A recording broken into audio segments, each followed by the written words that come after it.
M Series Flashback, the Finals MVP. Every tournament will have its own most valuable player or MVP. Welcome to Mobile Legends. Back in M1, it was Aura of EVOS Legends with his masterful off-lane plays to clinch the award. Dan Aura datang dengan tantangan. EVOS Legends bakal melakukan trik dengan ternyata di masa And be the first ever Finals MVP in Mobile Legends M Series. Meanwhile, in M2, amidst the pandemic, Carl TZ of Bren Esports proved that his flashy jungler plays were the top of the world. Okay, anyways, 3 for 1 immediately traded out. Make that 3 members chasing him down, and there's only so much. And in 2021, Ohem of Blacklist International showed why he is the Filipino sniper with his spectacular Beatrix and marksman prowess. Here in the early game. Another fight engaged on right edge for the round. Asmo still able to run away, but Ohem comes in after he goes in for 1v3 play. A mistake as he gets shut down. And claimed the title of M3's Finals MVP. Who do you think will join these players on the Hall of Legends? Can Carl TZ or Ohem claim the title twice? Who will be M4's Finals MVP? See you at M4.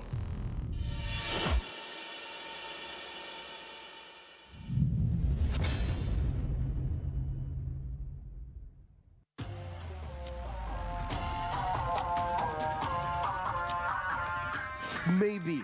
But that's the thing, like, who is your saving grace here for MVG, right? Harley, Joel Crew. Joel Crew is so far away from that. Harley, though, able to survive just a bit. Oh, never mind.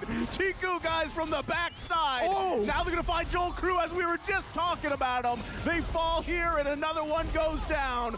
4 fall again for MVG, and there's nothing Dragon can do here to defend. It's a maniac for Chiku, guys. GG, well played. They are resetting here, 13,000 HP. They need to make a choice right now. I mean, the minions are pushing in into their base. They're going to get backdoored by Carl TZ if they don't choose now. Oh my god, Carl TZ, will they read this? Junpo tries to delay, but no, my god, 505 trying to fly. Sanford, Yawi goes down, but Carl TZ in the backside. Danny QT, the base echo outplayed RSG. But we just barely missed it off camera. What happened to Papa Dog? He just got dogpiled on, and that will be the end of him. As you can see, S11 going for a different approach right here. Jumping in, making a play with the Way of the Dragon as well, but the Vengeance is just tanking so much damage. Wow! That's Fried Chicken taking 1 versus 3. Erwin is an H target, and Fried Chicken is going again and again. The Lord gets picked up, and come out on top, and it's so disastrous because the Lord is up at the same time. Incendio is still contesting, but it does not seem possible unless Alien can make something of a miracle play. We've seen a miracle play by a Grok many times before. He's looking for it. He has the weapon mastery for a reason. He steals it for Turkey, for Incendio to save the game for his team. I'm sorry. I'm ahead of myself. Yeah, no worries. Wise, killing spree emblem on the Aldous. Sure. I get why, but right now, wait a minute, Naomi gets a hook onto Wise right now. It's going to be Justin who rotates back in. Wise goes in, and it's the first blood over to Justin. Ken, that was a worth it. What the hook, and Haji tries to run away. I can't get my point out. Justin goes in front, gets a kill. Dashing back in, Edward using final blow, not able to find anyone, and that's the iron hook again. Naomi's won. 2030 vision where they just literally see the future. Oh my goodness, no way! Naomi finds a hook out of nothing again! He cares for the future. Whatever it is you want to believe, he cares again! Naomi! Above the sky! They are right now, they're flying and they're soaring again! Naomi! What in the world was that?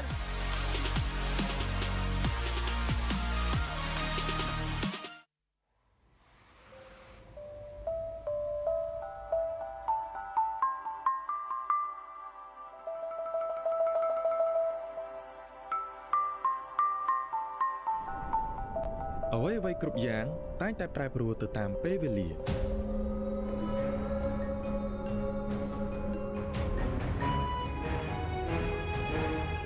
ប៉ុន្តែស្មារតីរបស់អ្នកប្រយុទ្ធនឹងមិនសាបសូន្យនោះឡើយ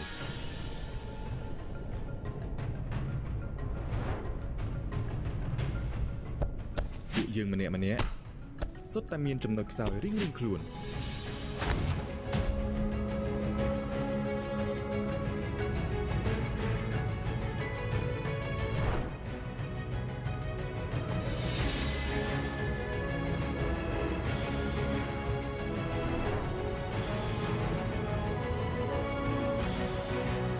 ហើយប្រសិនបើយើងរួមគ្នាជាក្រុមគឺពួកយើងមិនមានពាក្យថាបរាជ័យនោះទេ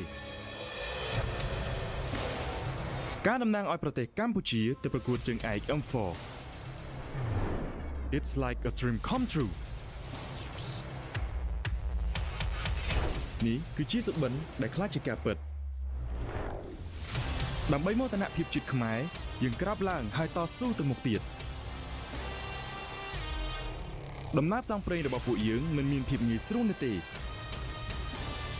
ស្មារតីអ្នកចម្បាំងខ្មែរនឹងតែងតែស្ថិតនៅក្នុងខ្លួនយើងជានិច្ចក្រុម ONIC Flash នឹងចាប់យកឱកាសមួយនេះហើយធ្វើឲ្យមោទនភាពជាតិយើងថ្កុំថ្កើងនៅលើឆាកអន្តរជាតិ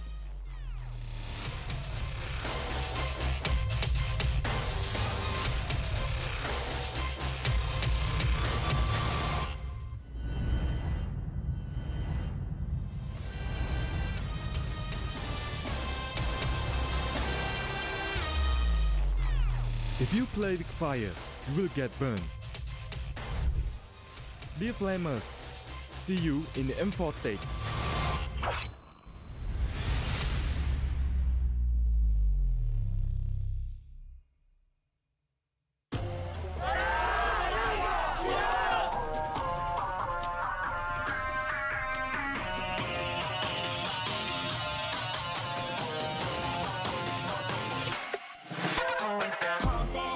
My time, I'm a ball. I'ma get this money right. I'm gon' live my best life. They been talking, tell me on me, but you know they'll never win. I'm controlling all my victories, and something has gotta give. Cause this is just what I made it now. You can't ever break us down.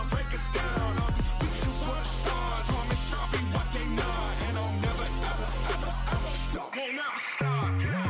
Touch the sky, you're made of silver and gold. Touch the sky, you're the greatest option now. You and I can make it out of the cold. Hang tight, we gonna reach for the greatness. We will always rise, we will never fall. Fighting our eyes, we will be strong. Even though we know our backs against the wall. Can you take your aim? You know that this is. I've been down, been waiting so long. I'm here for the crown, I'm here to show off. Greatness time, just waiting to show y'all. This is your time to remember. So many times, I lie in the basement waiting for greatness. No, I won't listen to anyone hating on me and telling me I wouldn't make it. Cause I did everything that they said I couldn't. Caught my footing and I kept the controls. I stand for something, I ain't running now. I'm the greatest now, I just wanna make it proud. Don't let me down, don't let it up. I've been on the road, accomplished all of my goals, and I ain't gonna let you down. Touch the sky, you're made of silver and gold. Touch the sky, you're the greatest option now. You and I, we can make it out of the cold. Hang tight, we gonna reach for the greatness. We will always rise, we will never fall. Fighting our eyes, we will be strong. Even though we know our backs against the wall. And again, pick your aim, you know that this is. Coming for the game, cause we ready for the victory. They say that I finished what they wanted, I ain't never done. No. So turn it up, oh yeah. All of you get your hands up, all of you raise your hands up. Listen to what you feel and say. We gon' turn it up tonight, we gon' turn it up. We gon' turn it up.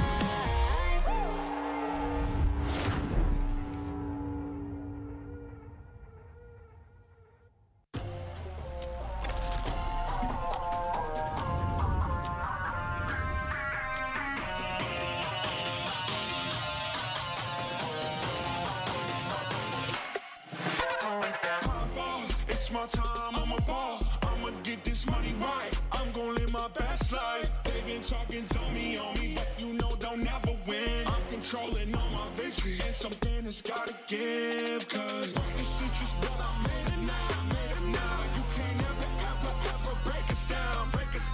I'll be reaching for the stars. Promise I'll be what they not, and I'll never ever stop. Won't never stop.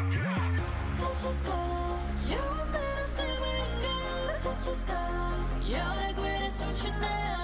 You and I, we can make it out of the crowd. Hang tight, we gonna reach for the greatness. We will always rise, we will never fall. We fight it out, always will be strong. Even though we know our backs against the wall. Can you take your aim? You know that this is. I've been down, been waiting so long. I'm here for the crown, I'm here to show off. Greatness time, just waiting to show y'all. This is your time to remember. So many times I lie in the basement waiting for greatness. No, I won't listen to anyone hating on me and telling me I wouldn't make it. Cause I did everything that they said I couldn't. Caught my footing and I kept the controls. I stand for something, I ain't running now. I'm the greatest now, I just wanna make it proud. Don't let me down, don't let it up. I'm on the road, accomplished all of my goals, and I ain't gonna let you down. Touch the sky.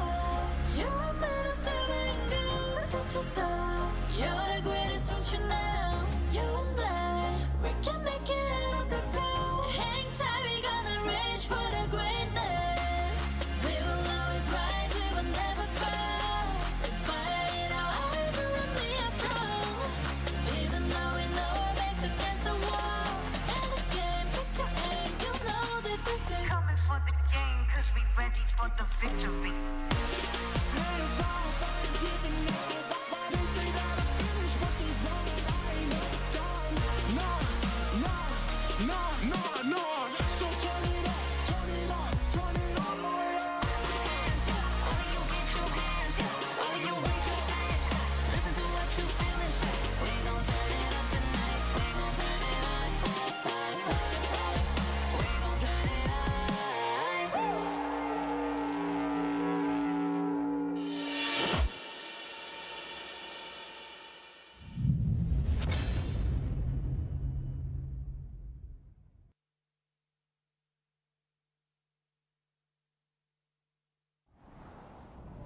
Someday, you'll be the most shining light in the universe. The star will be burned for you, my flare.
Championship will be gathered in Jakarta, Indonesia. One dream and one goal only. To make sure all the players, teams, and fans alike are on the same page, it is time to reveal the tournament format. In M4, all the qualified teams will compete in 2 stages to achieve greatness.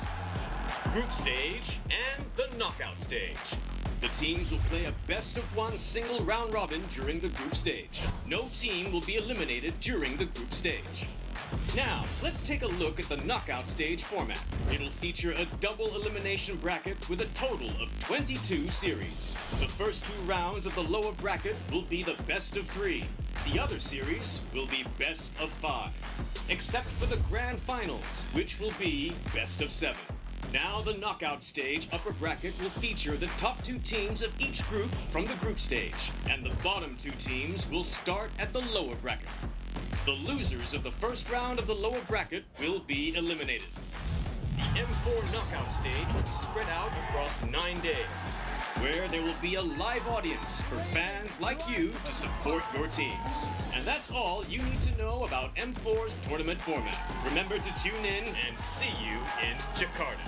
Dare to dream, dare to be great.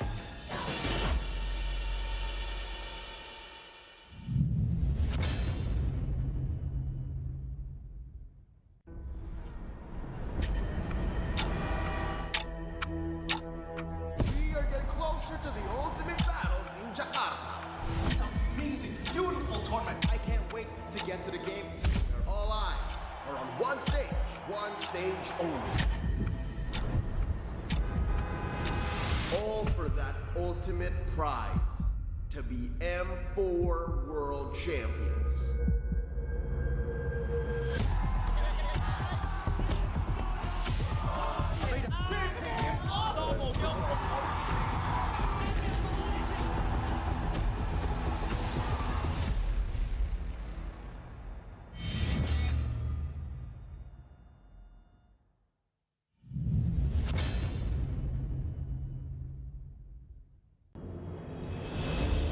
။ဘူးမှမဖောက်ခဲ့ဘူးတဲ့လမ်းတစ်ခုကိုကျွန်တော်တို့စတင်ရှောက်လန်းခဲ့ကြတယ်။ချွေးမထွက်တဲ့အားကစားကိုကျွန်တော်တို့စော့ခဲ့ကြတယ်။လူတွေမရွေးချယ်တဲ့အတံမွေးဝမ်းကြောင်းကိုပဲကျွန်တော်တို့အမျက်တနိုးရွေးချယ်ခဲ့ကြတယ်။အဲ့ဒီလိုလူတွေမမြင်နိုင်တဲ့အမှောင်ချမ်းမှာပဲကျွန်တော်တို့ရှိနေခဲ့တာမို့လို့ကျွန်တော်တို့ရဲ့ကိုယ်ပိုင်အလင်းရောင်နဲ့ထုံးလင်းဖို့ဆုံးဖြတ်ပြီးဒီလမ်းကိုဆက်လျှောက်ခဲ့ကြတယ်။တကယ်တော့ Esports ဆိုတာမျိုးဟာတခြားအားကစားတွေလိုပါပဲ။ကိုယ်နဲ့စိတ်တူကိုယ်လိုရှိမဲ့အသင်းပေါ်တွေရဲ့အကူအညီနဲ့ပဲကြုံဆုံလာမဲ့ပြိုင်ဘက်တွေကိုအလေးထိုးအနိုင်ယူကြရတယ်။ဒါပေမဲ့အဆုံးတစ်နေ့မှာတော့ကျွန်တော်တို့မှာတူညီတဲ့အိမ်မက်တစ်ခုပဲရှိပါတယ်။အဲ့ဒါကတော့ကျွန်တော်တို့ Esports ကစားသမားတွေအားလုံးအတွက်ပုံမကောင်းမွန်တဲ့နေရာတစ်ခုကိုဖန်တီးရင်းနဲ့ကမ္ဘာအလယ်မှာမြန်မာဆိုတဲ့အလင်းရောင်အကောင်းဆုံးထွန်းလင်းတောက်ပနိုင်ဖို့ပါ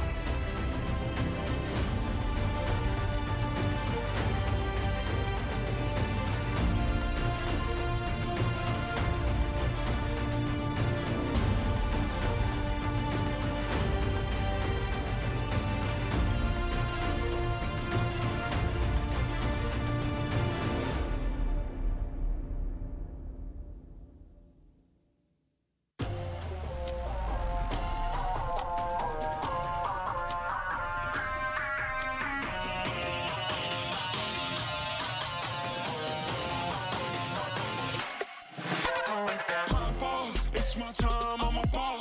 I'ma get this money right. I'm gonna live my best life. They been talking, tell me on me, but you know they'll never win. I'm controlling all my victories, and something that's gotta give. Cause cross the streets is what I made it now. You can't ever break us down, I'll be reaching for the stars. Promise I'll be what they not. And I'll never stop. Won't ever stop, yeah. Touch the sky, you're a man of silver. Touch the sky, you're the greatest option now. You and I, we can make it out of the crowd. Hang tight, we gonna reach for the greatness. We will always rise.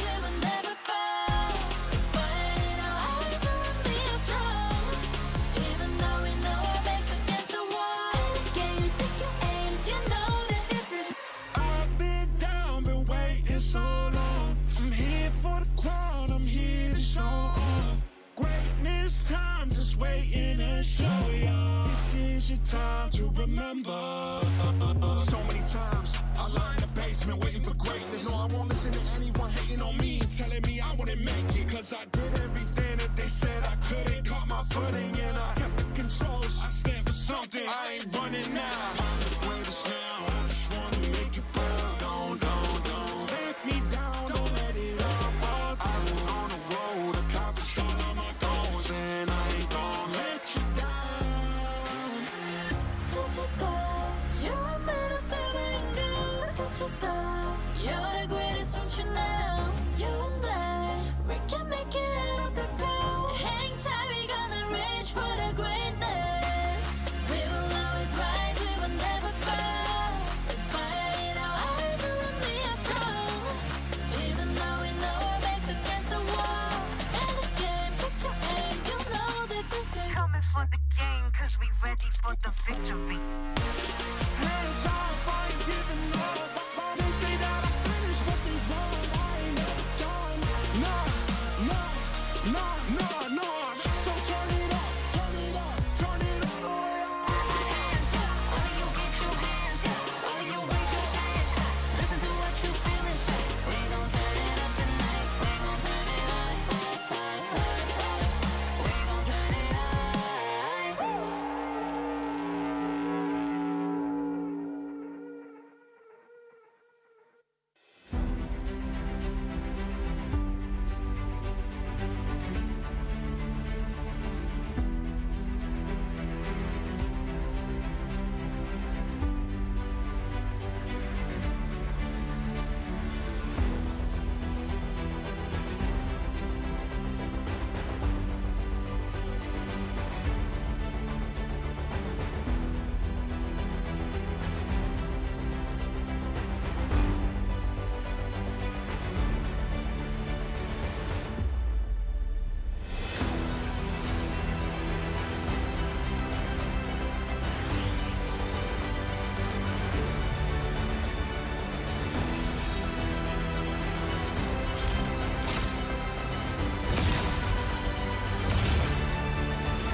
You live only once. For once, leave the comfort zone and raise yourself up. Find a new environment. Live life in a different way. Follow your heart. Learn a new thing. Go for a new challenge. Raise up your life through a wonderful journey.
Is it wrong to save him? The war took my family, my friend, took everything I have. It's the Society of Dawn that gave me a place I can call home. Taught me to fight. And placed their trust in me. New mission. Infiltrate the Abyssal Wings. And then he showed up. It seems we can bring back a trusted friend.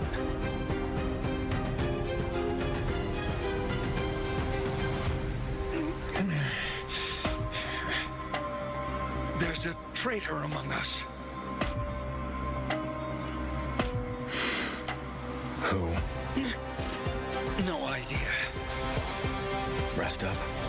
I'll figure it out. No! Syrup. I've nothing left. They came along and gave me hope. Attack the headquarters. Who are you?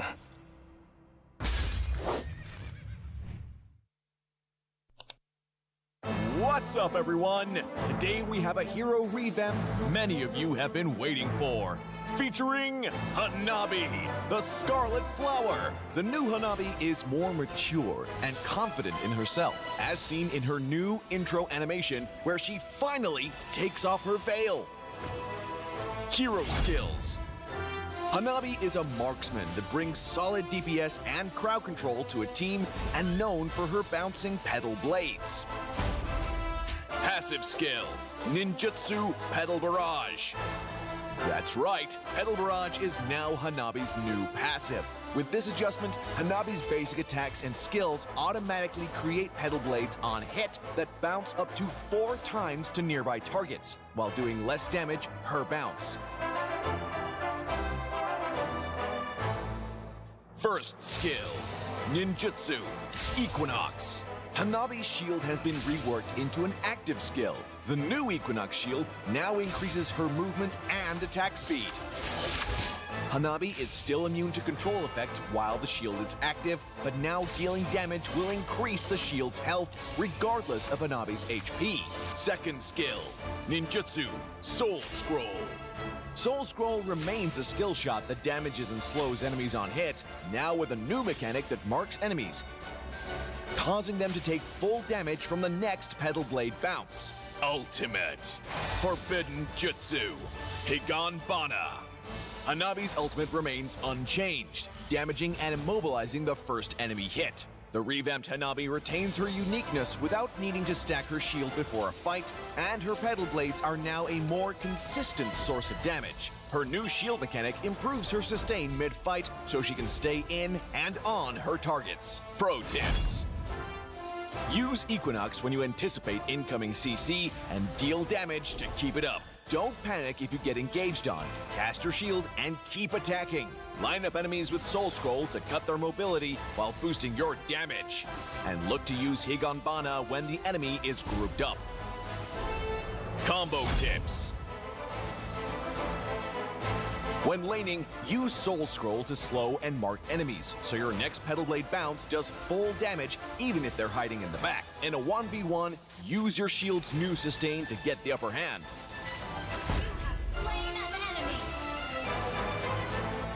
In teamfights, land your second skill first to make the enemy easy targets for your ultimate and let your Pedal Blades go to town. Tactics. Since Hanabi's early game is rather weak, focus on farming. But not for the whole game, Hanabi mains. Poke the enemy in lane with basic attacks and her second skill. In the late game, use Hanabi's ultimate to engage and CC, and unleash your barrage of basic attacks and kunai to provide excellent sustained DPS for your team. We recommend this attack speed focused build to complement her reworked passive and first skill. Marksman Emblem further enhances her sustained DPS role, and Weakness Finder prevents her targets from escaping. Inspire is a natural choice to bolster both damage and survivability, thanks to her new shield.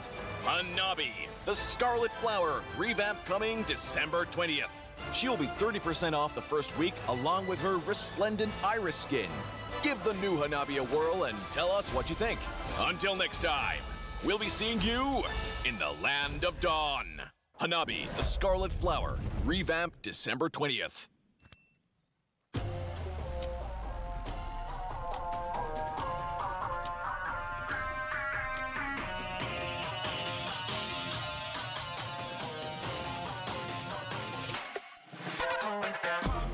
It's my time, I'm a ball. I'ma get this money right. I'm gonna live my best life. They've been talking to me on me, but you know they'll never win. I'm controlling all my victories, and something that's gotta give. Cause this is just what I made it now. I made it now. You can't ever break us down, break us down. I'll be reaching for the stars. Promise I'll be what they not, and I'll never stop. Won't never stop.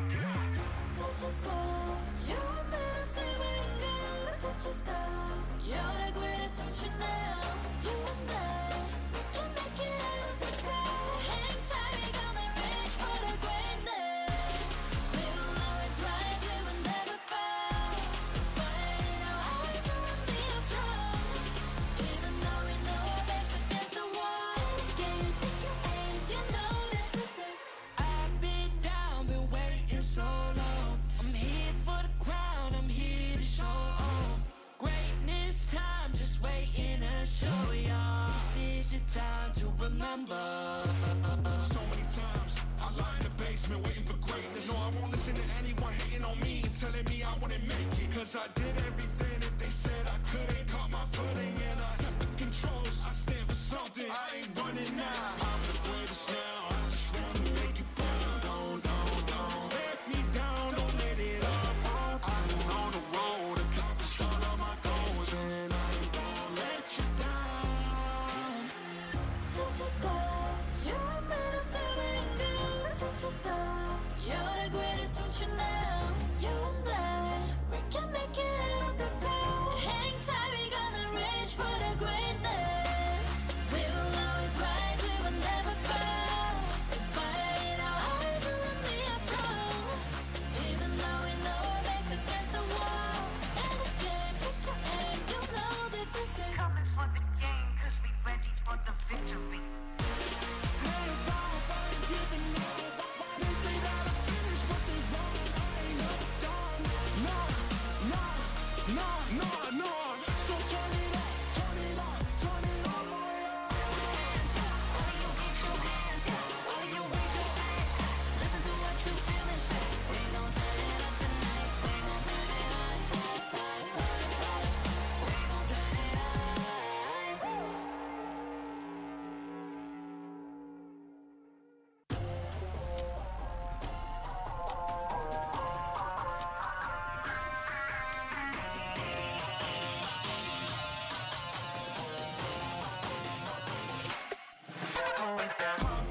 It's my time, I'm a ball. I'ma get this money right. I'm gonna live my best life. They've been talking to me on me, but you know they'll never win. I'm controlling all my victories, and something that's gotta give. Cause this is just what I made it now. I made it now. You can't ever break us down, break us down. I'll be reaching for the stars. Promise I'll be what they not, and I'll never stop. Won't never stop.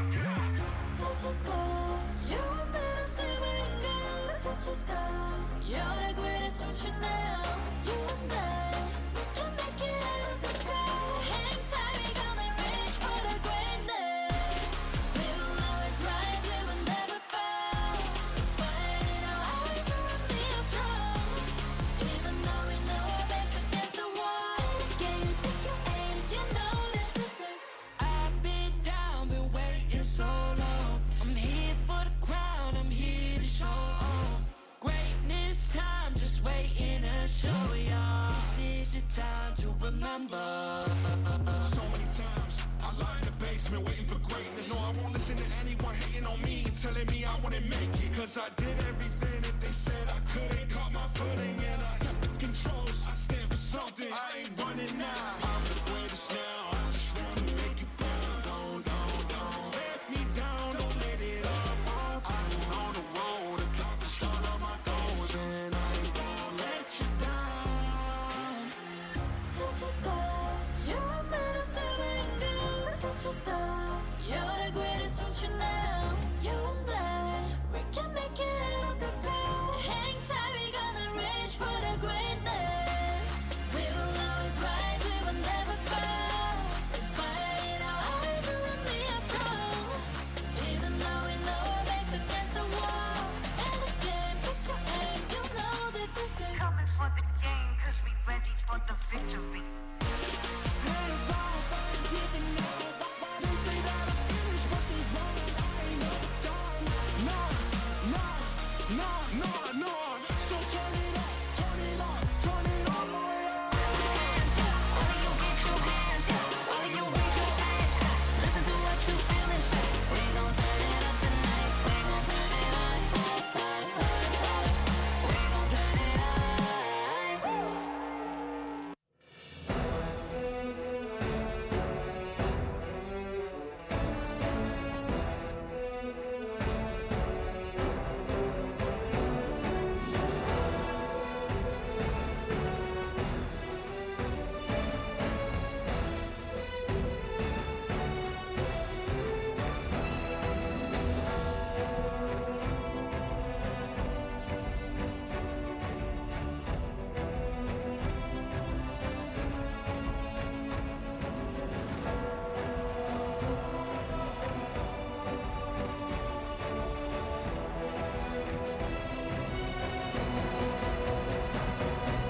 We are nearing the conclusion as we enter day 7 of the Mobile Legends Bang Bang M4 World Championship here in Tennis Indoor Stadium Senayan in the beautiful city of Jakarta, Indonesia. 6 teams left to determine who will enter the grand finals. Which team will realize their dreams of becoming the world champions? Friendly but deadly. Justin takes down his opponents by dictating the flow of the game wherever he rotates. Always securing the first blood, Falcon Esports never fails to follow through with Justin command and gain early advantage. The kingdom should be ready for Mr. Congeniality.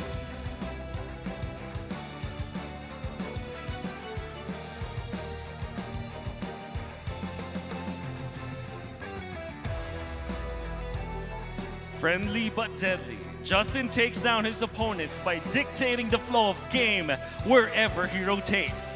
Always securing the first blood, Falcon Esports never fails to follow through with Justin's commands to gain the early advantage. The kingdom should be ready for Mr. Congeniality.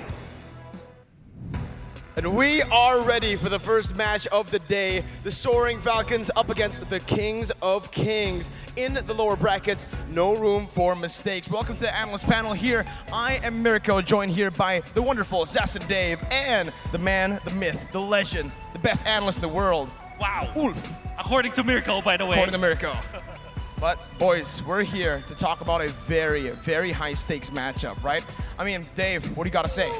RQ versus the Falcon, man. Both teams had a very, very exciting journey up to this point, but this is do or die. One last chance to the grand final. This is semifinal for the loser bracket. And not only that, we have the whole jam-packed event day today. So definitely buckle your seatbelts, get your popcorn, get your soda. I'm ready for it. Well, any info on the teams, Wolf? Yeah, you know, I think even when you say that RQ is like inclined to kind of take this, Falcon is still a scary team, and a lot of players and viewers out there are rooting for Falcon Esports themselves. Well, we're going to take a look at the day recap for yesterday right now. The first match was filled with tension and drama as Bootscrap, unfortunately, a crucial error that allowed Echo to gain momentum and ultimately secure the win for day number 6. Arena's buzzing with excitement during the first series of the day, but little did the Brazilians know the Valley Dudes are going to shake the ground. White Chicken has shown that he is the GOAT, with major dominance striking fear into the hearts of the MPL Brazil champions. Ultimately, the Valley's risen the challenge and proved that they are the better American team and sent RRQ Akira, the team that beat them in the group stage, back home. Next, fans of both teams are on the edge of their seats as ONIC Esports and Echo are prepared to clash. The first match was filled with tension as Bootscrap unfortunately made a crucial error that allowed Echo to gain momentum and secured the win. ONIC clawed one game back as Kyrie, the Sky King, stepped up his game. Ogi Shadow killed the Orcas with Hayabusa, leaving the crowd in awe. But with a calculated move, the Orcas banned all of Sky King Kyrie's heroes during matches 3 and 4, and in the end, it was Echo who emerged victorious, effectively pushing them down to the lower bracket. With only 6 teams left, 2 more will be eliminated today.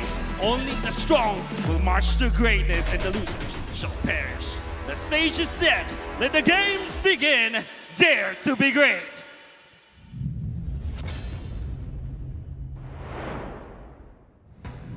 It seems every single day we are granted the wish of the MLBB gods getting the best games of the series or the best series of the day every single tournament, every single day. It's crazy, man. It's crazy because we always say that this will be the best M4 series. We said that 3 days ago. I said it last night. I mean, the games are just getting more intense by the day. Well, you know, the upper bracket matches have all been intense, but now I think there's a little bit.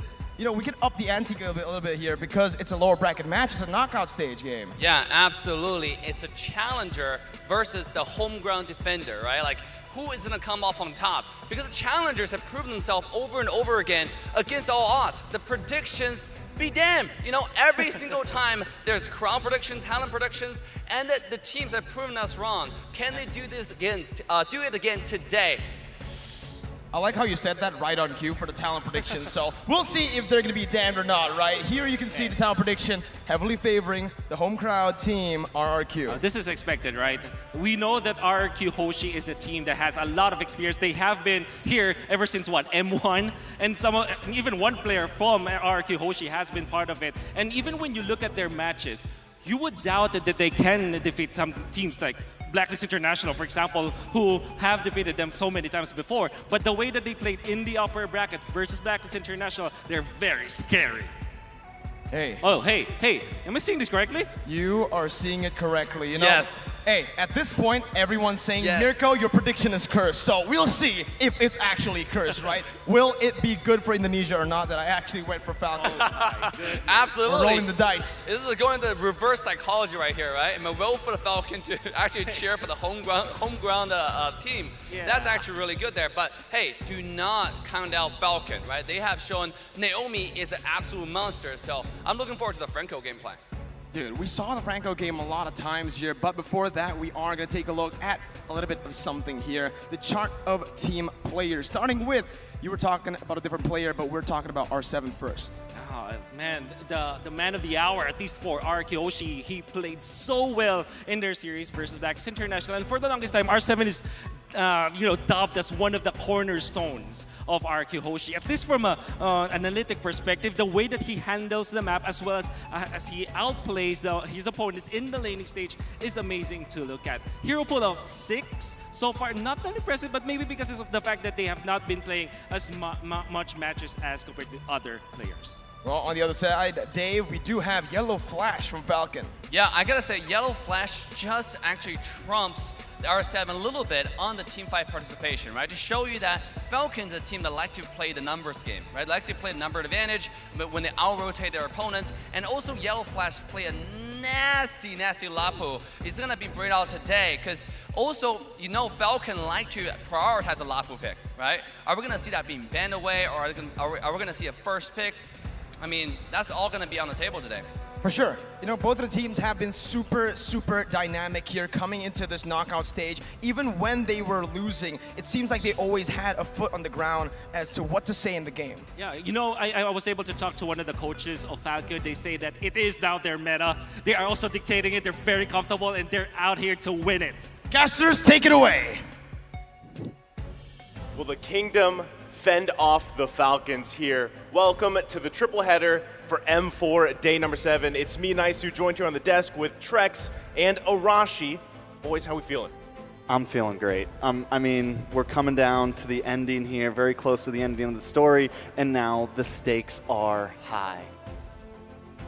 Well, Arashi, how you doing, man? It's an intense time.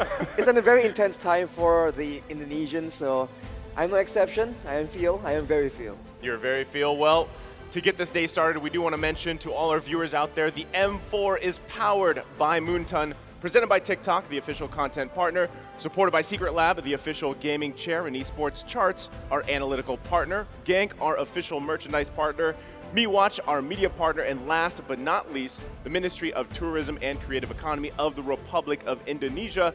And also, the M4 Pass is available now. Complete all active tasks, and you'll reach level 75 at ease and for free. Log in now. Exclusive rewards like the Beatrix Light Chaser, Beatrix Stellar Brilliance, and the M4 Beatrix figurine are awaiting you. Don't forget the hashtags, of course, as well. The hashtag Mobile Legends Bang Bang, hashtag MLBBM4, and hashtag Dare to Be Great. And now, I mean, if you're not level 75 by now, you guys are slacking here. But I'm not level 75 yet. We're almost there. We've been busy, bro. We're almost there. But, okay. This matchup is very crucial, obviously, for both these teams. They talked about it on the analyst stand here specifically. And it's about tempo, right? I mean, if you're talking about previous matchup, let's talk about RRQ Hoshi first. The matchup they had against Blacklist International, I believe, you know, still a nail-biter game, but it came down to that last game. There was even a moment Albert looked like he was going to turn the tides, secure that Lord, but unfortunately by the time it was too late. The tempo is there for RRQ Hoshi. I think the biggest thing is, can they start it here? Because if we know something about Falcon, man, they love to play aggressive. They love to start strong, especially in the jungle. I would say the difference here, though, is Blacklist never seems to lose their momentum, and I have a feeling that if RQ can have a game one like what they had against Blacklist, where Albert is just on fire with the Fanny or something of that nature, it could definitely put a dent into Falcon here. Well, we're going to take a look at the starting lineups for both teams here, and like you said, I feel like that jungle matchup's going to be crucial, but let's take a look at RRQ. It's Clay, R7, Skylar, Albert, and Vin. I mean, this roster is just infamous at this point. And as you mentioned, Isu, they had such a good time when they actually get that tempo rolling. They are a very aggressive team, but on the other side, as we mentioned, equally aggressive is Falcon. Most definitely, we have Justin, Yellow Flash, Zipex, Ken, and Naomi now. Naomi versus Vin. It's going to be huge. Vin was so crucial to getting some of those picks when they did win the games, when he had that Kaja. It was definitely very intense, but Naomi as well is going to be pivotal in this matchup. I mean, they're leading here with Zipex, leading the Falcons to the stage. And I got to say, you know, that matchup in the Roam is going to be crucial here, as well as in the jungle, depending on how things unfold here for that first series of the day. Falcon Esports making their way to the stage. Let's make some noise for them. For Falcon Esports. This is a team, as you mentioned, very aggressive, and we've seen the pattern. Whenever they are able to get a lead in the early game, they can hang on to it, and it's very difficult to mount a comeback against them because they're just so good at denying any opportunity. Falcon, coming into the stage right now, is definitely here to make a big statement. Yeah, I feel like they had a little bit of a rough stage in the knockout bracket, but then once they went to the lower bracket, it's like they picked up the pieces and they've been knocking out teams left and right, but now they are going up against the monsters themselves, the King of Kings, RQ. Well, as we see them line up here, I got to say, you know, it looks like R7 and the boys are ready to rumble because it's crucial, right? Like we said, this matchup coming from the last one, I'm wondering exactly what that's done for them. You know, what lessons have they learned? It's only been, what, maybe a day, I think? You can hear it, the crowd ready for RQ to make the stage, but still going to come down to a crucial matchup. The crucial matchup in the roamer position as well as the mid position. There's been a lot of talk even earlier about Justin, right, being the main playmaker, making insane plays. Can Clay match that kind of crazy playmaking ability? We'll have to see it coming in from RRQ Hoshi.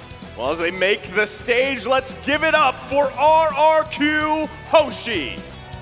What a team at that, and with so much on the line here, I think RQ really wants to make a statement. They had a kind of, I mean, they did good in M3, but I feel like they're doing so much better in M4, and right now, they're carrying the weight of Indonesia. The crowd loves them, and I got a feeling they're going to give us a great show tonight.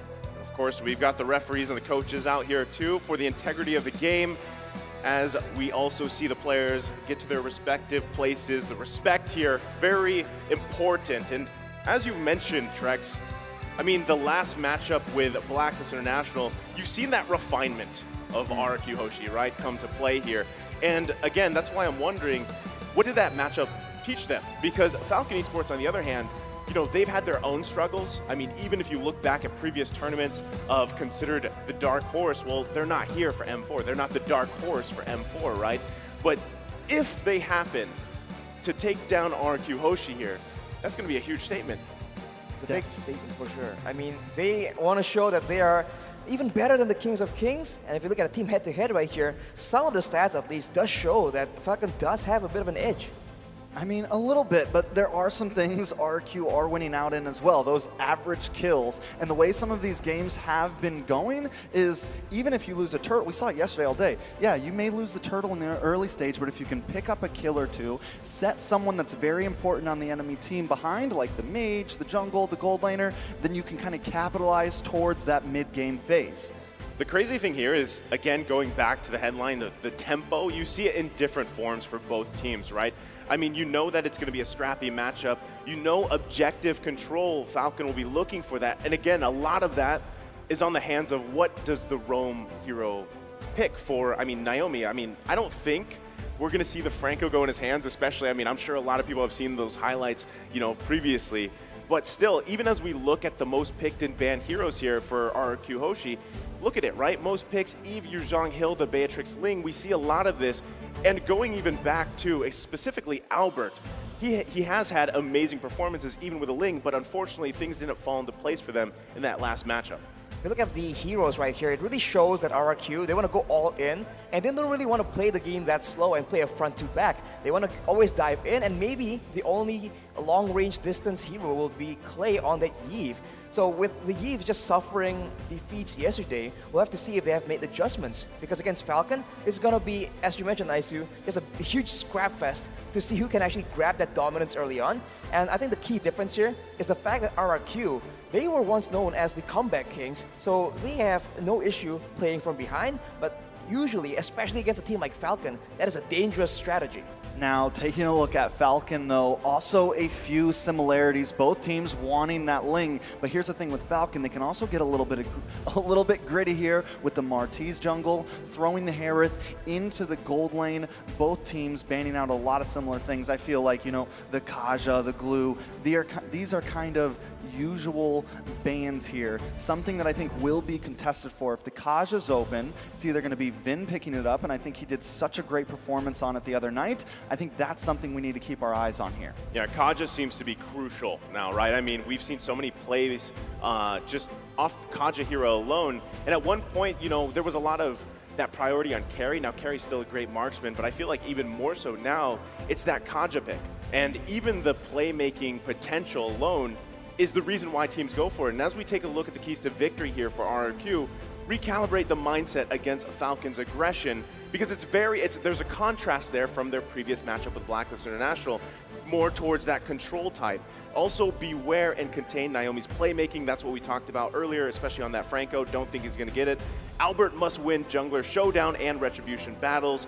Very important here. And hunt the Falcon's nest when they're least expected. I think that's a big statement there. It makes sense, right? If they can catch Falcon off guard, and you know, they can get a huge advantage, and we saw that Falcon struggles to play from behind. If RRQ can get a bit of a lead, which they are known to do, right? This is the team that has done all these crazy plays, these insane messy team fights. And speaking of Falcon here, their keys to victory to help Yellow Flash to control R7 if possible. Soar above the sky and constrict Skylar. Never stop that tempo, as Nicey was mentioning. Turn down for what? And just since Valentina, undefeated right now, 4-4, so don't change that. Definitely going to be an important pick for Falcon if RQ decides to let that open. Now, I really love what you mentioned, Naisu. They're going to have to switch their tempo in this game compared to how they played against Blacklist, because they are two very, very different teams. Now, honestly, Falcon has seemed very versatile, and I think how they're going to test RQ here is how versatile can Albert get? How versatile can some of these picks become? Because I got a feeling in this best of 5, RQ is going to have to dig very, very deep here. I think RRQ would rather play that aggressive game, you know, and just go head-to-head basically with Falcon's aggression. If you remember, I'm not exactly sure on the exact number, but I'm pretty sure it's Falcon that still has that first blood rate, highest in M4 so far. It's like 93, 94%, somewhere around there. So you know that Falcon's going to be looking for that first pick off, get the momentum going, and honestly, RRQ Hoshi, they like to play that game. You know, it's better if they can get that, especially in the hands of Albert. It does seem like RRQ likes gambling a lot more, though. You see that Falcon, it's more of a calculated approach. They always go for these very strong early game heroes, and they capitalize on it. That's why they're able to get such an advantage. For RRQ, sometimes they'll draft a late game composition, but they have no issue just scrapping it out, duking it out in skirmishes by a level 2 or level 3. So that's something that Falcon needs to keep in mind, right? When you least expect it, that can be where RRQ can just jump on the gun. So what you guys are saying is we're going to have a big battle just at the Litho Wander. Like, I'm talking like probably first blood for both teams, just huge skirmish right in the very beginning. Both teams just button heads the whole way. That's what I like. I mean, not only that, but the key to victory was there, and I'm assuming that's what that meant by invading the nest, is like you're going to see a lot of invading of the jungle, right? Looking for that control, looking for that priority. And if these two junglers decide to opt for assassins, are they even going to get it? Their purple buffs, right? I guess that's a big thing here. But we are going to load up into the draft for the first match of today's triple header. RRQ Hoshi and Falcon Esports. Again, that first game is crucial for momentum. This is such an important situation here because, as you mentioned, are they going to go for an assassin? Because that can be countered by a specific roam pick. But if they go for a roam pick like a Hilda, for example, that counters an assassin, on the flip side, they'll have a very lackluster engage. So everything needs to come in together here. It cannot be just the signature heroes from each player, because if there's no synergy in the team composition, it's going to be a very tough situation at this level of Mobile Legends. It's also really interesting how the bans have kind of evolved throughout this knockout stage. You know, in the group stages, the Fermis wasn't extremely contested. It kind of depended on who you were going against, but now we're seeing it a lot more here, especially because some teams have kind of mastered it. The carry, very, very typical, so it seems like Falcon does not want to give that over. I mean, she's just been shredding through teams, so very understandable. And now with the Wan banned out as well, it kind of, we're already seeing some limits on the gold lane here. I'm surprised too, you know, I mean, especially after yesterday where we just saw at one point all those assassins being banned out here. But I feel like both these two junglers are very versatile enough in their own way that if they don't want to start on the assassin junglers, we have seen pretty much everybody in the M4 tournament do pretty well on those tanky jungler picks, right? You've got the Barretts, you've got the Martis, who isn't banned out just yet. So you can go that route, build around a multifaceted play style, because if you notice the trend here, teams that are, let's say, have the all-star junglers, right? If they're shut down, things kind of fall apart, right? So at this point in the stage of the knockouts, you need everybody in their lanes, in their roles to play the part, right? And you start that, of course, here in the draft. The Kaja being taken out as well. This is another hero that has constantly popped up, like we just mentioned. Big playstyle potential, big playmaker potential. And last ban for Falcon, is it going to be a roamer? Is it going to be another marksman here? Or even possibly the mid lane, because Eve is... Okay, never mind. Eve is taken out. I was going to say, Eve was open. Fanny's open though as well. Same thing with the blue. A lot of things are open right now for the side of RQ, but Falcon set themselves up for a possible, you know, swap. Like, Exactly. Having the flexibility is insane, but this is going to be Joy. Still able to be flexed around, but we've seen it in the hands of R7. It just wreaks havoc in the backline, basically denies any kind of follow-up when your main engager engages. So against Falcon, this will be a strong pick, but the glue comes in almost instantly. So this is something they definitely want to abuse in this game. At this point, you can pretty much leave Fanny open, because any team that does chance for it, that goes for that Fanny pick, you know that you're going to have to protect the Fanny's resources the whole time, right? That purple buff. And that's why you see no one take it just yet. Like you guys mentioned, Joy has been doing wonders, especially in the XP lane with that Vengeance, causing havoc like you mentioned, Arashi. And on the flip side, Falcon able to pick up the Glue and the Fredrin. Two great options, right? We've seen how utility Fredrin can be and tanky, but also Bonchan with a quote here, it's already difficult this time against RRQ. It's already a different strategy because of the addition of Coach Arcadia. They drastically improve their macro, and I think it helps a lot. What do you expect from a Filipino coach? All right, so at the end, he's still showing some Filipino pride, even though he's complimenting RRQ. Fair play. But now with the two more picks for RRQ, we'll have to see. Is it going to be the mid lane? Is it going to be the roamer? It will be Lunox and the Grok. And right now, this is the confusing part, right? These heroes can very much still be flexed around, and that is the very confusing factor. That is why flex picks are really good against teams that are a bit more one-dimensional. We'll have to see though, because Falcon has shown themselves that they can just come out with some really unexpected picks. Yeah, I mean, literally all three of those heroes can go to a few different places. So RQ not showing their hands one bit. Now on the side of Falcon, they picked up that Fredrin, and he had a really rough start in the group stage. He had like a 69% pick rate, but a 39% win rate. But now that we're getting to the top tier of these teams, we are starting to see how important it is. But hold on, there's the Valentina, and what? 4 for 4. 4 for 4. 4 for 4. 4 for 4. So will this be the thing that carries them game one? I mean, it might just be. It's a very solid hero. And I think a big part of a lot of these early game teams, they really require some wave control, because if they can't really push and get priority to start roaming around, their team really starts to slow down. So looking at the lineup right now, it does seem like Falcon has a bit of an edge in that department. We'll have to see though, because again, it all depends on where exactly do these heroes go to. The biggest thing for me when I'm looking at Falcon already is you have so much CC, right? You've got the CC from the Fredrin, the knock up, the taunt, plus the Terrify, and again, depending what we see Valentina take for an ultimate here. Probably right now, wild charge, but still, the fact that you have a lot of that layered CC, it's going to work in your favor, but you need to be able to follow up on that, right? So you can see how many marksman bans are coming out, but we had some surprises yesterday in terms of marksman picks. We saw, what, Melissa come out, Moskov, you know, what else is in store here? And does Falcon want to opt for a traditional marksman? Because with them banning 3 out so far, and there's the Claude as well in return from RRQ, there's not a lot of options left, at least from what we've seen so far in the knockout stage. Well, right now, RRQ banned away the Claude, so logically speaking, that means they already have their gold laner, or they're planning on going for something different than a Claude. So a bit of a mind game here, because the Lunox can still go in that role, and the Harith has been banned out as well. A bit of a different priority for both these teams, but it does seem like Falcon, they're just setting up for a very strong front line. They ban out a long distance, long DPS heroes like that Beatrix. They can just burst through. So maybe they just want something more kitey, you know, something that can maintain distance a bit more. You know, with the way Falcon was banning, even in second phase, they ban out the Beatrix. I'm thinking, oh, they're probably going to pick up a Harith for the gold lane or something very out of the ordinary. But RQ calls the bluff right there, and they're like, yeah, I think we know what you're going for here. So they ban out the Harith, they ban out the Claude, and now Zipex kind of, you know, he's really got to think about this. Is that Clint? He was hovering over the Moskov. Well, kind of a bit of a sneak peek here. It's a bit unfair.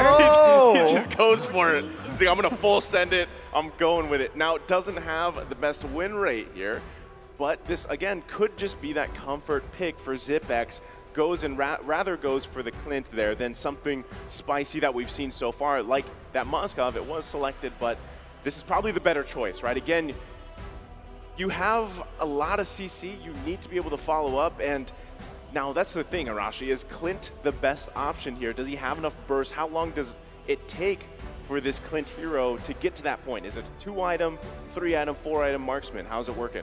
I think Clint just has a very strong advantage in the early game, right? That trading potential is massive, and the wave clear as well with the passive. So I think Clint has a lot of potential. In the mid game though, I feel like he falters quite a bit before being yet another huge presence in the late game. And speaking of late game, Melissa has been selected by RRQ, and along with that is the Martis.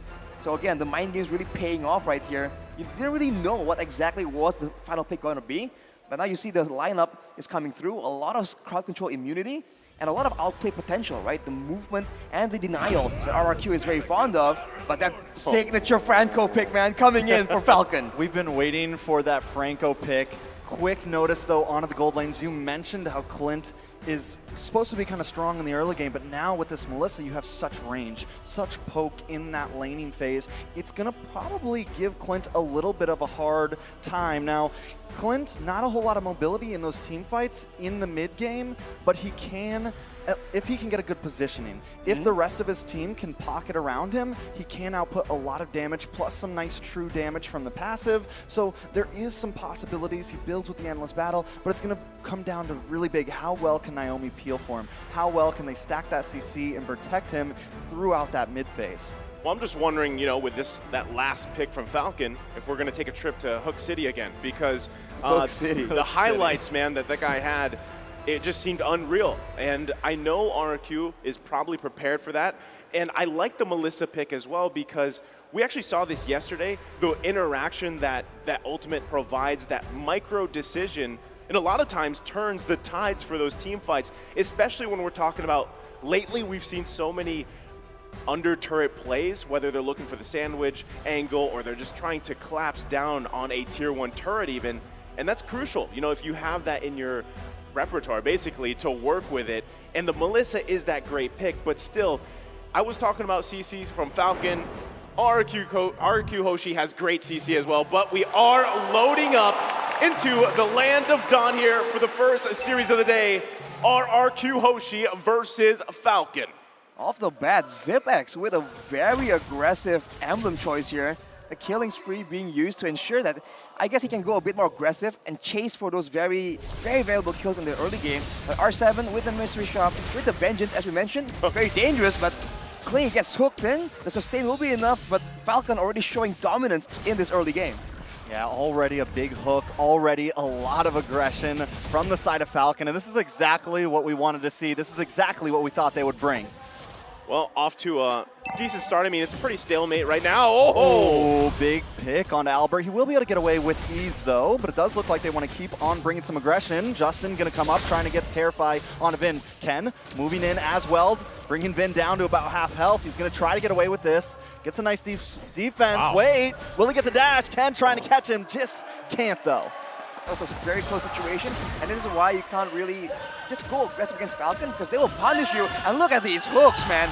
Barely misses onto Clay, but of course that is so dangerous, and that is something that is going to be at the back of their minds right now. There it is, right? I was just talking about that in the draft. Falcon is ranked first in first blood rate with 93.33%. 14 out of 15 games. No one's claimed it just yet, but both teams going to work on the first turtle. Most definitely Ken trying to get a nice position here, but in comes Albert. The appraisal's wrapped up, lands down, and Ken's able to take the turtle. Nice pick, but the battle does still pursue. Albert goes down, Vin may just be next, caught in the middle of 4. That is another kill for Ken, putting them at 1-0-1. First blood plus another to the side of Falcon. So they maintain that statistic, and let's take a look how that worked out for the Mirashi. They're getting 3 more items here. Of course, Zipex has some more life steal here, but R7 trying to go in against Ken. Unfortunately, he's getting too low. The vengeance is popped, but it won't be enough. That is huge, but Albert wants to keep on pushing it. Ken gonna switch positions, but he's taken out by Clay. This could be bad for Albert, though. No, they find Naomi. Albert goes down to Justin, but now Justin trying to escape. Can't quite make it. The Brilliance comes out. They're on the chase. Wild Charge comes in. Yellow Flash goes down, and so does Justin. Yellow Flash actually still up. Ends up finding Clay there. Overall, a 2-for-1 trade. RQ fighting back. On paper, RRQ has a lot more late game heroes, but that's what we've been talking about, right? Falcon trying to aggress, but RRQ is not backing down at all. They keep matching these plays, and they keep getting a bit of an exchange. It can work out, but like I said, it's a bit dangerous, especially if they start losing the tempo and letting Falcon get control of the game. Right now for both teams, the presence and the aggression has just ensured that invades are not happening, but if it's just a stalemate, I think Naomi with the hooks has a bit more advantage, but the card control immunity does come in solid here. The other thing that, I mean, just in the last couple minutes here, again, this is going back to that tempo, right? Pace set by Falcon, but RRQ doing a good job at pretty much matching it, but at the same time, look at Justin, right? He has those 3 kills already. He's running the mystery shop here. He's going to be able to scale up really well on this Valentina early on, and how will that play a part? You're going to have to see it as Falcon Esports adjust into especially the mid-game. But right now, this minor advantage that Falcon has is going to play out, especially in the objectives. Now, because Albert is playing that Martiz, you're able to kind of bob and weave out of these situations the best you can. And if they get whittled down here from Falcon Esports, the decimate is huge, but the fight breaks out. Yeah, we got to keep eyes on Naomi here, waiting for that hook to come in. Yellow Flash into the backside. R7 trying to do the same thing here. Turtle does reset, so Ken going to try to push forward. Naomi just holding down in this bush. A nice hook does land onto Vin there. In comes the suppression, but Vin able to get out. Responds with the wild charge, and down goes Naomi. Ken will be next. It's a 2-for-0 trade, a double kill going to the side of Clay. After a solid turtle pit dance, RRQ somehow find a big engage, and despite having the less dynamic, the less fast engage with that rock pick, Vin was able to find an amazing wild charge, and I think that was just what set the deal for RRQ. Falcon needs to make sure that they maintain distance, because otherwise RRQ have a lot more potential to burst them down and also go for those big engages. And quick mention on the items right here, R7 has the genius one. He's going for early DPS, trying to make sure that he can keep the game rolling long enough for Skylar to try and scale into that late game. Not only that, but, you know, having that R7, having the Genius Wand already is going to scale really well, or complement really well. Clay especially, as he's already quite bursty and has that magic penetration, but paired with that item, you know, Falcon's going to be careful how they approach it, but Vin... Yeah, Vin's going to try to come in, use the concealed play. Justin, though, here to help. Nice suppression onto Clay, will get wild charged up. Justin using one of his own. Now Zipex going to try to catch some distance. Getting that passive off, but Albert moving on to Justin here. Decimation locks in, and down goes Justin. Skylar and the rest of them are going to try to take this final tower. I mean, it's just one tap away as Zipex and Naomi are pushed back to base. It's just such a tough situation to be in, man. RRQ, they do it yet again. Even though Justin was able to secure a counter engage using the stolen wild charge, it's just not enough. There's not enough combo coming in, and Falcon really seems to be the one on the back foot here. They're losing to RRQ in terms of speed, and that's nice to mention. And this kind of matchup, speed will kill you. Tempo is of utmost importance. Yeah, most definitely. I don't think much is going to happen here. R7's just too fast. R7 is way, way too fast for sure. And this is why that joystick is just so annoying, right? Again and again, he's just been able to dash towards the back line of Falcon, and they can pretty much, they can't really do anything to try and stop him. And in this early game, this is why it's so dangerous, because you don't have enough crowd control, you don't have enough burst damage, and this is why that Vengeance spell as well is just so annoying on a mobile hero like this Joy. Yeah, this is, we've seen Joy pop up so many times now, and I feel like that success rate is really apparent in the XP lane. Vin will bite the bullet there. Yellow Flash trying to move on to Clay there. Will use Brilliance to get out. Falcon now taking cover over the turtle pivot. Albert trying to make it in. Will take the turtle. A beautiful retribution. Hook does land onto Skylar. Skylar trying to get away here. R7 now getting on to Zipex. Zipex goes down. Clay in a very bad situation. The taunt comes in. He finds him, but the battle still pursues under the purple buff. R7 trying to get them down. Albert will fall. A nice pick. Overall, a 3-for-1 trade, but RQ does take the turtle. Oh, it seems like Yellow Flash still wants to go for a bit more though, but R7, look at him just denying Justin any kind of presence, but he might just a bit of more than he can chew. But no, he is able to escape with the mobility, and despite getting the turtle, RRQ got punished heavily in that fight. That's the best thing they can do, right? If they're able to get those objectives here for RRQ, at least you have that going for you into the mid-late game transition. So, but what we're seeing again is the pretty much the pendulum of tempo between both these teams. First, it was Falcon, RRQ got it back, and now it's Falcon once again. Oh, but a nice hook does come in. Wild charge coming down from Vin. Brilliance comes out. Naomi taking a little bit of damage. Yellow Flash does secure a tower, though, on the top side. Albert now coming to help out the team. RQ will disengage. Falcon taking a little bit of revenue, though, in the mid and the top lane. So they hold on to it. It's one hit away there on the bottom side, tier 1.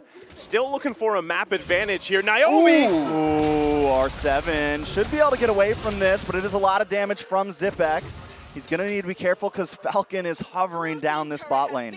Every time Falcon gets an engage, RRQ, it seems like their go-to response is to fight fire with fire and aggress back. And this is making it very difficult for Naomi to get a lot of value with these iron hooks. Because even if someone gets hooked, they don't back away. They all go in at the same time. And with Clay, for example, having the immunity with the Brilliance order is just going to allow him to just buy so much more time. And Falcon is definitely struggling to deal with this, but they still are sitting at a 2K gold lead, and that is significant, especially with how they play. Well, this is big, right? Zipex finally getting that BOD. First Lord of the game is going to be up here. Justin holding on to that wild charge. Everybody, not sure if they want to commit to this just yet. It is going to be Ken and Albert dancing around it. But you see everybody managing the waves the best they can before they get in position for the fight here. Ken and Albert still at a stalemate. And also Naomi waiting patiently there. I think he did spot out R7. But still looking for the best advantage point for both teams. Yellow Flash getting vision as well. Who goes for it first? Yeah, Falcon loves to start these Lords first, try to push them in. But wait a second, Naomi locks on. Vin takes a lot of damage, and the stolen wild charge. Vin goes down. Albert now trying to lock in the back line. Naomi goes down. Albert on the run, though, as Ken and Justin try to chase. Yellow Flash on the bot side, trying to lock on to Clay here. Clay does get stunned, will get stunned again, but Yellow Flash is just here to delay. Albert finds the backside, though, and locks down Justin. Zipex taking a lot of damage. R7 finds him. This could be bad. Ken now moving on to R7. It's a bloodbath, boys. Clay goes down. Overall 3-for-2 still, but a fight still pursues. RQ on the backside. Ken back onto the Lord. Falcon with a very intelligent approach right here. Every time Naomi is able to get an engage, Vin counters with the wild charge. So right there, they used everything to ensure that Vin gets taken out before he's able to do anything. And in retaliation, in the beginning of the fight at least, RRQ was only able to secure the kill onto Naomi. But I think Falcon needs to be careful when the fight drags on like that, because Zipex, if he is getting jumped on by R7 with no protection, that is game over for him. Yeah, I'm thinking the exact same thing, man. We saw that there. R7 just unleashing on the backside, especially in those extended fights. And once again, we find ourselves in the Lord dance. Both teams still looking for positioning. pretty much more or less the same thing. Is it going to be Naomi that lands the hook here first? As everybody gets situated, Zipex trying to get that orange buff. Lord's going to go ahead and reset. No one pushing the go just yet. Yeah, nobody pulling that trigger just yet. Skylar is going to kind of dance around. We got to keep our eyes on Naomi. He seems to be the initiator. The major problem here is, as Arashi said, Zipex hasn't come online in this mid-game. The Clint just doesn't seem as fearsome, and without him, they just can't output the damage. But you can see, tanky items are being built by the side of Falcon, so the damage, the burst potential from RRQ is slowly but surely dissipating. And as you mentioned, ZipX is only going to get stronger and stronger. So I think for the most part, it's going to be in the hands of R7. You see that once he pops his ultimate, the electrifying beats, that's where Falcon just gets a bit more bold and they make a play onto him. Nice play too. R7 going to finally go down. You're fast, but not fast enough. Ken now, here comes the concealed play. Watch for Naomi. They're going to claim over this Lord Pit. RQ force to back off. ZipX holding the back line, getting some nice shots off. A lot of damage on the Vin. ZipX finds it. Skylar using the go away along with the Brilliant, doing a lot of damage, but he's taken out by Justin. Clay will fall next. It's a 4-for-0 trade, and the Lord will go to Falcon. RRQ, man, they just don't know when to back down. They lost the initial engage, they got their members picked off, they still went for the 4v5, for the 3v5, and eventually they pay for a 4-for-0, and Falcon, they jump on the opportunity, they secure the neutral objective, and they're getting turrets left and right. What a disastrous moment for RRQ. Big disaster there, and at the same time, ZipX just picked up the Malefic Roar, so now this damage for that Clint's going to be even more online at this point. And it's crucial, right? RRQ is going to have to defend against this one. Yes, they were down a member earlier on. They still decided to fight it. Look at the gold lead already for Falcon as they press the issue into the base here. Yeah, but with Skylar, they should be able to melt down this Lord. It is just Lord 1, Yellow Flash with the split, keeping them at bay. One minion still stands. ZipX getting a couple passive shots, trying to make them onto this base. Can't quite connect just yet. Falcon now moving up to the top side here. R7 going to come into the backside. Vin uses a conceal play, trying to find someone, or maybe just trying to create some space, but Falcon doesn't want to give it up. A nice hook does come down. Vin tries to survive, but ZipX takes him out. R7 forced to retreat. Justin falls though. Clay able to capitalize. This could be bad. Skylar moving in. Yellow Flash goes down next. Albert finds it, but Naomi then finds him. This is what we call pushing the tempo. Another hook, but R7's still going to press it on. He wants to keep pushing. ZipX can't get away from it. R7! Man, this joy is online. Ken and Naomi forced to retreat. Clay with his back, but R7 keeps on pushing under 2 towers. But the hook comes in. Falcons trying to climb something, but just can't. They just keep fighting and fighting, and eventually they will come out on top. This is the RRQ playstyle, and it's so nerve-wracking because you have no idea what's going to happen. What is for sure though is that the marksman right here is just playing such a key role in these big team fights, man. Whenever Skylar is able to free hit, you see that Falcon just start getting shredded. But if you can see, if ZipX is the one left alone, he is the one dealing that damage. So it just seems like for both teams, the pickoff, the burst is what matters, right? If Falcon can get a pickoff first, RRQ start to falter. But if RRQ can get to the back line, that is where Falcon are forced to retreat with all their members unless they want to lose ZipX or Justin. I just think it's so perfect that basically this matchup comes down to tempo, and you have the joy here with the beats, right? For us all. So, you know, that's how we saw it unfold. But, I mean, you make good points here, Arashi, and at the same time, you have to take note, RRQ with that play, that defense and initiation, they whittled down that gold lead. What, 5K at one point here for Falcon? So now they put themselves in a position again where they can be very confident in this next Lord coming up in about 10 seconds. And really, if they can find a pickoff early on, that's going to be the best case for them. R7 already picking up a Divine Glaive here. Vin with the Immortality. Those are crucial for this next Lord fight. It's just how they play, man. They go for a solid late game picks, but they just keep going at you and trade kills, and they're going for a fight again. Ooh, that is a big resource wasted. Vin trying to get the wild charge down. Suppression does lock onto R7, but he may be able to escape this. Has the shield. He's not trying to escape. He wants to find a kill, and he finds it, but he pays the price. Yellow Flash is going to lock on. He's sitting on top of Albert right now. Ken goes down to the back side. Skylar finds a beautiful angle, and now they're going to disengage a 2-for-1 trade to the side of RRQ. honestly, man, the DPS coming from RRQ is just so lethal right now. Melissa and a Lunox in the late game is the worst of both worlds for the members of Falcon, but Naomi still finds that hook, man. It's insane. Definitely insane, but the hooks just don't seem to be enough right now. Play will take the Lord. Yellow Flash will get knocked up. Vin gonna go down to the Immortality. Won't survive that one. Yellow Flash, though, is on top of Albert here. He's gonna try to back off, but Skylar found him. Locked on. Yellow Flash forced to flash away. This is looking a little grim for Falcon. So as you're seeing these fights break out here, Skylar is just able to unleash, right? A lot of the times it's R7 doing what Joy does best. It's a distraction.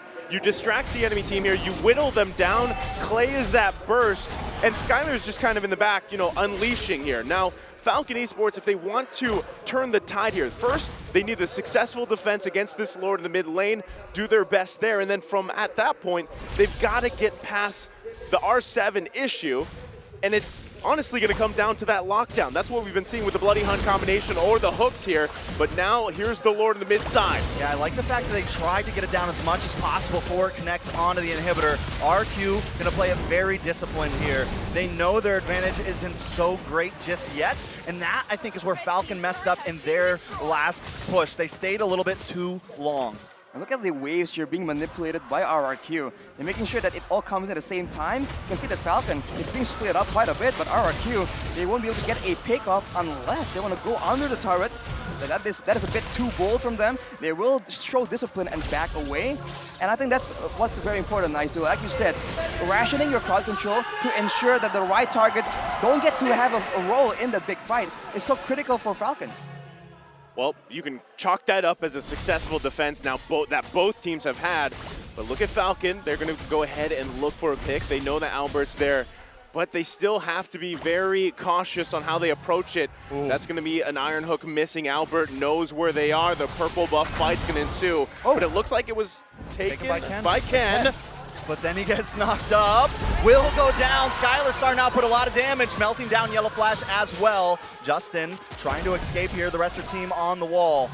Maybe want to try to re-engage this. Naomi uses the conceal play. Another material down. RQ possibly going for the re-engage. Here comes the conceal play. R7 Hook pushing the front side. Wall does come down. This will secure the first inhibitor for RRQ. It's such a tough situation. The tankiest members from the side of Falcon, Glue as well as at Fredrin, they have a mix, very good mix of defensive, physical and magical defense. But at this point, with the Divine Glaives coming in, with a full slot, a full item Melissa, it's just not enough. The longer the fight goes, the more the DPS of RRQ is going to show out to just make that difference. So Falcon needs to find the right targets at this point. If they want to trade members, it might just benefit them because at the end of the day, if the DPS members from both teams are taken out, the members with the tankier, the more sustainable heroes, like the Fredrin, like the Glue, can absolutely take control of that later stage of the fight. Yeah, and this is the biggest thing, right? You see how much, you pointed out the Divine Glaives, Arashi, how much magic damage and burst is there from RRQ. That's why Falcon's forced to take, you know what, they had 3 Athena shields across the board, couple Radiant armors here, but still they're finding it hard to even contest in a lot of these fights just because they can't get to the back line. And that's the struggle that Justin has to solve, or even Naomi. Yeah, Naomi tries to lock on to Vin, but once again, he's using it on the tank. Immortalities will pop. Ken will go down. Naomi now on the run, but R7 doesn't want to let it happen. Back onto the river, though. A little bit of a fight ensues. Skylar going to chase down Justin. Justin goes down. Yellow Flash looking for Clay, but the Brilliance comes out and stops R7. Goes down, R7 all the way in enemy territory, under the base, and that there is the problem. The lack of mobility from that Clint just can't go against R7 now. They are going to focus on Yellow Flash. That is a 5-man wipe. The Immortality does pop. Tries to use the Winter Truncheon. Don't think he's going to get away from this one. RQ will move on to the base, and that is it for game 1 in a best of 5. You can hear the crowd as RRQ takes first blood in the series. It was a back and forth between these two teams setting the tempo, but eventually RRQ Hoshi comes out on top. What a wild playstyle, man. Every time you think that, wow, they made a mistake, they lost 4 members for nothing. The next fight, they just come in and wipe the whole opposing team instead. It's just such a random situation, and Falcon, you can tell that they're just confused. What the heck did they do here? I mean, R7 on that Joy though, definitely a big thorn in their sides. R7 was deep into the base. You saw actually the whole game, R7 was everywhere. You know, and I feel like that's the thing about Joy and why it works so well, especially you park it in the side lane like that, it just causes havoc. I mean, Arashi, you called it. You know, you called it in the draft. And just like, there's the pendulum, right? The pendulum is swinging between these two teams. And I also got to say, RRQ Hoshi, this is the play style I feel like that they favor the most. You know, they can just, again, go head-to-head against a team, that aggression, and it shows. A lot of the times, it might look messy, but a lot of it is calculated, right? So, I mean, we're going to have that game broken down further, but also, again, the M4 Battle Night goes live this January 21st. Expect loads of events and rewards up for grabs in-game. First off, complete battle tasks in-game on January 21st to get a skin choice chest. You can choose the skin you like most from the chest, and aside from that, battle bonus awaits you on the same day. Play matches and you'll get Team Star Protection for 3 matches, double Star Raising points, double Protection points, double EXP, and double BP for 5 matches. We're not stopping there. Free access to all heroes and loads of epic skins will also be available that very day, so save the date. Log into the game on January 21st, enjoy the match, and win tons of rewards. Let's all celebrate the M4 Championship together, including with our friends. I always love celebrating with my friends. With friends. With friends. And now we are friends as well. Now we're friends. Left hand, right hand? There you go. I don't know. Right? However that works. It's all good. Well, again, we're going to have this even broken down further, the aggression here from both these teams. Boys on the analyst stand, take it away. Thank you so much, Naisu, and everybody on the caster desk. Welcome back here on the analyst panel with Mirko, Assassin Dave, and Ulf. We're going to break down game number 1. That was back and forth early on and even in the later stages. We saw that there was a lot of control from Falcon already. They're doing their game, they're playing their game, I mean. With Naomi just landing the hooks, they have the burst damage in the early stages with the Clint. But then again, Clay and Skylar happened in that game. That's how they turned it around. It's all about the power spikes hitting, right? And RQ really waited for that Lunox and Melissa to hit those late game power spikes to finally take control of the game. But Dave, we actually had a discussion here, right? What could a Falcon actually picked up earlier on if they wanted to really control that early game? Yeah, absolutely. There were a lot of problems with Falcon's draft. Early phases seems okay, but you saw the mid to late game. Just feel like they're lacking damage. Every time Naomi land a hook, land the ultimate, the target doesn't die. And when you have a pick-home like that, it's going to be a lot of problem. We're talking about maybe you can take out a Brody or even a Bruno, right, for some damage. Yeah. But, and especially the last team fight, you saw how Franco with the ultimate on the Grok, and he just stayed alive. Yeah. I think it's more about the order of the picks, right? They fourth picked the Clint, knowing that there's already a Lunox. The side of RQ can flex that Lunox, knowing that the Clint is not gonna be a problem anymore. They picked out the Melissa instead. Surely they forfeited some of the early stages, but in the latter portions, you felt that there was a lot of strength on the side of RQ Hoshi. So I think it's more on the order of picks for Falcon Esports. And also I think it's about understanding the assignment, right? That's my favorite word here on the analyst panel, is because early on, remember, Falcon Esports, they kind of drafted for that early game. They controlled a lot of the neutral objectives and even the early to mid-team fights, but they did not capitalize enough when they had those wins, and they didn't punish RRQ as much. RRQ were able to actually keep the gold lead at about like 4,000, around there, not really going up a lot. And that's how RQ were able to build this comeback, right? They were so patient, and look at how they were allocating the gold over to Skylar and Clay on the Lunox. That, and on top of that, Naomi was constantly targeting the Grok. We're mentioning they're already kind of missing damage. Yeah. And if you use the ultimate on the Grok, you saw that, I think, one turtle fight when Naomi ulted the Grok, and they don't have enough damage to burst Grok down, that's when RQ turn the entire fight around. Because if you waste all your important skills, especially the most crucial ultimate in the entire game, for the side of Falcon, it's kind of GGWPs for the side. Yeah, I know. There was a lot of outstanding performances in the latter portions. You saw R7 just perform so well in the last few sequences of the game. It was amazing. It was a big problem for the side of Falcon Esports. But then again, you see Skylar. I think that this guy has grown a lot. Yep. Specifically, like, comparing his performance in M3 and now in M4, now he's like up in the sky, like a true Skylar, dude. He played so well and played it so aggressively. Even when they're not farmed yet, he was very aggressive already in the map. And I think this is the style that RQ needs to constantly be going for, right? They're a team that really likes team fighting, very heavily mechanical based. So if that's the way they like to play, complete the drafts in this style of play almost every single time. Because if not, then you'll see what happened yesterday up against Blacklist International, right? Up against Blacklist, it felt like in these drafts when they didn't get that team fight or skirmish heavy compositions, they really just fell flat.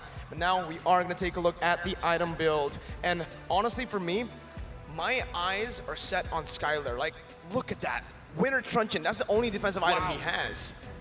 That one is amazing. But look at Clay though.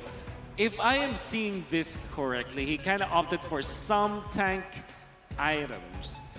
Yeah, am I seeing this correctly? I am seeing this correctly, it's the right? cursed mask, yeah. Wow, that is unheard of. This probably is the first time that there's a Lunox who is like, he has to provide the damage, but eventually has to opt for some defensive items so that he can last a few more seconds in a team fight, sustain back, and then dish out the damage afterwards. But I do want to bring it back to Skylar's build again. He didn't have boost in the late game, or sell it for the Winter Truncheon. This guy has full damage build. I mean, and also Melissa is such a great pick in this scenario, right? Once you have the Melissa, Glue can now reach him, and Frederick can now reach her. Like, I don't think there are too many characters that can actually get a hold of Melissa. And then he just stay in the back, throw the skill 2, and start doing free damage. Let's take a look at the comparison here for the teamfight participation. Wow, interestingly enough, honestly, yeah, Skylar, right? The carry, the rich guy, but take a look at the Sandbag and the Forgotten one. Yellow Flash is doing so much here on that glue. It's a pick that really excels here up against these kind of compositions, but in the later stage, like we mentioned, very easy to burst down, to melt down on that Lunox, on even the Melissa. And at this point, we need to talk about that Joy, right?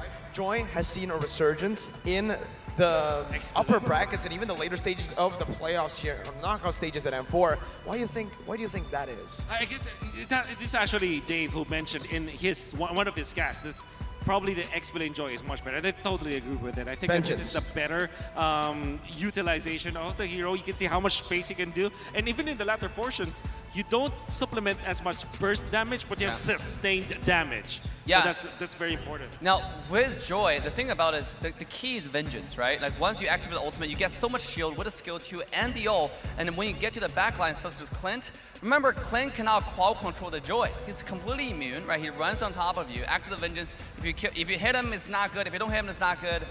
It's really, really criminal.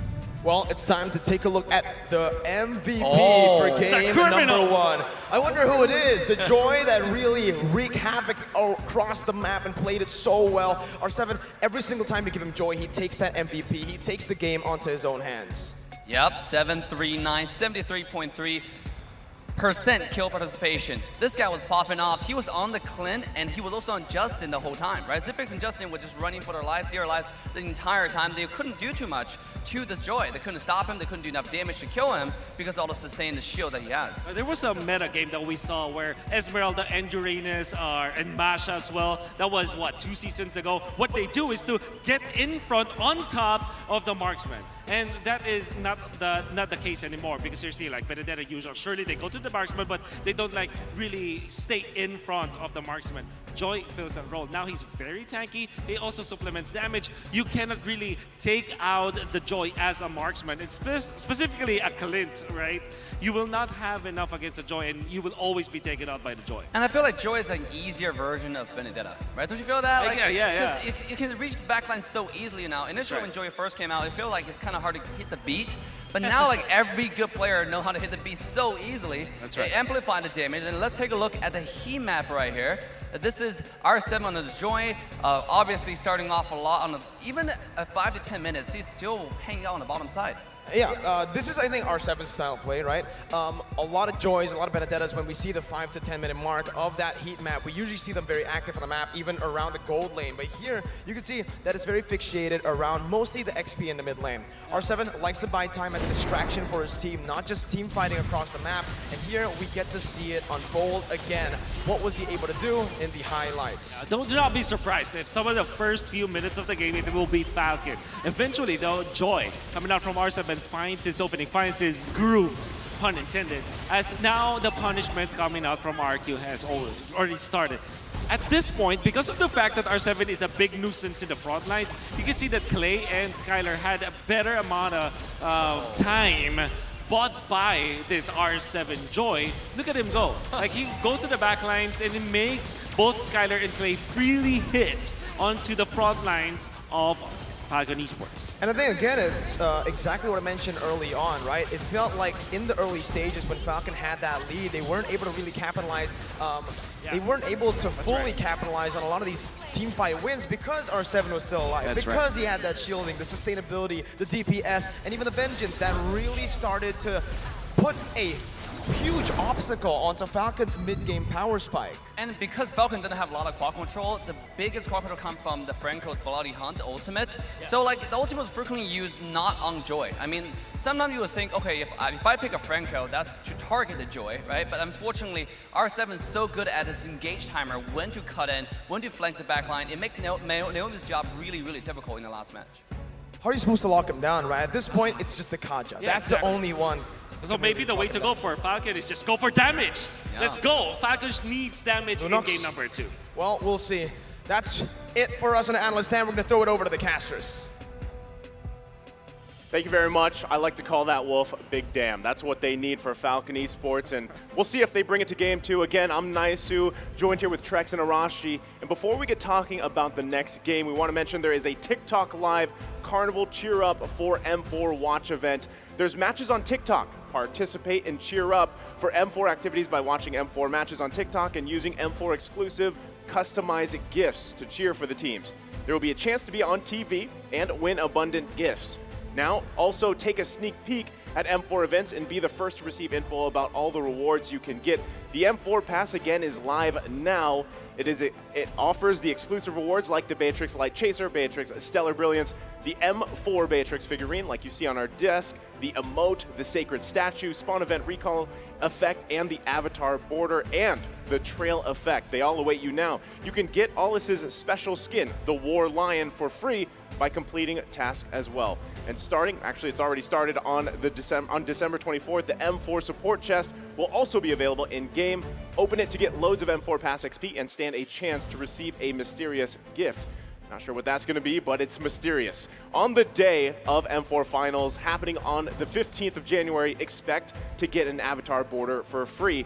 And in the M4 Battle Night event, unlock a skin chest by completing tasks and pick a skin of your choice within the chest. Don't forget the hashtags as well. Hashtag Mobile Legends Bang Bang, hashtag MLBBM4, and hashtag Dare to Be Great. Now, with that being said, I gotta ask you guys, we're only a couple minutes away here from the draft. Arashi, you're the big mind here. What does Falcon need to do adjusting into game number 2? Well, first of all, they have to play with their win condition for sure. We did mention that when the marksman was able to actually output that damage, when ZipX was actually safe from the threat of R7, he can output some damage as well. It seems like they were excelling when they were going for the pick-off gameplay, and when they can make sure that the dive, the mechanical heroes from RRQ gets curbed. So they have to try and play along with that win condition. And of course, be careful with the trading, man, because when you're against a team with so much late game, with a Lunox, with a Melissa, the last thing you want to do is keep trading kills back and forth. And of course, against RRQ, that's easier said than done, but Falcon needs to find a way to be more calculative, because like we mentioned, man, we've seen it happen. When they can get a clean game and not leave any opportunities, they can just steamroll. Well, we're going to have to see if they steamroll, but we are going to take a short break here while things get situated here for the players. So sit tight with us. We'll be back after the short break.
You live only once. For once, leave the comfort zone and raise yourself up. Enjoy the fun together. Pamper your soul. Explore the natural wilderness. Satisfy your appetite.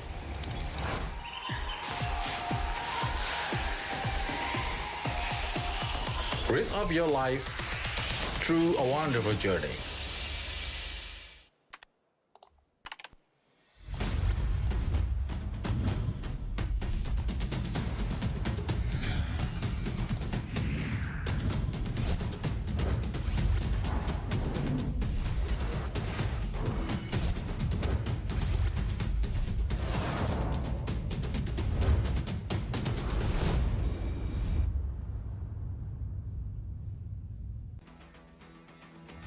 The first match was filled with tension and drama as Boots Scrap, unfortunately, a crucial error that allowed Echo to gain momentum and ultimately secure the win for day number 6.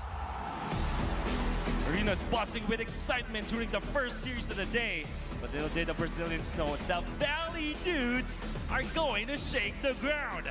White Chicken has shown that he is the GOAT, with major dominance striking fear into the hearts of the MPL Brazil champions. Ultimately, the Valley's reached the challenge and proved that they are the better American team and sent RRQ Akira, the team that beat them in the group stage, back home. Next, fans of both teams are on the edge of their seats as ONIC Esports and Echo are prepared to clash. The first match was filled with tension as Butterscrop unfortunately made a crucial error that allowed Echo to gain momentum and secured the win.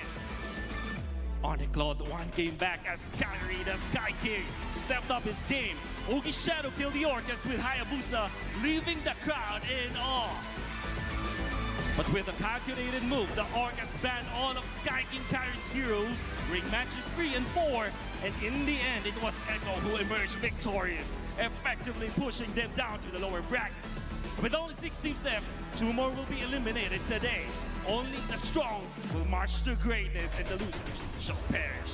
The stage is set. Let the games begin. Dare to be great.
Up until yesterday, 8 teams were eliminated from the M4 World Championship, and Day 5 was nothing short of electric.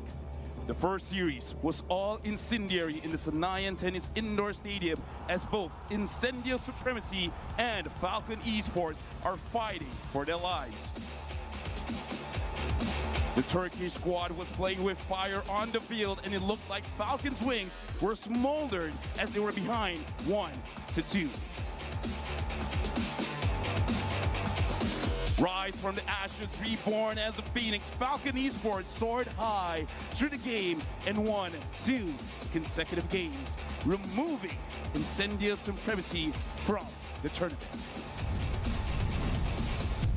Next is the RRQ Kingdom hosting the Blacklist Agents at their home turf.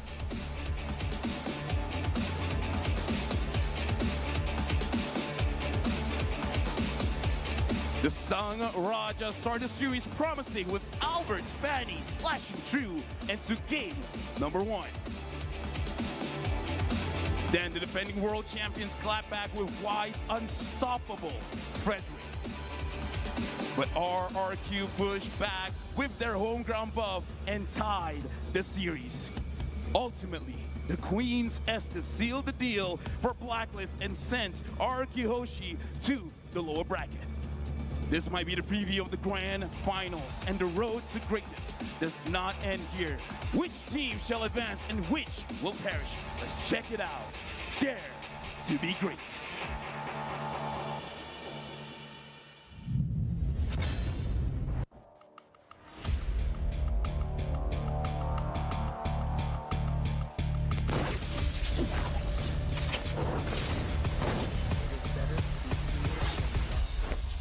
If you cannot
My time, I'm a ball. I'ma get this money right. I'm gonna live my best life. They've been talking to me on me, but you know don't never win. I'm controlling all my victories, and something that's gotta give. Cause this is just what I made it now. I made it now. You can't ever break us down. Break us down. All these bitches were stars. Promise I'll be what they not, and I'll never ever stop. Won't never stop. Yeah.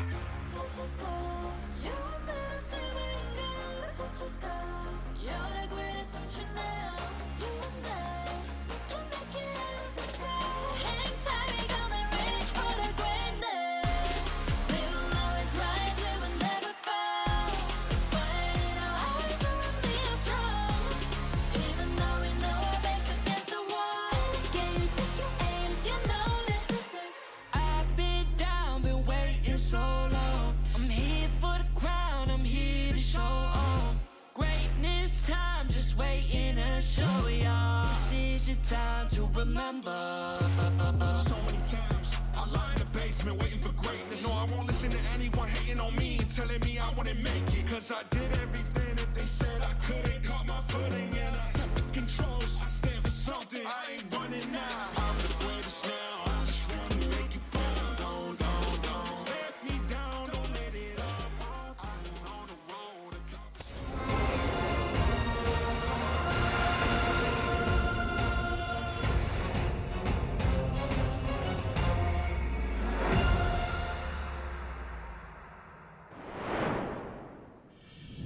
Welcome back to Triple Header Day here at M4, day number 7.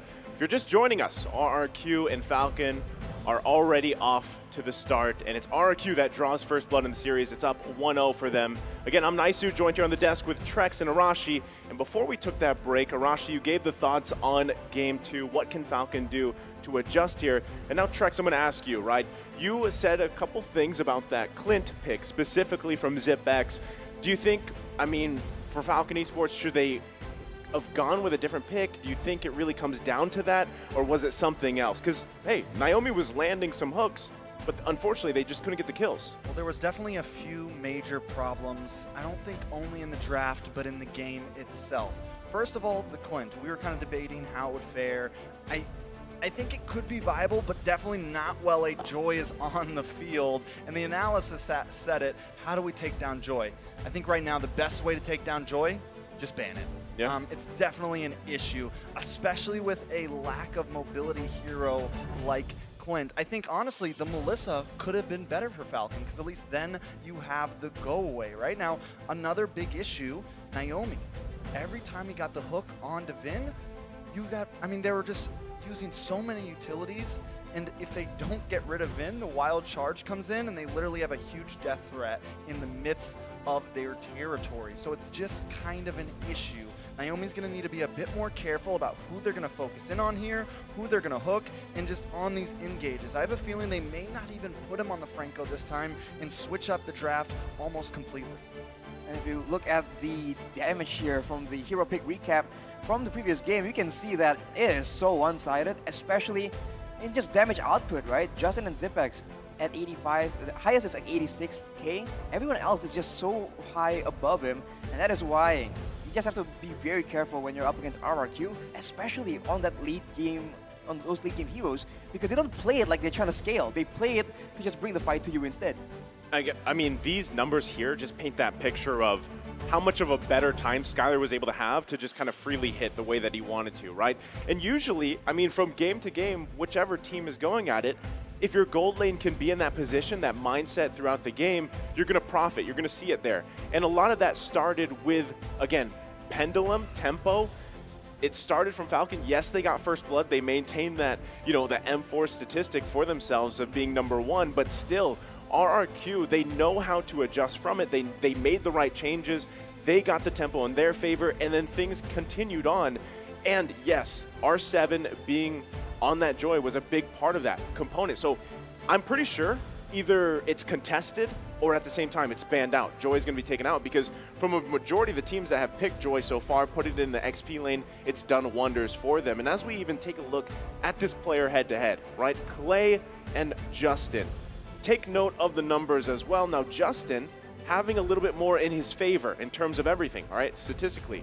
But that's just, I feel like Justin is a little more proactive in terms of decision-making as a player, and Clay being that, he kind of falls more in that team play style, right? Because everybody else is doing stuff, especially, for example, Albert. When he can unleash in the jungle, Clay is usually that follow-up for him, especially if he, let's say he gets his hands on the Eve, which was banned out in the previous game. You're going to see that utility playstyle really shine. Here's the thing, right? Falcon, yes, they have those great statistics. They have that first blood rate. They have the aggression. But when it comes to some of the micro mechanics in those team fights, they got a little sloppy in game 1. They overstayed their welcome in the first push. And then as we went into more Lord fights, they always seem to be the ones who want to try to engage the Lord first. They always seem the ones who want to start the fight. And yes, that can be great, but sometimes you want to play a little bit more reactionary, and when they engage in these fights, they got a little bit too spread out. Yellow Flash would try to go to the back line, and then out of nowhere, the rest of his team is getting invaded by R7, and then they're not able to catch up to Yellow Flash. So it just seemed like they need to bring it in a bit more, tighten up a little bit more. Yes, be aggressive, but be aggressive as a unit, and if your plan fails and you hook the wrong person, you have to know when to disengage.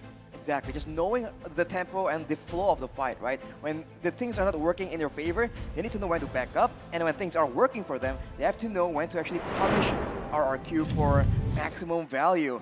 And on the note, by the way, about Clay versus Justin in the stats, Clay has always been a lot more reactive, but sometimes not in the way that you would expect, because he was playing defensively on Yves, but on that Lunox, he wasn't diving in, he wasn't trying to get those pickoffs. All he did was escort Skylar, so anyone who dives towards the back line gets a good chunk of burst damage coming in, both physical and magical, and that is a huge deterrent to anyone just trying to go in and deny that backline damage. So something like that can be actually applied by Falcon as well in game number 2.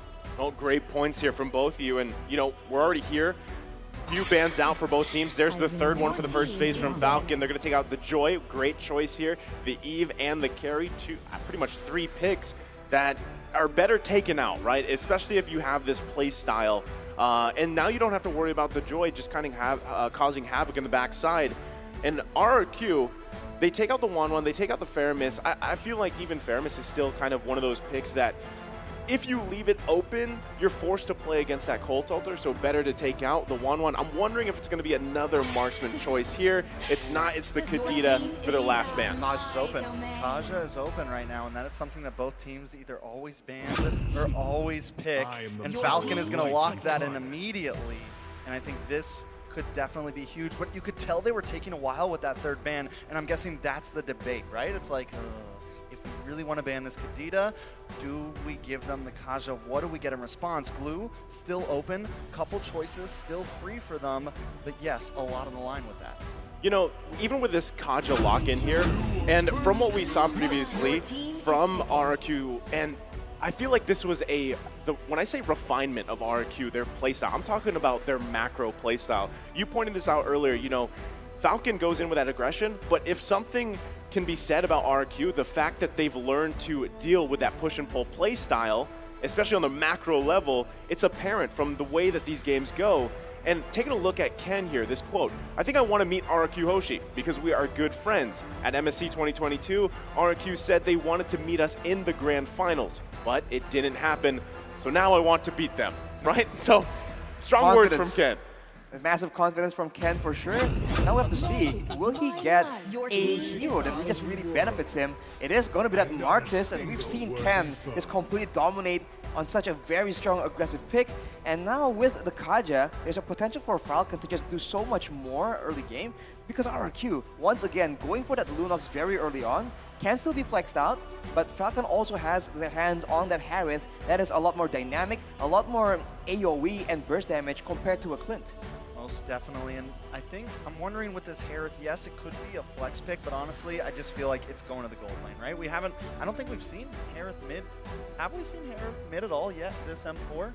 This M4, I'm not sure, but we've seen it before. Of course it's possible, yes, but I got a feeling ZipX has played it before. He's done well with it, so not a whole lot of flexibility on the side of Falcon. Yes, it is there, but I don't think we're going to see it. Now, Grok will get locked in here, and with the glue pick already, my guess is the Grok will be Rome here. Now, the Lunox pick, right? Up front, they don't waste any time. They pick it up. They had a great game with it last time. How do you feel about it, Nicer? Lunox is, I mean, the damage, the burst potential is always there. One thing that I like most about it, and I feel like it's a little underappreciated, is just the brilliance relationship with a lot of, I mean, the way that you can have that advantage in terms of those early skirmishes, those fights. I mean, a lot of the times you can bait out quite a few ultimates. And again, going back to macro playstyle and even on the micro level, that's usually what we've seen here. I mean, from teams at this caliber at this point in the knockout stage. So Lunox still a solid choice, but even more so. I mean, you've got Glue, you've got Grok, you have that front line pretty much under control, and not to mention, I mean, we've seen some crazy things just alone from Grok with the wild charge setups or even the split from Glue. So already the first three choices are solid here for RRQ, whereas I feel like, again, Falcon specifically, you rely, anytime you have a Kaja, you are relying on that pick potential, that divine judgment, and I mean, if you have to use it defensively for appeal, then you don't have that advantage anymore. So you want to be able to match that up right now. If this is that Harith, most likely going in the hands of ZipX, we've seen Harith fall off really early on if you can't get those kills, and then you're just left with pretty much Zaman Force, you know, bouncing back and forth, and your damage just isn't there. I think RRQ for sure understands that as well. They know that Falcon, they have a lot of pick potential. They have a strong jungler, a strong roamer with great crowd control, but they also need a strong mid laner to supplement that, to ensure that the mid lane isn't constantly shoved on, and to ensure that they have a numbers advantage if they are roaming around as well. 3 bans onto Justin, the main playmaker, and you have to wonder right now, in his shoes, what exactly can he go for? Because for the most part, right, the bulk of the quote-unquote meta heroes has been banned away. And Justin, we've seen that on more passive heroes, he really does not shine as brilliantly as he usually does on these playmaking heroes. It's definitely interesting, and I'm thinking the same thing. What does Justin go for here? The Kadita, the Valentina, the Farza, the Yve, all picked off. So there's not that, I mean, I don't think there's any more like zone area heroes. Of course, the Harith could still get flexed over, but definitely limiting down there onto his hero pool. I think the only thing that I'm thinking of is maybe Lilia, right? But still, I guess it really depends where the Harith is going, and maybe still it's flex, but Lilia would be a good option. At least you can clear, you can push fast, and you still have, in a way, it's pretty much the counter relationship between baiting out ultimates from RRQ, because that's what we talked about with Brilliance from Lunok. So if you have the Lilia, you have that Black Shoes, you can hopefully, if you can, juke some things out and then get that advantage, because then you fall back on that Kaja pick for the Divine Judgment. Still, a lot of it relies on what else do you have? You know, can you, because it's great if you can get a pick off, but if you don't have that follow-up damage to actually get those kills, that's where you struggle. So even more so, RQ goes again with this durability route. Not only do they have Glue and Grok, but now they have Frederick. Now this is a bit troublesome for Falcon, because previously RRQ, they don't really have the strongest of front lines. They had Vin on that Grok with full defensive items, and now it's a complete contrast. They are the ones with 3 heroes, and Falcon will be the ones trying to attempt to actually crack through the front line, and that seems to be their exact approach. Having the Harith, Granger, and Lilia, a strong mix of burst and DPS from multiple sources, right? Physical and magical. And in the late game, with items, Justin can definitely melt down multiple heroes at the same time. That is the power of the quote-unquote DPS of the Lilia. But for RRQ, there you go. Three solid frontline heroes, 2 very solid backline characters. It's going to be a front-to-back.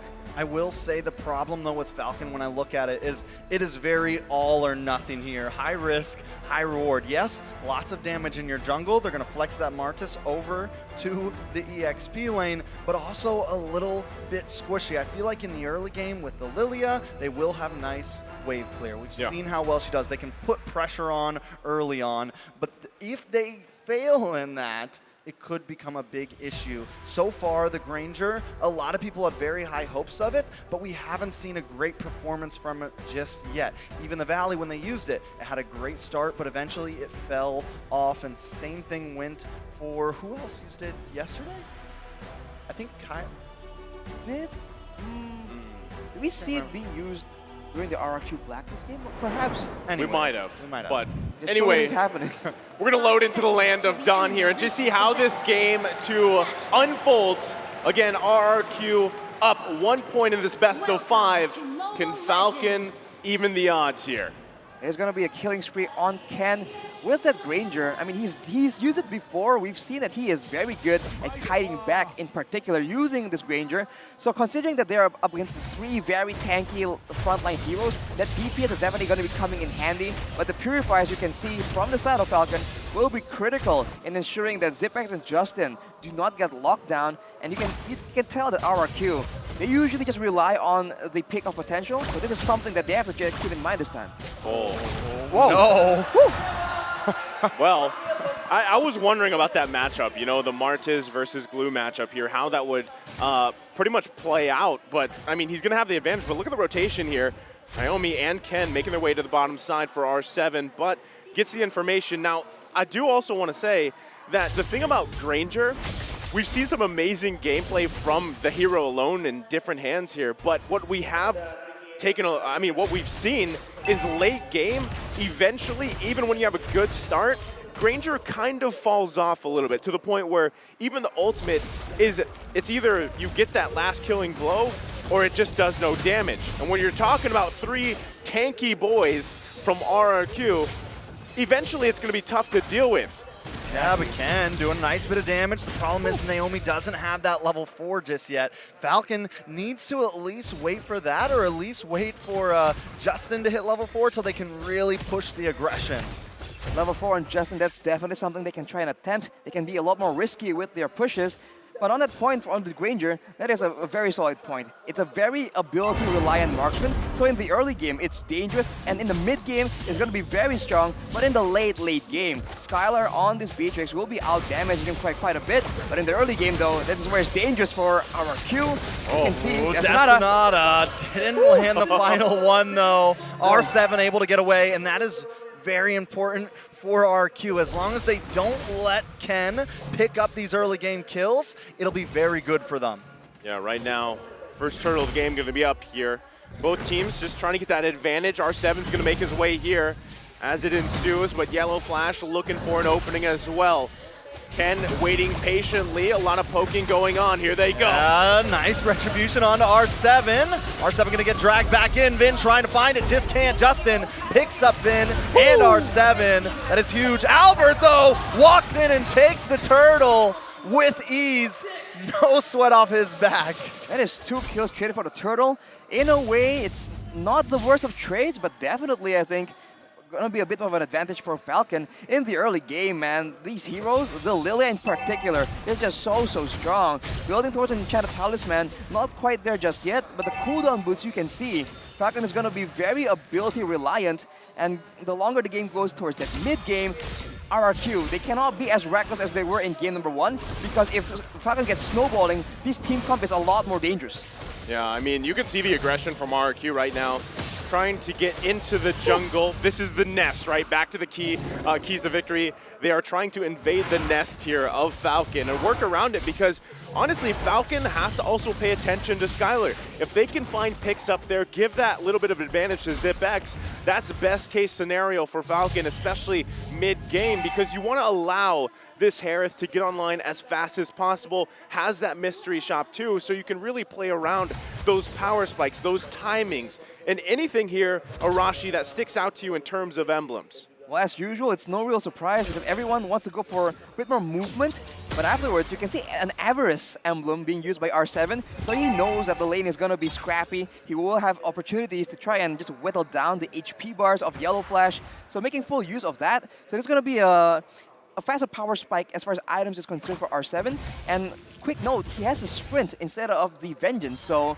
this is why he was able to be taken down so fast in the previous fight, but this also means that later on, he can stick to whoever he wants to. A glue on a split with a sprint. Literally stick to them. Yeah, exactly.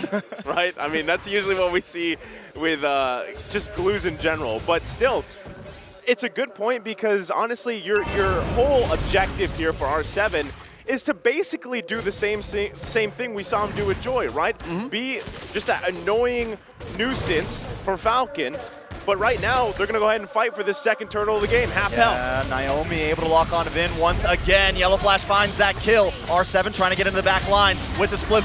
Albert does take the turtle, though. Naomi taking a bit of damage. Ken goes down. Naomi and Yellow Flash now on the run. RQ responding fiercely. That is quite catastrophic, man. Ken, the jungler, was the one that fell from Falcon, traded for Vin. This is the same thing we saw. Falcon, fearing the engage coming from Vin, targets him instead to ensure that there won't be a big wild charge. But in exchange, right, they leave their members vulnerable and out of cooldowns for RRQ to just punish afterwards. This is something that RRQ just really enjoys doing, and in Falcon, they just have to adjust and do something differently, man. Vin is ready to take the fall for his team. Yeah, I mean, he's actually looking for an angle here. Not sure if he's going to commit, but the pressure alone is exactly what's working here for RRQ. I mean, even around the purple buff. A lot of damage does come on to Albert, but he is a tanky boy along with Vin. Clay also being some kill threat. ZipX does drop the Zaman's Force, trying to lock onto Vin here. Still going. To watch out for Skylar, though, doing a nice amount of damage. Ken and Naomi also here as well, but the disengage does happen. So, I mean, this is the thing, right? Going back to that Granger pick, you want to have it for that early game advantage. The burst should be there, even in mid-game. But when you have this kind of a start, it's really tough here. And yes, these two are going to go at it here. I don't think anyone's going to go down.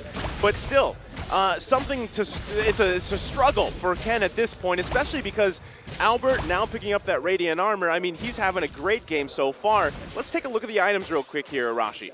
Well, as you mentioned, Ken with the Hunter Strike, attempting to just get a lot more value, more chase, more slowdowns. And Justin now with the Enchanted Talisman, that's a lot of clear, a lot of DPS still. It only depends if RRQ actually stick around and crowd together for the damage to come through.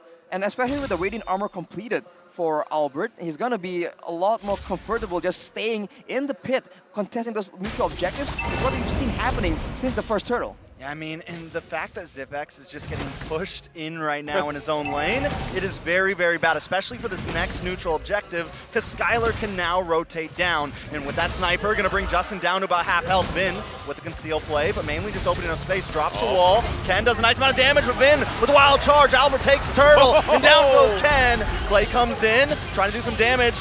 We do see Zipex drop to Zamon's force, but it's still not enough. RQ taking claim over the land of Dawn.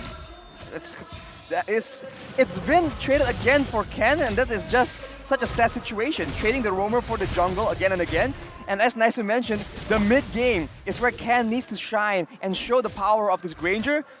But if he keeps getting picked off like this is not going well at all. RRQ finally increases the lead up to 1.6k gold, and in the midst of all that, they are still the ones able to find structures, turrets in the top and bottom lane.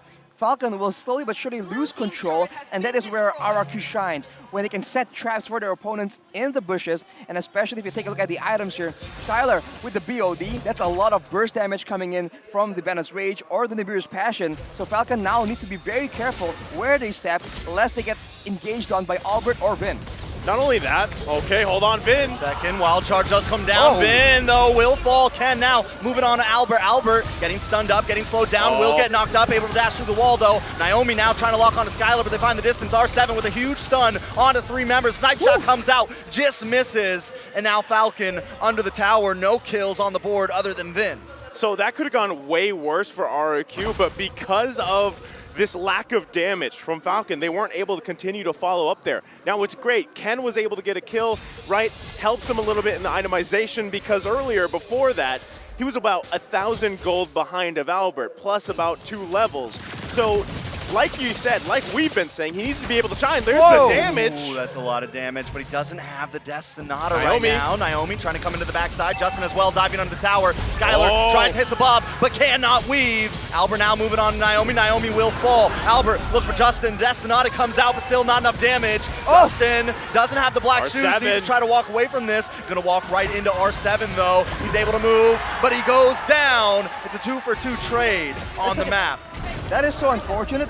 RRQ, they're trying to just make an outplay happen, but Skylar, as well as Vin, they preemptively use a lot of their resources, including the Wild Charge, and that is just patience being shown by Falcon, just juking it out, showing them different looks in order to just bait out those spells before going in. It paid off for them. They closed in the gold gap by about 1k, but now it's back to square one. RRQ contesting the Lord now without the presence of Zipex to try and benefit Falcon in this fight. And they are going to hold down. We got to watch for Naomi hiding out in this mid bush. One other thing, Falcon has taken a few towers across the map. Now they're all going to try to group up here. Vin brings in the Wild Charge. Naomi annihilated. Now RQ wants to move in. Albert able to take the Lord. R7 into the backside, but Falcon needs to try to retreat. Maybe they want to push in though. Zipex does dash in, drops Samon's force. Instantly deleted. The Redder takes him out. Yellow Flash will be next. Ken though does find Clay. 2 for 3 on the map currently as Ken and Justin need to get away from this. It's a well fight, but RQ comes out on top. Okay, they grab a couple kills there again on both sides, but you gotta be cautious here for Skylar. He's getting to the point where he's going to start carrying the damage department for RQ. They've got that nice gold lead here. Naomi has to be able to find Skylar as they assault the mid lane. Still, they also have to deal with this Lord marching on the top side. On that point, Naisu, as you can see, Hunter Strike as well as the Malefic Roar. So any kind of physical defense being built by Falcon right now is going to start getting shredded through. We saw the damage come through in the previous fight, and now with the Lord coming in, you can see that RRQ, they're sieging, but Vin also looking for a play. Oh, big Wild Charge with the flicker. Justin taken down. Samon's force does drop. Albert on the front side. Ken does find Vin. This is a good play. R7 going to come back in. Yellow Flash wants to lock him up. Fresh comes in, and R7 goes down. Falcon able to defend that push. That's a 2-for-1 for Falcon, but RRQ with the Lord and the empowered waves pushing in, they were able to get so many turrets. So in a way, not the worst situation, but of course ideally when they're so far ahead, I say so far, but when they're 2k gold ahead against a team like Falcon, as much as possible, they want to reduce the amount of kills, the amount of gold they let go into the hands of Ken. Because we saw in that fight, that Death Sonata, especially to the squishier targets on the side of RRQ, it still does quite a significant amount of damage. Yeah, it does quite a bit here. And right, this is your time if you're Falcon to step on the gas if you can, right? This starts with Naomi, find a pickoff, get that numbers advantage. You're still working against a gold lead here. Now you're able to get a couple more items like we take a look, on the proper people here for Falcon. but at the same time, you still have to worry about Vin, R7, Albert just taking the brunt of that damage. And even if you focus on Clay, you still have to get past that brilliance. You still have to get past everyone to get to Skylar. If they can get Skylar off the board here, they lose a big impact on damage for RRQ. Now still, it's going to be pretty much a stalemate until things transition in about 30 seconds for that next Lord here. But Falcon's going to have to get more space on the map. They've got only 2 turrets. So right now, RRQ with a huge advantage in terms of space. And with that space, look at ZipX. He's not doing very hot in terms of kills, but look at his items, man. One more item, well, at least 2 more items actually, to get a full inventory slot. He is not too far there's behind the Divine Skylar. Exactly, that's a lot of damage still. This is a quote-unquote late-game Harith. He has the items available to be an actual threat to the tankier members because remember, he does have a good amount of true damage in his kit. And along with that, Lilia with a Ice Queen's wand and a glowing wand, that is a nightmare for these beefy fighters that have to close distance, that will take a lot more damage from the burn, the percentage HP damage coming in from that glowing wand. And it's a very well amount of damage distribution as well. You have a decent amount of magic damage, a decent amount of physical damage with Ken. So RQ has to decide how they want to build throughout this mid-phase. Vin is going to miss that wild charge. Actually, he does land on to Naomi, but Naomi able to get away. Albert holding down. ZipX goes down though. Albert finds it. Justin will fall on the backside. R7 going to keep on moving. Skylar picking up a double kill. A 3-for-0 trade and a Lord over to the side of RRQ. With 3 members down, this is a very tough situation to be in for the side of Falcon. RRQ is very good at this. They know you have your death timers still on cooldown. They will push and try and get as much as possible. And even once Falcon members respawn, they still have to contend with the Lord coming in. And with a Beatrix on the side of RRQ, they can just very slowly but surely siege down these turrets, and they have already begun to do so. Yeah, they're going to go ahead and lose that mid-inhibitor turret here. Also the top one being whittled down. They've got to deal with the Lord as well. Falcon in full defense positions here as RRQ going to put their eyes on the bottom lane as well. Still a back and forth between both teams. Falcon looking at Naomi here. Can he find anything? Oh, Vin will get suppressed here. Yellow Flash comes in, gets a few knockouts, but Naomi's deleted along with ZipX. Ken with the Destinata able to find Albert, but they locked onto the base. They need to do something quick, trying to defend with all they can. Push the minions back, get them away because RQ's trying to end this. RQ gonna readjust the situation. Skylar able to clear waves. They have another wave of minions coming from the top side. Do they want to re-engage here? Skylar still at full health. Ken, Yellow Flash, and Justin all alone. Yellow Flash gonna try to move in. RQ with the dash and the darkness. Ken will go down. Now the base is gonna get focused in. Skylar shredding through, but no minions there. Vin finds a wild charge. Naomi does get knocked up, but Yellow Flash is here as well. Skylar forced to finally retreat, but another wave. Sniper shot comes in, just misses, and Falcon lives to see another day. RRQ, they just stayed a bit too long. They want to try and end the game right there and then, but unfortunately, the waves have been cleared by Falcon. They knew what they have to do, and soon we'll take a look at a replay. That was a very chaotic chain of events. They all began with RRQ going for a good fight. They got the pickup, they get the members low, and that was an insane snipe. And off the bat, Falcon's already on the back foot, but afterwards, right, despite how damaged it looks, RRQ understand that the members of Falcon have a lot of burst damage, so Skylar was unable to actually move forward and end that game, and now they are back to just waiting for the next Lord, because of course for both these teams, that comeback is still a very serious possibility. Well, I mean, even looking at the items, right, you just need a little bit more time for Falcon to at least have the full items they need, right, at least across the board here. Now still, there was a great defense coming out from Falcon in the base. I mean, even Ken able to grab a couple kills. At this point, again, like, Granger's damage is kind of, is it there? You know, unless you hit the right targets, but still, you can see this from RQ. They're pressing every situation they can. And a lot of it is, again, Skylar and Clay able to just freely be in the backside. And even Clay making those decisive decisions to flicker in, get those Chaos Bolts off. It shows just how strong RQ is right now. Now that this Lord is for the taking, Falcon has to contest this if they want to stay in this game. Yeah, they have no inhibitors right now, so they definitely have to contest, but R7 comes in with a big stun. Finn gonna get that wild charge off. Falcon now on the run. Zipbacks drops him on his force, but a little misplaced there. R7 just being the distraction that RQ needs. He's gonna jump on top. Oh my goodness. Ken, very low. Ken goes down. Finn with the immortality, but Falcon now on the ropes. All of them low health, and a Lord coming soon. Just like the Joy, R7 does it on the glue in the same fashion, and it works so good. RRQ. They understand that the main damage threat is going to be Ken on the Granger. They send R7 after him, and during that split when he was mounted onto Ken, he preemptively placed the Slam to ensure that he can pull Ken back, and now RRQ are going for the kill. Yeah, the Lord's gonna come in. They're gonna try to defend Yellow Flash, getting a couple decent knockups there. Black Shoes does pop for Justin. R7 trying to defend. Lord is locked on. Base getting chunked, trying to defend, but this will be it. RQ takes game number 2. Wow. Match point. RRQ here. What a performance. Still a pendulum between these two teams, but this time, RRQ again just coming out stronger. I think their composition is just so much stronger in the late game. It's a bit of the same situation. There are moments where Falcon were able to get an advantage, but afterwards, RRQ just find that single moment, they get 3 kills onto Skylar, and just like that, that Beatrix damage in the mid-game, that was insane, man.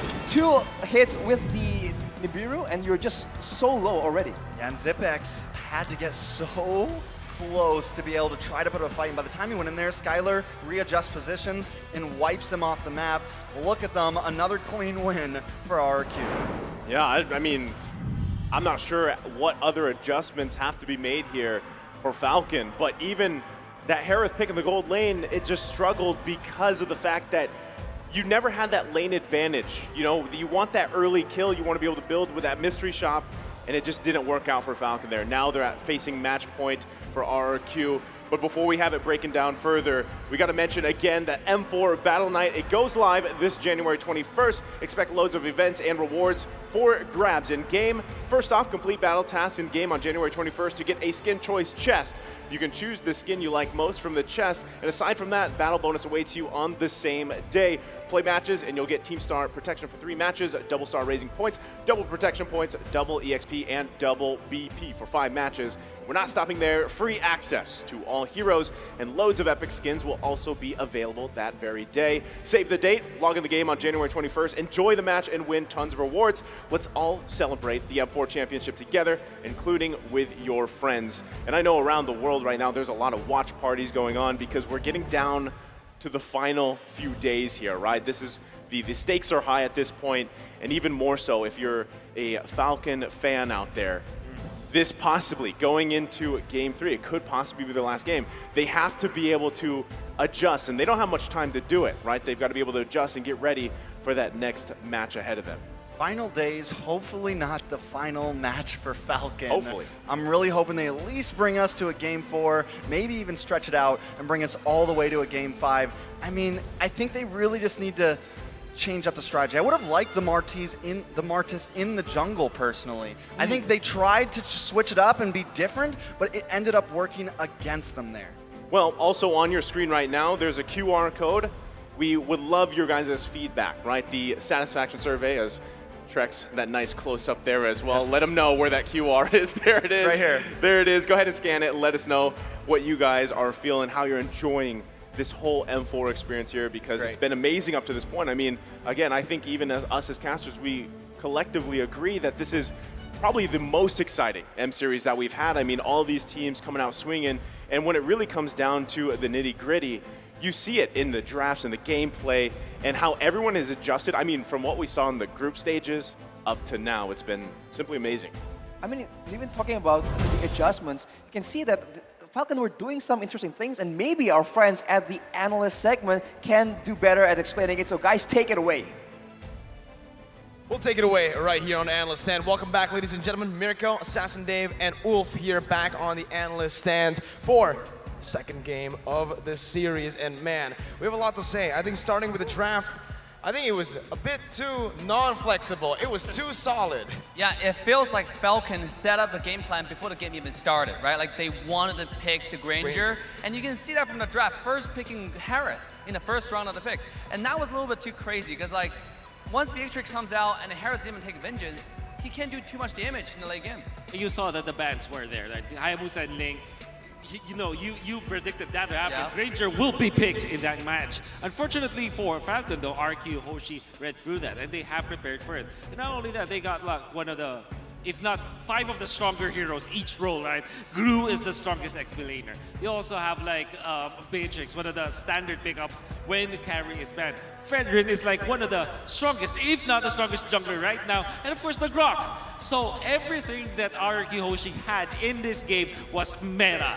And for Falcon, although they're playing on their own side of the map, even when this is like their comfortable picks, they just can't win against the sheer firepower of RQ Hoshi. I think the main problem for Falcon was, again, they wanted to pick the Granger. They already set up for the Granger, even though they knew they were up against a Grok, a Lunox, 2 heroes that could really just smash that back line, and on top of that, the glue, right? Correct. And as you can see right here, I mean, in the game itself as well, there was no way you were going to melt those members down on a Granger. Maybe early to mid, but once it got to mid to late, no. Hey, I gotta give credit to Ken the Man, okay? Ken the Man. This guy was popping off. Despite all the difficulties, all the die potential coming from RQ, he was finding kills, right? He was finding those squishy backlines, and his aim was on point with the ultimate. And Rhapsody was one time in the mid lane, 1 skill finding 2 kills, the mid lane as well as the tank. So let's take a look at team fight participation right here. And it seemed like the highest will be Ken with 86% from the side of Falcon. He's very active. I agree, but if you're looking at RQ Hoshi, it's well-rounded. The lowest will be 67%, and like 80% of the kills will be for the glue as well as the Fredrin.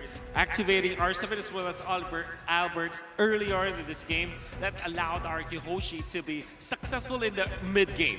Early game, it was quite shaky for both teams. Falcon finding some kills themselves, and RQ Hoshi just losing some influence in the map. But when it comes to those turtles and those Lord fights, that's where RQ Hoshi actually flourished. One thing I want to open up in this discussion is that RQ Hoshi actually held their ground when it comes to those turtle dances and those Lord dances. It kind of felt like Falcon didn't have any influence at all during those team fights. Which is interesting, right? Because the way they drafted their composition is for that gold lane pressure and also the mid lane. Remember, they had the Lilia, they had the Kaja. Wave clear is not an issue for them. And especially with the Herod later on, you would expect him to get a lot more pressure done. But unfortunately, like Wolf said, the coordination around the Lord Dance was just not present. But here it is, the MVP for game number 2. It's Skylar, the man who has improved so much since M3. I think we mentioned about this in game number 1, but back at M3 it was Sin, right? Now it's his time to shine. Absolutely. 6, 1, and 4 on the Beatrix. And one thing that maybe we cannot see through the stats that you're looking at is his accuracy with the render shots. Yes. The ultimate was nerfed, by the way. Nerfed. Nerfed. And now I do want to point out with this MVP, the counterpart that Harris played by Zipix, right? Why not taking out a Vengeance? You know, because when you go against someone like Beatrix, Vengeance is a must-have. You know, in the late game, he doesn't even have the sustain to go to the backline to pose any threat to this marksman, which allows Skylar to even shine brighter and better in this particular game. You know what, that was actually pretty interesting, right? The Vengeance, that's an option that they can go for, especially in the lane matchup. I think he's still opting to go for the Purify because of how much CC there was on the map. But here we're gonna see the heat map for Skylar, the gold laner, who is so active despite being a gold laner. Remember, in this meta, in this patch, you would usually think your gold laner would just stay in lane, control the minions, and farm up. But 5th to 10th minute, he was all over the map. He was actually stopping the punishment happening from Falcon by rotating to mid lane, just getting that Bennett ult and clearing the wave. A double lane, right? At 5 minutes to 10 minutes, you get what? The gold in the gold lane as well as the mid lane. There's so much. It amplifies your farming speed. At the same time, because you're farming so well, you get more damage output as well. And that's what we felt all throughout this game. Skylar, after hitting a lot of shots, he deals a lot of damage. And this also reveals the downside of the composition of Team Falcon, right? I mean, they couldn't give Granger any vision at all, and you can see Skylar here is able to roam around with the entire team. I usually say when you see the heat map for the goal lane, that kind of reveals the goal lane, the heat map for the entire team because they roam together the team here. And let's take a look at a highlight from this incredible marksman player. from RRQ. I think the main thing I want to highlight here isn't just Skylar just yet because he wasn't in that team fight, but again, I think it's what Wolf said, right? The Lord Dance is just not going in favor of Falcon at all because of their positioning. Because early on, even here, they were able to actually get a few good trades, but they were just not in the proper position to take the turtle. Oh, that's correct. You can see that even when Falcon is like winning some of the pickups, RRQ still manages to control the area and then eventually just overwhelm Falcon. This is one of the closer Lord Dances, but it didn't even look close because RRQ Hoshi just duly punished Falcon in there. And you can see that Skylar was really hitting. You can see the glue being a big problem for Falcon. Nobody from Falcon actually can stay in front of RRQ Hoshi for more than a second. And that's the Harith I was talking about, right? If he had a Vengeance, because he was never being targeted to begin with, right? If he had a Vengeance, it would be a lot better. Twice in his highlights, you've seen that he jumped in, he got one shot out of Beatrix SMG, and it was just too much damage for him to take. So basically, when they actually found out how to properly Lord Dance, it was too late. 4,000 gold lead built up by RRQ Hoshi, and there was not much you can do up against such a massive lead for a composition that was built for the late game, right? But Assassin Dave, Wolf, and Mirko, we're done here on the Analyst stand analyzing game number 2. We're gonna throw it over to Mara and Clara with an interview. RRQ Hoshi fans, we got celebrities up in here, pretty popular, Clara. Yes, the actress, Celine, and the singer, Stefan. Thank you. Hi. We're so curious, which players are your favorites? Ya. Which player? Suka sama siapa sih playernya? Ada yang suka nggak di antara playernya? Aku suka Albert. Albert. Role di in-game jungler juga? Aku jungler juga. Oh, he's jungler, so he's idolized Albert. So you play? Okay. I play. What rank? Mythical Glory. Mythical Glory. He's pretty good. Okay, if you can compare your style to any of the player and you feel like, you know what? If I go one-on-one, we're the same. Who is that? Absolutely Albert. Wah, sekelas Albert nih. Bukan salah digoleng. Ya semoga ya, tapi sepertinya teman-teman bilang seperti itu. Kata temannya. Kata teman. His friends say that he just like Albert. Albert. Okay, we gotta check that out. But how has this experience so far for you? It's been a few days, and now they're battling to make it to the finals. What do you guys think about their performance so far? Gimana ngelihat dari pertandingannya, datang ke sini juga, Kak Selin? Actually, ini benar-benar tempat yang sangat seru ya, apalagi untuk kita kayak pecinta games dan ada mengadakan acara-acara yang seperti ini tuh cukup membuat kebersamaan bareng gitu. Akhirnya bisa saling bertemu, apalagi dengan kamu, aku juga sering lihat YouTube kamu main game. Terima kasih Kak Selin, jadi malu ya. Pro player. Yeah. I know, troller ya, oke. Tapi how about you? Gimana kamu ngelihat pertandingan dari RRQ, perjalanannya, the journey of RRQ? Wah, seru banget ya. Sempat di lower bracket ya. Tapi aku yakin sih kekalahan itu salah satu hal untuk membuat kita lebih maju lagi. Jadi aku percaya RRQ akan menang. We believe RRQ will win. Yes. I think you know what they need some pumping up to do. So what's our message for them to get them pumped up so they can perform better for the next game? Maybe you want to sing some song? Maybe Biasa kan nyanyi buat Kak Selin nih. Sekarang nyanyi buat RRQ udah. Let's go. Boleh di sini ya. Ya udah, aku ini lagu aku spesial, liriknya aku ganti buat RRQ. Special lyrics. Special lyrics. Ternyata belum siap aku kalau RRQ kalah. Karena aku yakin RRQ kan menang. Kita dukung Indonesia akan menang. I love you. I love you too, Kak Selin. Wow. For sure, that's going to motivate them. So let's get this game 3 started. Casters, please.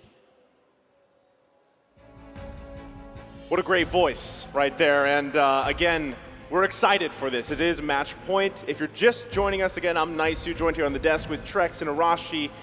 And holy moly, it's a series, right? I think we're all collectively hoping that it's not a sweep, at least here on the desk.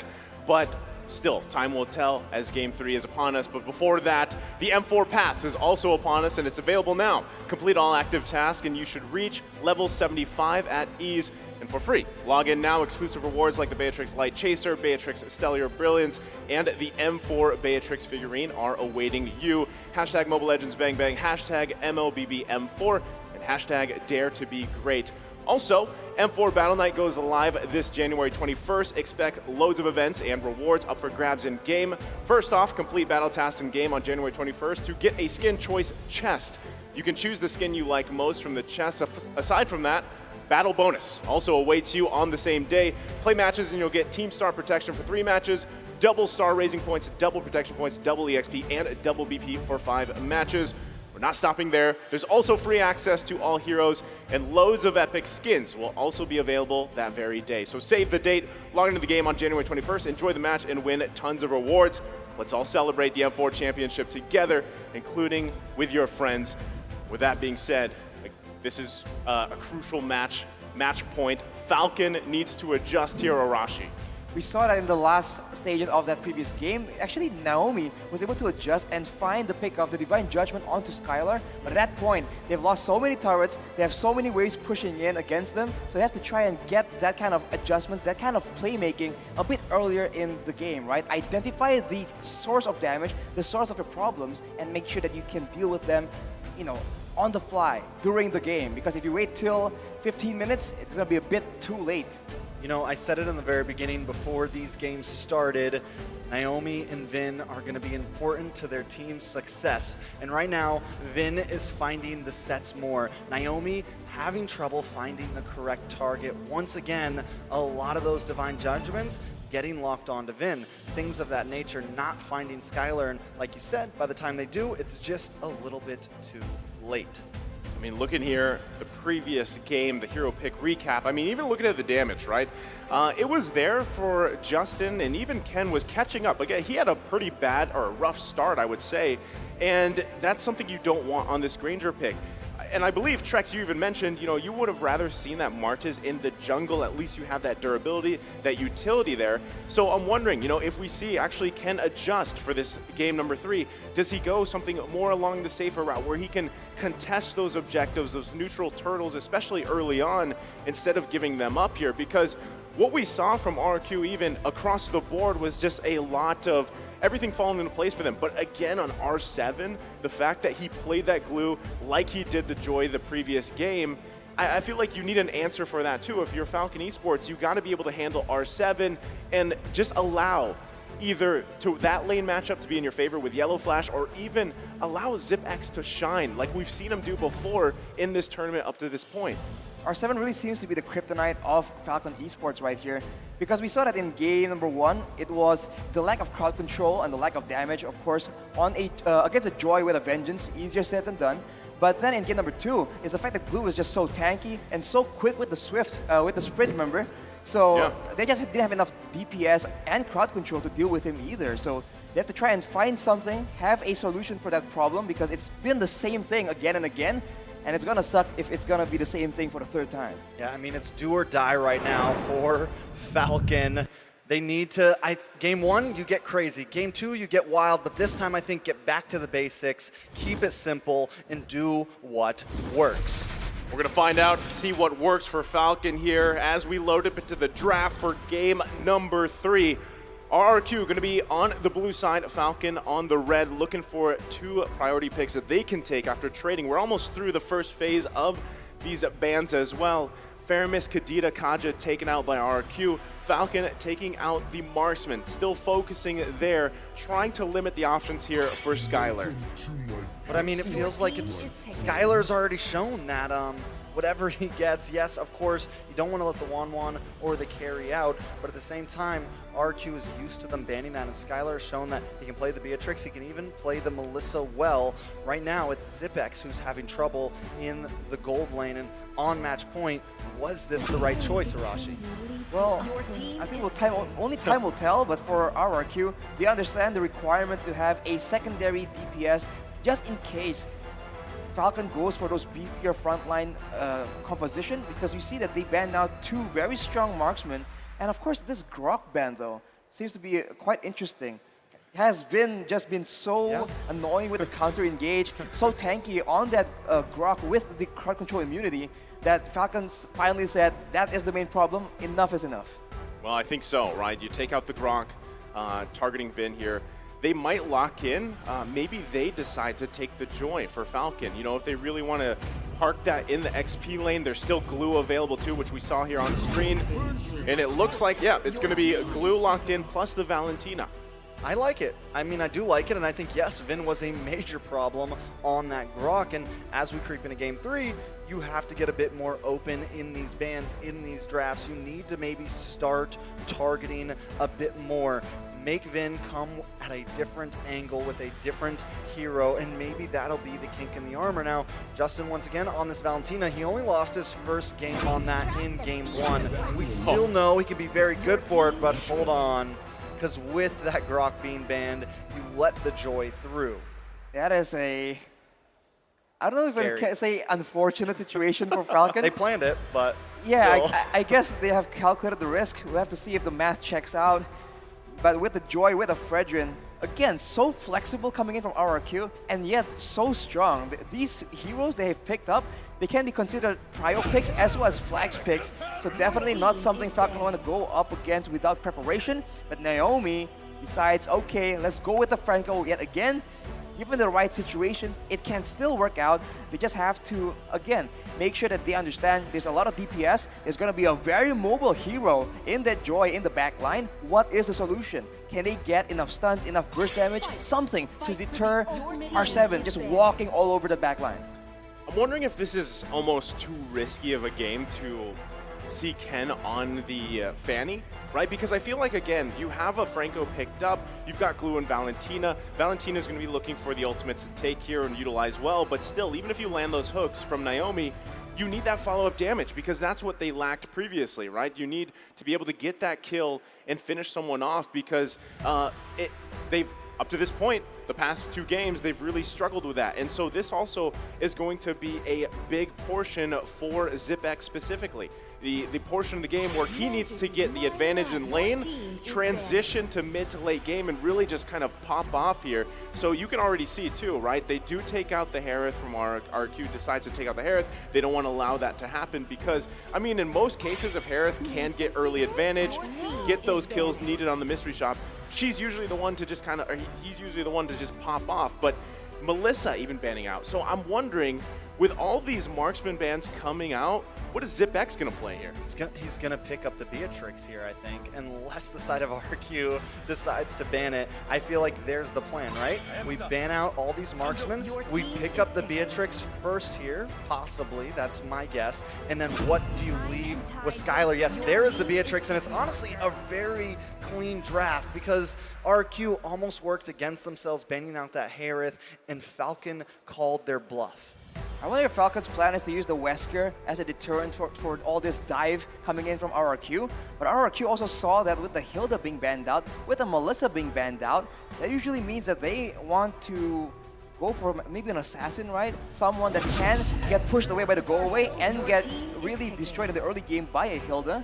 But for RRQ, it's going to be a Kufra as well as a Claude. Skylar does play a very mean Claude, but we haven't seen Vin on the Kufra that often. The final pick for the side of Falcon will be that Martis though, and I think according to Trex's will, it might just be going into the jungle. Good. I like it. I like it. I'm happy. Good job, Falcon.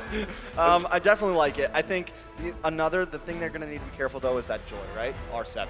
He's a monster, and maybe they need to use Naomi as more of a peel for him instead of an engage, and they need to keep it tight. Once again in the last game, ZipX would go in alone, the rest of the team isn't even at the Lord Pit yet, they get a little too split up, but if they can stay together, then it doesn't matter if Joy comes in. I mean, not only that, but we saw this previously, right? Same pickups. The Joy and the Lunox complement, how they complement each other, especially when that Genius Wand is locked in here.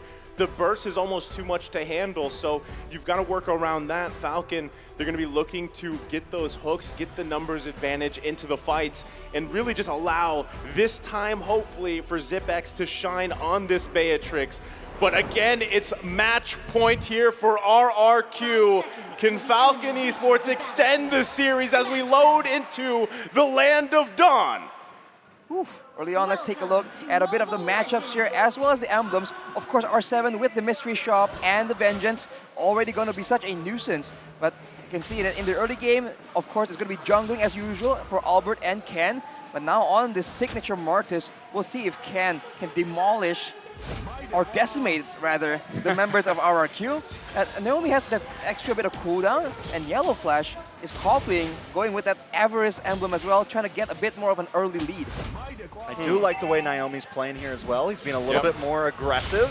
He's not just following Justin around, he's getting vision for his team, and that's what they need to do. Well, they already get the flicker. Oh, R7 taking a bit of damage there, forced to back off. Cade, play down half health as well. Naomi picks up the first blood. Falcon keeping to their percentage rate, but will it win the game? Well, that's a big play, right? I mean, already starting the tempo here. Falcon going to be able to play around that still, even Yellow Flash bullying R7. This is kind of typical for early game. Ooh, that is good. But R7, I mean, that's all shield. That's not even a health bar. Yeah, he has like literally an invisible amount of HP. Only one. That's crazy. He has the Vengeance though, that saved his life, but he needs to be a bit more careful. Glue is a very strong laner, so he needs to keep that in mind when he's contesting. But I think right now, Falcon is having a better time contesting the mid area until Albert makes a play. Oh, Justin, Appraiser's Wrath comes in. Justin gets away, and these are the clutch moments that may pull Falcon through this early phase. So they hold on to the lead here. I mean, that's twice now. Once for each team where someone got away with a sliver of health.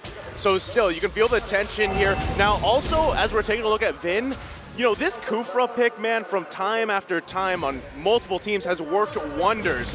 And so Falcon Esports definitely going to keep an eye on that, but the fight for the turtle breaks out. Yes, Albert getting a nice position over. Yellow Flash tries to get in the backside. Vin will get the Tyrant's Revenge onto him, but Vin then comes on top. I mean, Yellow Flash comes on top of Vin. Ken going to try to push Albert away from this turtle, wants to regain position. Albert goes down, and Naomi goes down. Ken as well, and Albert takes the turtle.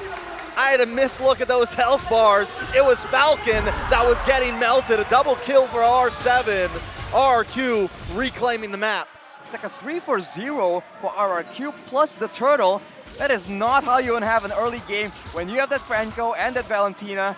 Somehow, some way, they just overestimate their capabilities, and RRQ, once again, with some very, I don't know, risky plays, coming out on top yet again.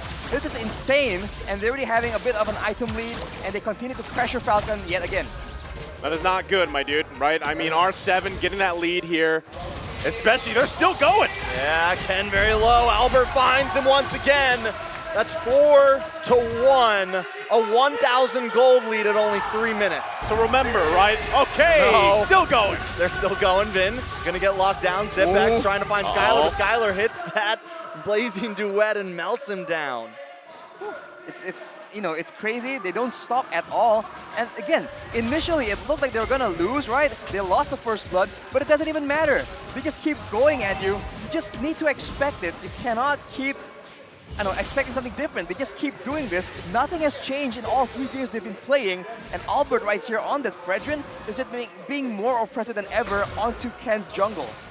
I mean, man, I feel like Albert's learned maybe something in that matchup against Blacklist International here. He's playing phenomenally so far on this Fredrin, and I mean throughout the series as a whole.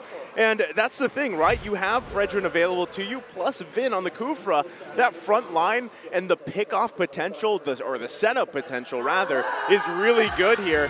R7 too, you know, the fact that he was able to get 2 early kills, even though he struggled in that first pretty much push in the bottom side, able to survive transition very well. And he's back to his comfort, right? This is what we saw from game 1. Yeah, and R7 just going to continue to harass this back line, but a nice suppression does come down. Clay will be the first of all, but a big Tyrant's Rage.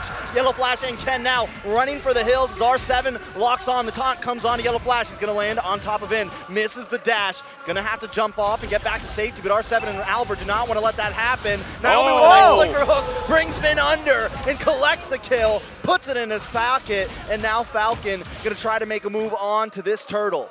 Amidst all that chaos, Naomi finds a chance to go for the flicker iron hook combo, and now R7 alone against 4 people getting taken out, and RRQ are still going for the turtle though.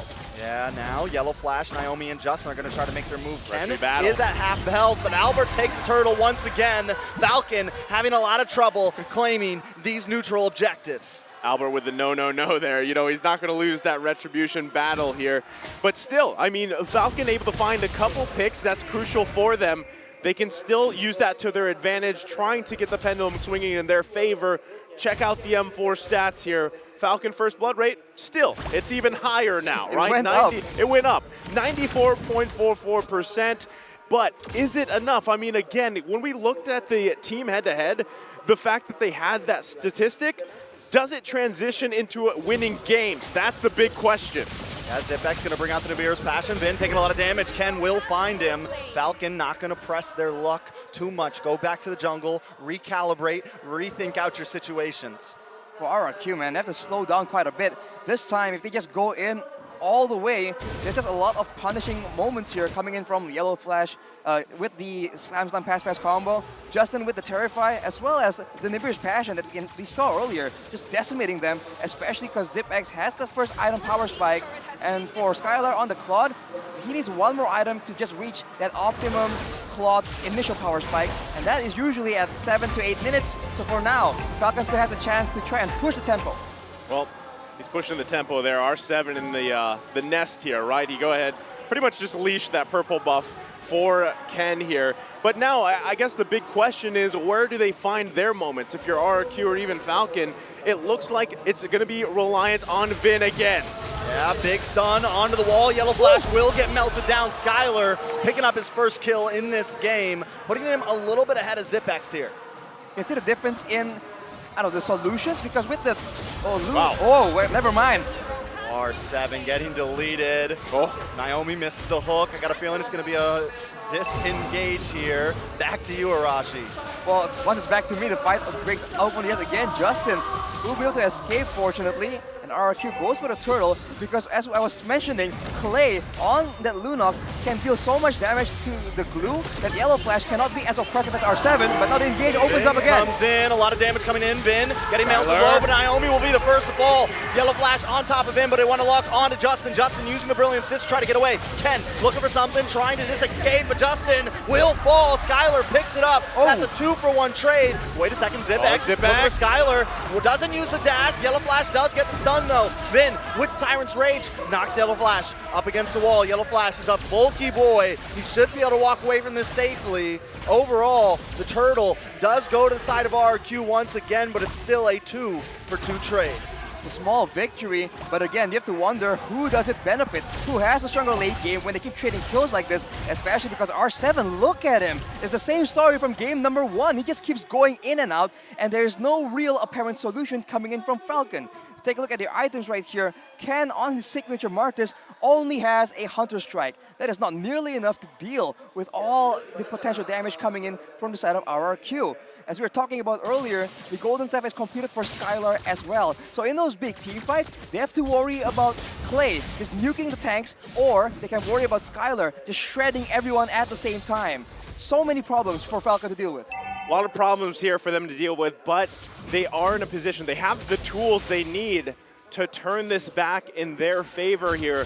And it really just starts, again, allowing, you have Zipex picking up Malefic Roar. The damage is going to be there, so that follow-up from the Iron Hook, when it lands from Naomi, Zipex has to make sure he's there, meanwhile avoiding, especially Vin. You see him jumping around all over the map here. So at this point, 9 minutes in, Lord's going to be up here shortly.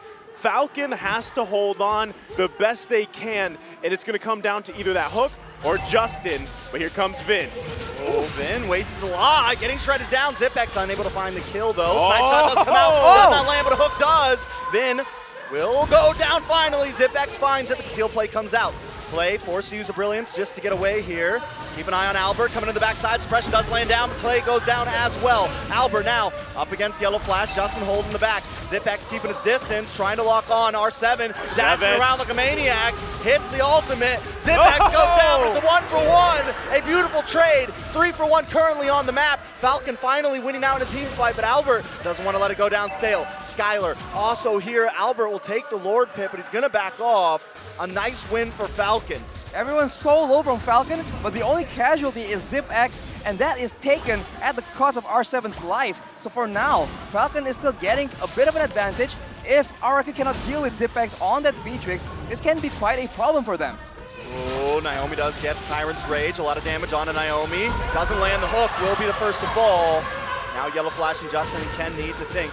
Vin brought down to about 20%. Albert now on the front side. Yellow Flash on the run. Zipex with the snipe shot lands on a Skylar, but he's still not down. Vin very low. The rest of them come in. Ken takes the first objective of the past 2 games. Able to take a big win there, but at what cost? 2 members down. RQ not letting up.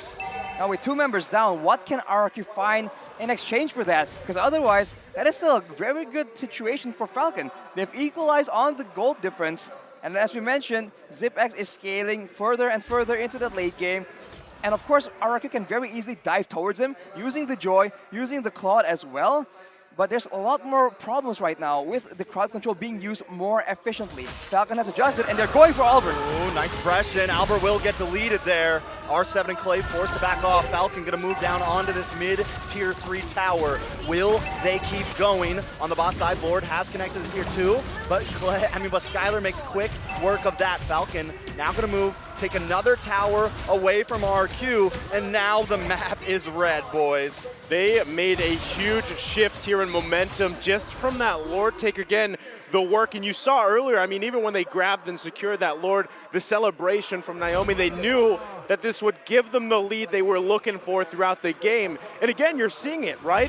Naomi landing the hooks here, and the follow-up from ZipX is the damage is there, right? He's got, what, 3, almost 4 items on this Beatrix. So as they continue to siege down the base of RRQ, they're just waiting on those inhibitor turrets. It's going to come down to that next Lord. So RRQ's got to be very cautious on how they approach it. Vin does not want to overextend, especially if he puts him in a bad position, because that's something we see a lot of the times when Kufra is picked. Yes, the playmake potential is there, but you also are at risk of putting yourself in a bad position. Then you just get focused down, or you get bloodied hunt by Naomi. So they can't lose Vin here, and R7, as much as he's been trying. Vin does get the Tyrant's Rage. McKenna's there to help out. Yellow Flash will be able to back off. Skylar down very, very low. ZipX has great positioning on this team fight. Albert forced to try to walk away, able to hit the dash, but gets pulled back to the team. A lot of damage. R7 not able to invade the back line as usual. Albert falls. Ken picks up the kill. Naomi wants more. He's keeping his distance, misses the hook, but Falcon is not letting up. This could be the tilt. There's Albert is still not back on the Land of Dawn, so Falcon goes for the siege right here. Conceal is being used, so it does seem like RRQ want to try and do something, but they gotta stop doing this, man. The whole shift in momentum happened because RRQ took a essentially free 3 versus 5 earlier before taking the Lord. So RRQ need to understand that at this point, if you are down 1 member, or if one of your members get picked off, cannot just go with your initial instinct of just going back in against the full roster of Falcon, because right now, as you mentioned, Naisu, ZipX is just doing so much damage, and he has a lot more range compared to Skylar. So he's having a lot more success in this front-to-back team fights, because Skylar is not allowed to dive towards the back line. Falcon's doing an amazing job at just protecting ZipX specifically here, and Justin having a phenomenal game on this Valentina pick. So really it comes down again to how does this play down to the micro decisions for this Lord dance. You're going to see Yellow Flash do his best to zone out. Oh, but it does get that wild charge on the Yellow Flash. Vin gets hooked in though. ZipX going to shred through. Lord down to about 50%. All members still on the field. Now Ken's going to try to make a move onto Albert here, push him away, try to get some position. And Ken will go down. That's retribution off the field for Falcon. RQ now going to try to make their advance. Chip down this Lord. Conceal play does come in. ZipX has the snipe out. It's a Lord fighting Albert. Wins. Oh, Skylar. ZipX goes down. Skylar with the blazing duet. Naomi, Yellow Flash very low. Naomi forced to flicker away. Yellow Flash in a bad position, goes down as well. It's a 4-man wipeout for RRQ and the Lord as well. How do they keep doing this, man? These fights are all so chaotic, but somehow, some way, RRQ find a way to just turn it around. It's a 4-for-2 plus the Lord, and all was done due to the different maneuvers back and forth by RRQ. And now, with the Lord, with the waves in their favor, they're gonna make a decisive game-ending play.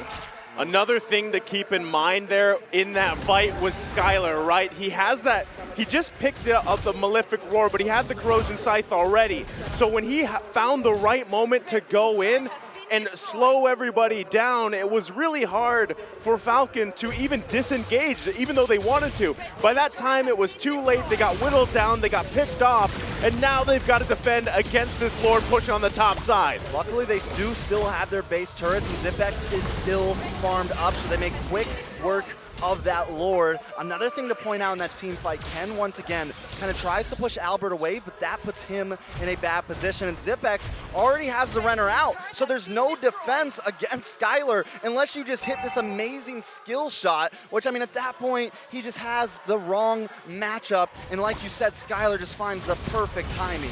You know what's crazy though? The whole time, RRQ has one single method of approach. Jump on Yellow Flash, use Clay to burst him down, and then we'll go from there. It's the same thing again and again. It's insanity. And somehow, some way, they get a different result. It doesn't make any sense. Doesn't make any sense, but this is RQ and Falcon, and this is M4. It's not supposed to make sense. Well, again, it's two teams with tempo, and throughout the series, honestly, it's been back and forth, right? One time, or at one point, RQ has the lead, Falcon will have the lead, and really, it's just coming down to these amazing team fights, and really, who can get the resources, or even, as Gideon likes to call it, the battle spell economy, right? It comes down to those decisions, the flicker plays, even from Vin, when he pairs it up with the conceal, it's really tough for Falcon to respond here, and they're gonna lose the purple buff as it's invaded, and right now, again, backs against the wall for Falcon. Falcon is going to complete the majority of their items though here. The tanky members are going to get tankier. And honestly, I do think that in a straight front-to-back fight, Falcon has found so much more success compared to RRQ. It's only when RRQ were able to approach from multiple angles and split apart the front line of Falcon, where they're able to just confuse them and just make them think twice about using their ultimates, their battle spells, because the threats are coming from so many different directions. So for now, if RRQ can maintain this aggression, can continue to just confuse Falcon, they can just keep doing the same thing, and it might just pay off. But of course, this next Lord will be pivotal in deciding who comes out on top. This could be a game-winning Lord here. Vin gonna check the bush. Falcon trying to get in position. Justin and Zipex being on the backside know that they've got to stay alive here. Justin holding on to the Lunox ultimate as now Lord half health.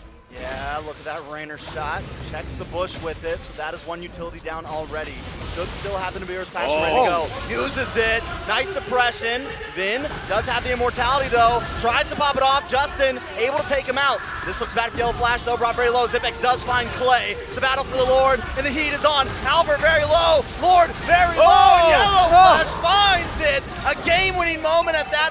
Can they take it here? A full team wipe. And at this, Falcon may be able to win the game. They're going to push down the mid, send someone back to defend the base, and the death counters are clocking down. And just like that, a turn the tide fight. Falcon marching into the base. GG's, we're going to a game 4, ladies and gentlemen. I hope you're ready. Whew. Falcon, man. When the fight goes in their favor, when it's a front-to-back, when Zipex is able to just constantly just output that damage, basic attacking again, and again, that is where Falcon comes out on top. They show it again in a decisive manner, wiping out RRQ, taking the Lord, taking game number 3, man. You know what? I love Mobile Legends. I do too. I freaking love Mobile Legends. I mean, I just want to go back to the turn, the tempo, the pendulum here. At one point, as we were saying it, RRQ was up, what, 2K gold lead towards the end there, and the Falcons don't go down without fighting, right? They stick in it, they throw their best at RRQ, And you saw that team fight, one after another, they fell apart, right? And it was those decisive actions from Falcon again. And that's what I like to see from Zipex, right? Give him a marksman where he can do exactly that. He had an amazing game on this Beatrix, and I'm glad. I know collectively here again on the desk, we were hoping for Game 4, Game 5. I can't wait to see what unfolds here, but we've got to have this game broken down even further by the boys on the analyst desk. Stan, take it away.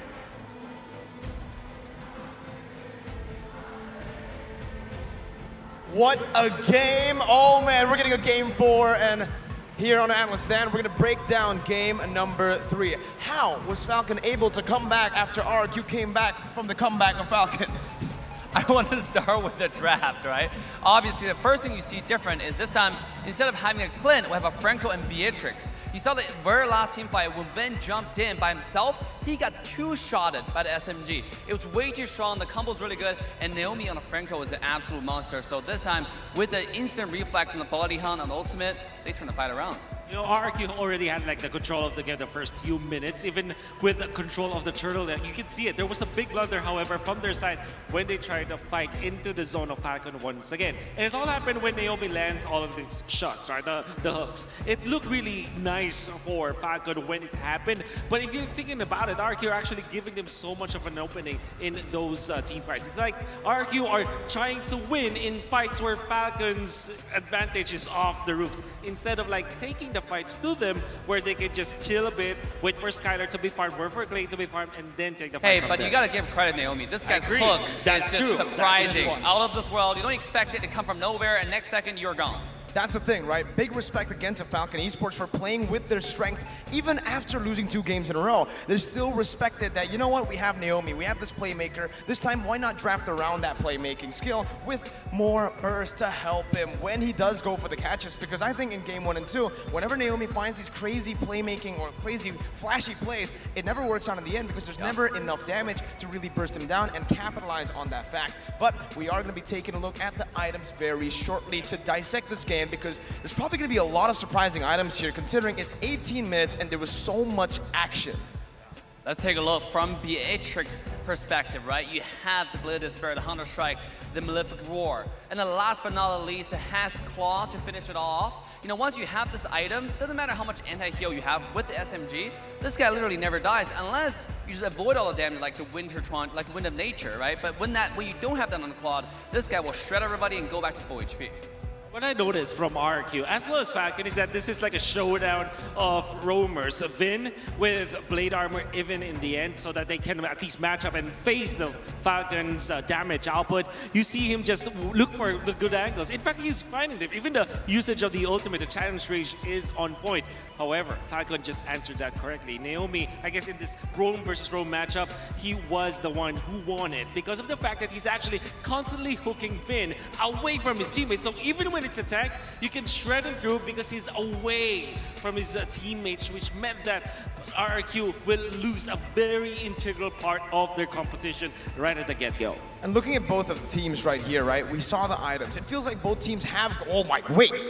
Everything going to Falcon, Rich Guy, the carry, Sandbag, and Forgotten One. But back to my point, it feels like it was the allocation of damage that was just better for the side of Falcon, especially in these team fights around the neutral objectives in the later stage of the game. RRQ early on, how do they find so much success? The targeting from R7, Clay and Skylar, when they dove together onto the enemy back line. But in the later stages, they got a bit too safe. They played front to back with a dive composition, and it didn't work out. Yeah, absolutely. It's actually Falcon who played it front to back a lot better, right? Again, have to go back to the last team fight. Win was a little bit impatient when he jumped in. And when he did, it was this instant turnaround by the entire side of Falcon. No one actually died. They peeled like an onion, one layer at a time. Kill Win first, move on to Skylar, and then after that, it's GGWPs.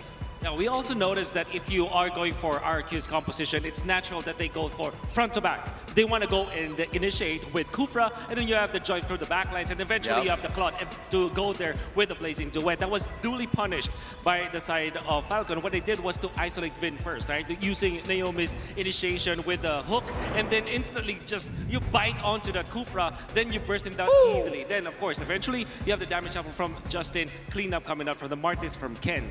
Well, honestly, here, we gotta give a massive shout out to the MVP for game number 3, Justin on the Valentina. We actually doubted this Valentina pick because there's not a lot of big ultimates to steal away from the enemy team, but they picked it early. They dictated the drafts, forcing RRQ not to go for these big ultimates, and in the end, Valentina surprisingly did so much damage because this, I think, is the main weakness point for Valentina in this patch, right?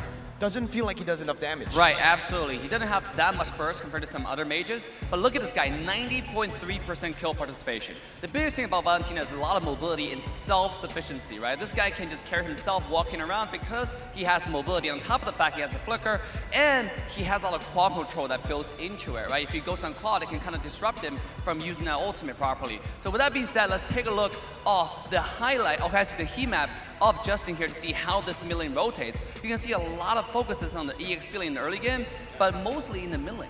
Which is interesting because normally you want to go to the gold lane, right? Instead of the XP lane. I think that the understanding here for Falcon is that first turtle, yeah, let's give that to our opponents, RQ. They have Fredrin, we have Martis. We don't have the best chance, best shot at the first turtle, but maybe the second turtle, that is where we can flourish. That's why they prioritize it, looking at the XP lane first before going back to the mid lane. Good adjustment coming up from Justin. No, I do want to say though, if you get a chance to look at Naomi's heat map here, I'm pretty sure he was actually going to top lane to help a lot more, right? Because again, they're wombo comboing together. The main damage source still came from Beatrix, but nonetheless, Naomi played an instrumental part in this team fight. Let's take a look at this hooks, the highlights of the MVP.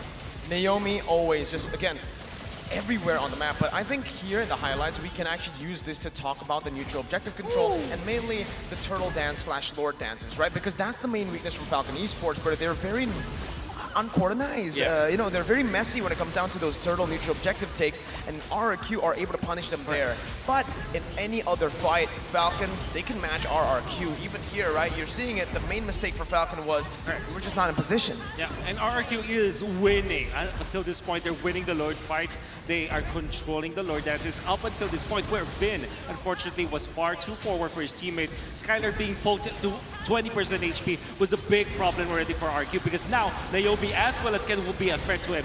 Justin was playing so well in this match as well. And look at Zipix, right? He's fronting against RQ. The fact that RQ lost a lot of HP onto Skylar was already the big problem when that Lord fight started. Now, I just want to go back to the focus of this combo, right? I mean, the Franco and Beatrix was absolutely insane. You saw how quickly every target was shredded after Franco issued the ultimate. Going to the next team, are we going to let Franco out again for Falcon? That's going to be the win condition, but if it does, are you going to pair that with some burst damage? Fun fact, right? They don't need to ban it. They can pick it away. Vin is a good Franco player himself. But right now, ladies and gentlemen, it seems like we are at our end here in the analyst panel. We're going to throw it back over to the caster, so take it away.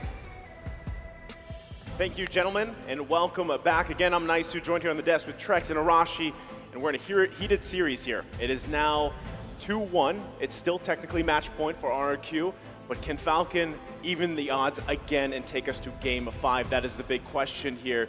And we all know it starts in the draft, right? You guys made a good point there on the analyst stand. The relationship between that Franco pick, having the Beatrix there, it's very similar to what we've seen with Kaja and Lunox, right? That's what we were talking about before.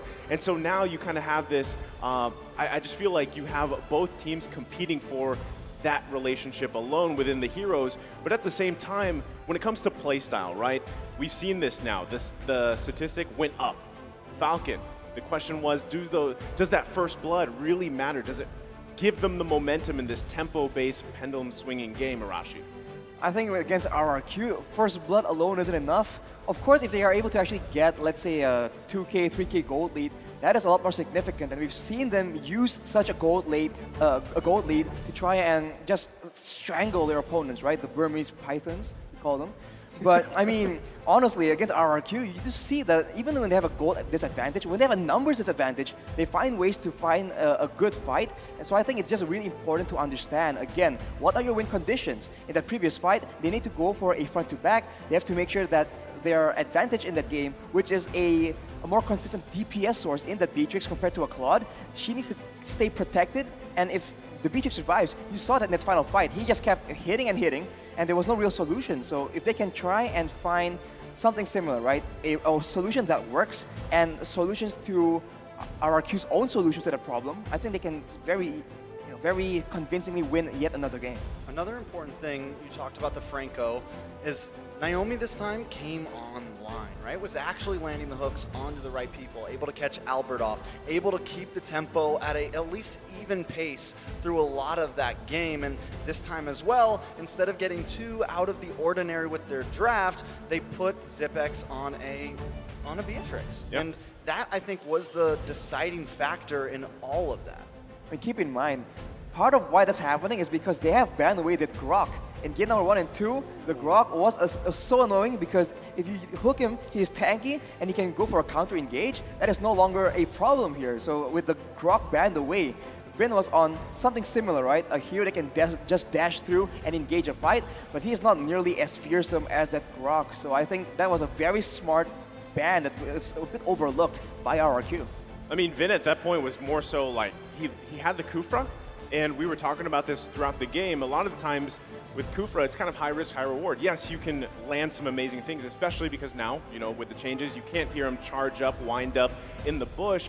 But if he puts himself out of position, you kind of just get whittled down. Yes, you have, you know, a little bit of an escape with the bouncing ball, but still you, with that corrosive scythe, with the slows, the amount of CC, you can't get away, and then you lose that big kind of frontline capability, whereas when Vin had the Grok, like the previous games, before it was banned out, the hook would land and then you'd see this initiation with a wild charge and it would work for them. So those are a lot of these little interactions between these hero picks and why they matter so much here, because Falcon kind of figured that out. Now, do they have another game plan for this next matchup here? As we take a look at the hero pick recap, you can even see, right?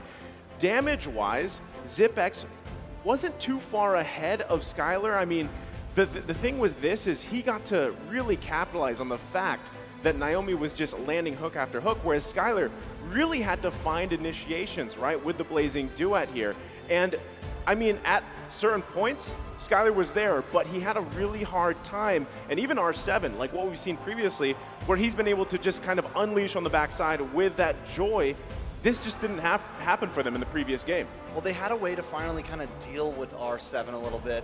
Previously, we didn't really get to see Ken on something that can help peel, help create space. Same thing, I feel like Zipex just had a bit more movement on the Beatrix, and that one play, I think it was first Lord or third Turtle, when Arch 7 chases him all the way under that tier 3 tower, and he goes down, Zipex goes down, but he at least takes R7 with him. So I think overall, just a much cleaner game from draft to macro and micro mechanics all over the board. I feel like Falcon just played better. Yeah.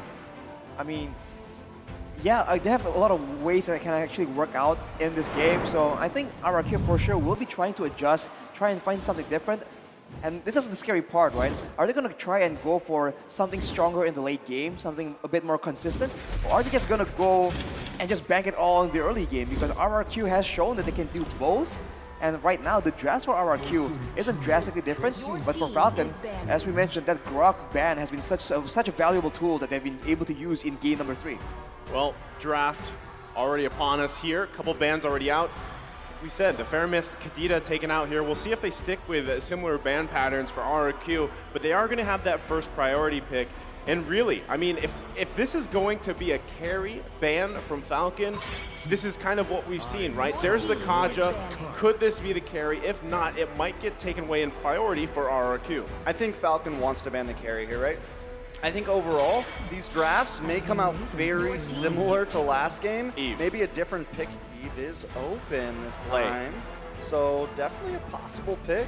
And it has been something that is very contested for by everyone, but they go for that Lunox still. I mean, Clay's he's done great with it. So it hasn't failed him, but this is going to give possibly the glue and the Eve over to the side of Falcon here.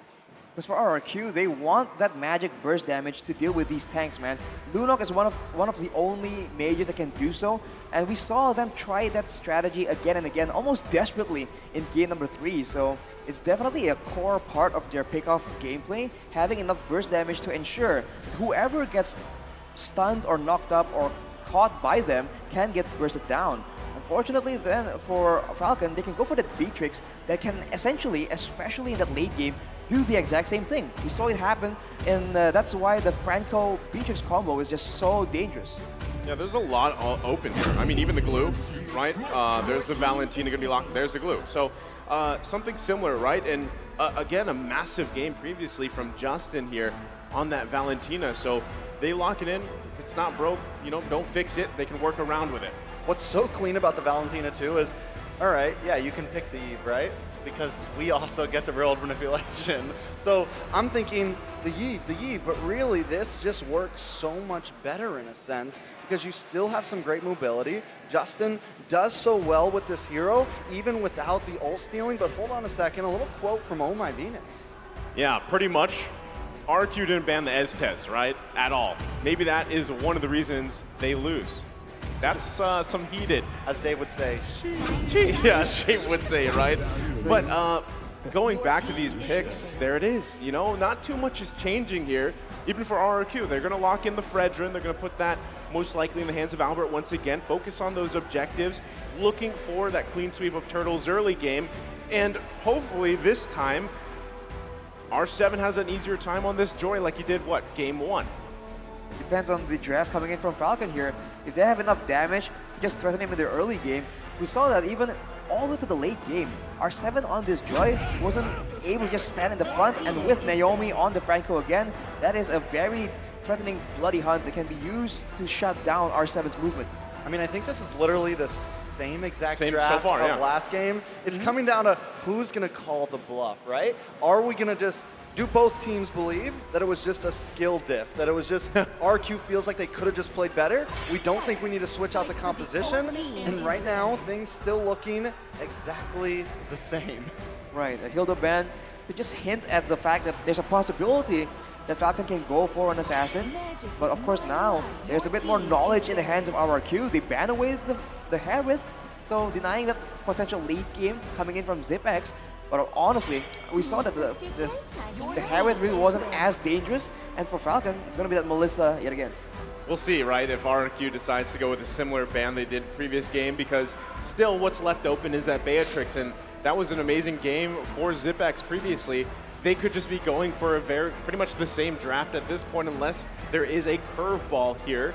But Falcon, I mean, if they go in with the same game plan, it's going to be a good game for them. There it is. There's the Hayabusa, right? So do they just go ahead and lock in that Beatrix? Of course, of course. I mean, like I said, it's exactly what they wanted. They're going to lock in the Beatrix. Now, does RQ now have an answer up their sleeve for that? We already know most likely they're going to pick up that Claude again, but it's all going to come down to what they put in as their roam, really.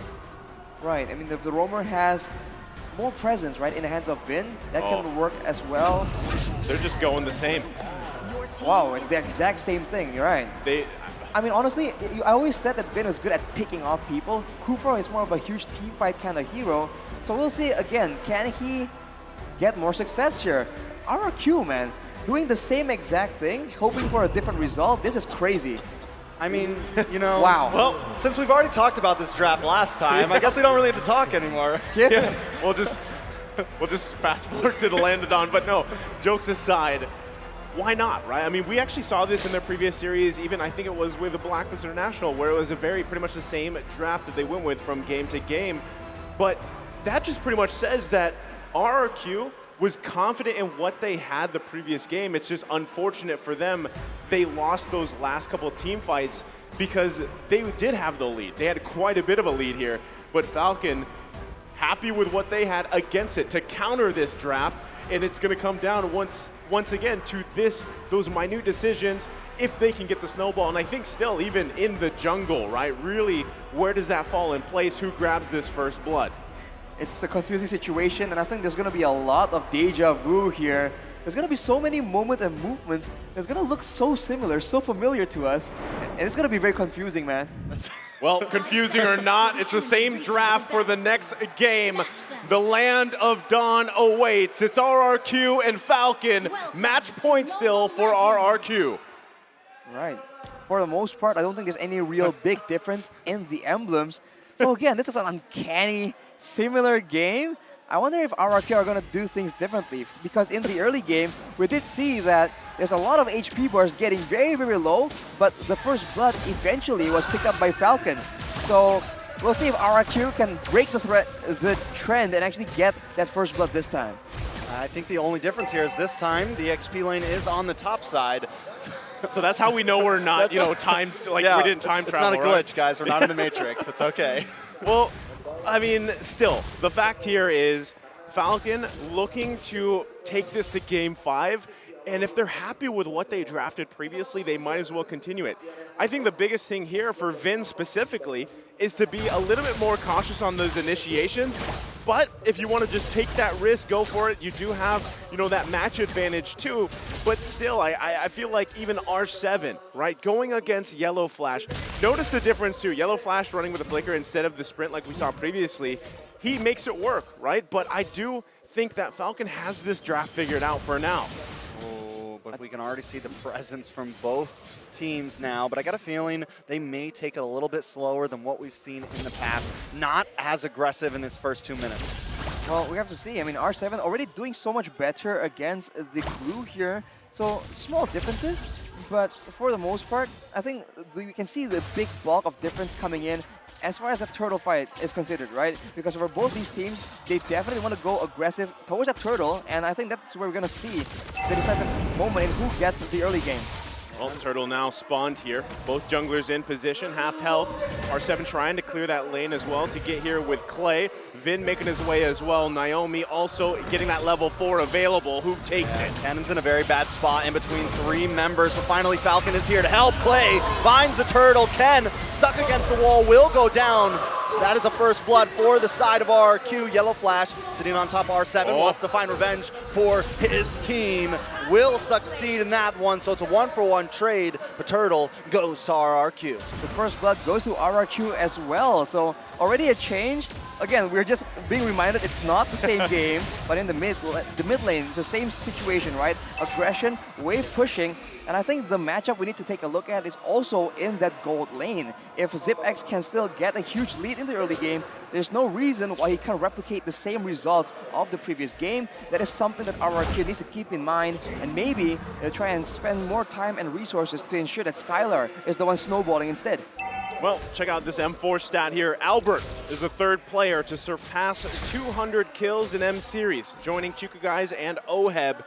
So Albert, obviously, I mean, everybody knows at this point, Albert is a incredible player, really a component here for RRQ to work around. But even as a team, I mean, I would say that RRQ in general, across the board, especially with, the way that they've refined their play style on the macro and micro level, everything is apparent. But in terms of aggression, the aggressive play style, they like to go at it. Ooh, Skylar taking a lot of damage. Ken doesn't want to let him go. Skylar able to be on my way, but Zigzaps has locked on. Vin goes down. They're going to look for it. Naomi in the tower, nice hook, and they find him. That's 2 kills for the side of the Falcons. There's 2 kills, and RRQ has no real answer. The early game from Falcon, yet again, showing to be very, very strong. The Beatrix and the Franco being a very deadly combo. For RRQ, though, they're just trying to recover and still waiting for the next neutral objective. Albert is still farming pretty okay, but the longer he lets this go on, the more he is susceptible to getting taken out by the damage that is scaling from the side of Falcon. Wow, look at that. The bottom turret already chunked down. It's almost completely gone here. ZipX, similar like last game, he's having a pretty good time on this Beatrix as now they fight for the turtle. Yeah, Albert's going to take his time this time, along with RQ. Look at Vin, cocking up, trying to land something, does not land though. Yellow Flash is on to Albert though. Albert takes the turtle, and now it's a battle. In the middle, Ken able to take out Vin, but Skylar takes out Ken. It's a 1-for-2 currently. No, 3 members of Falcon down. Albert finds Yellow Flash in the final moments of that fight. RQ takes the advantage. That's a 3-for-2 for RRQ. They were able to get a huge combo going in, and of course with all the AoE they have in this early game, they got a bit of a lead. But later on, if they replicate the same kind of playstyle, remember, ZipX will be out-damaging Skylar unless he gets nuked in the initial engage before that. So that's something that RRQ needs to adjust once they go into the mid-game. Looking at the emblems right now, Demon Slayer for both jungles, nothing real too surprising, but with all the mages going Mystery Shop, both teams are trying to go for early game aggression. Well, Albert got that, right? And I mean, even looking at emblems, looking at items here, the one thing that's apparent is why Fredrin is picked so often. You see that clump that Falcon really goes into when they're team fighting, especially around Naomi. But with the taunt and with the CC there, it's so strong here with this Fredrin pick, especially when things kind of just fall into place and that burst potential is there with Clay and that damage over time from Skylar when he gets the Blazing Duet off. Now, it is going to take Skylar a little bit longer here to get to that online point for this Claude, but still, you can't count ZipX out just yet, right? He hasn't died. He's done a pretty good job farming up, and he's got the 4 assists. So weapon mastery Beatrix here is going to be scary as the game goes on. Of course, Naomi trying his best to ensure that Beatrix will actually be successful in the late game. Araki tries to defend this turret, but it's just too low. They'll be forced to back away as ZipX picks up that BOD. That's a lot of burst damage to anyone that gets set up by Naomi.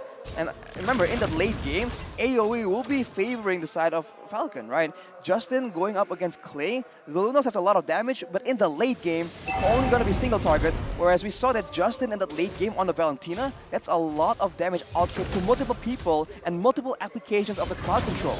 Yeah, and this is exactly what Falcon want. And this is why ZipX now going to be able to rotate up onto this lane. Wait, a nice shot. Whoa, comes on. Albert will get terrified. Ken able to secure it. Albert finally goes down. Turtle over to the side of Falcon, and Ken wants more. Finds Vin. Clay able to pick up Ken though, so it's 2 for 1 currently. Make that a 3 for 1. Justin wants to try to lock onto R7, but R7's very, very slippery. Tries to readjust himself, thinks it over, doesn't want to dive too deep because right now Falcon is on the rise. Wow, unfortunate for RRQ there. Skylar was not there for that fight because, I mean, a Blazing Duet at that point would have been crucial for that. But Falcon able to get the advantage, now building on this gold lead. And that's exactly what I meant, like, taking that tower, Falcon focusing onto that gold lane was extremely important to how they move into the mid phase of this game. Skylar, on the other hand, gonna need to stay down here if they don't want to lose any more towers. That's why RRQ, they just keep going head to head, trying to go mechanics against mechanics. But honestly, if Falcon has set up so successfully to give themselves a huge one-man advantage and denying the Blazing Duet from that big team fight, RRQ at some point need to understand that there are some fights they need to back away from or at least approach differently. Maybe wait out some of the ultimates and then go in when Falcon is not expecting it. Oh, big Tyrant's Rage. They're going to capitalize. Justin goes down, and that's a nice kill into the pocket of Skylar. Try to get a little bit of chip damage onto that tower as Falcon decides to take off. But while this is happening, ZipX claims more ground, taking away a tower on the top side. Falcon's basically just making wins around the map where they can find them because, I mean, you got to watch out for Vin, right? The setup potential is there. You've also got to work on these objectives because as everything transitions on, we're only moments away from that first Lord here, and you want to be able to have that space to work with. So right now, Falcon still having that little bit of lead in terms of gold. ZipX now picking up the Malefic Roar here. That's going to be massive in terms of damage department. So RRQ, they got to be cautious how they approach this Lord. Skylar as well wants to be able to time that Blazing Duet, especially if for some reason Albert gets those taunts off that knock-up on multiple members of Falcon. For the next fight though, RRQ, Clay will have the glowing one ready, so that's a lot of DPS as Finn tries to engage a fight. Oh, but he gets shut down. No Tyrant's Rage for RRQ. Wait a second. R7 into the backside with the Blazing Duet. It's enough chip damage to take down ZipX and Naomi. RRQ showing dominance right now in these team fights. Yellow Flash now come back in along with Ken. Of course, use a flicker. Ken doesn't have the does have the decimation, but decides not to use it there. Falcon able to at least push them away from the Lord, but they lose a lot in that team fight. Not only that, R7 just took the purple.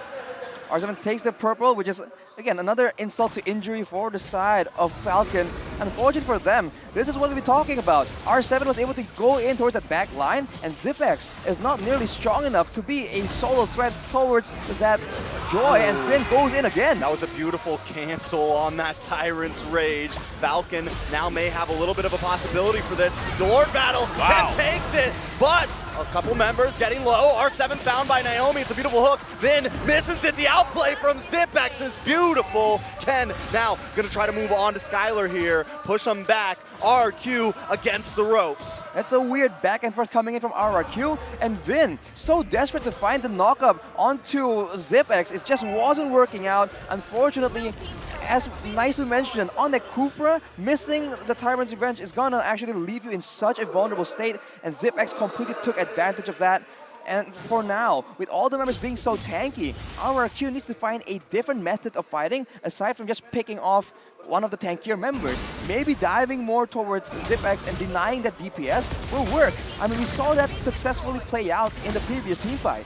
Well, right now, they've got to deal with this Lord on the top side. It is just the first one, so should be able to make quick work of it. Naomi, though, waiting for an angle if he can find one to get that numbers advantage. The tier 2 in the mid lane is going to go down here. Falcon, full tempo mode here, 4K gold lead, and they're going for another turret. Definitely pushing the tempo for sure. Falcon trying to give everyone around the world a show right now, but we cannot count RQ out just yet. If you count RQ out, you've seen what they can do, man. They can be behind in gold, behind in numbers as well. It doesn't even matter. You need to take them seriously at every turn, and we've seen that in this game, at least, they found a bit more success in those big team fights. Of course, the next one wasn't that good, but they make adjustments on the fly. This is what they're famous for. So you can see that Falcon is still very much respecting the possibility of RRQ just coming out with a very unexpected play. They stick S4 just in case there's a death bush somewhere with 5 members from RRQ inside it. I mean, even with all that said about RRQ, right now, Falcon, you can say the same about them, right? I mean, they work really well with this gold lead, and they've been doing an amazing job at just protecting Zipex. And this was the case that they needed to solve when it came to Game 3 and now Game 4, right? Zipex had a great time farming up. He's protected well from Naomi and Yellow Flash, and they're going to push it down to the bottom side. Naomi lands a hook on Skylar. That's a big pick. Falcon now with the numbers advantage. Going to try to push this lead. All damage off the board for RQ. R7 won't be able to do much against this lineup without someone else coming in. Minions now encroaching in onto the mid side. It does have a defense, so Vin tries to come in. Gonna get stunned, immobilized, but Albert does find the taunt onto Justin, but Zipex brings out the Beer's passion. R7 will fall. Ken able to still rise up, gets a double kill onto Vin. Falcon backing off, but finds so much in that push. Justin still alive after doing all that damage, and with 3 members down, Falcon goes for the aggressive play. They might just go for the end here. They have the tools to make it happen. They're definitely going to try it. Brilliance comes out to dodge the hook, but Skylar back on the field. Going to need to be a little bit careful here. Even though he's behind, he still packs a punch. Lord back on the field. This might be a Holy Mary play from Albert. Trying to get in position to even take this, but he's gonna get locked down. Ooh, Zipex melting down Albert. Albert forced dash. No Hail Mary play here. Naomi was waiting. Sniper out. Locked and loaded. Lands. Oh! That's a lot of damage. Boom. This is huge for Falcon. I was waiting for a boom goes the dynamite, but just like that, Falcon securing another Lord, furthering that gold lead, and they are prepped and ready to go for this march into the base that could just bring us to a Game 5 here. RP is struggling so hard right now because even if Skylar wants to go in the blazing duet towards that back line, he can go with the Wind of Nature, but Justin is still doing an insane amount of damage as well, and that is what is denying him the chance to just shut down Zipex, and this Beatrix is just so much damage coming out from the side of the Falcons. Definitely a lot of damage. Vin trying to push out. Yellow Flash along with holding it. Lord will get melted out, but Skylar with the blazing duet. Not enough though. Ken still in the field. Vin will be the first to fall in this fight. Ken down as well. Clay finally finds it. Albert will be next. A double kill for Clay. Justin still looking for something. It's 2 for 2 currently, but Falcon maybe staying a little bit too long. Yellow Flash needs to be careful here. R7 and Skylar onto it, and that is a pause. Well, okay. Oof. That was heated. Not expecting that either, but I'm heated. Yeah, yep. This heated match, and I gotta say, man, I was watching Yellow Flash. And, you know, Skylar was working on him, but still, it was a 2 for 2 trade. They were holding on there. And it's, I mean, down to this moment, right? It looked like Falcon, like you mentioned, overstayed a little bit. So could RRQ turn that around? You're still working against a massive lead here for Falcon. Space advantage, item advantage. It's going to be a big blunder if something happens to Falcon and they let this one slip out of their hands. For RRQ though, it's a breath of fresh air they're really required to try and even attempt to come back.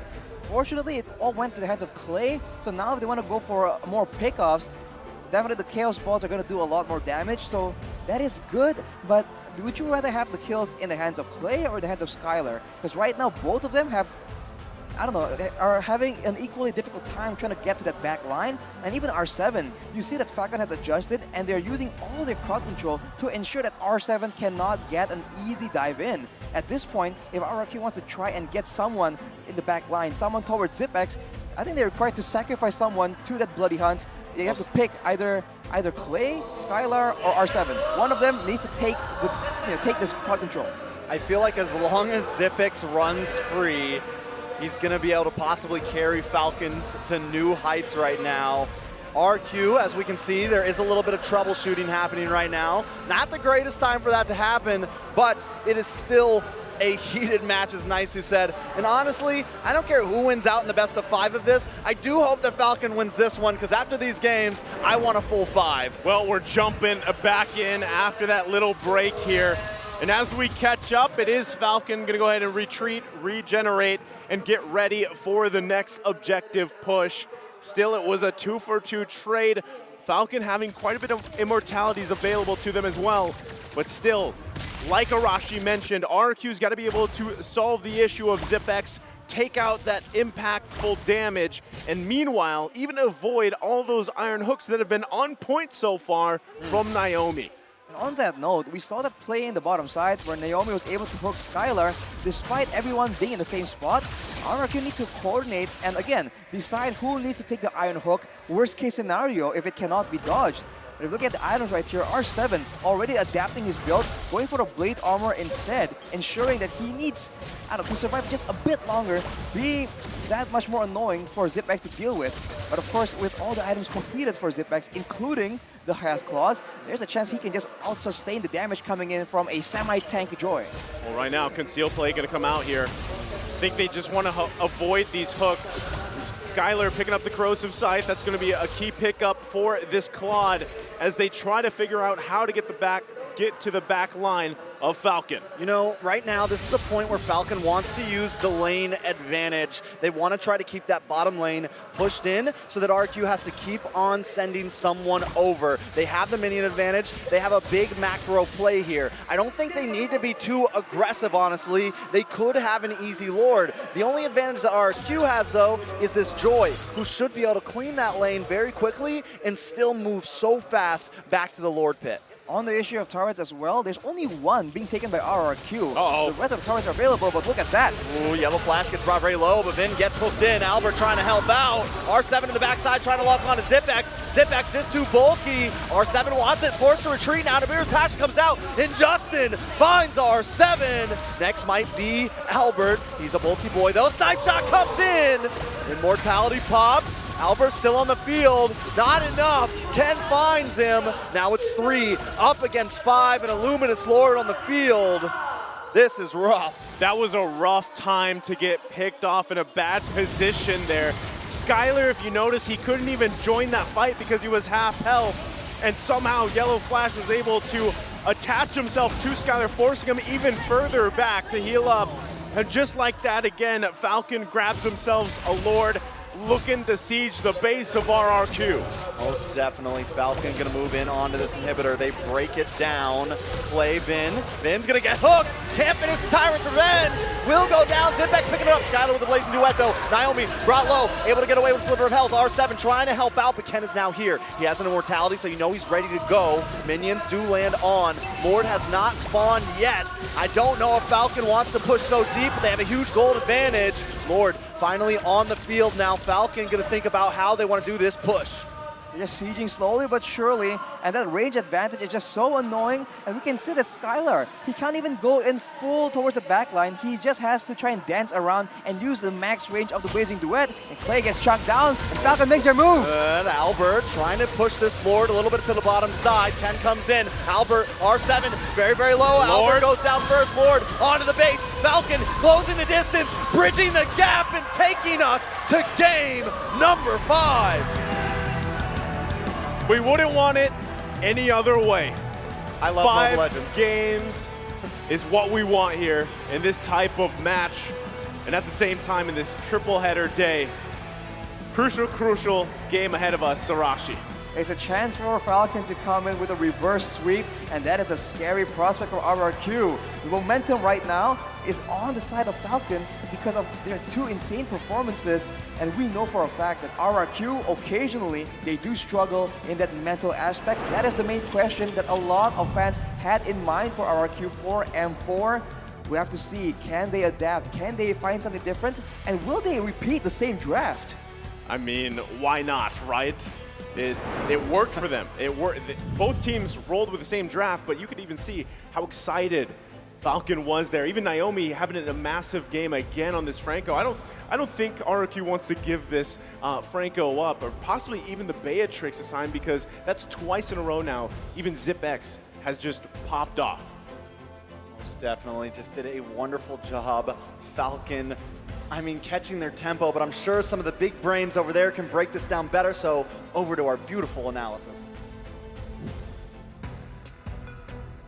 The Burmese Python strikes back. It's equal 2-2 currently. Back at it again on the analyst panel. It's me, Mirko, Assassin Dave, and we have Ulf from the Philippines. But Assassin Dave, start us off. Falcon, what an incredible performance here in Game 4. Absolutely. Feels deja vu, right? They did this to Incendio. Can they do the same thing again today? RQ is ready for the challenge. Now, I gotta say, don't change what's broken. They had the exact same draft compared to the previous game, and it's working out for them. It's the complete reverse for RQ Hoshi, right? It's literally the same draft from both teams. But the thing is, you see RQ being defeated in the previous game, the game prior. They didn't change anything from the draft, but they also didn't change anything from their playstyle. They wanted to go and pierce through the front-to-back composition of Falcon. It didn't work in game number 3. It's obviously not going to work in game number 4. It feels like in game number 4, it's literally for both of the teams very similar drafts, but for Falcon, they made those proper adaptations to get the early game a bit more smooth. They were able to transition over to the mid game and even to the later stages pretty smoothly with their front to back. But for RRQ, it felt like same draft, but nothing really changed at all. That's the thing right now. No improvements made. And I gotta give credit to Naomi. This guy's an absolute monster. Bro, what the heck? So how can you be so decisive on a Franco? Like, it's usually when you play any other tank, any other roam, you can say, oh, I'm gonna engage on me, stuff like that. But when you play Franco, it's like, yeah, I'm gonna engage, but there's a chance I might miss, you know? And he just got in the miss. What makes it more impressive is he's up against Finn, a Franco player. So he knows how Francos think, and Naomi's able to outthink the Franco player. But now we're gonna take a look at the item builds here for game number 4 to see what they went for. Because again, in terms of the playstyle, they didn't change. Itemization, did they change? I don't think so. Like, it's the standard for both teams, and you can expect the same result because of that. I mean, Albert, you can give credit where credit's due. He played well at the early stages. They played well when he's controlling the Lord dance as well as Turtle dance. But it kind of felt like this particular game number 4, Falcon already had, what, 4 games or 3 games of troubleshooting on understanding how RRQ operates around the Turtle area as well as the Lord area. So this means that the main strength of RRQ in this series is completely nullified, added to the fact that they are playing the same heroes. There's really insanity on the side of RRQ Hoshi to decide that this is how they wanted to approach Falcon. You can take a look at total towers taken and total objectives taken, right? It's heavily leaning towards Falcon's favor. That just shows you they come in with a clear, crystal game plan. They know exactly what they wanted, and they have the actual execution to make it happen. Let's take a look at the actual team fight participation. You can see everything one more time got taken over by Falcon Esports. Man, look at this. Rich Guy, the carry, Zipix, and Yellow Flash taking the sandbag and the Forgotten One. These two side laners have been, the key factors in their victories in Game 3 and even Game 4 now. And we might as well be looking at this at a reverse sweep, the way Falcon are playing, the adjustments they're making, the small ones, even in the Lord dances that we've been criticizing from Game 1 and 2. Instantly, we saw such a massive progression from them. I would say because of the fact that they also read through what RQ is doing. R7 has been playing splendid joy. He went game number 1, he was the MVP. Game number 3 was phenomenal as well. And in this game, but then again, you kind of read through what he's trying to do. He wants to go to the backlines where the Beatrix is. Surely you know that already. That's why they were able to nullify that. While Yellow Flash was very creative on how he plays the glue. Very difficult for RQ to deal with. It was about the cover, the peel. Perfect this time from Falcon, but MVP here, we're gonna give it over to Yellow Flash. The man who did both, disrupt the enemy backline, but also providing cover to his own. This guy acted as a bait, right? You see the very last team fight. He was in the mid lane, distracting the entire RQ, and just when they saw, okay, this is left alone Yellow Flash, left alone pile of glue. Maybe let's clean this up first, throw it in the trash. But just when they thought that, the entire set of Falcon collapsed, right? Especially with led by Naomi with a Franco, and that just turned everything around. I like the way how Falcon plays. I think going to the next game, what do you think RQ need to do to disrupt this? Oh my goodness, well ban it, number 1, or maybe just take it for themselves. Surely you are very comfortable with the glue. I'm pretty sure that R7 can play this as well. Like, he plays a lot of glue, we know that he controls it well. Even his playstyle on trying to make the plays for his team when it comes to those teamfights, like isolating his opponents, peeling against his teammate, against his opponent. So that might be the answer for RQ. Here we are going to see the heat map, right, for Yellow Flash. Minute 5 to minute 10. Again, still very active, still staying though mostly on the XP lane, acting as that distraction. He needs to constantly be, micromanaging these waves in the side lanes, but also providing that frontline pressure that the team needs. And I think he just does it really well here. You can see it's a bit darker around mid towards, the top area. side river. Yeah. Then you can see that this is why Yellow Flash kill participation is so high. Even in the beginning, when we do the team-to-team comparison, Yellow Flash kill participation or team fight participation is a little bit higher, right, compared to the counterpart R7, to show you like the entire side of Falcon, they play more of a unit. They play 5-man team fights. They like to take advantage of numbers, and that's exactly what they're doing here with this. Let's take a look at a highlight for our MVP today, Yellow Flash. A very important kill onto R7 with, again, glue being activated earlier on. And come the 4-minute mark, this will be the Lord Dance. Normally, RQ Hoshi wins this, especially if Albert holds the Frederick. But this time, there is a lot of retaliation coming out from Falcon. Ken securing that turtle and the kill afterwards. That was very much the deal breaker for Falcon in this game. We need to give credit to Ken, man, because the amount of lords and turtles he was able to steal in this game was absolutely amazing. It was crucial to the comeback that Falcon was able to amount to. And also, you got to see the positioning from the entire side of Falcon, right? It's so hard to get to Zipix. And RQ knows this better than anyone else. They're in the game. They have to get to Zipix. They have to somehow get to this Beatrix, but they couldn't. They just can't. It's so hard to get to that. And I think because of that, you kind of give RQ confusion of what do we do? Do we even initiate? Do we not initiate? And Falcon took advantage of that and played really decisive, finding whatever hook they can. Every target they found is exactly like last game. The history repeats itself, which is a 2-shot annihilation. So, again, for me personally, I feel like the Kufra pick just hasn't worked out, right? Up against a Franco, and honestly, up against so much that can really stop that setup from happening. It's going to be really tough to pull off that Kufra, and it was even harder earlier. And maybe just don't let the Falcon just play their very comfortable style as you saw in back-to-back games. We're going to throw it to our hosts, Mara and Clara. Take it away. Lord Breaker, the song intense, and here we are, Clara and Mara, with 5 beautiful Indonesian girls, pro player, girlfriends, and of course, they will say something about this match, Mara. Yeah, I'm actually curious. Who's girlfriend? Tell us who your partner is. Pacarnya siapa aja? Orang udah pada tahu sih ya. Ini Ayang Babes-nya dari Bogor nih. Hey. Esa, from Bogor. Eca. Mana ya? Queenie. Enggak nyam. Who their player partner is. Nggak usah gini ya. Queenie, Skylar. Okay. Lipi. Finn. Albert. And? I'm here just to accompany her. Supportive friend. Pro player. Okay, now, For sure, you know the situation right now being pro players. They were up by 2. They needed one more to do a sweep. Falcon made a comeback. Give us an inside scoop of what your partners Jadi gimana must nih? be feeling Sekarang right kan now. mereka lagi main terus hampir menang, tiba-tiba kebalik. Kira-kira mereka ngerasain apa sih? What's going through their Apa nih mind right kira-kira now? nih? You know them. I don't know. Maybe in the backstage he's just calming himself down and preset for the next game. He's calming himself down Ya, right jadi now. dibikin santai aja dan harus reset. Pokoknya karena ini tinggal 1 game lagi ya.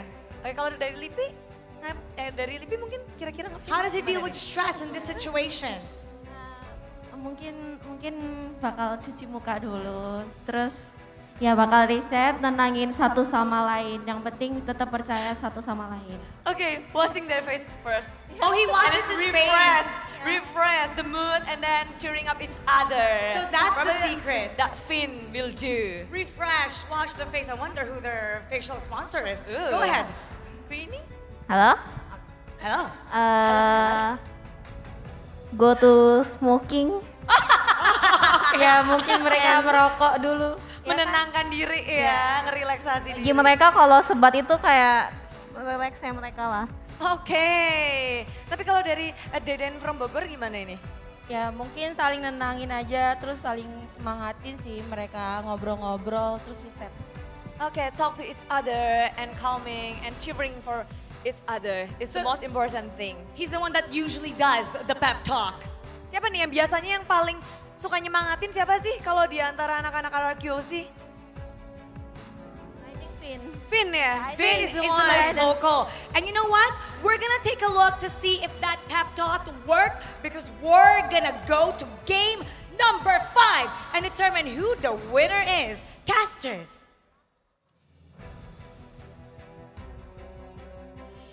We are on the verge of a possible reverse sweep here by Falcon.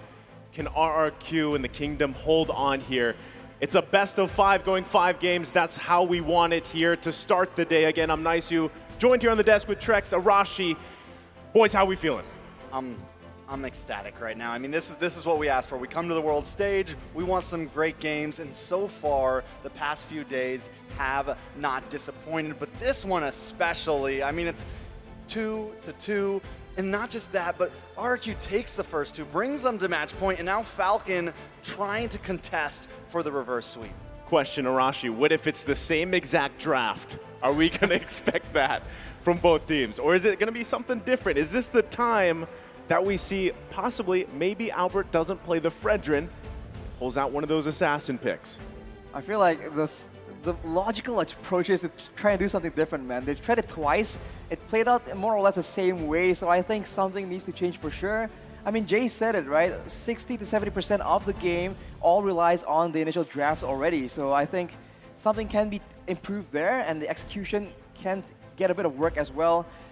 Man, I'm excited, but I'm also a bit anxious about the whole thing, being an Indonesian.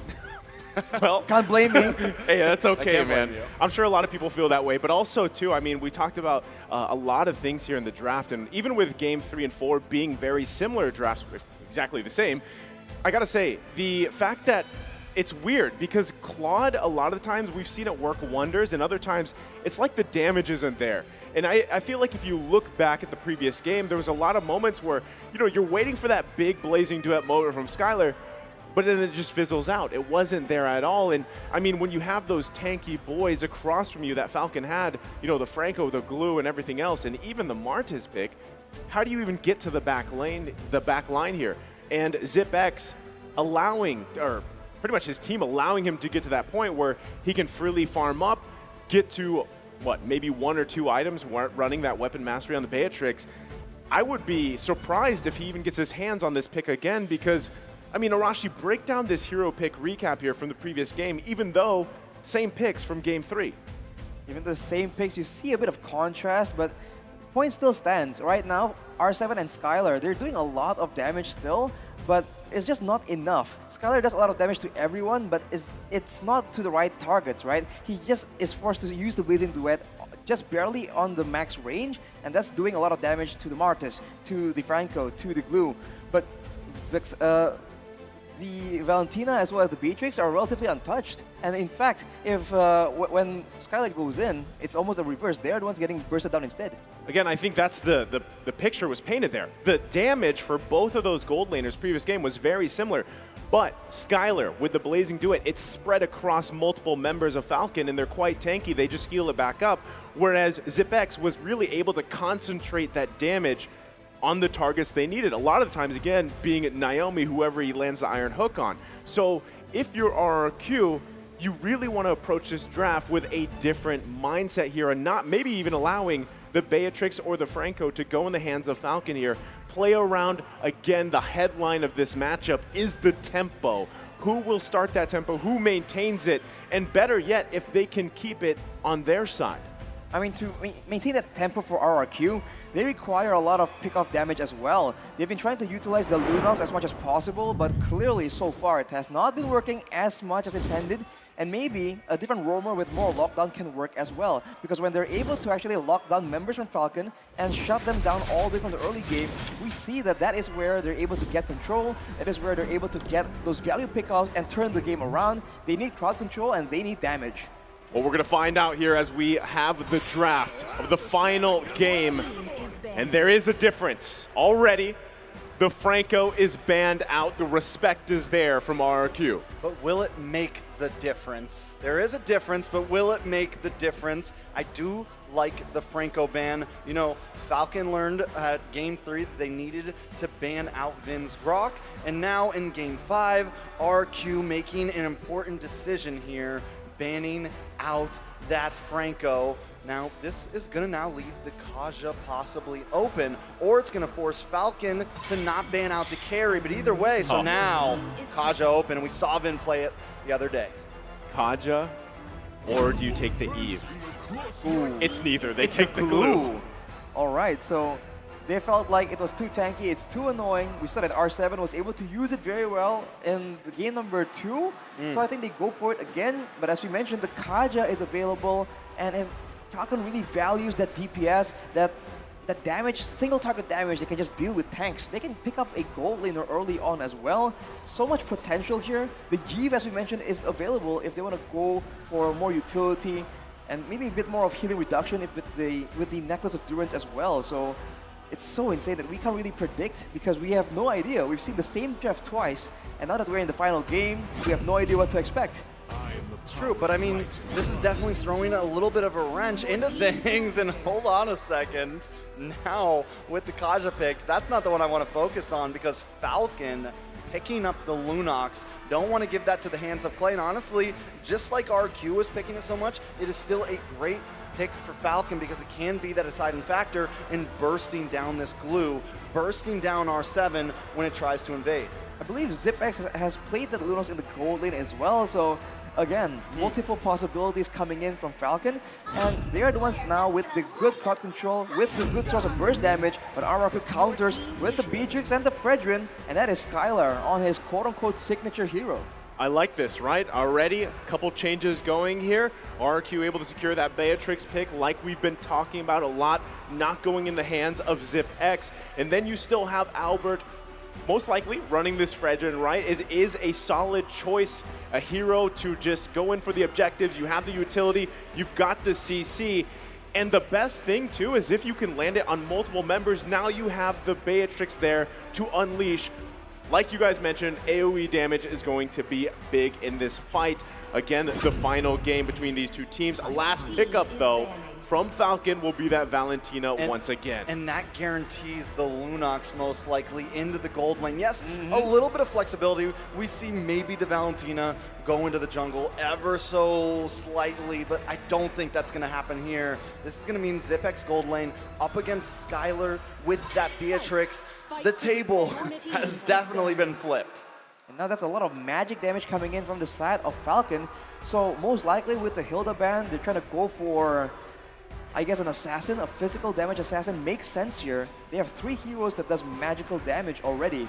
So more one-dimensional compared to RRQ. They recognize the threat, the potential of an assassin. They ban away that Fanny, and the final ban is going to be the Eve. Well, already, right? Last couple choices here. Go ahead and dealing with the Fanny. They don't want, I mean, they don't want to go against that matchup, right? The Assassin matchup. You've already got the Fredrin here on the board. Eve was a great last ban as well from Falcon. They take that utility out. It's going to force something here on Clay to respond, especially to that Valentina again, and be cautious of exactly what ultimates you're providing here. Because right now, there's not many great choices, right, for Justin to take. Lilia, Farza come to mind, right? A possibility there for Clay. Of course, I think at this point you just kind of have to give up the fact that, like, yes, they're going to steal our ultimate. We just have to use it better here. My question is, I'm sure you have a thought on the mage, but also, what do we see in the jungle from Ken? What we see in the jungle, considering it's a lot of burst damage, something a bit more aggressive. The Martis is still a possibility. Lane? If he wants to go for that Granger, that can still be used as well if they want to just go full all in the early game. That's what they seem to be very good at doing. But for the side of RRQ, remember, with such a composition, they need a solid late game long range mage as well.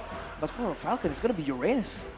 This is a little risky, right? Yes. Uranus is not, I mean, there was once upon a time, but this was a very high priority pick for the XP lane. But now, people kind of like to debate, is it a good choice still to park in that lane? Yes, you're pretty much, I mean, at some point, you're kind of unkillable. You have a lot of sustain, a lot of durability. But really, what do you provide for your team here in comparison to what you're going to see across from you, which is that glue? There's the Farsa pick, like you guys mentioned, and it's rounded out with the Lolita.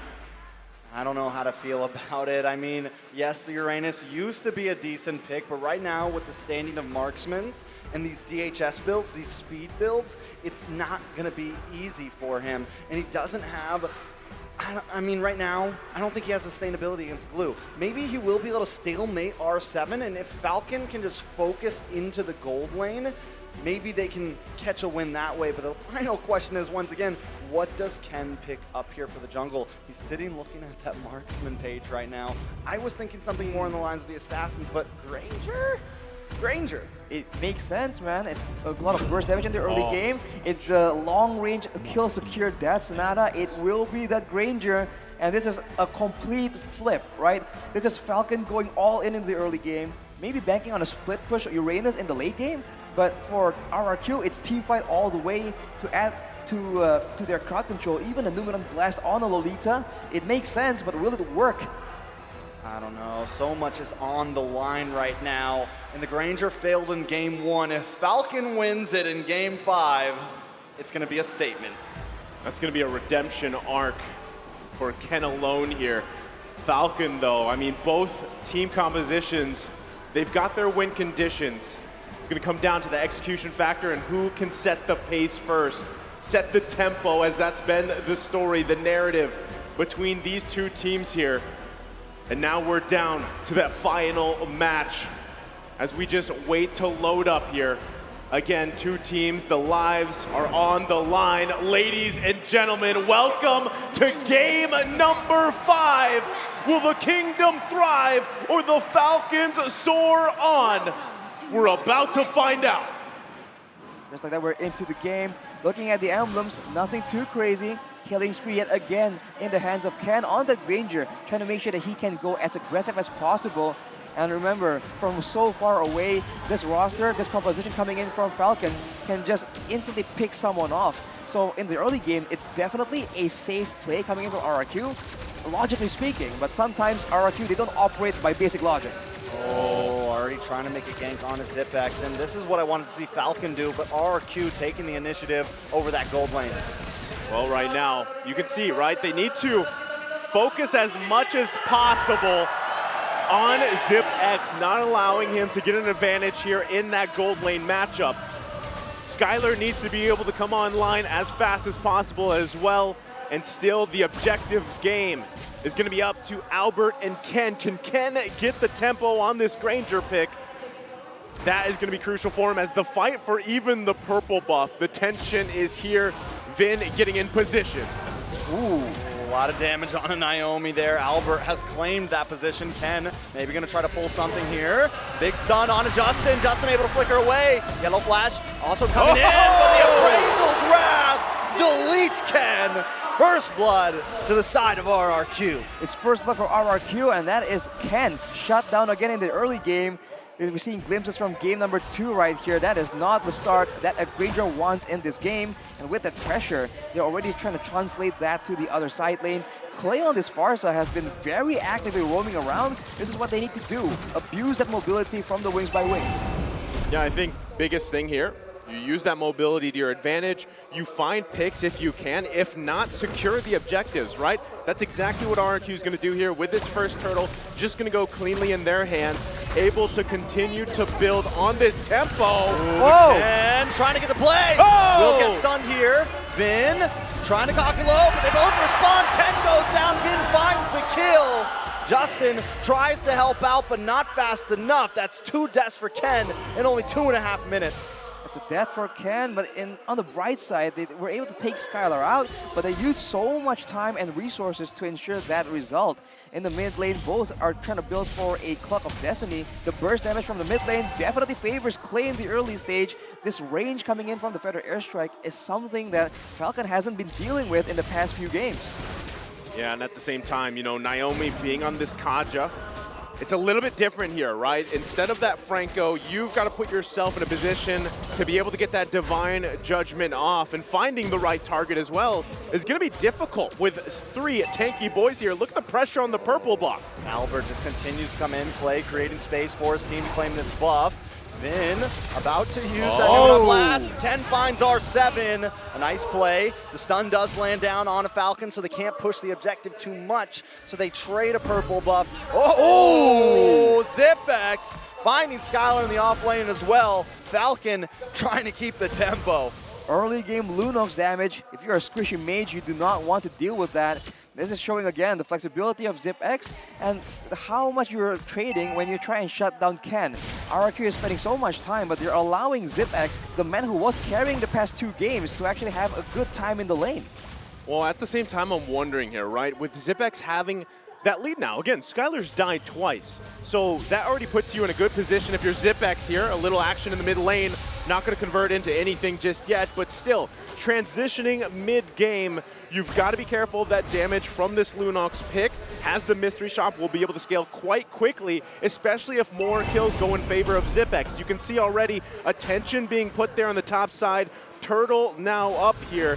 The turtle dance going to ensue. Albert in position. Yeah, and Clay does not have the feathered airstrike right now, so the sniper shot does come down. Vin with the moon on blast, trying to create space. Watch ZipX, comes in, gets some nice damage. Skylar takes the turtle. Albert finds Naomi. Now Ken with a lot of range, dropping that Destinata, but Yellow Flash a little bit too deep. Will get deleted once again. Albert with a double kill. Justin tries to flicker, but Skylar finds him. ZipX trying to dodge. Nice flicker, but R7 is here along with the rest of the team. R2 wants suppression coming down, and ZipX, along with the rest of the team, fall. The crowd is wild, and RQ reigns supreme in the early game. It's effectively a wipeout for RRQ, man. Every single member of Falcon fall, and this is what RRQ is able to do. Once they smell blood in the water, they just keep going. They don't let you escape. With that huge play, you can see Skylar recovers, having that VOD right now. That's a lot of burst damage, and Ken is just in such a tough situation. Only a Hunter Strike when he is supposed to be the main carry in the mid-game for the side of Falcon. It's just catastrophic, as R7 has a reading armor, so even if Justin wants to step in, if ZipX wants to try and burst him down, it's going to be very difficult, and Albert follows with a radiant armor of his own.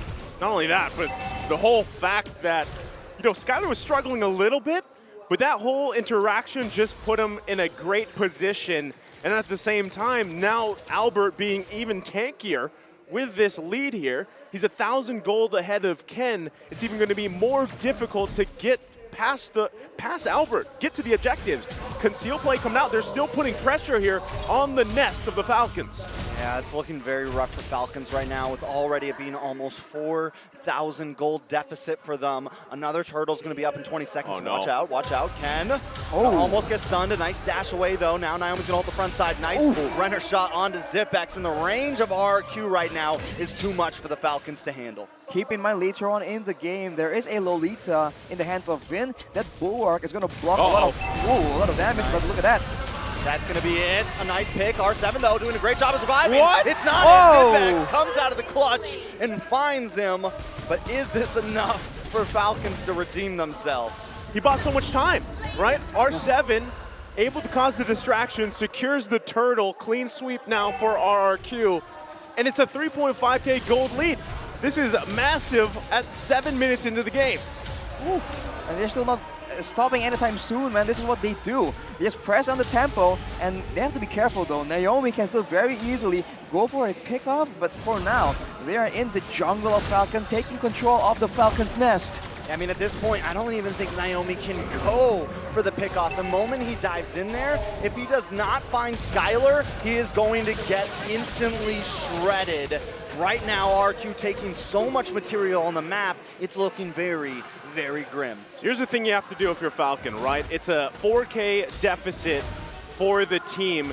You're gonna have to wait. Most likely, it might even be better just to give up that first Lord. Let RRQ take it, do your best to defend. You need to allow yourself for Ken to catch up a little bit here, and as well as Zipex. That's your main damage dealers. This is the downside of having a Mage gold lane, right? Oh, charge up though. They get the flicker out from, actually no, Justin just dashed out of that. So they get the Noon One Blast out, but still, by the time the Lord comes up here, they're gonna have it available. Conceal though.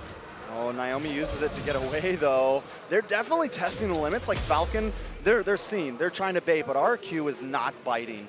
They're just like making sure that they go for the right engage. And honestly, if you're RRQ, you don't have to do anything too crazy. You have all the range to work with. The snipe coming in, you can usually use the feathered airstrike to just chip away at the HP bars of Falcon. As long as you get the right target, I mean, Ken, Justin, and Zipex are all vulnerable to just getting bursted down. And if Yellow Flash or Naomi wants to try and do anything about it, there's DPS as well. This is why the balanced composition of RRQ is just so much more dangerous in the mid game unless Falcon got ahead. Well, right now they're going to focus here. Bottom side, putting pressure where they can. Looks like they are just going to go ahead and give up this first Lord as RRQ is just going to go ahead and freely work on it. So Falcon just trying to find any type of win they can across the map, and right now there has to be space. That's their first turret of the game here. Now they're gonna have to defend against that Lord push. It is only the first one, should be fine, but still, Falcon trying to buy time here. And even if Naomi grabs any member of RRQ, they're gonna get claps down on. Again, whether it's Vin, R7, or even Albert, can Falcon actually respond to that and actually react to that clash down from RRQ, Arashi? I feel like the only real solution here is to try and take out Skylar and then try and win out by way of DPS, because they do have a quote-unquote marksman in the jungle and they have a solid gold lane in form of Zipex, so they can still try and do that like they did in the previous game. Look at that burst damage though. That is insane, and this is the range. This is the problem. Right now, even Justin can't dash in to get Clay's ultimate, right? Can't dash in. The only one he's been able to take right now is Vin. He just can't, none of them, Naomi, anyone can find the distance. For now, the Lord is coming in, gonna crash in on that inhibitor. The conceal play my goodness! A lot of burst damage, Clay finds and Ken goes down. RQ reigning supreme. What the heck is that damage? And this is what happens when you get this lead, this tempo in your favor. They're assaulting the base of Falcon. I mean, they destroyed Ken without even using the feathered airstrike. That's just so much damage coming in from both the feathered airstrike and the snipe coming in from Skylar. This combo is devastating, and it just comes from so far away, you don't really have time to react to it. I don't know if there's a way out of this, guys. I feel like Falcon is, they're sitting in the nest right now. They're sitting in the nest, and it is about to come crashing down. RQ is not taking their foot off the pedal. A real quick look at this stat here. M4 stats. RQ is ranked first in team damage dealt per minute with 13,981. That's basically big damn, right? I mean, that's a lot to deal with. And you're seeing it here in the game. Falcon can't respond right now to it. Look at that. Huge burst coming in from Clay. He has the Divine Glaive as well right now, and you can see 2 bolts, that's all it takes.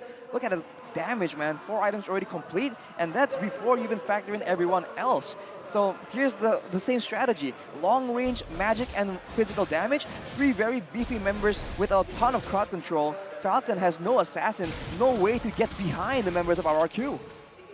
I mean, taking a look at some of these items, it's just Ken is so far behind right now. All he's got is the Malefic Roar, the Hunter's Strike. It's becoming a problem. Well, I mean, the biggest thing, too, is you just don't have even if you find a pick, you have the follow-up damage. And let's say you do get one member of RRQ down, you still have to deal with everybody else. I mean, at this point, the lead is huge. Can they turn it around? It would be a Holy Mary play, possibly from Justin. He's holding on to the Numenon Blast here.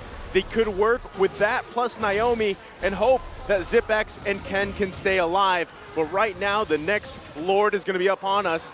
Falcon trying to get in position. It's half health here. Albert continuing to work on it. Vin with the flicker!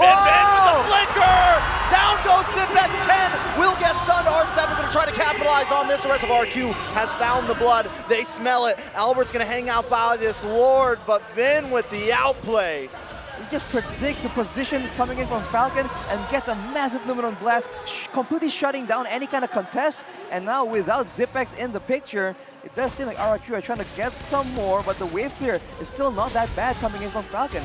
Of course, if Naomi makes a play, it's still possible, but RRQ, they can just wait for this Lord to come in, make sure that they manage the waves properly, and just, again, wait for the right moment to burst down the members of Falcon from so far away, completely out of range. Well, right now, Falcon, this could very well be their last opportunity here. Lord on the top side. Feathered Airstrike gonna come down. There's no build up for this one. No time to set the map because Finn is trying to strike. Lord has closed the distance. Justin tries to respond with Numenon Blast of his own, but now RQ is here. They're trying to shred down the Lord, but not enough damage. Ken, Lord finally connecting. RQ biding their time. They know they got plenty of damage to do this. Justin working his way around the side. Yellow Flash trying to keep them at bay. Minions are gone, so RQ must back off, but another wave is coming. Beautiful render shot. ZipX goes down. Cray dropping the bombs from the air, and RQ wants this game. That is it. RQ has clipped the wings of the Falcons. Tonight they fall. The kingdom is proud, and RQ reigns supreme. Reverse sweep denied. RRQ with a dominant fashion for game 5. With a massive play, massive game, and a great series to start the day. They showed us 2 same exact drafts, and in the third game that can potentially go to Falcon, they completely switch it up, and they win in such dominant fashion.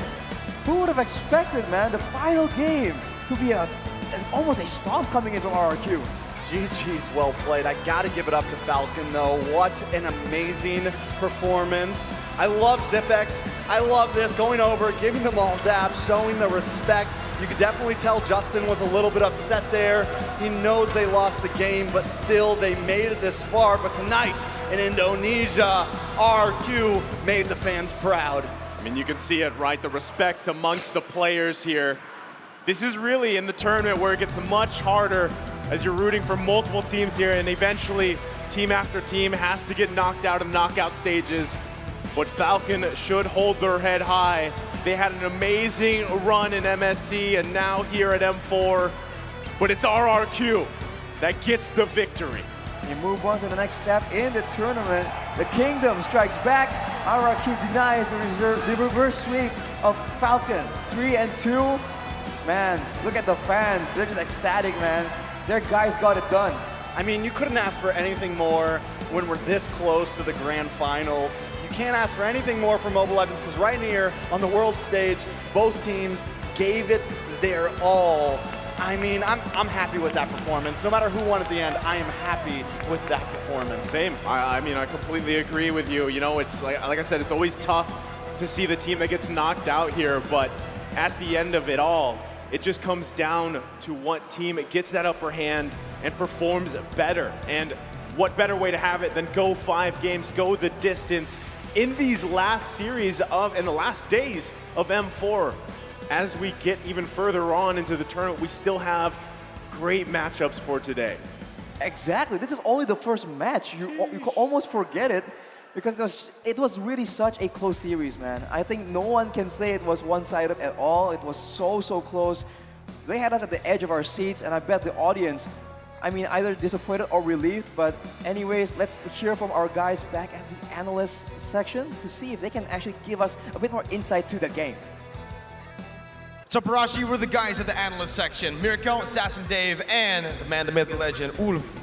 what a bittersweet match here, man. Unfortunately, one of these teams will be knocked out, and it was Falcon. They did super well, but 3-2 in the end. RRQ takes it pretty dominatingly, and we need to talk about the drafts because I believe it was mostly the drafts. Absolutely. Coming to the last game, both teams are playing under belief. For RRQ, more focus on the actual logic, where Falcons, complete on belief. No, the Granger pick, right? You know there's Lolita that counters you. There's so much dive that can get to you. Farsa. Yeah, Farsa, and we still end up taking it. Now we're debating, is it going to take the Ling out? Is it going to take the Granger? And decided to go with the Granger, and you saw how little impact he had the entire game.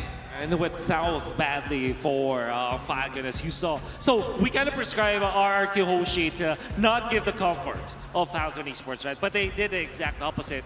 They gave the comfort, they gave the Granger, they allowed the Granger to happen, but they had precautions. That is when they drafted the Farsa and the Lolita. The last two picks were just so good against the composition that they wanted to have. So that really allowed them to win this game number 5. I do want to mention, they did ban the Franco though. They did, right? Yeah. So there were already adjustments made by both RRQ and Falcon towards the game, well, the final game here in Game 5. And I think for RRQ, the main changes were the ones that we criticized in Game 4. Remember, the Kufra pick not really doing any justice here.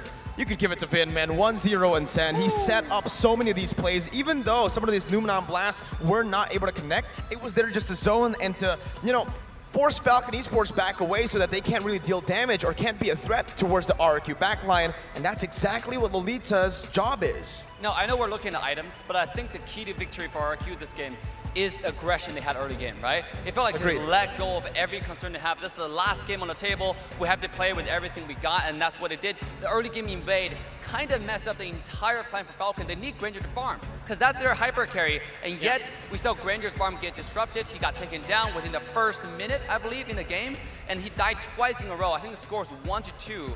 Before the first hurdle. And even like further gives us more justification on how good this Lolita pick is. Because the main damage dealers coming out from Falcon will be Lunox as well as the Granger. Two of the heroes that naturally are countered by the Bulwark with a second skill, a spammable skill even coming out from the Lolita. Now you do have the Uranus, which I thought will be a problem for the side of RRQ Hoshi, but it was the exact opposite. Because of the fact that Clay and Skylar are so farmed in this game, they melt down even the Uranus. Game 3 and 4, it was all Falcon here. Rich Guy, the carry, Sandbag, Forgotten One. Now, we're seeing 4 RRQ members, right?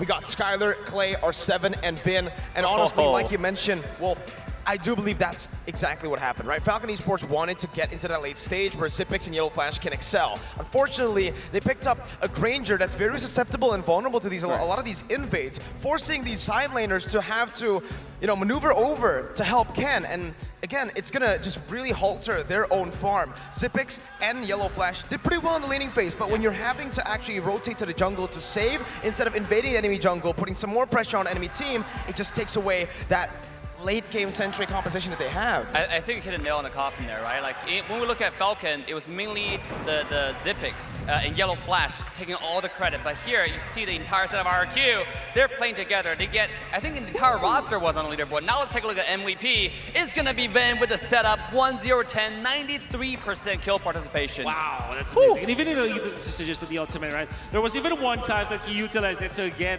a kill onto the Granger, which is basically in the earlier stages. Yeah. Overall, he's hitting his shots, even like utilizing the Numinal Blast in an angle from the purple buff of the opponent. Remember these plays, that happened maybe twice or thrice. When they wanted to invade against the purple buff of the Granger, what they did was to utilize the Numinal Blast, not for actually controlling the opponents, but more like zoning them out.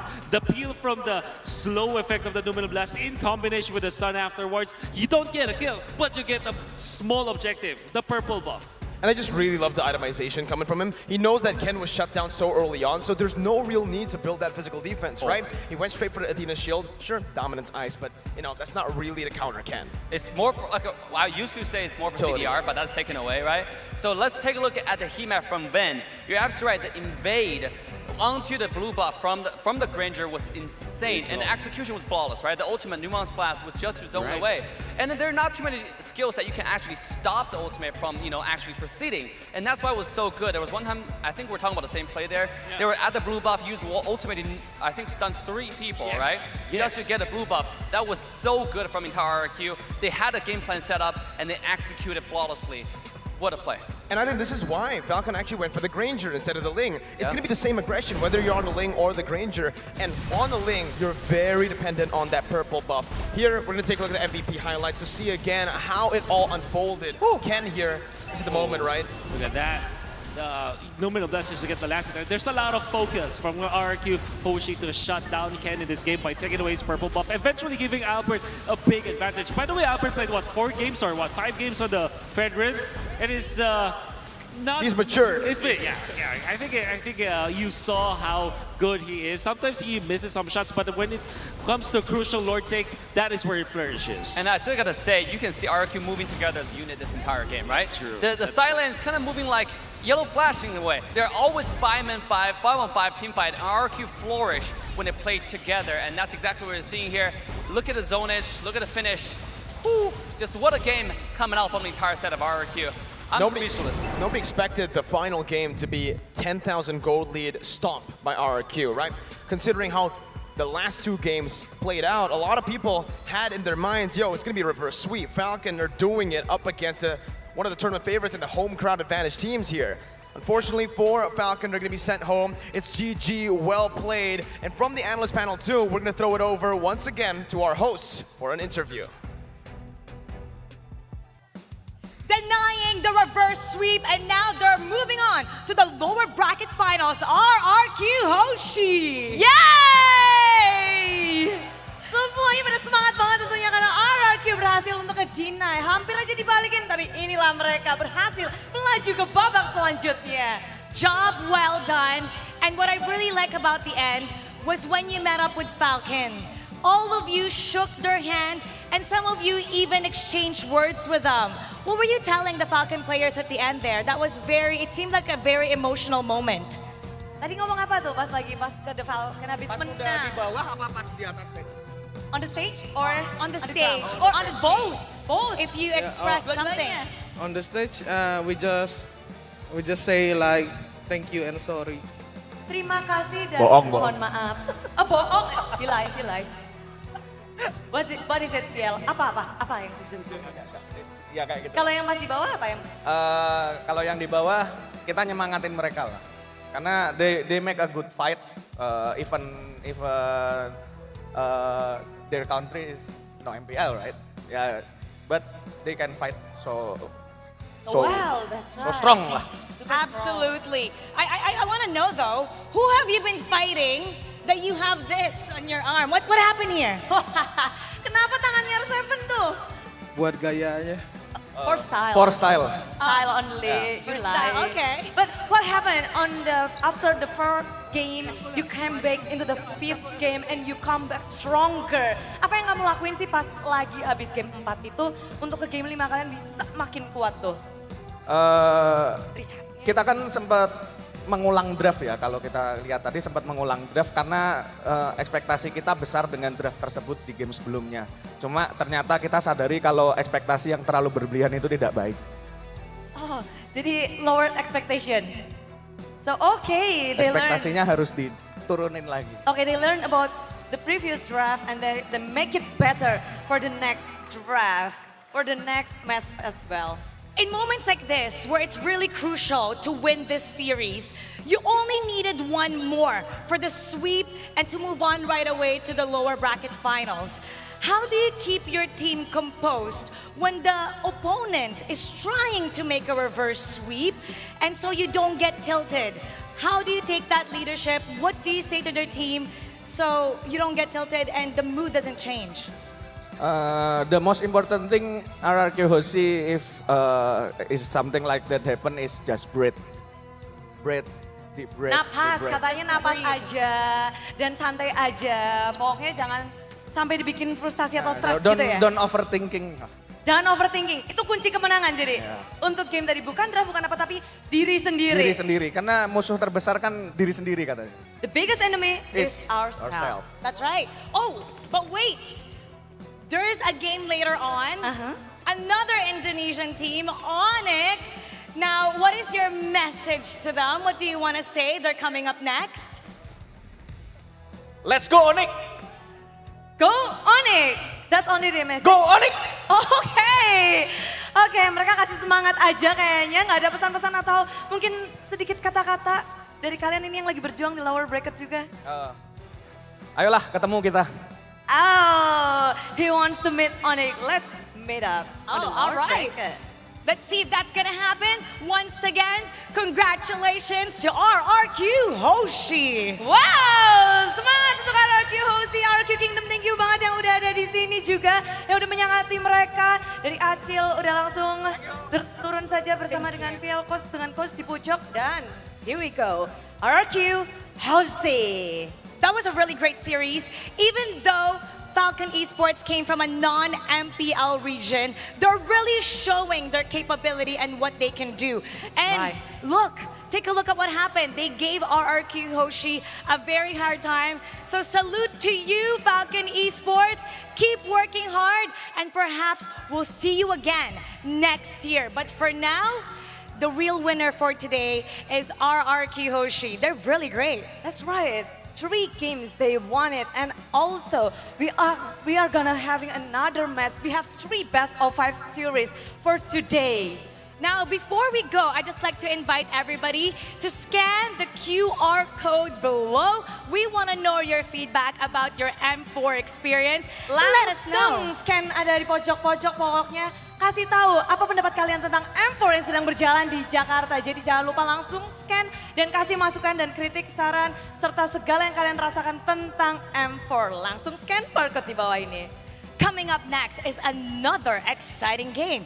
It'll be the North American, the Valley, versus the Giants of Indonesia, ONIC. So keep it here, only on Mobile Legends Bang Bang M4 World Championship. Dare to be great.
You live only once. For once, leave the comfort zone and raise yourself up. Visit new places. Look for new uniqueness.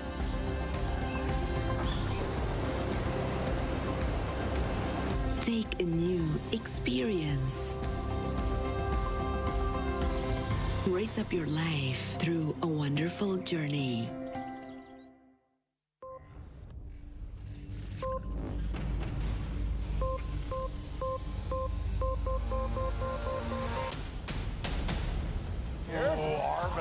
Gets taken out by who?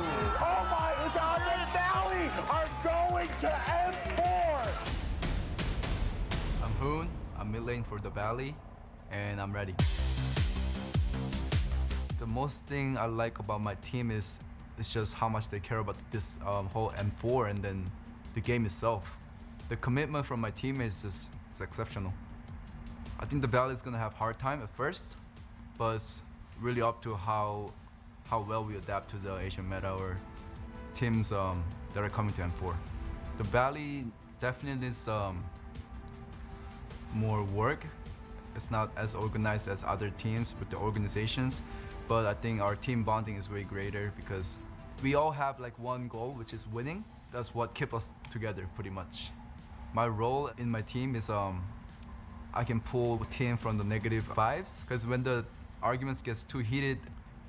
Everybody has their own opinion because everybody's a good player. We don't have a coach, so I think I can stay in the middle and then see what's the best for the team, and then just games in general. I really love game. I love playing game. I skip school to play games, so I think I'm just born to do this, I guess. Oh, Mobas ain't able to pick up that Lord. I think the best player in our team is Zane because his commitment to the game is way greater than others. And then he has many different experiences from different MOBAs, so he knows what he's doing. It doesn't really bother me that I left Gosu, and it was a really great experience. General basically made who I am right now. He really helped me a lot, how to set up stream. He boosted my stream. He was basically made who I am. It's just to pursue my career, to pursue the win. I thought leaving that comfort zone and then try new things was a better way for me. There wasn't any drama, it's just the fans that made it into a drama, which I understand because I was in that team for 5 years almost. I created that team with him, and then we were really good friends, so they thought nothing would actually break us apart. But made the decision that fans didn't want. I think that's why it became a drama. I joined Valley because I thought we actually have a shot to go to M4 with the squad that we're trying to form. That's why I wanted to join. We're preparing M4 by first watching many games from other teams, from other regions, because I think it's the best to know the enemies first, then focus on ourselves. Our playstyle definitely needs improvement. Our communication is a big problem to improve too. But I feel great. I think we'll be just fine in M4. Just new experience, new environment. I'm excited. I want to say to the other players, they need to be ready, because they say I might not do well because I've never been there. I've never gone against the pros in Asia, but I can prove them wrong.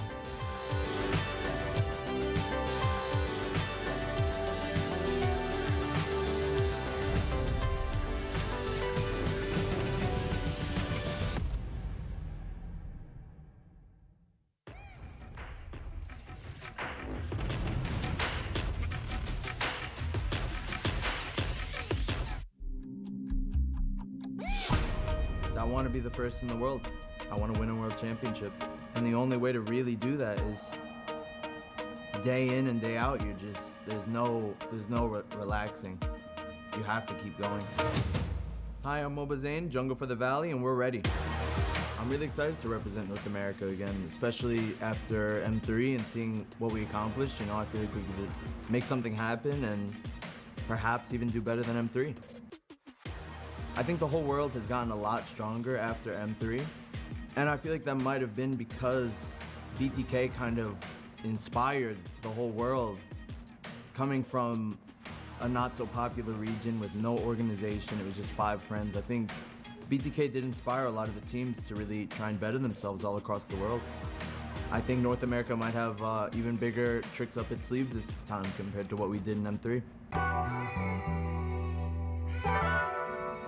I think BTK just banding might have been the only option because there were some issues that just could not be fixed and probably never would be fixed. Team issues, the roster. I think people got a bit more relaxed after M3 where they felt the taste of success, and it's really challenging to want to push yourself from 3rd to 1st, but I don't think that takes away from what an amazing and impactful team it was. You really couldn't have asked BTK to have done any more. It's just 5 friends in a looked down upon region, and we did the most for what we had for years and did very well. Personally, within the team, our goal was to reach top 4, and we did achieve that goal. But when you're that close, it is a bit hard to just get knocked out at 3rd place. Of course you want to win it all. And being that close and seeing that it is possible, it really makes me want to get the job done in M4. Match point for the Valley. The Simpsons could be knocked out, and the Valley could go 4th. Valley are going to The thing I like the most about the Valley is everyone in their role respectively is super strong, pretty much the best player of their role in the whole United States. We haven't been together for too long, so I wouldn't really know what our really good strengths and weaknesses are. I think they might start to come into play the more we adapt as a team and get stronger. They would start to amplify, and you'd really start to see specific strengths and specific weaknesses of the team. Ever since I joined the Valley, all I've been talking about is M4, M4, M4. So at the end of the day, that's really all that should matter to us at this point. I would say that I probably bring a good amount of work ethic to the team and also make everyone see the bigger picture. Mobazane with the lethal double kill for Mobazane. Mobazane! What is this? He outplays a 1v4 and he's going for the Maniac. What is going on? I think the best player in our team is Zane because his commitment to the game is way greater than others. Mobazane, he wants it! I can rely on him a lot. He definitely proves his worth. You know, I don't have to worry. If there's something wrong with Zane, there's gonna be something wrong with the team, you know? Mobazane, this man, he is untouchable. He's really competitive. Really, he's hungry to win. MVP is going to go to Mobazane. My God, the hype about Mobazane is just way too real, man. What I'm really good at is map control and map awareness and rotations and looking for any advantage I can on the map. I can just find it pretty easy to end up controlling the game if the enemies make one slip up.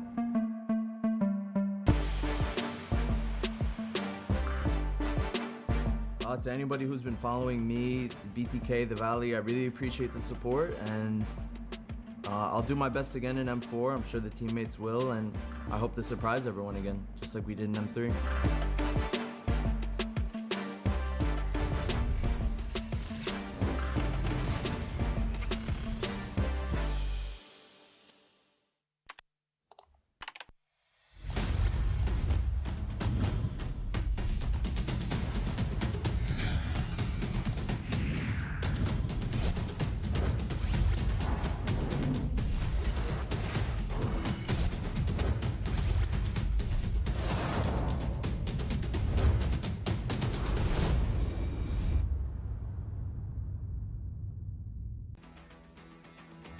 The first match was filled with tension and drama as Boots Scrap, unfortunately, a crucial error that allowed Echo to gain momentum and ultimately secure the win for day number 6.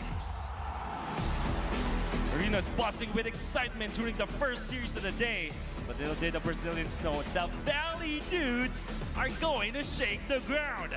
White Chicken has shown that he is the GOAT, with major dominance striking fear into the hearts of the MPL Brazil champions. Ultimately, the Valley's risen the challenge and proved that they are the better American team and sent RRQ Akira, the team that beat them in the group stage, back home. Next, fans of both teams are on the edge of their seats as ONIC, Esports, and Echo are prepared to clash. The first match was filled with tension as Bootscrop unfortunately made a crucial error that allowed Echo to gain momentum and secured the win. ONIC clawed one game back as Kyrie, the Sky King, stepped up his game. Ogi Shadow killed the Orcas with Hayabusa, leaving the crowd in awe. But with a calculated move, the Orcas banned all of Sky King Kyrie's heroes, ring matches 3 and 4, and in the end, it was Echo who emerged victorious, effectively pushing them down to the lower bracket. With only 6 teams left, 2 more will be eliminated today. Only the strong will march to greatness and the losers shall perish. The stage is set. Let the games begin. Dare to be great.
Up until yesterday, 8 teams were eliminated from the M4 World Championship, and day 5 was nothing short of electric.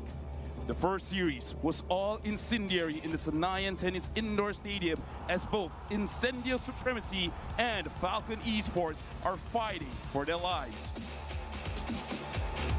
The Turkish squad was playing with fire on the field, and it looked like Falcon's wings were smoldered as they were behind 1-2.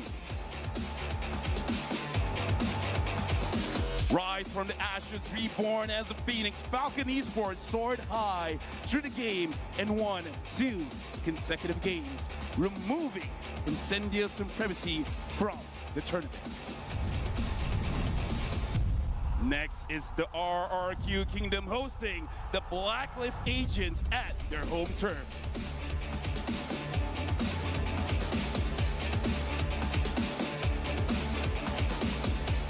The Sang Raja started the series promising with Albert's Fanny slashing through and to game number 1. Then the defending world champions clapped back with Y's unstoppable Frederick. But RRQ pushed back with their home ground buff and tied the series. Ultimately, the Queen's Estes sealed the deal for Blacklist and sent RRQ Hoshi to the lower bracket. This might be the preview of the grand finals, and the road to greatness does not end here. Which team shall advance and which will perish? Let's check it out. Dare to be great.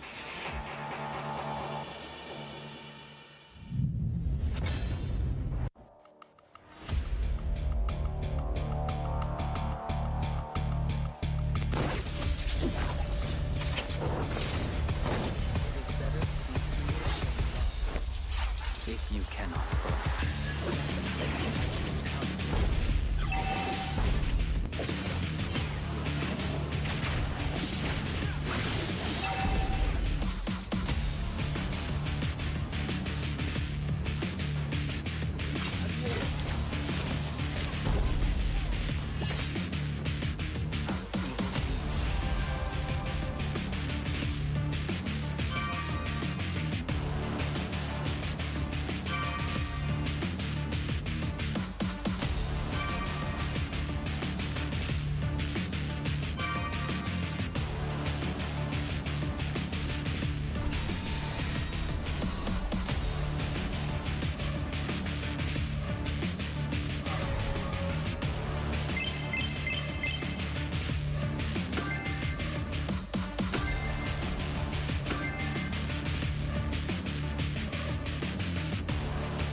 Like breakthroughs, nightmare heartbreaks. This was day number 4 of the M4 World Championship knockout stage. The first series of the day saw the Myanmar representatives clash heads with S11 Gaming's Argentina. But it was a storm of feathers as Falcon Esports dismantles their opponents with a quick 2-0. While Falcon Esports might have taken the win, S11 Argentina deserves just as much praise. Next, Team Hawk started strong against Incendio Supremacy. But it was the Turkish Delights that staged a comeback and defeated the Malaysian champions. It's a bad day for the Malaysian fans. As not one, but both Malaysian representatives went down in one day. The Valley of North America showed what they are capable of with refined teamfight execution and prime display from Basic.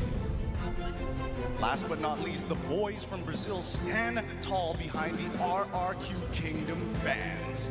RRQ Akira pushes their lead early, but Occupied Thrones Amina fought valiantly to defend their thrones in Game 2 of the series.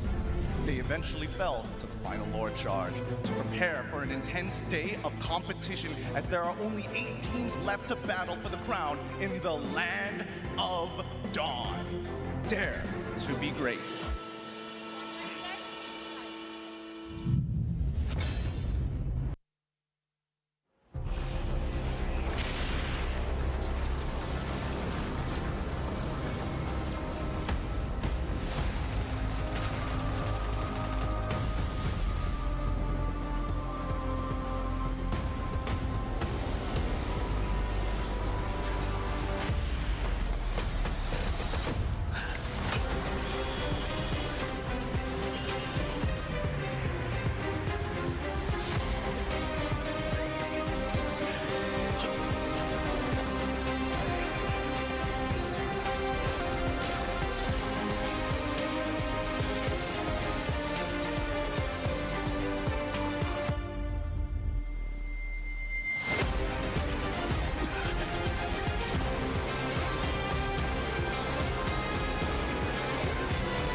Is it wrong to save him? The war took my family, my friend, took everything I have. It's the Society of Dawn that gave me a place I can call home. Taught me to fight. And placed their trust in me. New mission. Infiltrate the abyssal wings. And then, he showed up. It seems we can bring back a trusted friend.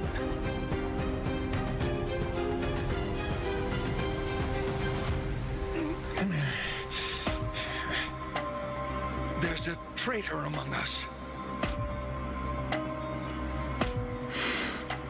Who? No idea. Rest up. I'll figure it out. No! Cheer up. I'm nothing like... They came along and gave me hope. Attack the headquarters. Who are you?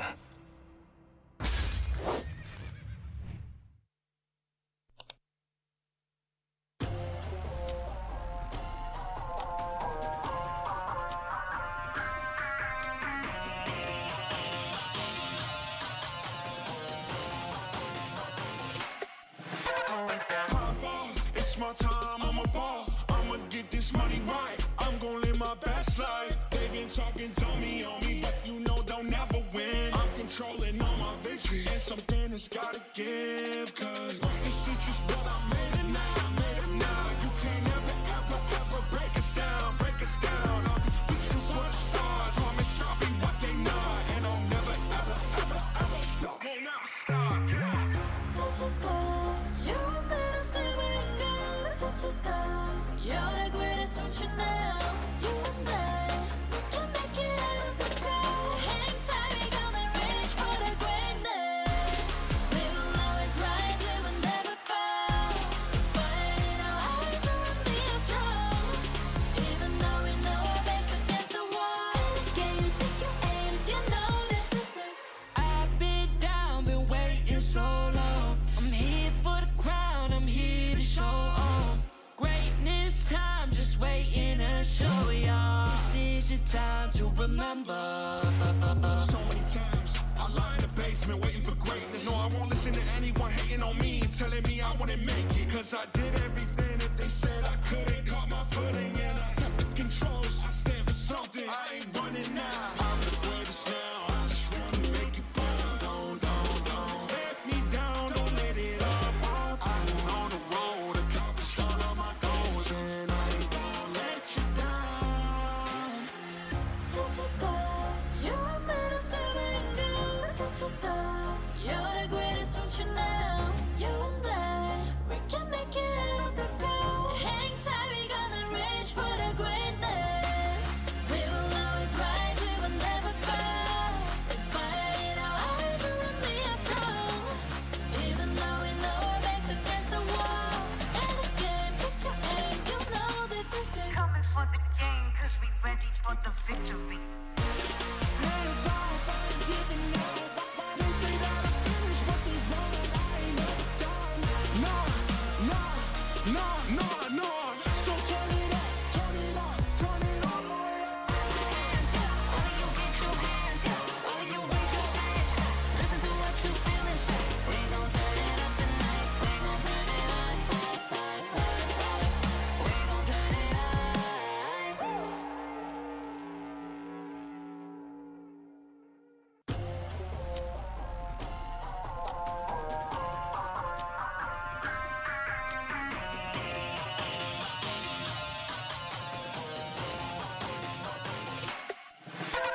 Pop off, it's my time, I'm a ball. I'ma get this money right, I'm gonna live my best life. They been talking, tell me on me, but you know they'll never win. I'm controlling all my victories, and something has gotta give. Cause this is just what I made it now, made it now. You can't ever, ever, ever break us down, break us down. I'll be reaching for the stars, promise I'll be what they not. And I'll never, ever, ever, ever stop, won't never stop, yeah.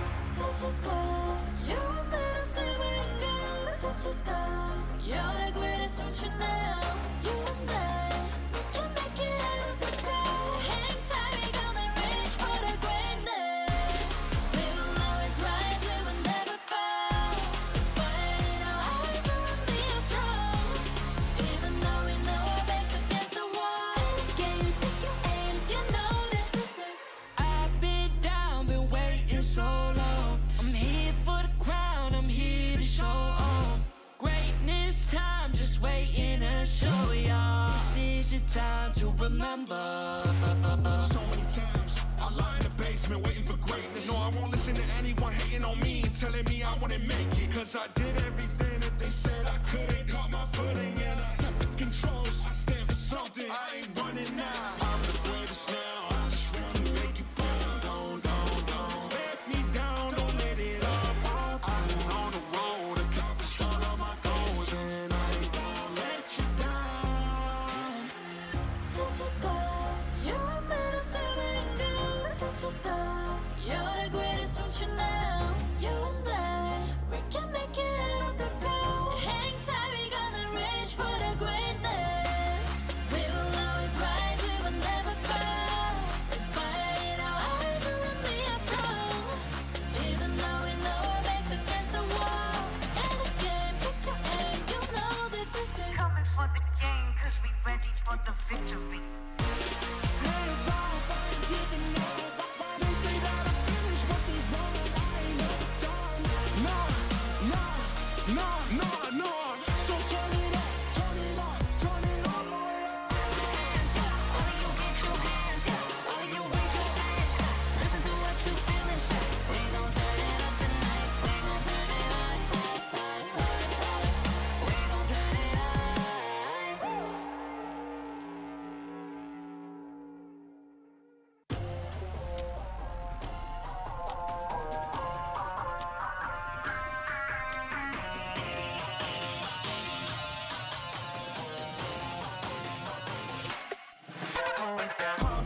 It's my time, I'm a ball. I'ma get this money right. I'm gonna live my best life. They been talking, tell me on me, but you know they'll never win. I'm controlling all my victories, and something has gotta give. Cause this is just what I made it now, You can't ever break us down, I'll be reaching for the stars. Promise I'll be what they not, and I'll never ever stop. Won't never stop, yeah. touch the sky. You're made of silver and gold. Touch the sky. You're the greatest option now. You and I, we can make it out of the cold. Hang tight, we gonna reach for the greatness. We will always rise, we will never fall. We fight in our hearts, and we are strong. Even though we know our backs against the wall. Can you take your aim? You know that this is. I've been down, been waiting so long. I'm here for the crown, I'm here to show off. Greatness time, just waiting to show y'all. This is your time to remember. So many times I lie in the basement waiting for greatness. No, I won't listen to anyone hating on me, telling me I wouldn't make it. Cause I did everything that they said I couldn't. Caught my footing and I kept the controls. I stand for something, I ain't running now. I'm the greatest now, I just wanna make it burn. Don't let me down, don't let it all fall. I've been on the road, accomplished all of my goals, and I ain't gonna let you down. Touch the sky. You're made of silver and gold. Touch the sky. You're the greatest option now. You and I, we can make it out of the cold. Hang tight, we gonna reach for the greatness. We will always rise, we will never fall. We fight in our hearts, and we are strong. Even though we know our backs against the wall. And again, pick your aim, you know that this is. Coming for the game, cause we ready for the victory.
Welcome back to the Mobile Legends and World Championships. We are down to another lower bracket match between the Valley and ONIC Esports.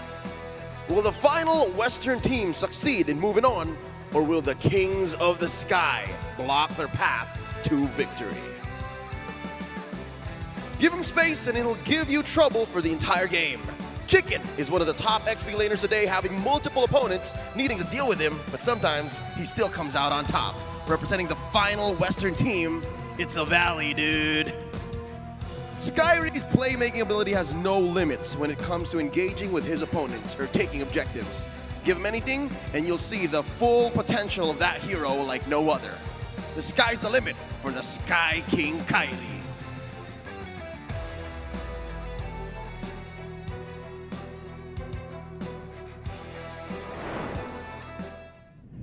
Good morning, good afternoon, good evening to everyone all across the globe. I have no idea why, but I feel so happy today. Welcome to the Analyst stand with me, Lafel, Leo, as well as Trex. My earlier statement has absolutely nothing to do with our analysis, which, by the way, Trex, how you feel? You feeling excited, dude? I'm very excited, You dude. excited? Very excited, dude. You And sure? We'll see. We'll see how it goes in 2 matches. I'm either gonna go up or I'm gonna go down. I mean, those are the only 2 directions you can go. Actually, you know what, Trex, I'm nervous for you because I was walking down the halls and I heard ONIC Sobat starting to tumble. And when you hear the drums, when you hear the songs, you know, you can't help but think that, yo, this is against me. Like, I'm fighting this energy in Tennis Indoor Sinai, and this is tough. Hey, with that being said, we gotta talk about a hot topic. MPL Slayers encounter MPL Sky Kings.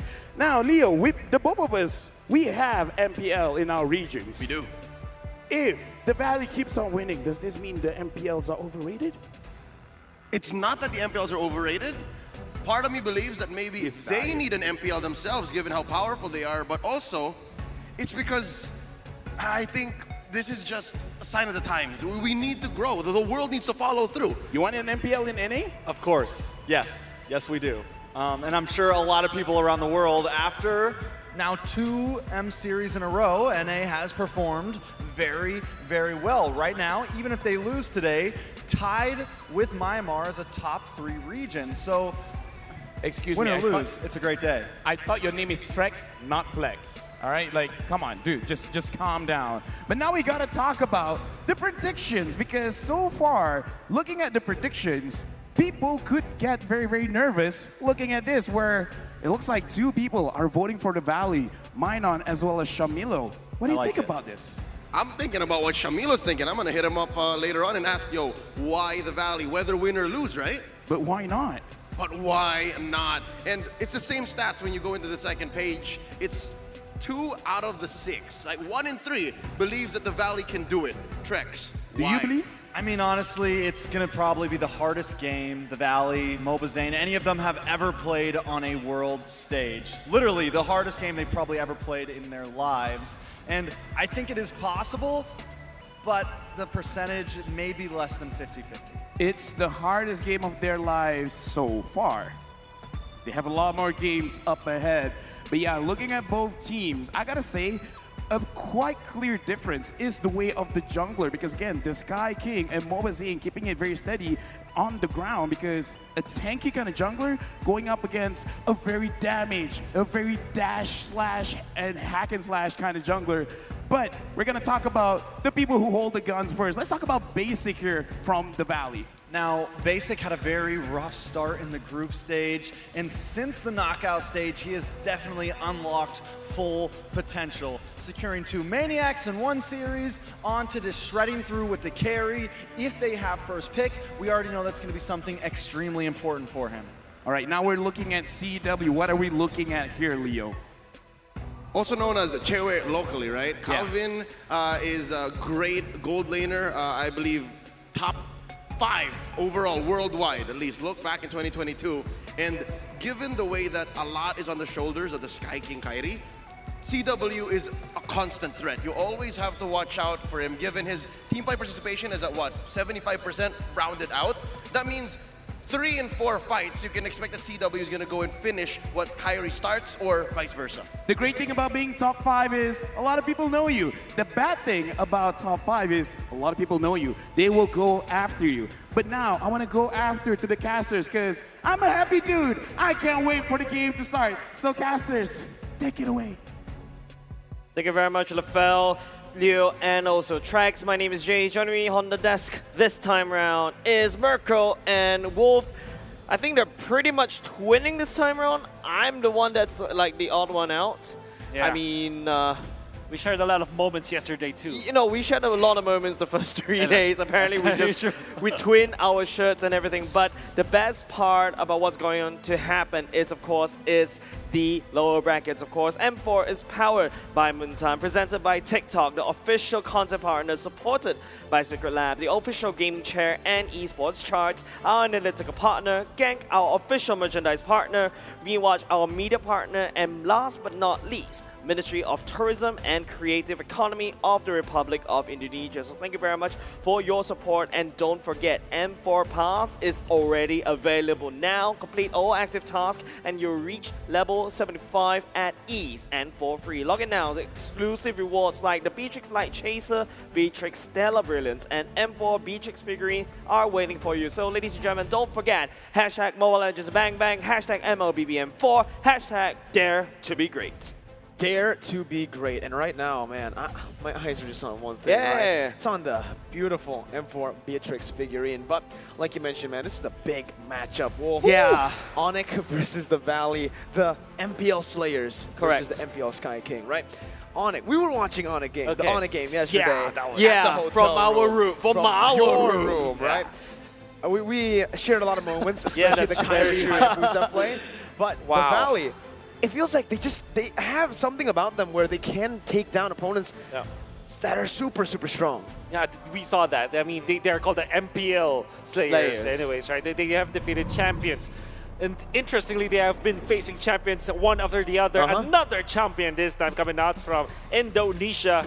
That is Sans, Boots, CW, Kyrie, and Keyboy. We saw their performance yesterday.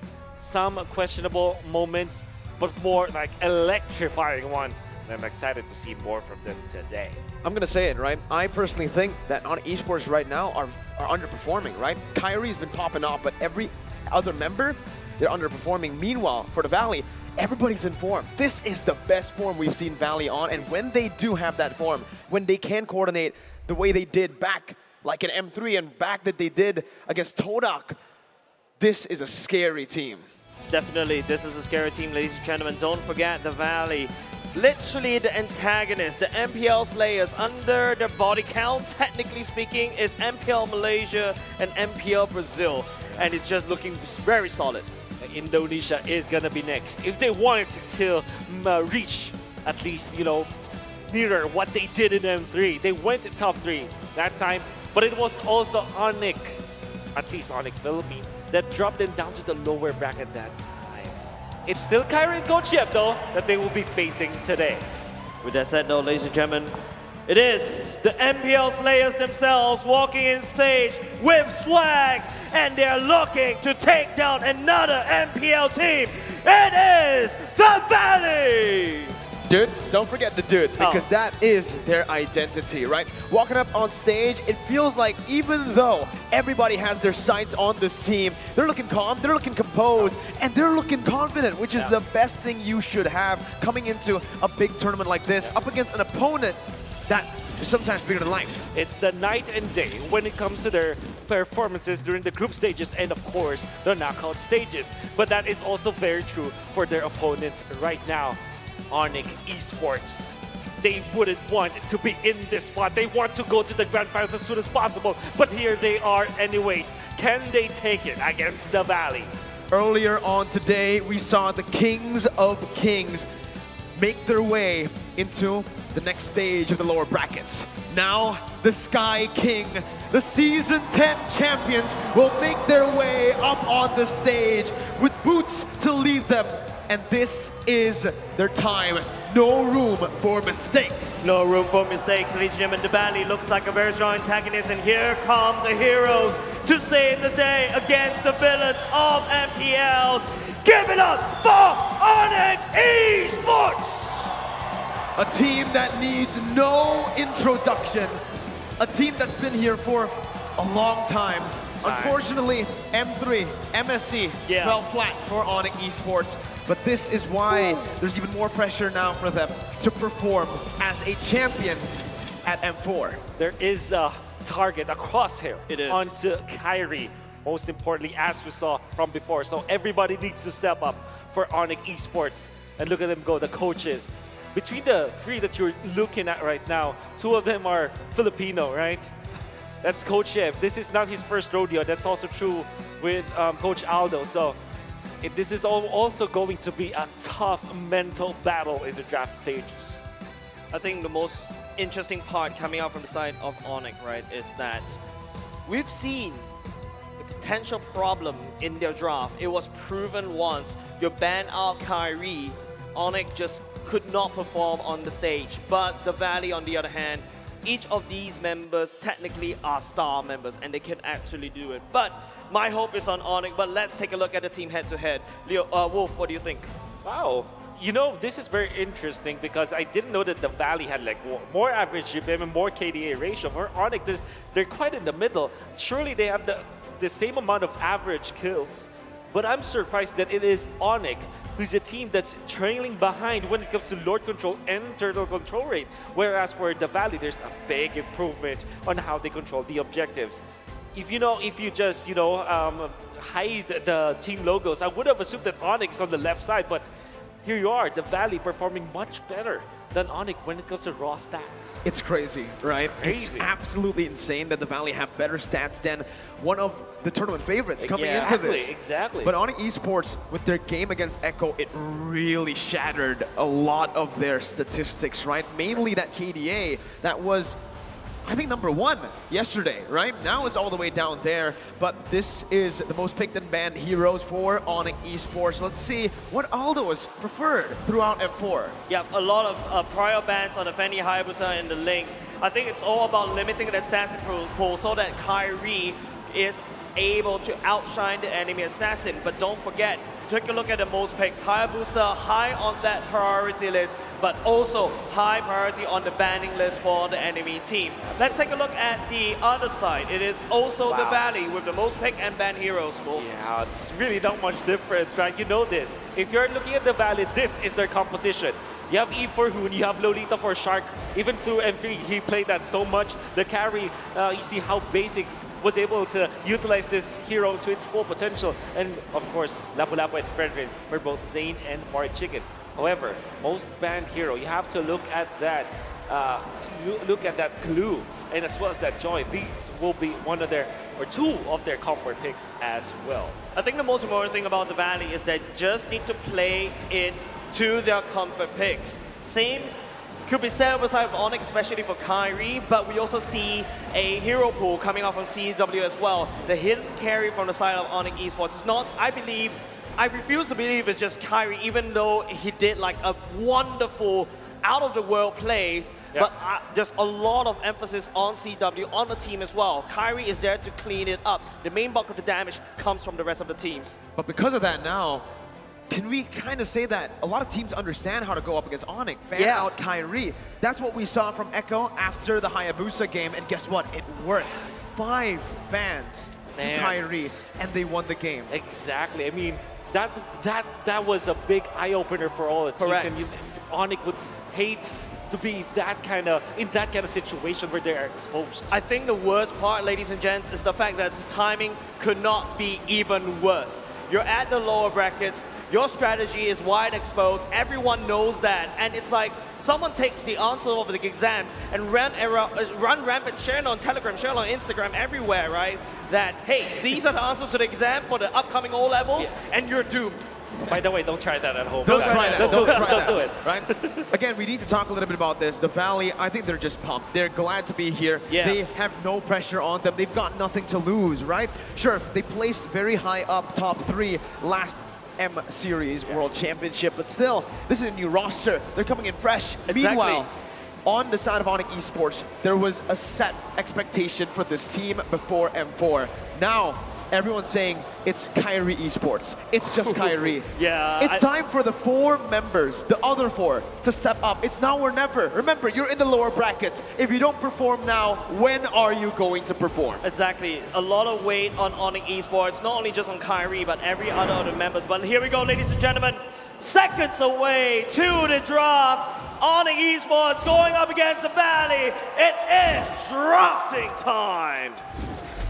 See a lot of focus on the Fredrin for sure, but we know that these 2 teams, wow, like to pick up the carry, and I think that okay, so we're actually deep into it already. Yeah. Carry and glue for the Valley. It's going to be Grok and Eve for ONIC Esports. Are they going for the Harith immediately this time? Knowing that it is a hero that can go up against the carry, or will they go for a standard pick for CW, the Claude? This is very fast, right? Early on already. I mean, if we take a look at a flashback yesterday, ONIC Esports really liked playing on the red side. Well, they played on the red side, I think, the first 3 games of the series. Here, Karina, early on, a bit too early. Is that, I don't know, up against the glue, a carry, you leave these 2 heroes open. You pick up a Eve, which is solid, a Grok, but then the Karina shows up on someone like Kyrie. Exactly. It's like, I don't know, it feels like it is the Valley's drop from the side of ONIC. And on the other hand, it's ONIC's drop on the side of the Valley. I think it's ONIC Esports saying that, okay, look, we got to give a lot more respect over to Mobile Zane's Karina. But also another question, are we going to be seeing a tank Karina or an assassin Karina, knowing Kyrie's playstyle is very heavily assassin focused? Well, I like what the Valley did here, right? They noticed that ONIC Esports want to shut down Zane with the Fredrin ban and the pick to the Karina. So the Barats here is a solid pickup for them because they deny that option from ONIC Esports. 100%. And this is also a good hero against the Karina in many regards, although it might struggle against Eve, so they might need a supplement to the Barats, maybe something like a Rafaela or a Matilda eventually. They should be looking for the other priority picks coming out from ONIC Esports. I think something like a Kaja or a Valentina perhaps might be banned out, although there's already the E, so maybe you're just looking at the Kaja. Instead, it's going to be the focus onto CW. Don't be surprised if it's going to be like Leslie as well as the Beatrice, and that's the Matilda that we're talking about, the supplement to the Barrats. Yeah, but I like the fact that the Valley is banning away the Leslie, because the true damage, especially when it lands a crit, is actually a lot of damage. And the way that you counter that is not by armor, it's by a maximum amount of damage. But let's take a look at a quote coming out from Yahui. Kyrie's really strong that we had to ban all of his comfort pick heroes. We highly respect him and also all of the ONIC Esports members. I only believe in the first statement more because remember that time you had to ban like 3 heroes. I think that is a statement itself that Kyrie is not to be messed with. Yeah, they don't care about like Glue, Kaja, just ban out Kyrie. I mean, that's what essentially they did.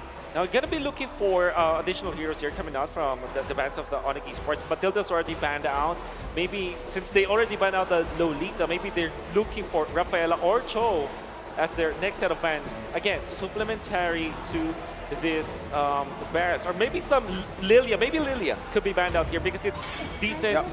Well, there you go. I like it. I love the Lilia ban, right? I mean, right now, initially they wanted to really shut down Mobile Zane, but if that doesn't work, guess what? They haven't picked up a mid laner, and another big question mark to the mid lane is the Valley with Hoon. Sure, he's been having a lot of great performances, but his hero pool is still a massive question mark. With the E picked up in the Lilia ban, and now the Kufra has been picked up. I think ONIC Esports now, they need to secure a physical damage carry in the gold lane, and they need to go for either an XP or roam. Depends on where this Grok is really going to go.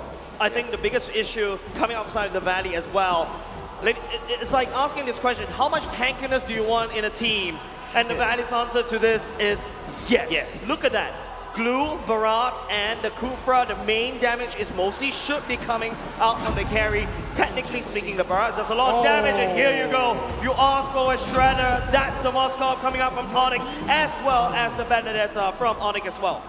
Okay, so despite having like a Kufra, you still pick up both Moskov as well as the Benedetta. Very crucial, very risky coming up from ONIC Esports, but I guess they know exactly that they needed some sort of wave clear as well as they needed that damage. And there's the Valentina. The Grok will be the prime target here when it comes to like stealing your spells as well as the Eve. which made it so that Hoon will actually play a very comfortable game. Solid choice, Yeah, right? solid choice. But in this tournament so far, Hoon, Valentina. Yeah. Haven't seen a lot of that, right? So that's the big question now. Hoon on a new hero that he hasn't played a lot in M4. And throughout the tournament, we've seen that the Valley, they really perform when Hoon is performing on his comfort hero. Yeah. The Yves, the Lilia. So that's a question I want to raise before we get into the game. Another question I also like to raise is that, is ONIC ready? Because if the Valley, with the Valentina pick, I can take away the Grok ultimate, the wall charge away, that is a lot of CCs under the belt. There's a lot of ways that the Valley could engage.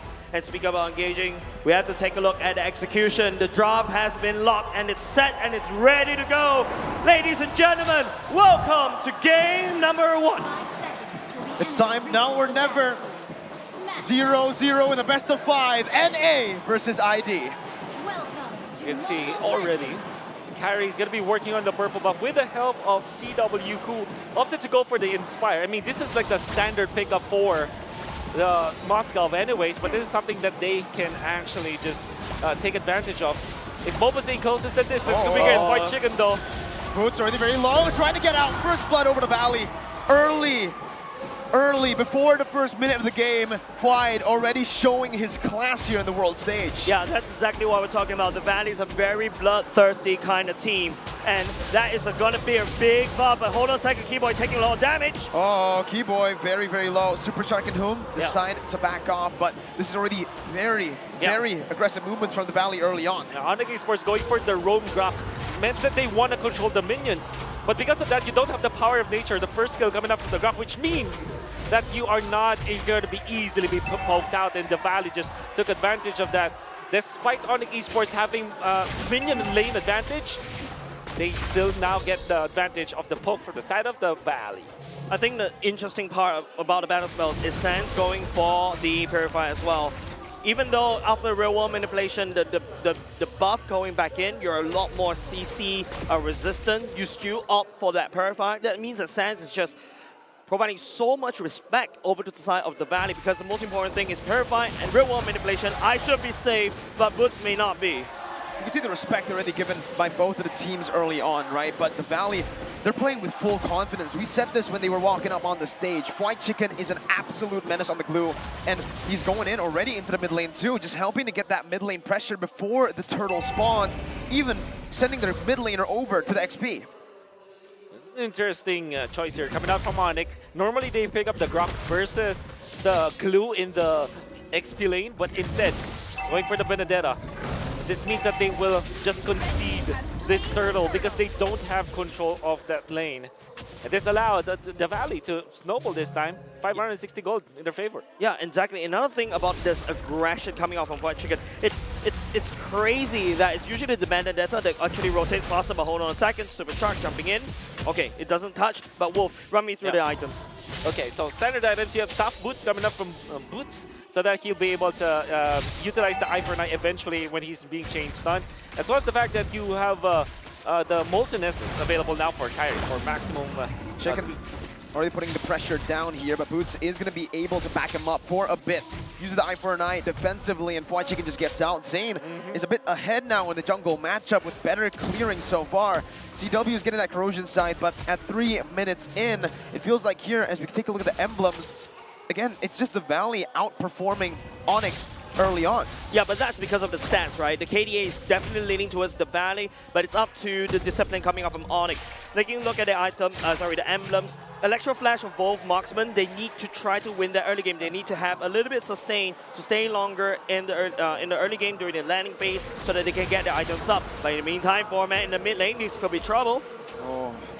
Again, both teams showing a lot of respect. Still only 1 kill on the board. Yeah. And that kill happened before the first minute of the game. Zane finally invading to the enemy jungle here, trying to get some space for Basic up top, who's going to be able to actually munch on the turret gold. That's half of the turret gold eaten away by Basic. And that's a lot of gold in his pockets early on. Yeah, there's a lot of poke coming out from the Valley. That's the reason why they're leading by a little bit of gold, and that's the reason also why they were able to get a kill. Helping out White Chicken win that battle. But you can now see ONIC Esports, it's now about farming. You can see them putting a lot of attention onto allowing CW to have farm, giving him the mid lane sometimes and the top lane as well. And then you have Benedetta onto the bottom lane, just cutting the minion waves. Speaking of the Purifier, right, not just Sans, but also Basic. Wild charge defensively by Keyboy, getting himself out of that position. They wanted to go for a dive, but Basic with this Purifier is really hard to kill. And not only just that, right, you can see the idea that ONIC knows that, okay, a lot of current energy is gone from my side, so the only way that I can do it, okay, that's Kyrie, I think off the screen, just took away the turtle from the Valley. It's a trade, right? I mean, right now, Hoon is trying to make it a trade by rotating up top. Here, Fwide, though, in a 1v1 against Boots again. It's another kill over to Fwide. 2-0 now, up against Boots in the XP lane. Unfortunately, Benedetta doesn't win against the Glue. In fact, it's heavily in favor of the Glue when it comes to the lane-to-lane matchup. But then again, you have to give it to Kyrie. He stole that turtle with the help of Boots. However, the Valley still equalizes with a kill. And Kyrie, does he win this battle? No, he doesn't. No, he does not. Mobazane actually stealing that away. He does, he does. He did. Oh, okay, he secured it with his retribution. Super Shock, though, jumping in with a Time's Rage and Revenge cancel out with a Wild Charge. But it's going to be Hoon who answers back with a Wild Charge. Keyboy is going to fall, but Super Shock falls too. CW marching forward. Both of the roamers taken down, but it does seem like in terms of HP, ONIC Esports have won the resource battle. Yeah, and then in terms of the resource battle, the Valley, I feel like they're putting a lot of pressure. Hold on a second, that's a stun going out from CW. Woo! Nothing sticks for now, right? Almost a stun, yeah. Yeah, I mean, almost. Basic is performing, man. I mean, there was a lot of questions, doubts about both of these members, Basic and Hoon, but so far he's been great. Sans, though, can be caught in the real world manipulation. That's what the Purify is for, to get him out of those sticky situations. And in the 5th minute of the game, we do have the item check.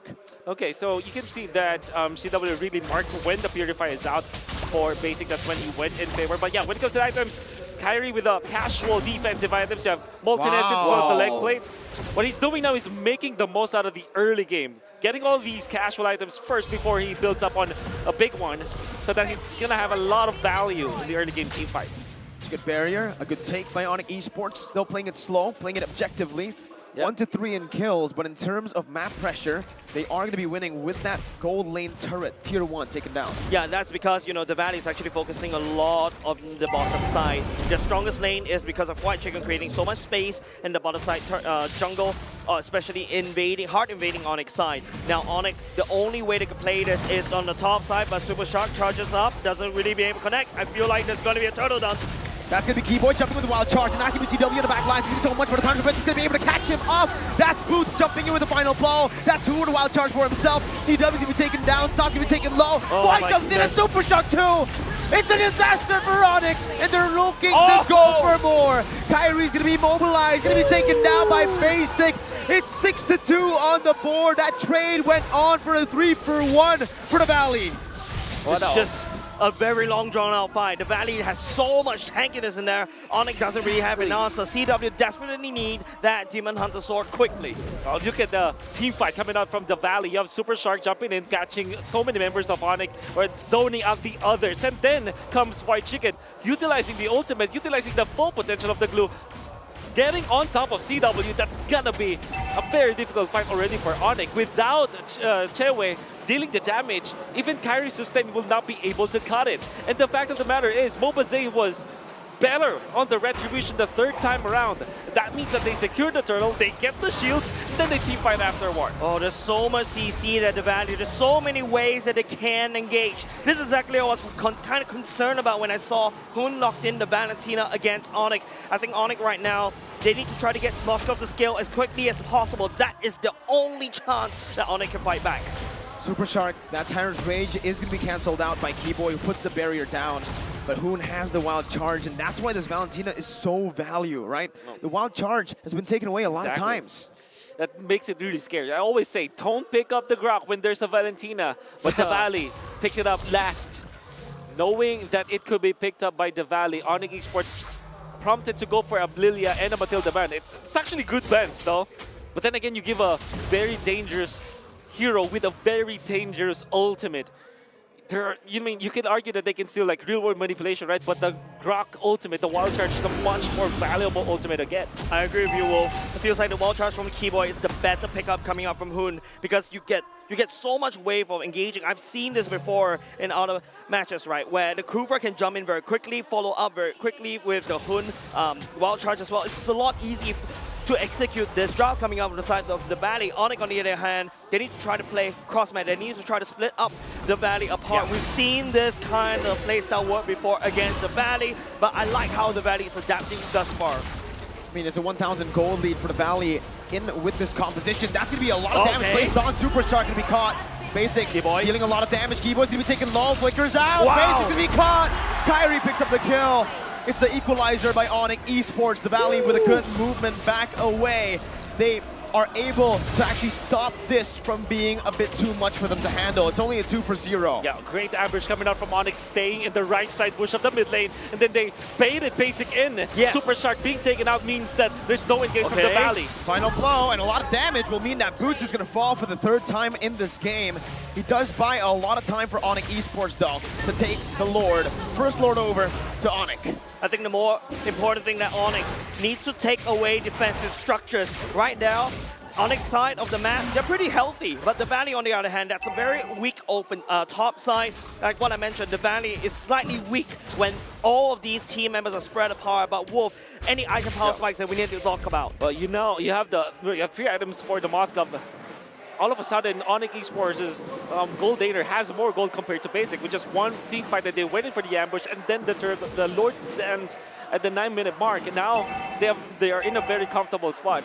One thing that you may be questioning is the record on Boots 0 and 3, but because of Dominance Axe and Bloodlust Axe, I think that even after 3 deaths, he's going to be a nuisance to the backlines of the Valley. That's one thing that they have to now think about.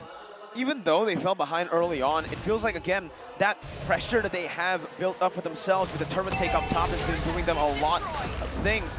ONIC Esports, again, maneuvering around that top lane of the map. White Chicken already backing off with Mobile Zane, giving them the respect. This that's going to be tier 1 in the XP lane, taken down. White Chicken going to be sandwiched down. Has a lot to actually back away from it. Tier 2 going to be taken down by ONIC Esports as they look to siege down more turrets. Clean siege from ONIC Esports, taking a whole lot of turrets. It is very good from the side of ONIC, right? I take down the Lord. It's not a Evolved Lord. It's not even a Luminous Lord yet, but you can see the impact that ONIC. This is the ONIC efficiency that I need in order to fight against the Valley. If you notice, when ONIC's focusing all along on the top side, it is Woods on the bottom side, and I believe that's a orange buff steal. It is. Man, Sans is just being a big problem for the Valley this time. You see how aggressive he is? And even his usage of the Nova as well as the second skill, he's able to spot out where the members of the Valley are. I could have sworn that Super Shark's positioning around this purple buff bush that you're seeing Keyboy go, he just spotted it out and just forced Super Shark to reposition. And now they're owning the map just because of the vision that you can get from Sans. And this might be the reason why he's going for the Purify anyways. Oh, that's so many ultimates. 3 ultimates used for Keyboy on that bottom side. No objective to take, right? Keyboy was taken down. That's a roamer. But they use a lot of resources. Can they even capitalize here with that take? Yeah, the Valley literally had to devolve into where they're strong at, right? Ooga booga, I just want to kill. And that's how they're going to pick up this fight. There's a siege happening in the mid lane without Keyboy over there. But there's not enough minions coming out from the Valley because ONIC has done the due diligence, right? 1 Lord take, I take down, let me count, 1, 2, 3, 4. 4 turrets already gone and given a standing gold lead over for ONIC. Sans has just played this so well. He isn't giving Hoon an opening to get his ultimate, even through the fact that they already killed out Keyboy. They want to go for the mid lane push. Sans was able to clear it out with the help, a little bit of help from CW. He's not giving anything for the side of the Valley, and even scouting out where Super Shark is. This Eve, this is the reason why they first picked this. It's a Lord Dance again for ONIC Esports, playing around it as they try to bait as many resources as possible. You can see the top lane here. Boots is going to be walking all the way back up there to provide a slow push. Sans is going to be spotted out by Flying Chicken, who opens up the map. Going to be poked down by Sans again. Sans needs to be very, very careful here. The mid lane's going to be pushed in by Basic as ONIC Esports look for more. Okay. The real world inflation. Actually baits out the Purify there. Boots comes in, but it's going to be melted down before anything can happen for ONIC Esports. Again, the Valley are so slick with it, but ONIC use that death to create space to take the objective again. Boots was the sacrificial lamb of ONIC in order to get that neutral objective. The Valley literally being bloodthirsty kings themselves, they fell for that bait. Yeah, you understand that was actually a great maneuver coming out from ONIC Esports despite losing Boots eventually. Because you're gonna wonder, why would Sans commit the ultimate in the middle? Oh, the Winter Truncheon! He buys the Winter so early! How do you stop this man? You think he's all mechanics, but then he brings out the macro. You think he's just micro and macro, then he brings out the knowledge. CW now jumping in against 3. What was that? CW! Jump! What? White Chicken going in for more. San's gonna be caught here. Has the Purify to get out, and Hoon jumps in again. The Wild Charge going back at it. Kyrie to be able to pick up the kill. Hoon gonna be taken low. White Chicken with split still able to actually get out before Super Shark jumps in with Time's Rage and the Revenge to take Sans down. God! Zane picks it up. Keyboy walks out. ONIC Esports lose a 2-for-1, and that was a 4v4. Basic has been munching on the turrets, and they're gonna be able to take tier 2. Yeah, that was a very bad fight for the side ONIC. It is Kyrie that damage control, and not only just that, you saw how Keyboy literally locked up 3 members inside that awkward position. The Valley couldn't actually follow up. Had the Valley was able to just do whatever they want without Keyboy's wall, I think ONIC could have lost even more right there. I think it was definitely White Chicken who made it possible for them to win that fight. Was able to snag CW. If you're wondering why CW went there, it's because they have a little bit of combo, but it was actually the supplement coming up from White Chicken, utilizing the ultimate to really reposition CW into the zone where the Valley can just flicker and use Hoon's stolen Wild Charge to burst him down and eventually equalize the map. Despite ONIC Esports winning the Lord Dance with all of their cheeky plays, the Valley just wins with superior amount of damage and superior meta heroes that they picked up. Another thing I'm also kind of concerned about, CW, look at the items. It's a very glass cannon. Yeah. Technically speaking, Has Claws is his only hope. He needs to be able to land those of whole attack. But look at from the side of the Valley, they have a lot of hard CCs. The main goal for ONIC is as long as CW maintains his auto attacks, he should be able to out-sustain and hopefully win that fight. But looking at how the Valley's playing, you know White Chicken has CW on his crosshairs. He needs to be the cleanup crew at this point, right? I mean, if he goes in the middle, or if he's in the fight early on, it's going to be a lot to deal with. Kyrie going to be caught. That's going to be the flicker and the revenge put in onto Kyrie, who's still going to be able to actually get out of the Truncheon 1 HP, baiting the entire team again! Keyboy going to be able to get out before White Chicken jumps in, but CW deals a lot of damage, and that's going to be Mobile taken down. He's going to be able to maneuver around. White Chicken will be taken low. Has the split, dealing more damage. Kyrie is going to be able to fall there in the back line. That's Basic and Hoon dealing damage. CW in the midst of it all now, up against White Chicken, who jumps in, stunned up. CW picks it up, 2-for-1 in favor of ONIC Esports. That snipe coming out of CW Ultimate only almost clips Hoon. If that had hit, I think that would be mega big damage coming out of the side of ONIC. But ONIC trading Kyrie away, taking 2. But like I said, the Valleys do have their damage dealers. The bait play coming out from ONIC. And you see that is also started by Kyrie once again. CW as well as Sans, they were in a great position. And Kyrie just picking up the Winter Truncheon and then eventually getting the Immortality afterwards that allowed him to get more value out of that. Surely they lost Kyrie eventually in the process. They would have taken more. But then again, ONIC Esports, they gave so much to CW because he's able to outplay White Chicken as well. There's so much bait plays coming out from ONIC. Well, the Valley, they're just a battering ram. They're very strong right now, but they have to be not baited by ONIC Esports. Yes, they cannot be the bloodthirsty kings they're known for in M3. Right now, if you start to notice that Basic has already started to scale out of control, ONIC needs to find a way to make sure that Basic stays stunned or far away. It's up to Kyrie to set it up, or it could be this. It could be Mobile Zane. CW landing the shots. Oh, that's a lot of damage onto Zane. Zane's going to be zoned away right now. Hoon with the Wild Charge. Going to be able to connect, but there's no follow-up. Hoon's going to fall. 1 HP. No, he doesn't. He gets out with the conceal. Kyrie now with the Retribution secures it for ONIC Esports. And that's an amazing bait for ONIC. Mobile Zane taken low. In the bottom lane, you also see Super Shark, who's forced to back away with the pure damage coming in from that Moskov late game. And the Valley just get out-danced by ONIC Esports. That Lord Dance was amazing coming up from ONIC. And you can see the combination from both Keyboy and CW, the dream combo with the Guardian's Banner and the Moskov Spear, right? That's what you wanted to do. But then again, they found Mobile Zane. It was enough. The displacement coming up from the Graph Block was more than enough for Mobosing to be low, and then he baited out Hoon, who went in for the flicker and the wild charge. CW was amazing this game. Yeah, I feel like if we show the items right now, rest assured all these items are already stacked. In terms of the gold lead, almost very even, but with ONIC crashing on the top side, that's more gold lead over to the side of ONIC. Base turret up top taken down. That's a lot of pressure to work with now for ONIC Esports. Quite trying to deal as much as he can, clearing out that enhanced mini wave, but now the mid lane comes down. Real world inflation shot down onto Super Shark to deal a little bit of poke. Zayn is very, very low. That's a turret down, and ONIC Esports have taken 2. Honestly, this is insane. They're still going for more, and there's no response from the Valley just yet. Keyboy gonna be caught there in the midst of it all, in front of everybody. White Chicken just trying to look for an opening here as Keyboy's gonna be brought back. That's the wild charge to get out of the split combo. And ONIC Esports, they say they're happy with 2 base turrets, and they played a disciplined game backing up. I think happy is an understatement there, Merkel. I am delighted if I'm an ONIC fan, because cracking open 2 bases means that the Valley needs to put in more resources to defend the invasion coming up from the side of ONIC, and it's up to how ONIC play out the same fight. Dude, okay, the Moskov, when he was hitting the turret, yeah, I know. Wide lost like half of his HP. That's going to be difficult for the Valley to deal with, and you're going to have to hand it to CW. He's the only gold laner that we're seeing use the Moscow, and he's playing it masterfully. Glass cannon build.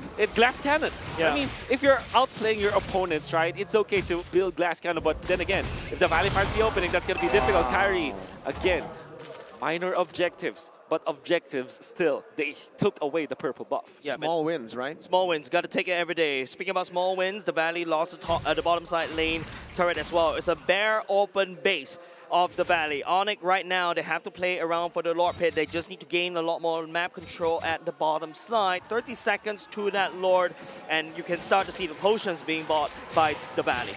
Yeah, it's gone to that late stage, 20 minutes in the game. Both teams are going to have to play around the neutral objectives, right? But the thing is, ONIC Esports have 3 base turrets taken down. That's right. This is constant pressure, constant slow pushes being built up without any setup by ONIC. And it's all about the Lord. And once again, 4-1 coming out from ONIC Philippines, 4 onto the Lord side, while 1, the Benedetta up top to clear the long lane so that they'll be able to control the map. Whereas for the Valley, they cannot afford White Chicken to answer that push up top. So what they can do right now is to go for a quick wraparound. They're utilizing like Super Shark and Basic to the left side of the map, far away from the Lord as they want this. But Boots might be able to spot them if he goes to that pathing. Technically speaking, it's a 4v4 around the Lord Pit, right? Now Boots will show his clan up top. What is the Valley response? They know there's only 4 members there. Super Shark is nowhere to be found in the vicinity. But look at how it's positioned. Okay, here they come on the main map. They're going to play. They're going to have to make the play here. CW going to be able to get out before the Tyrant's Rage connects. White Chicken jumps in with the slam fast combo, immobilizing them up. Split going to be popped in, but CW is going to be able to actually sustain all the way back up. Boots in the midst of it all with the final blow. Getting back to the team right now. White Chicken's going to be in the midst of it all as well. Caught by Kyrie. Poke down to half HP. Kyrie still able to back off. A lot of ultimates, a lot of resources being placed down. White Chicken taken low. Keyboy as well. Real world inflation popped in. White Chicken can be taken very low, taken down. But that's the real world by Hoon. CW and Keyboy falls. CW is going to fall to Mobosing, who's going to be able to chase them down. Boots, Kyrie, and Sans. No more damage. Basic is going to be able to run wild on Boots. That's the immortality taken down. Kyrie with a winter truncheon. Boots with a winter truncheon by Hoon with a Terrify. Kyrie with 1. Sans and Keyboy maneuvering around the other side of the map. This can be huge, but this can be a blunder. Sans still poking him down. ONIC Esports on the run into the mid lane, clearing it out, walking around the entire map to get to safety. Oh, that could be wrapped around the Valley. Their investments paid off. We were mentioning that Basic and Kufra and Super Shark were far away from the fight, but eventually, because of their maneuvers, they forced ONIC to a bad spot. CW taken out, Boots as well. Now they have control onto the Lord, but the minion wave, it's not on their side. Kyrie wants to make a play out of this. It's now his turn to go for the quick wraparound. But Basic is a little bit low as well. It's up to Kyrie to basically try to find it, but there's an imminent threat that the Valley could take this Lord away. ONIC needs to buy another 30 seconds more because you gotta count the distance, but look at the base on the top side. Engage! Shark with a massive play onto Sans. The immortality is going to be popped there. Sans tries his best to get the shielding down with a real world inflation. Kyrie looking for the steal, but it will not happen for ONIC Esports. To the Valley have secured the Lord in the 23rd minute of the game. It's an evolved Lord. It's a 3,000 gold lead, about to be 4,000 after they clear out the waves. Let me tell you what the Valley did in the past 30 seconds. I pushed away ONIC from the Lord Pit. I have control of the Lord Pit with 4 members. I defend my open base with with the super minions marching in, and I take the Evolved Lord. Props over to the Valley. This is insane. The Valley, the move, I mean, I'm going to repeat myself. I'm going to say it again, but that move coming up from both Basic and Super Shark. Conceal play from the left side of the map into the Lord. He saw CW, and even when they weren't able to kill CW instantly, it forced them to use CW's use his dash already, and Wind of Nature. CW is going to have to back off for now.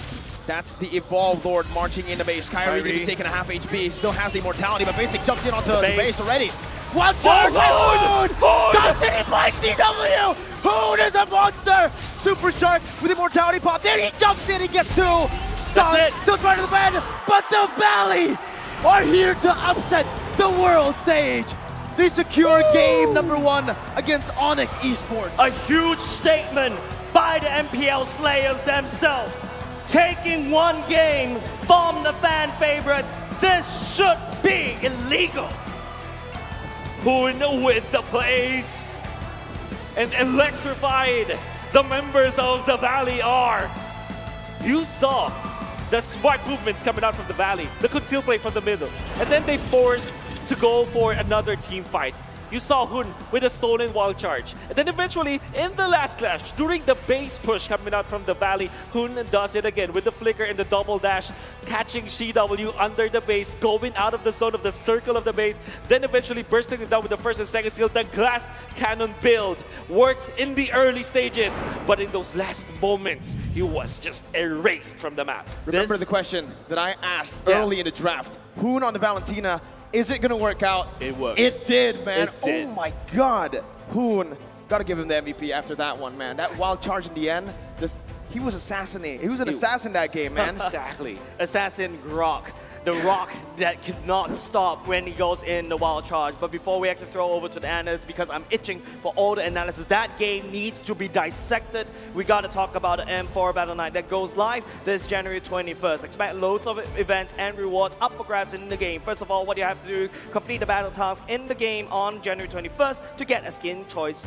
chest. You can choose the skin that you like most from the chest. Aside from that, battle bonus awaits you on the same day as well. Play matches, you'll get a team star protection for 3 matches, double star raising points, double protection points, double EXP, and double BP for 5 matches in a row. We're not stopping there, ladies and gents. Free access to all the heroes, loads of XP skins will be available on that very day. So save the date, log into the game on January 21st, enjoy the match and win tons of rewards. Let's all celebrate M4 Championship together, including with your friends. But I need that game to be analyzed, ladies and gentlemen. Wolf. No, not Wolf. You don't want Wolf? I think we need more analysts.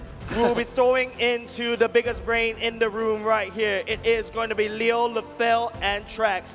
What do you got to say about game number 1, man? Why are you smiling, Flex?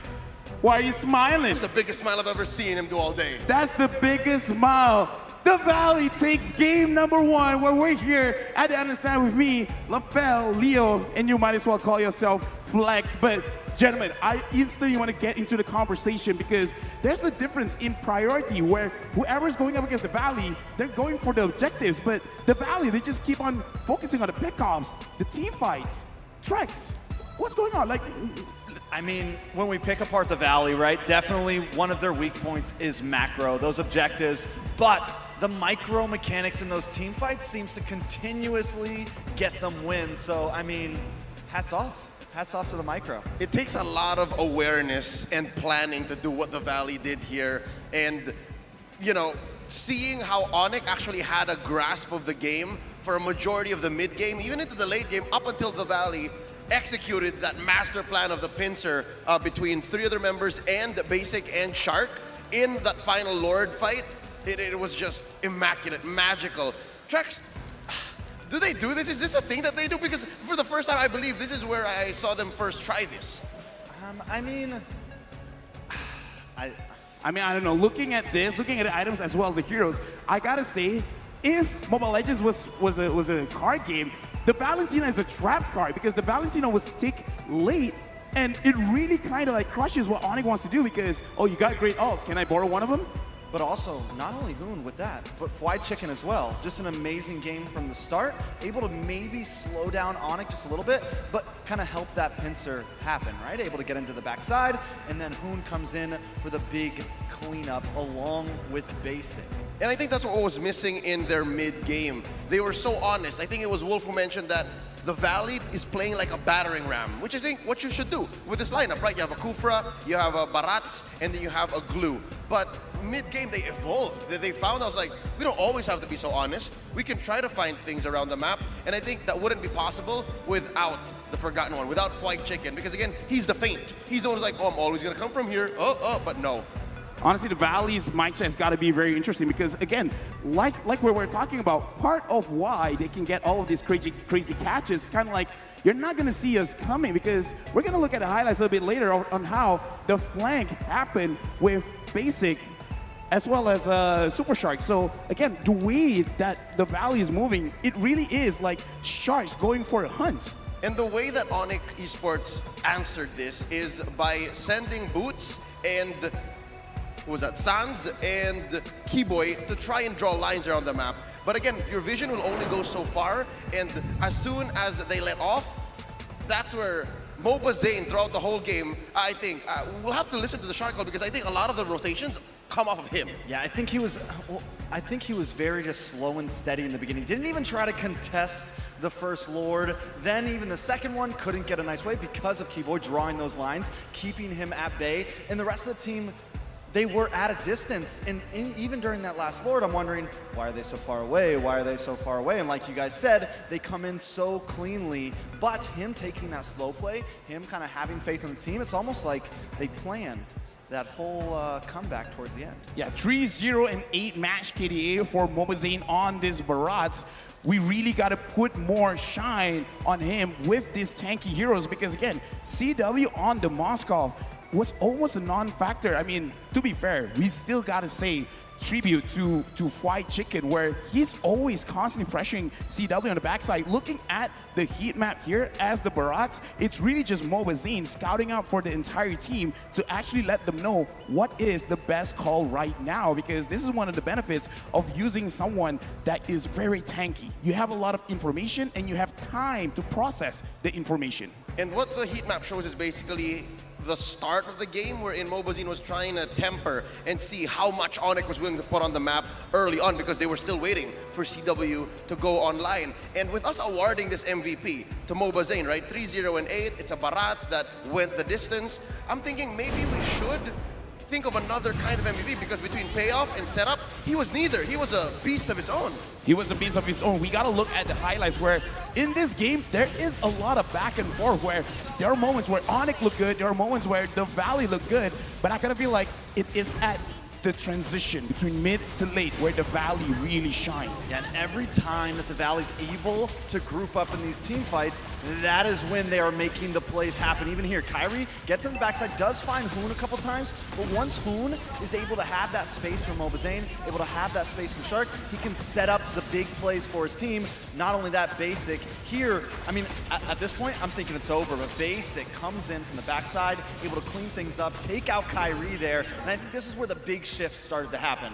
Yep, this is wherein they tried to set up that flank, and you see how Basic and Super Shark have a completely advantageous position, and then it all just came to inevitability. When you have an evolved Lord and then a 5v4 essentially, it just ends this way.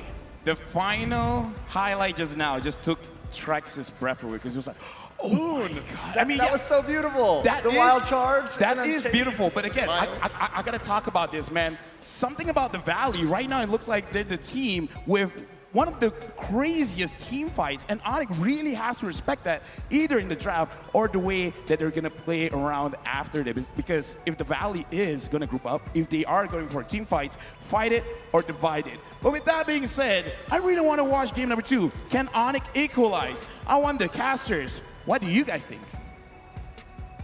We'll give you game number 2, LaFell. Ladies and gentlemen, once again, welcome back to the desk. The desk. My name is Jess. Yeah, the day desk. My name is Jay. Jumping right here is the handsome Merkel and the big brain Wolf. We will be going to game number 2 very, very soon, but I have to agree with the analyst. Man, it felt like it was like a card game, right? Especially during the draft, and not only just during the draft. Also, even going into the game itself, the way they chained CC ONIC to oblivion was extremely beautiful. I think for me, honestly, looking at the drafts, it has to begin there, right? Yes. If ONIC Esports want to adjust, want to adapt, it has to begin in the draft. Because they are opting to go for cheese picks over meta picks right now. The Moskov, even the Karina trying to take it away from Zane, that ultimately didn't work out because the Barats was picked up early.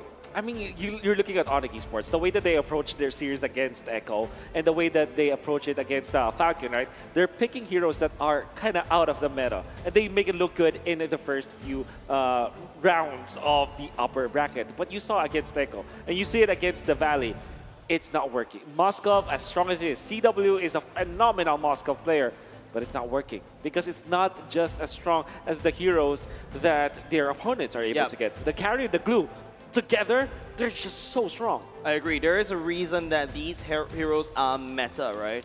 But I always have this not say confusion, but like a debate with myself. Comfort or meta? Sometimes a lot better to play comfort, but if you want to play that comfort, you have to pull it well. Luckily, I think that's a hot take. If CW would have won with the Moskov games, we'll be seeing more Moskov in our ranked games as well. Sure, it would be the new meta, right, in the gold lane. Not a good meta for all of us Mythic players, but obviously for the pro players, they can pull it off. But again, it comes down to why is a meta, why are the meta picks so good? It's because they're the most efficient, right? That's literally the word. So it's the most efficient, it takes the least skill or least amount of brain power to actually pull off, right? It's easy to pull off. And at this high level, there's so little margin of the differences between the pro players, and you need to get every single advantage you can get. Yep, very well said there, Merkel. The margin of error is really slim. It's nano level slim. It's so slim to the point that you see the Valley at the lower bracket just rampaging all throughout, putting 2 MPLs into the body bags already, and they're looking very strong going into MPL. Well, I would say threatening MPL ID itself is a huge statement from the NA side. They want an MPL. That's what they want, man. That's why they're fighting their lives out here, right? We can take a look at the hero pick recap here. Is that real? 171,000 damage? Wow. I mean, you saw how difficult it was for the Valley in the early stages up until the latter portions of the game to deal with Suns. But they found an opening. I will go back to that play, that gambit coming out from the Valley, deploying both basic as well as super shark to the left side of the map when they are doing the lore dance. It actually allowed them to tag Sands as well as CW, force them out of position, then eventually take the game afterwards. For the longest time, Mobile Zane is losing to Kyrie because of the lore dance of ONIC Esports, but when they did that cheeky play or that wonderful strat that they did, it was the end for ONIC. Because again, the margin of error for both CW as well as Kyrie is very low. That's why those kinds of forced errors from Team Valley has got a lot of value in them. I think ONIC Esports in that previous fight, right, the last team fight that allowed the Valley to take that lore, is that ONIC has no information where the Valley is, and the Valley, on the other hand, has almost full information on exactly where ONIC is. And this is what makes it very scary. Just one forced mistake out of ONIC is enough for the Valley to take one game away from ONIC. But we need to take a look at game number 2. ONIC needs, I think it's not the draft anymore. I think it's just the fact that I also don't think it's the Moskov's problem. I really feel that it's ONIC's execution on the other hand, because the Valley is just literally styling them in these big team fights. And we got to go, ladies and gentlemen, onto the drop once again. Game number 2. It is time to pick your heroes. Well, let's see what heroes they go for. But first, the sides they go for. ONIC Esports still opting to stay. The same. As the first pick, same exact bands too coming in. So you pick up the Grok now for ONIC Esports. It just makes a lot of sense. But what do you combo with? Do you take the Barretts this time instead? Oh, they pick it up. It's Karina and the Grok. They are not changing, dude. And then you go Barretts this time. This is a massive ego challenge for both of these two teams. Like what I mentioned just now, it is not about the draft anymore, and that is what ONIC is telling the Valley, and the Valley, gentleman's agreement, handshook that team fight. Well, the Valley, I think they're going to be comfortable picking up the Barats again, right? They know exactly what ONIC Esports want to do. It's good. It's still good. I mean, Karina is, arguably during retribution battles, you see Barrett's having the advantage just because of the Daytona's welcome, right? Can really force that one out. But there should be the different approach here coming up from ONIC Esports with their last 2 picks. I'm not sure if they will pick up the Moscow once again, but evidently it didn't work. Why not? Yep, there will be the same bans, I think. So same bans. I think. No, ONIC I think Esports, this is where it changed. Okay, it's the same. All right, Matilda for ONIC Esports. If that happens, it's the Matilda, right? I think at this point, or maybe you buy the Kufra. It's a gamble No, it's a here. Matilda. They still Yeah. go for the Matilda, so far it is still the exact same draft. If Valley goes for Leslie here, 100%. It's the same. And they go, There okay, you go. It is. Welcome to game 1. Ladies and gentlemen, this is not a replay. This is live. You can pinch yourself right now. Okay, there you go. That's the change. Okay. I love it. Okay. But that opens up. that opens up the Lilia for the side of the Valley, which is still equally good. Maybe they go for the Kufra first because it really will not be different for their composition. Then they just last pick maybe a Lunox or a Lilia, depending on what the Valley, what Hoon feels like.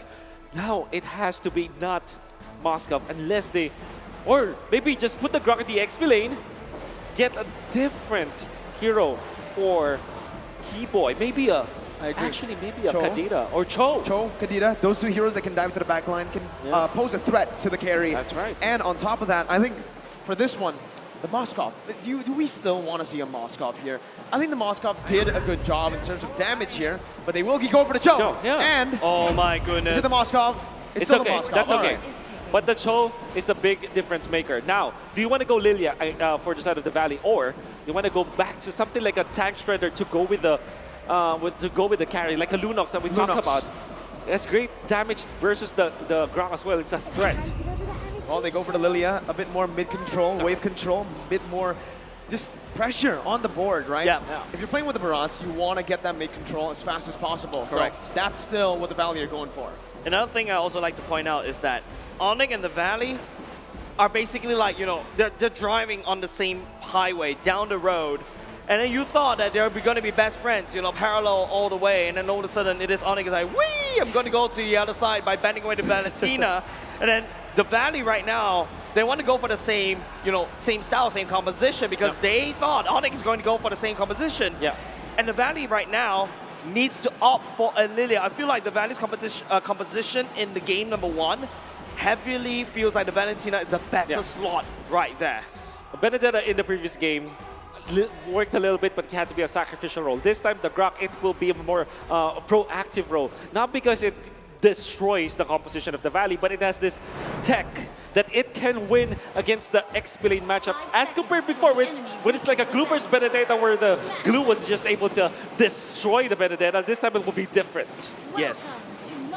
Welcome, ladies and gentlemen, to game number 2. It is ONIC sending a statement to the world that they will be the heroes against the antagonists of M4. Well, let's take a look at this and let's try to dissect it, right? The way both teams are going to be playing is through the mid lane. Sans Keyboy, Cho Yeeb combination versus the Lilia Kufra. It will still favor the Lilia Kufra in terms of wave clear, but that's where the Yeeb can actually say, hey, I don't need to just clear the wave. I can actually poke you down with a superior range. And maybe now the Valley will be focusing on the bottom lane. Super Shark in a prime spot. He actually went to that bush earlier than ONIC Esports. That's why they're able to control it. But that meant that ONIC Esports will control the Lethal Wanderer, unlike in the previous game. Yeah, a lot of changes coming up from ONIC. It feels like the same drop, but, the change that the Grok goes to the EXP lane, and then, Keyboy goes in a Cho roam. I like this bait coming up from ONIC in the dropping phase. Smart move coming up from Super Shark. He used his passive to attack this Lizard. And because of that, the Lizard was able to spot out 2 of the members of ONIC Esports, taking that away. So, very good play coming up from Super Shark, yeah. Lizard? Big brain move, I was looking for the Lizard. I was like, where's the Lizard? What's the Lizard? I thought Yuzhong is the Lizard. Yeah. Actually, though, fun fact, right? Looking at the drafts again, it's just a very minor adjustment that ONIC Esports have made. Literally just 1 hero change and 1 hero ban change. I did You know, I got a lot of chances to actually speak to Aldo back in MPID Season 10. Here, though, Sans is going to be caught. White Chicken actually wants to dive in. That's the immobilize. Oh, my God. And it's first blood again for Fwide. But this time, Kyrie's already looking for a play with Boots. That's going to be the trade. 1-4-1. Sans for the XP lane. But back to my point. Aldo has said many times that for his team, every single time, all he wants to change are just minor adjustments. Yeah. That's what he wants to do. No major changes anytime. Yeah. And now Kyrie is actually a level ahead of Mobazane, but Mobazane, if he gets to the orange buff, will be quite sort of equalized, but ONIC are just rushing in, Boots! Wild charge and Keyboy kicks Hoon away with Way the Dragon. First turtle over to ONIC Esports. Both teams still in this limbo, I should say, early game, because sure, it's the turtle take, but it's only a 500 gold lead, which can be equalized in just a few, with a few last hits. Yep, there's a saying, you gotta put your best foot forward at the first foot forward, right? But let's take a look at the items. Currently, it is still standard. It's going to be a Karina, definitely going back into that tank build once again. Another thing to highlight as well, that Moskov going for the same route as well. So nothing too shabby. But another thing that I also got to point out is White Chicken is doing a lot of damage in the early game. That's because first item he rushed was the Magic Penetration Boots. See now, the ONIC, the disadvantage may be just, you know, just forcing their level or experience advantage over the Valley. Maybe carry next turtle, they want to make sure that they take it as well. The fact that White Chicken was a little bit shut down this game, that's already good news for ONIC Esports compared to the previous game. Maybe they can activate Boots much faster than how they did it in the previous game. I mean, we got to talk about this mid lane pressure, because now it seems like with the help of the Cho, when we get into that mid stage, it's going to be a bit better for the Yve Cho combo compared to the Lilia and the Kufra. But let's see here, as ONIC Esports and the Valley have actually opted to put the resources down in the gold lane. Both teams just disengaging, no real source or no real commitment from both teams. Yeah, there's nothing to fight at the bottom lane. Your turtle is coming on 30 seconds, but hold on a second, there's going to be a fight. Sit aside a bit there, a long angle, but the damage will still come through to take Mobazane down. ONIC Esports with a 1,000 gold lead, picking up the jungler 20 seconds before the turtle spawns. Meanwhile, in the gold lane, you can only see Super Shark going in. That's going to be Keyboy taken to half HP. He respects the damage, recalls away. Gets out as well because of the fact that he is a Cho, a very mobile hero. That is the main difference between like the Grok and the carry. The Grok doesn't, you know, he cannot stay in front of the carry. Has to use the wild charge just to get away. But when it comes to the Cho, he has many ways to get out of the zone. And this is going to be a real good adjustment coming out from ONIC Esports, opting to go for the Cho instead of the Grok roam in this game. And of course, the Grok in the XP lane also, you can see how good it is against the glue. Yeah, I think right now it's all about this turtle dance. That pickup from the side of ONIC on top of Mobazane is just a minor tickle for the Valley, but it seems like they have to commit to this one. Uh-oh, wild charge and split is going to be gone there. Keyboy going to be able to knock Mobazane back away. Who gets the turtle? It's basic out of nowhere. Still free hitting in the back line. Boo's going to be able to flicker out to safety. Basic saving the neutral objective fight to go to the way of the Valley. With White Chicken down, I thought it would be ONIC who just secures it for free. And even the kick coming up from Keyboy was onto Mobazane, so it would have been like the best scenario for ONIC, but Kyrie, a rare miss with the Retribution. I think not only just that, right? Like if the Valley cracks open the mid lane, that is stonks in terms of tempo for the side of the Valley. But it is going to be CW cracking open the bottom lane instead. ONIC right now on pure damage control. They're still leading in the gold lead department. There are the items coming in. And that's a kill over to CW. Well, you know, for the steal, you got to give credit to Basic, right? He's called the Retri Gods for a reason. Kyrie, though, takes the Retribution back here, secures the gold buff, and just backs away. Item builds. Okay, so you now have the Corrosion side for the side of the Moskov. So that's going to be a... That's the reason why he was able to gun down White Chicken and also poke him down. And the timing coming out from Keyboy to follow up was also amazing. That allowed for ONIC to get 1,000 gold lead, 1.6k. Woods with the flicker up top with the Karina in the vicinity. It prompts now Basic to just get out. He's not feeling where Kyrie as well as Woods is, so he just went back out. Well, Kyrie wants to go for the steal. That's very aggressive. He gets the steal, but he's going to be munched up. Mobazane with this. Up now. Super Shark with the Time's Revenge and the Rage. Kyrie still surviving, but will fall to the hands of Hoon. Wild charge coming down. CW in the midst of it all. Jumps back in, securing 2 kills for ONIC Esports It's a double for CW, and it's a 3-for-1 on top of the setup provided by Kyrie. And this is the reason why ONIC went for the Moskov in the early game with the corrosion side items. Instead of going for, the crit damage items, which is a lot more expensive, you want CW to get online as quickly as possible. And now, that previous team fight, Kyrie literally walked into an obvious Daytona's welcome, but ONIC was just in time right there, and you don't fight a Moskov in the choke point. It's literally spears all across the board. ONIC will have total control. I think that was a great communication coming up from ONIC Esports and great macro as well. Even when it's like a very risky move for Kyrie to go up against Mobazane, he knows that if he gets the retribution up, because he has got the level advantage, the fact that he already stole that orange buff is just a lot of gold you take away from Mobazane. A lot of the tempo taken out from the Barats, and the favorable trade for ONIC Esports 3-for-1 was hashtag worth for ONIC Esports. 3,000 gold lead now for ONIC Esports. Thing is, we saw this last game too. They were leading. I like the fact that we're like, hey, it's a 3K gold lead. It's an advantage for ONIC. But then we're like, maybe not, because we've seen how crazy teams can play in M4. A 3K gold lead is nothing.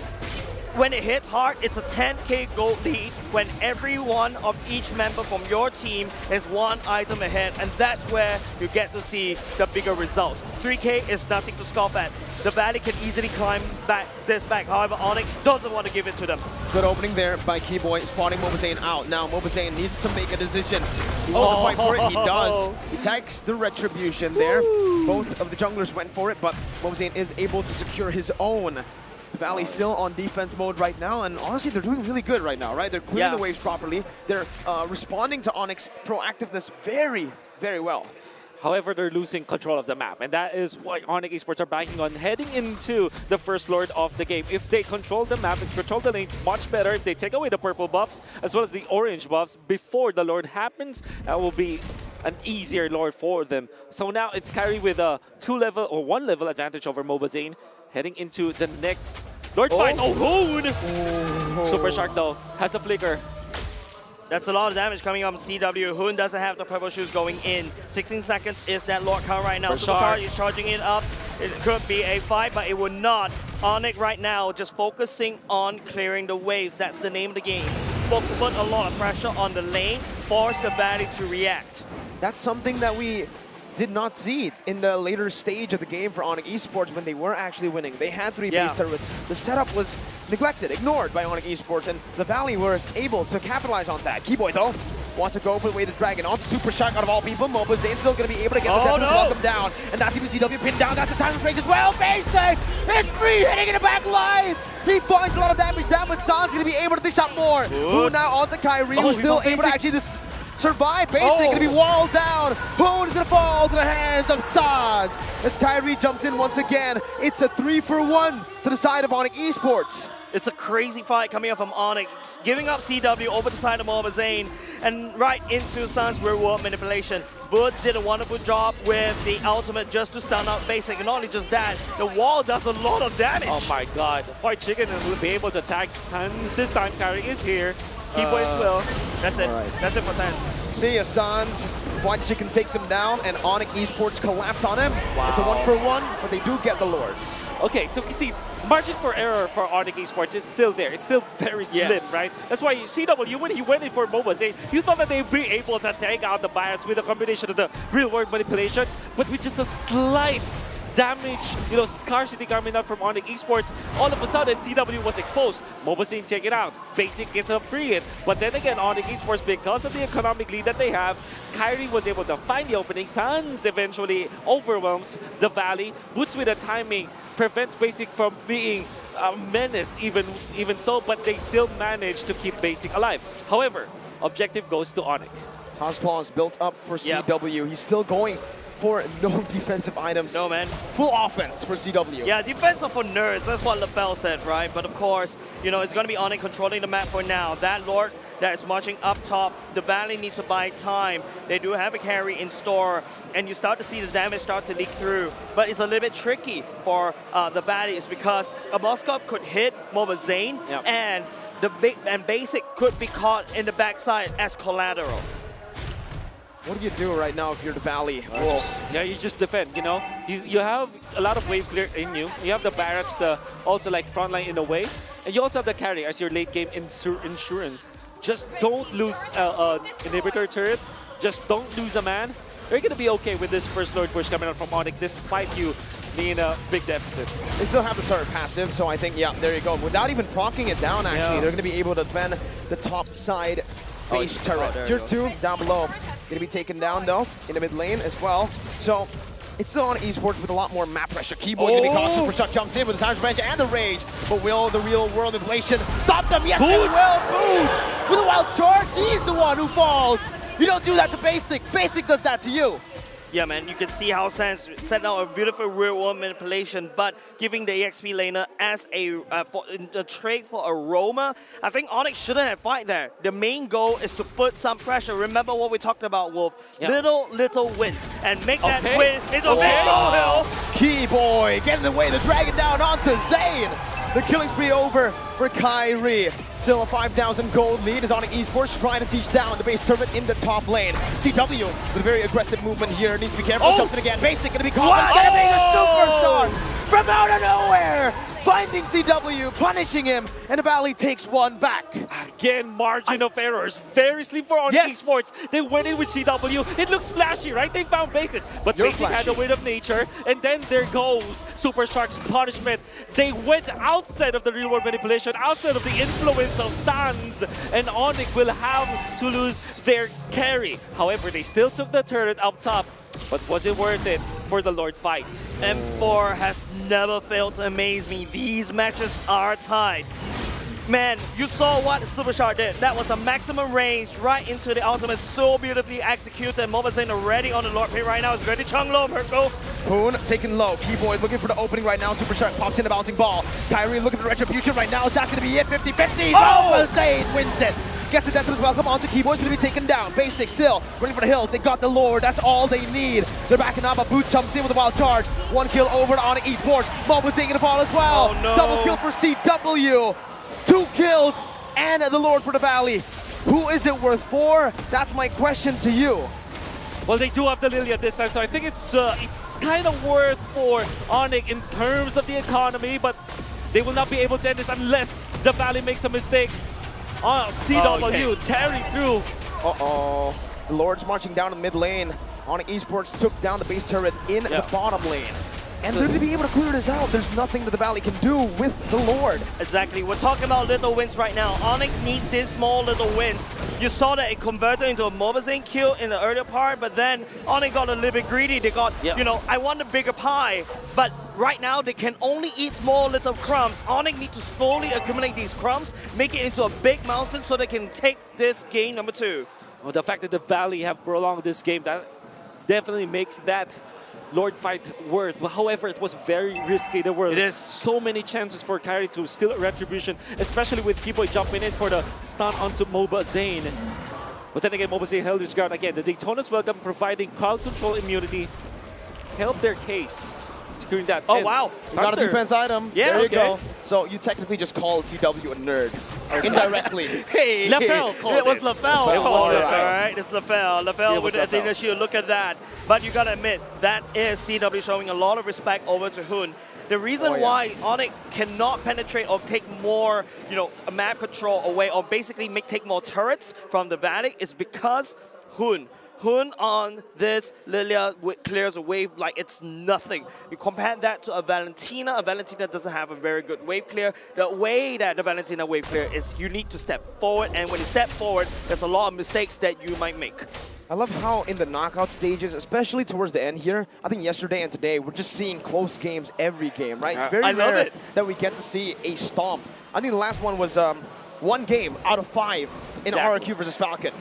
Oh, top lane again, Sharkin. Sharkin Basic. Boots gonna be able to survive there. Basic jumps in. Boots with the ball charge. Basic finds the kill, but now it's the collapse. Basic is gonna fall, and Kyrie picks up the shutdown. The rest of the Valley are here, trying to make their way. CW is gonna be taken down already early on. Keyboy still trying to run away. White Chicken already on the split. They still have the tier 1. They can play around it, but what an amazing bait by Basic to bring the other members down. Boots CW out, 2 side laners. Right now, the Valley does have the Lord priority this time round. ONIC needs another 30 more seconds to get into the Lord pit for now. If the Valley camps around the Lord pit right here, if you can see, they're making a beeline.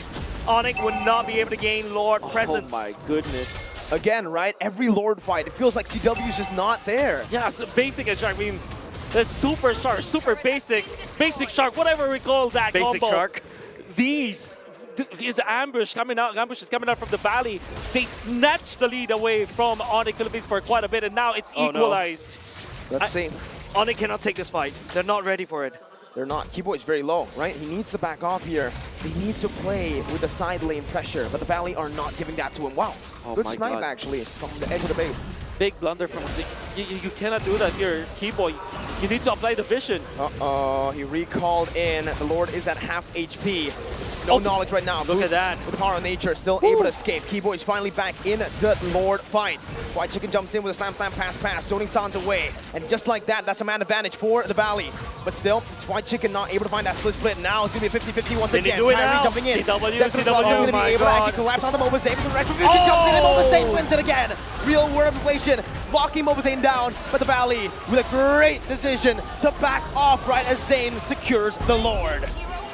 I don't know whether this is a curse or not in M4, especially those people who took down the Lord.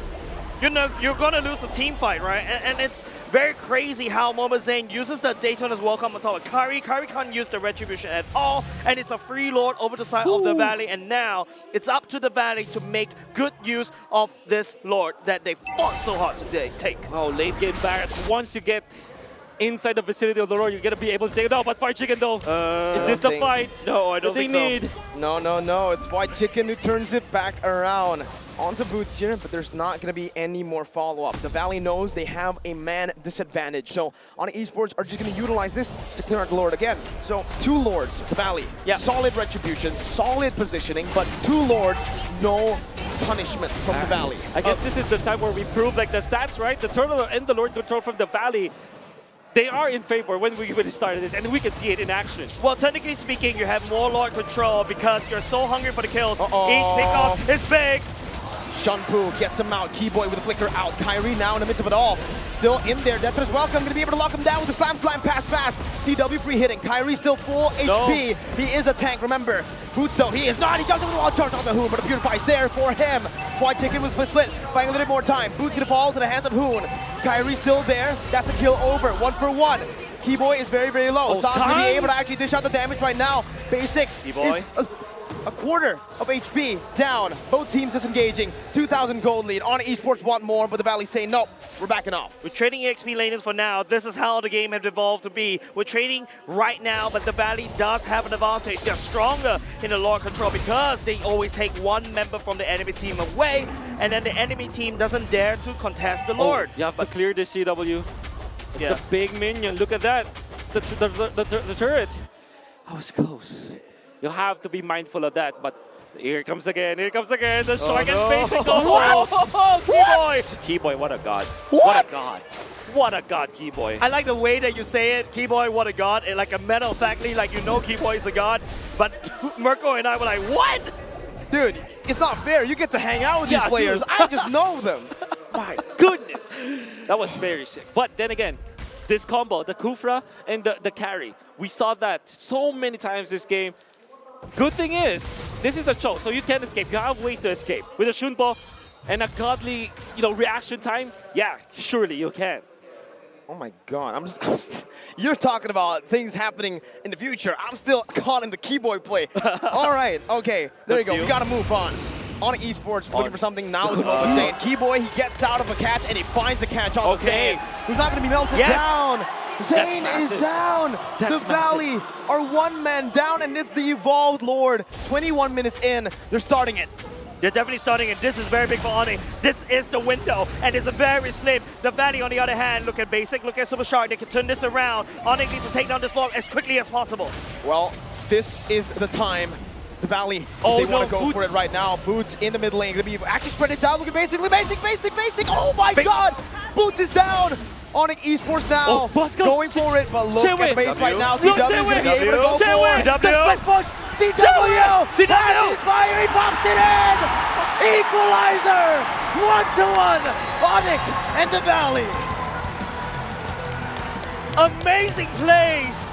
Small little errors. We talk about this, ladies and gents. We talk about how small errors from each team can compile into a big problem. And the Valley was the one that made that error, giving on a game number 2. Moments, minutes after minutes, they're making the great plays. Super Shark and Basic finding boots. Then Keyboy eventually finds Mobazane. Wow. For some reason, Captain America is way away from his teammates out top, isolated, and with all of the ultimates committed, they were able to take them down. But Chewe, my goodness, that play. You're talking about Calvin Winata? Yes. Chewe? Yeah, he's so good at the game, dude.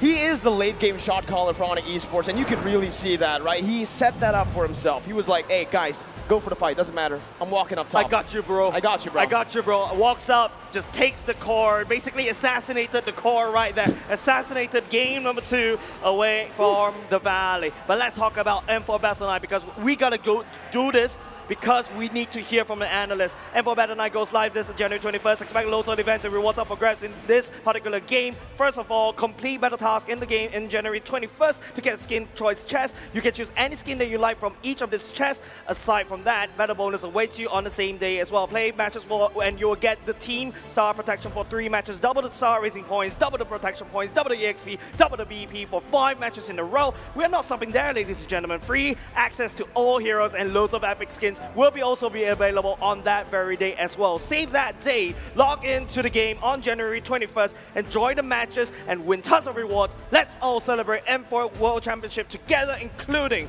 with your friends. Are we expecting this to be the best series again? At this point, I'm getting it's just how it is. I don't like the fact that we're saying that this series is the best series every day. It feels very bad to tell you guys, but it is what it is. We are not scripting this, but analysts, to you guys, break this down for us. The game is now 1-1. Now what time is it? 4:46 p.m. Welcome to the Analyst Night with me, LaFell, Leo, as well as Trex. Now, Mirko said in the game just now, Coach Aldo said when he makes changes, it's just minor changes, but what really is the difference in this game? All right, so given the draft, there are some heroes that shuffled along ONIC's lineup, but the major change was, I believe, how Coach Aldo and Coach Yeb orchestrated the change that they forced into the Valley.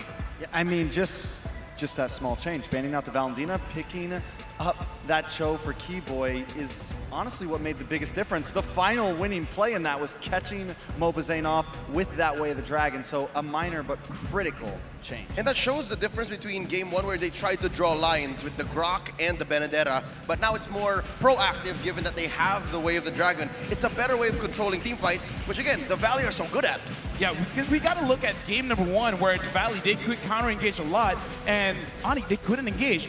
And we're looking at the items as well as the heroes. So CW, even though, yes, I do agree that defensive items are for nerds. And CW is like, actually, that's correct.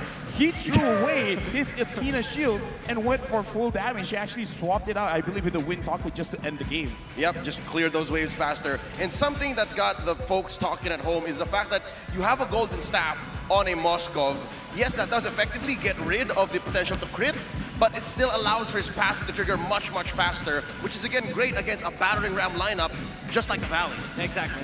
And of course, against something so bulky, the whole crit build, I feel like, has gone out the window. Most of these marksmen that we see are building for speed, right? They capitalize on that DHS as much as possible. And normally you don't see a Barats get melted down that fast, but because of that build, they were able to shred it. Demon Hunter Sword, Malefic Roar, as well as the Glowing Wand. I kind of feel like ONIC, they saw what happened in game number 1, and because Mobazane was the MVP, they're like, if we let go of Mobazane, if we make sure that he is not in the game, then it will probably affect the way that they're moving around the map. So I like the response. It's like, sure, he's a very tanky dude, but if we throw like 3 to 4 people, he will eventually go down. So looking at the numbers here, Rich Guy this time is CW, but for 2 games in a row, the carry is Sans. Yep, and again, the Sandbag Mobazane, you mentioned how he's such a pivotal player for the Valley. The fact that Keyboy is able to find him and Sans able to keep him down with the real-world manipulation and then have CW or Kyrie finish the job,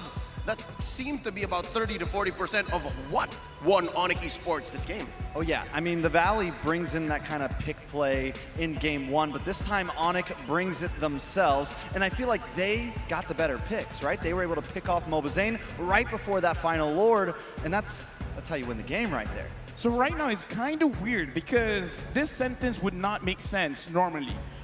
The Valley need to protect their tank. They need to protect their front line because looking at the draft, it really does seem like ONIC Esports, they're approaching this game by having a draft that can actually melt any tanky hero. So they got to look back and see how they can really prepare for this one. But we now got to prepare for the MVP of the game, where the MVP for this one is going over to CW, where even our casters were talking about it. Did they like it? Did they not like it? Is it meta? Well, it is for CW. Yep, say what you will about Calvin when he moves on forward, uses that dash on the Moskov to get into a better position, and, you know, a few times in this game got caught, but still, the fact that he was the payoff for what ONIC Esports was setting up. And again, having an Inspire on a relatively immobile marksman just shows how much conviction and how confident CW is with the plan that his team just let out for him, and that got them Game 2 victory. We're definitely going to see a whole lot of Moskov spam and rank after tonight. CW, though, definitely pulling it off and doing it with class, right? And I mean, maybe you have to go for that Inspire, but the way he's moving, it almost feels like overkill, but just so much speed among the map. I mean, Mirko always says this. This is like his favorite thing to say, which is he understands the assignment. His assignment is to actually dish out the damage, not necessarily trying to survive too many fights, even though that's kind of weird as well, because as a gold laner, you want to survive first 5 minutes up until the 10 minutes. This is the mid stage of the game. He's moving around a lot with his team. Number one, he does want farm, but at the same time, he's one of the main reasons why they can even get kills in the first place. Yep, this is actually, I'd say, irregular if you compared this heat map from the 5-10 minute mark to, I'd say, most other gold laners in M4 specifically. Don't even get me started on ranked games. It's so rare that you'll see a gold laner leave their safe space and then actively try to push, actively try to make plays with their team. And this is just a thought, right? Let me build up on this. The fact that carry is so prioritized, Moscow might be the second best alternative. Yeah, and I think it also just counters the carry in that early stage, right? You can at least stalemate it. You're not going to get completely dominated, but coming and taking a look into these highlights, this is kind of where things start to shift. And the Valley was always kind of on the back foot here. ONIC really just showing presence in these team fights, something that they lacked in game 1. But now, Valley having a bit of a rough time. Seeing the carry as well as Moskov, because both are like very, very fast gold laners, and this is one of the situations where CW kind of dash into a worse situation, not into a better situation. But the point I want to make is that both gold laners are relatively short in range in terms of their attack. Moskov has been buffed in his range for a little bit, but still is considered as a short to mid-range kind of marksman. And in this kind of game, it does show that for both teams, they're willing to go very, very aggressive. So yes, I do kind of agree that if you do not have the carry, then Moskov is kind of like same, but different, but still kind of the same. And the difference that these two have, which makes maybe Moskov all the more a better choice in this current metagame, is that early aggression. You have a level of CC that the carry doesn't, and you almost have the same potential for shredding armor or tanky heroes. So again, we went onto something. Yeah, with that being said, this is a crazy match, but something even crazier is going on with our host. Now, I wonder, what is that crazy thing, Mar and Clara? Is it really that crazy? Of course, this is M4 and the lower bracket still going, and here we are. Support gak cuma datang hanya dari super fans, dari Ayang Babs, tapi juga pastinya dari keluarga. Dan di tengah-tengah kami tentunya sudah ada keluarga dari tim ONIC Esports. Ada dari Coach Aldo, Mama dan Tante, dan juga ada dari saudara cewek. Family support is extremely important. That's why we have CW's brother and sister and Coach Aldo's mother family. Now here is my question. I want to know, what kind of brother is CW? Is he a rebel? Is he naughty? Is he a good boy? How is he at home? Gimana tuh di rumah cewek? Kayak apa sih cewek? Kalau di rumah sih biasanya kebanyakan diem ya. Oh, he's super quiet. Diem gitu, kalem. Good Cuma boy. kalau main game sih biasa berisik. Oh, he only loud when he's playing a game, Mara. Just like how he is right here. Now, when they won MPL Indonesia Season 10 as the champions, what did they do for the family? Did they give any special gifts for you guys? Habis juara ada hadiah kah atau ada hal yang spesial saat kemarin tuh juara dari MPL Season 10 Tante? Ada hadiah kayaknya ya dari Coach Aldo ya? Alhamdulillah, Aldo hadiahnya semua diserahkan sama ibunya. Oh, all the gift, all the present is for her mom. He gave it to her mom. Oh, that's so nice. They spoiled you. What about your brother? What did they do for you? Kalau cewek dia ada kasih cincin ya, cincin untuk papa, terus medali untuk keluarga. Oh, a ring for his dad. That's so nice. And a medal for the family. Now, if they win the championship for M4, what will you ask for from Coach Aldo and CW? Kalau menang ini, mau minta apa nih buat dari Coach Aldo dan juga cewek? Atau udah ada janji mungkin nih Tante?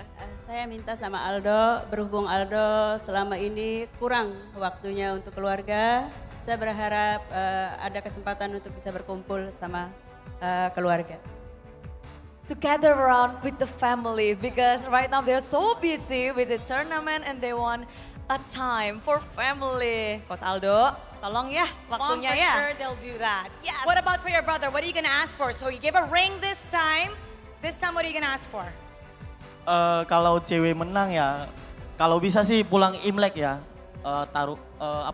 ngerayain kemenangan lah. Again, a time for the family because Chinese New Year is nearby, so probably they want everyone to gather in the hometown.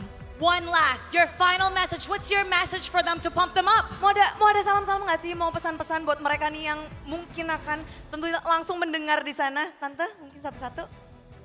Aldo dan timnya semangat selalu dan terus menjaga kekompakan supaya kita bisa menjadi pemenang. Amin. Amin. Keep fighting and let's be the winner. Tante mungkin? Aldo, cepat pulang. Coach Aldo, come home. Ingat rumah ya, ingat rumah.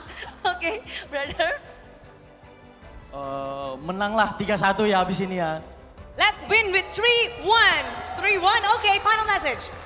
Untuk ONIC semoga menang dan tetap konsisten. Okay, please be persistent and keep fighting. And I have one last question for everybody. What time is it? It's ONIC time! Casters, what time is it? Well, Clara and Mara, it is going to game number 3 time. It's currently 4:57 p.m. Oh yeah, it's already 4:57. But ladies and gentlemen, welcome back to the desk. My name is Jay. Joining me right here is Merkel and the Big Brain Wolf. It's not the big bad wolf, but the big brain. You know, I like how you said, the handsome Miracle and the big brain wolf. So you're implying that I have no brain and he is not handsome? Comb your hair. That's Maybe after you comb your hair, you'll be a lot smarter. But before that, we need to give a special shout out to Secret Lab. Sorry, bro. No, it's okay. Bro. We got to give a special shout out to Secret Lab, the official gaming chair partner of M4. We're talking about a built-in lumbar support system that you can adjust to your spine, an incredible magnetic memory foam head pillow, and also brand new fabrics in all sorts of colors and designs. The Secret Lab Titan Evo 2022 gaming chair is designed to keep everyone on the desk right here as well, and even the players in incredible comfort for a very, very long time. Of course, we're going to be here for a very long time. But of course, M4 Pass is available now. Complete all active tasks and you'll reach level 75 at ease. And for free as well. Log in now. Exclusive rewards such as the Beatrix Light Chaser, Beatrix Stellar Brilliance, and M4 Beatrix figurine are waiting just for you. Hashtag Mobile Legends Bang Bang and hashtag MLBBM4. Hashtag Dare to be great. We're not stopping there as well. M4 Battle Night goes live this January 21st. Expect loads of events and rewards up for grabs in the game. First of all, what you have to do, complete battle tasks in the game on January 21st to get a skin choice chest. You can choose the skin that you like from these chests. And of course, aside from that, battle bonus awaits you on the same day as well. Play matches and you'll get a team star protection for 3 matches, double star raising points, double protection points, double XP, and double BP for 5 matches as well. Free access will be available to all heroes, and loads of XP skins will also be available on that very day. So, save the date, log into game on the January 21st, enjoy the match, and of course celebrate the M4 World's Championship together, including with your friends. And I'm gonna tell you this, right, ladies and gents? Yes. In Singapore, we have this shop that always say that they're closing, there is a fire sale, right? And this fire sale happens every day. Usually fire sales don't last more than one week, right? But it happens every day. I feel like M4, we're doing the same as well. We're literally telling you this is the best series every single day. Yeah. And I feel like our noses will become longer because we're basically feels like we're lying to you guys. We're lying every day, right? Because the teams keep on performing, man. And, I mean, that's a good thing, right? Because That's we're a good getting the highest level of Right. competition in MLBB. Right. And right now, I think we're just going to be getting ready to actually jump into the drafts here. I actually really like what LaFell said, right? He brought up my quote, my special quote. He understood the assignment. And he, as an analyst, also understood his assignment because he brought it up. CW on this Moscow, he finally understands that, hey, when the base is so open like that, there's a forced error that can be created instead of just tunnel visioning on the Lord, on team fights.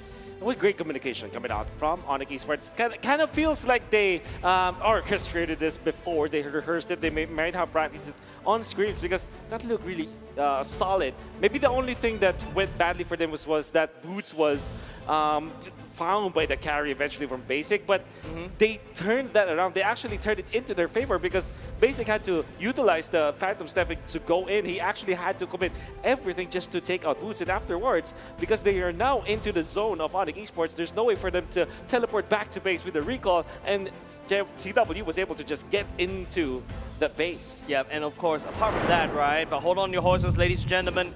Mere 5 seconds into the draft. This is game number 2. Match right now is a 1-1. It is going to be ONIC going up against the Valley once again onto the drafting phase. Let's see, do we have changes? Yes, we do. There you go. Valley on the blue side. First pick, and ONIC Esports finally now on the red side. Different bands coming in, except, no, not for the Valley, not much. It's still the Fanny and the Hayabusa. Yep. I think they're going to be, I don't think they'll ban the 1-1 though. That's the only difference. Maybe, and that is one of the top bans coming out from ONIC Esports if they do find it. They still do. They still do it. So the carry should be the priority here for the Valley, right? Well, Well, they banned see. Lolita, Fredrin, and Joy for 2 games in a row. Yeah. They might as well just go for the same thing, right? I don't know, that's... But that's giving away the Eve. Correct, that's the volatility part from the side of ONIC. Technically speaking, ladies and gents, it feels like game number 3, we're going into uncharted waters right here. It's like, you know, I can take away the carry, I can take away the glue that's causing so much havoc in the backline, given over to White Chicken, but I feel like you cannot ban away White Chicken's hero because I feel like he could pull out a Thamus anytime soon, right? Well, there you go. The Eve, as predicted, is going to be banned out instead of the Joy. So the Valley now have a choice. Kaja carry. It's probably going to be carry. It's carry. Yeah. I'm pretty sure. And then you go Grok, as well as Karina. Yeah, Grok and Glue, perhaps. Grok and Glue works. Yeah. There you go. That's the Glue, and that's the Fairness. Okay. Hey, this combination is pretty nasty. Yeah, man. that's Glue, nasty. Fairness. Glue is already hard to kill. Yeah. And on top of that, the Cult Altar. Yep. But I'm also expecting a Valentina Hoon right now because you got to pick it right here before going into the next phase. It could be a bait coming out from ONIC. Do you prioritize that Valentina? If you take that Valentina, I can take something else, right? I can take your, not technically, no, Grok. You can technically take the Grok away because you can flex it into the Roam. But on the other side, the Valley need to pick a choice. They will select the Lolita going in for the Valley. Surely the Valentina could be a choice, as well as the fact that the glue is the Grok is still open. Yeah. Then again, if you pick up the Lolita, you kind of already reveal that your Grok will be in the XP lane. It still is a very strong hero against the glue. They still pick it up. Okay. Now I wonder if ONIC they are considering the Lilia this time, or maybe the Valentina for their side, but maybe they can just ban out the Valentina, pick the Lilia later onto this draft because it really works well with the two heroes that the Valley has right now. Yeah, and here we do have a quote from Carl TZ himself.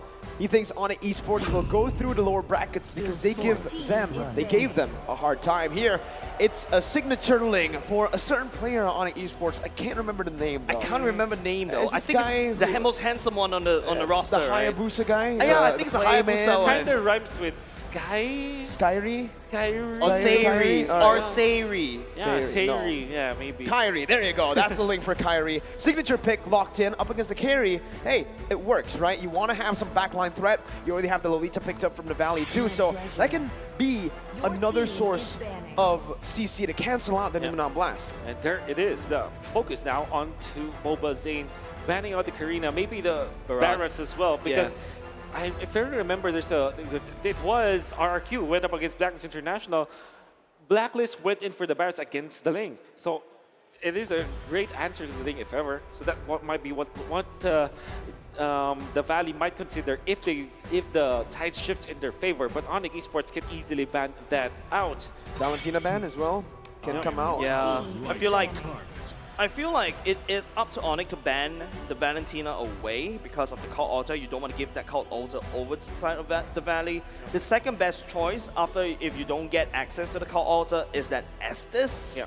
But do you expect the Estes coming out from the Valley? No. They've already got the Lolita picked up as well. There you go. The Valentina is a no-brainer right there because of that logic. Wonder if ONIC Esports are considering either a Farsa or Lilia, as we mentioned, but it may be their last pick because what they need to do is to conserve the flexibility of this Faramis. You don't reveal yet if it is going to Keyboy or if it's going to Suns. Kind of tells me that fourth slot coming out from ONIC Esports might be a marksman that they match up against the carry. And what if it's the Moscow again? Oh man, we'll see. It's the Kadita ban coming through. They're respecting again that pressure that Keyboy has in the game. And honestly, right now, the Moskov sure can come through, but it's not going to be here, right? Yeah, I mean, the carry's already picked up. There's no real reason to go for that. Might as well go, but even for the roamer position. How about a Harith coming out from ONIC Esports, knowing that this link is quite farm dependent? You find the hero in the gold lane who is not that farm dependent.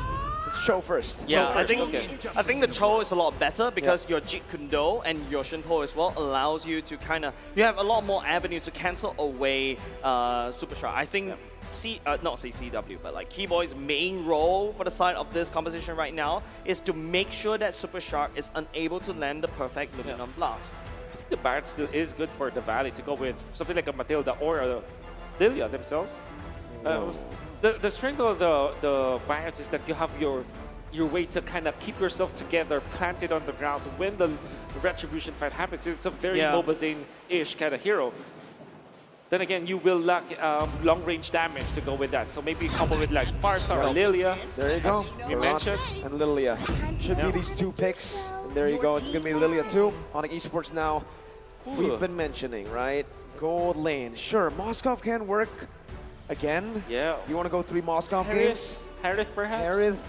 I think Harith can work, but again, it really depends on how much the link farms. Because if the link falls behind early, so easy to just build around the magical defense. Oh, how about a Popol and Koopa coming out from ONIC Esports? It's not a hero. It's a hero that they also use. It's quite fast tempo. If you Take think turrets about down. It. Exactly. I think a better option if they want to just see turrets down is the Brody, no? Yes. I feel like there's so many things that ONIC Esports can do with this one, right? Can they go for the Melissa here? The Beatrix. No, Beatrix. Yeah, okay. Beatrix. You know this. You know, we always say like, reliable. Sure, we look at like good heroes like Moskov, like Popol and Koopa, like Bruno, Brody even, but they go back to the Beatrix. Dude, I like the fact that the desk was literally say, hey, you know what? Go to meta, CW go to meta, and then when CW goes back to meta, you guys have something to say about him. He does everything we don't want him to do. Exactly. But this time though, this is good news for ONIC Esports, and especially the fans of ONIC Esports. We're gonna see a lot of like standard gameplay, and maybe we can unleash the full potential of the players of ONIC Esports. Meta heroes right now with the Ling and the Beatrix can you actually go wrong with this composition of the Indonesian squad? I think the Beatrix is really good here, right? Right now, it's just this massive big composition. You have the Troll to use to kick someone into the Beatrix so that he can clean it up. You got a burst damage from the Beatrix, especially in Nibiru. But with that said, Weekend Theory Craft, but let's head into game. Game number 3, the Valley going up against ONIC Esports. What I know about Kyrie is he hates the Demon Slayer emblem, and yeah, he does go for the Killing Spree emblem here as well in this game. So more priority on rotating across the map, looking for kills, not on farming. Yeah. And of course, you can expect the Link to kind of play passively this time, unless they want to activate the silence. But when it comes to the turtle fights, they'll be surprised if Team Valley just takes all of those turtles. ONIC Esports choosing to go for this Link, they cannot tell us that they want to go to the late game instead of the early stages. I feel like ONIC, right? Like I said, it's a very heavy pick composition. You can pick with the glue, you can pick with the troll, and then you can technically pick with the Sands, right? Then Kyrie come in to clean it up, pick someone into the CW's Nibiru's Passion, or even the Bandit's Reach as well. That's a lot of damage from the side of ONIC. Whereas on the side of the Valley, they need to fight together as a team fight. All of them need to land their shots. The Wild Charge, the Luminum Blast, and even down to the Dayton is welcome. Oh, did Kyrie actually steal that? Yeah, I think he did. He did. Stole it away, getting just a bit more XP, but Mobazane's still going to have the better time clearing the jungle. Demon Slayer, Barats, a lot of damage to play with there, even going for the invade early on. Yep, I think they do have the invade priority because Keyboy is looking a little bit low, and Mobazane right here is already at full stack, so he's going to have a lot of armor, a lot of magic resist. Link is not in an area with, they've already confirmed it, because they need to hover around the turtle pit. Yeah, the mid lane too, right? I mean, the mid control is just phenomenal from the Lilia. Kyrie already trying to contest this one. Mobazane reads out the situation, knows that, hey, something fishy's going around. Mid lane is missing, right? So he goes for it. Who takes that? Kyrie? I like close. I like the fact that, guys, I like the fact that we're like talking about non-critical minion jungle creep take, right? This is not critical. This is not a purple or the orange, but the more critical one will be this turtle fight. Well, here it is. Luminum Blast going to be popped in. Boots going to be stunned up. Death is welcome as well. The Cold Altar is there to save his life for a bit. First blood over to the Valley. Did Keyboy, though, backing away. And that's a turtle take from ONIC. Yeah. Getting the turtle means that Kyrie will have a little bit of an advantage for Mobazane. It will not be that valuable, though. The fact that they lost Boots just like that, really not good for ONIC Esports in the early stages of the game. But it is what it is. At least they traded. Imagine if Boots went down without any trade for ONIC Esports. That's even more annoying for their squad. Yep, it is going to be Beatrix building that component item just to get that extra armor pen, right? Then after that, go full force BOD. That's one of the core items for that Beatrix as well. Apart from that, the Beatrix skipped the boots to put in more gold so they could get that BOD faster. 2 members locked up by K-Boy. Uh-oh, that's a lot of damage on you, Keyboy. You're so low. Kyrie jumps in. Does he get it? Oh, Zane. He takes it away. Yeah, man. Zane takes you away. But looking at the emblems, you're right. Kyrie doesn't really like the killing spree. Personally, I'm also on his side, right? I don't like the Demon Slayer kind of emblem because I feel like, especially as the Link, going up against the Valley that likes to fight these long drawn-out fights, if you allow Kyrie to pick up a kill, especially, it is Kyrie's playstyle as well. You pick up a kill, you get in the region, you get the movement speed to get more kills. So that's how ONIC likes to play these assassins. We are just literally watching the laning stage with what? Kyrie and Mobazane just fighting it through of mini objectives, but all throughout, Boots and Fart Chicken just duking it out, trying to outsmart each other. That's also true with CW and the Basic. Very standard game from both teams. The only just want to farm. Yeah, just want to farm. And honestly, looking at it right now, right, that's why we're talking about the little creeps here, creep steals, because that's what's mattering right now early on. Without neutral objectives, that's what they're fighting for. I can't believe we have to devolve into not even this. team fights, Yeah, we need to devolve into this. Like, we talk about small little wins. This, I mean, this small is little Legends. wins. This is highest level Mobile Legends, right? Every single win will add up. Keyboy, or they're looking for a Jeet Kune Do. Jumps in on the Mobazane with the way the dragon as well, but the Luminum Blast! connects onto 2. White Chicken jumps in, the cult altar as well. Hoon finds the turtle. Doesn't play is going to be popped in as Hoon's going to be able to find Keyboy, but Kyrie dashing all across the place will mean that Sans will be able to pick up Moba Zane. 1 for 1. It's a trade back again. It's a kill over to ONIC. The Valley picks up a kill and the turtle. All about trades this time. Yeah. But then again, the fact that Hoon actually secured it without anything. CW actually stay here in the mid lane just for a double lane setup. He just wants to farm. And the fact that the Beatrix has got an extra lane of minions over the carry because he can transfer to the mid lane. Again, small advantages that both teams are looking for. Oh, CW wants to look for a steal here. Oh, he gets it. He baits it. Really, we're really going to go down to these small little details. That's a big play. That's a big play. That's a big detail, all right? But M4 stats, here's the Valley ranking first in turret damage per game with 26,000. That's a big amount of damage. That's because they have a higher KDA. They have a higher KDA that translate into Lord, that translate into map dominance, that translate into a lot of things, and that's the Valley playstyle, right? CW already has got the Blade of Despair. It's actually level 8 compared to, well, he is far from level 8 and Basic only got his. That kind of tells us that there's a little bit more farm onto CW as compared to the carry. This means that activation coming out from ONIC Esports could be theirs, especially with the Berserker's Fury up on carry as well. Very early on, Keyboy though, getting out. No, not just yet. The Deathless Welcome finds it. Keyboy not going to pin down against the wall. He knows that he won't have damage either way, so might as well put him against the turret. CW can be caught. Called Altar is ready. Silence up, but CW is going to be able to flicker out. Kyrie assassinating Hoon in the back line as Basic goes for the turret. Finds it, but will be taken low. Basic. Some of the blades going to be popped here, and that's 2 kills on the board. Kyrie looking for a third. Not going to be able to find it. 2 for 1. CW falling to the hands of White Chicken there with a wild charge. Gets out of the Stampede with the power of nature, but it's going to be knocked up by the Jikundo. Away the Dragon on the Moba Zane. Lock him up. Boots jumps in with a slam pass. Brought back Moba Zane against the world. Kyrie dashing out. Boots onto him right now with a split.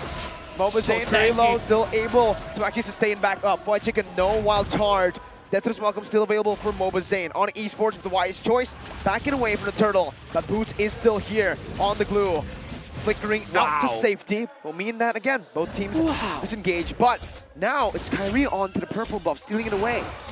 I mean, small little wins, right? It's so micro. This game, this part of the game,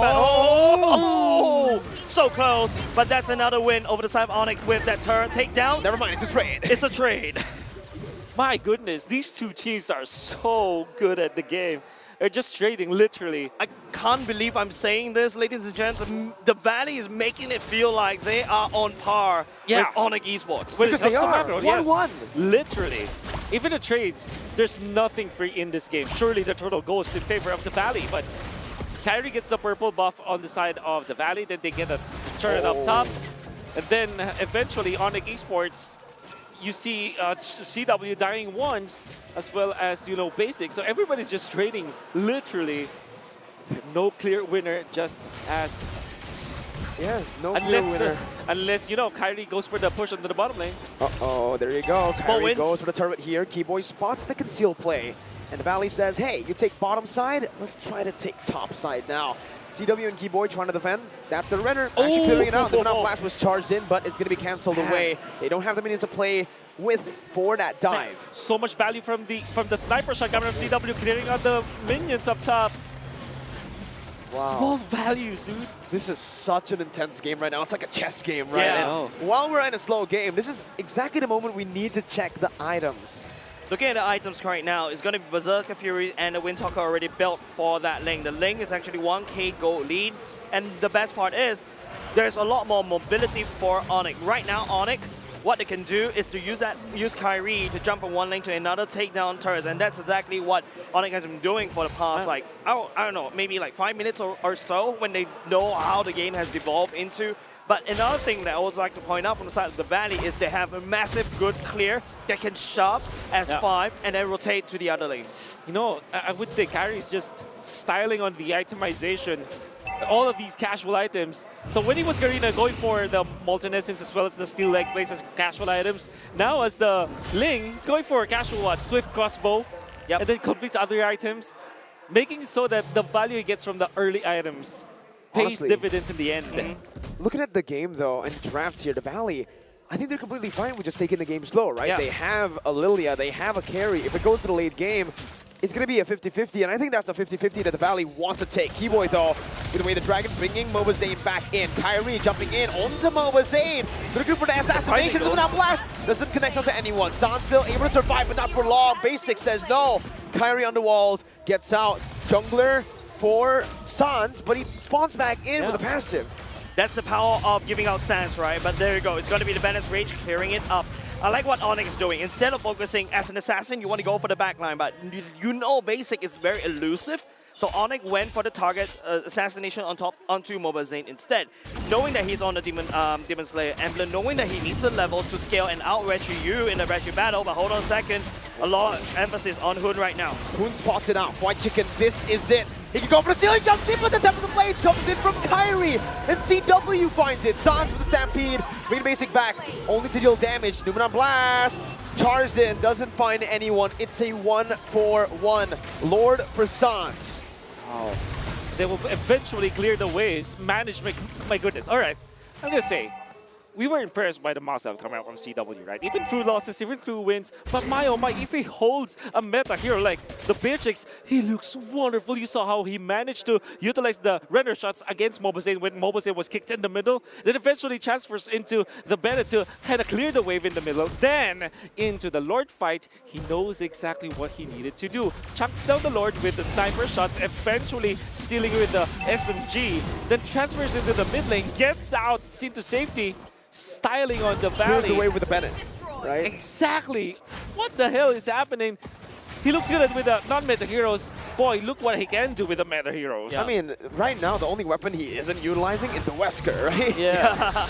Yeah. Here, White Chicken is going to be targeted down. Kyrie's taking it personal. That wild charge. Okay. Oh! Beautiful wild charge onto Kyrie, who's going to be caught here. Keyboy as well. Numenon Blast, charging again, finding two. But it's only the two members, CW and Sans, who's still able to kind of wait. CW flickers out, Basic dealing damage, but Boot jumps in onto the split sniper. on toward Mobazane. Basic slow, CW is doing the damage onto Mobazane. 800 gold lead still being held onto by ONIC Esports, but hey, the Valley, that was a good trade, right? It's 2 for 2 against ONIC, who have the lead. Yeah. There's another saying, right? No matter how good the squirrel can jump, it will always land on the ground. That's exactly what happened to ONIC. Well, ONIC is called Porcupine, but you get the point, right? Kyrie jumped right into the Valley, and that was a mistake. And the Valley converted that into a kill. He converted that into tempo, which the Valley desperately need, especially when ONIC has full map control.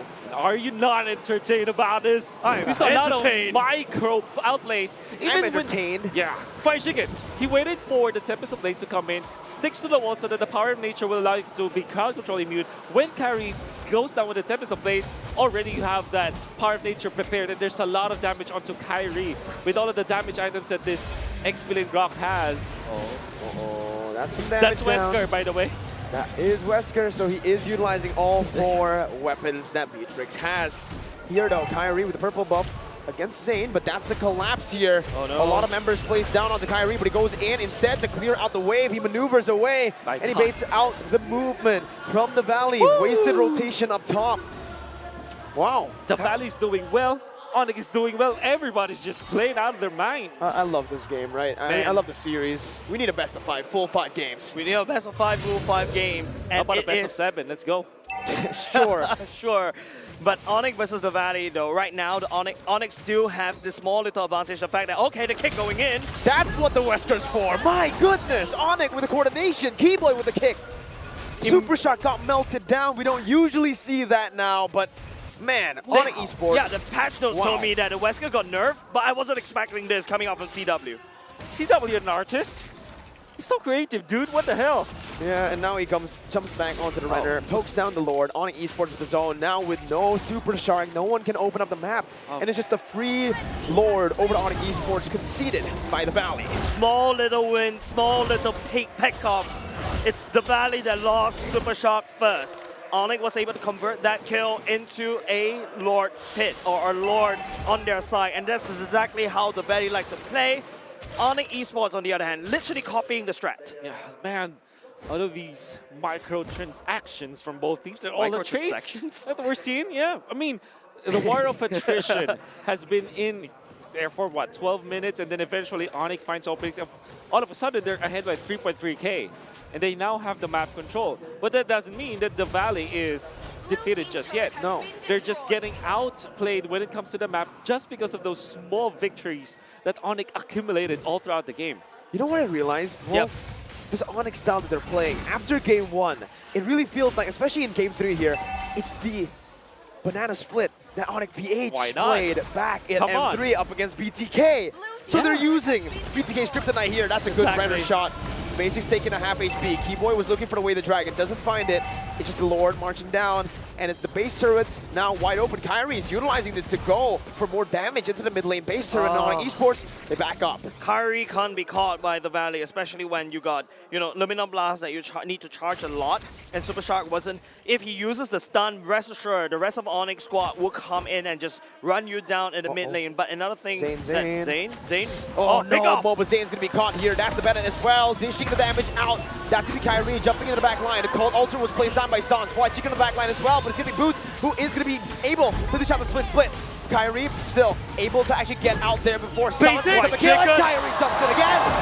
It's now CW's gunning White Chicken down. It's Sans with a triple kill. And it's a 4-for-1 trade. ONIC Esports looking to get the match point down here in the 16th minute of the game.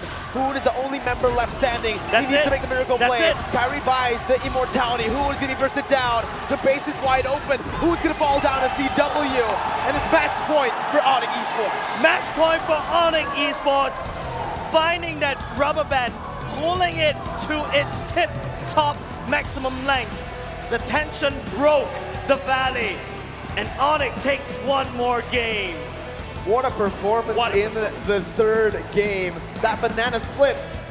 Hey. Man, they decided, Hoshi have designed that for the side of ONIC Philippines before. And guess what? Who's the analyst for ONIC Esports now?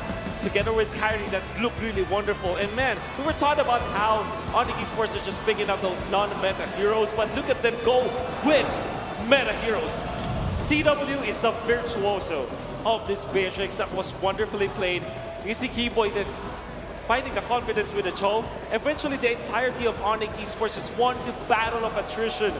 And the more experienced team with the banana split just out-macro their opponents. You know what's crazy? We see teams struggle so much up against the carry at M4, but ONIC are saying, hey, go ahead, pick the carry. I'm gonna add another layer to that.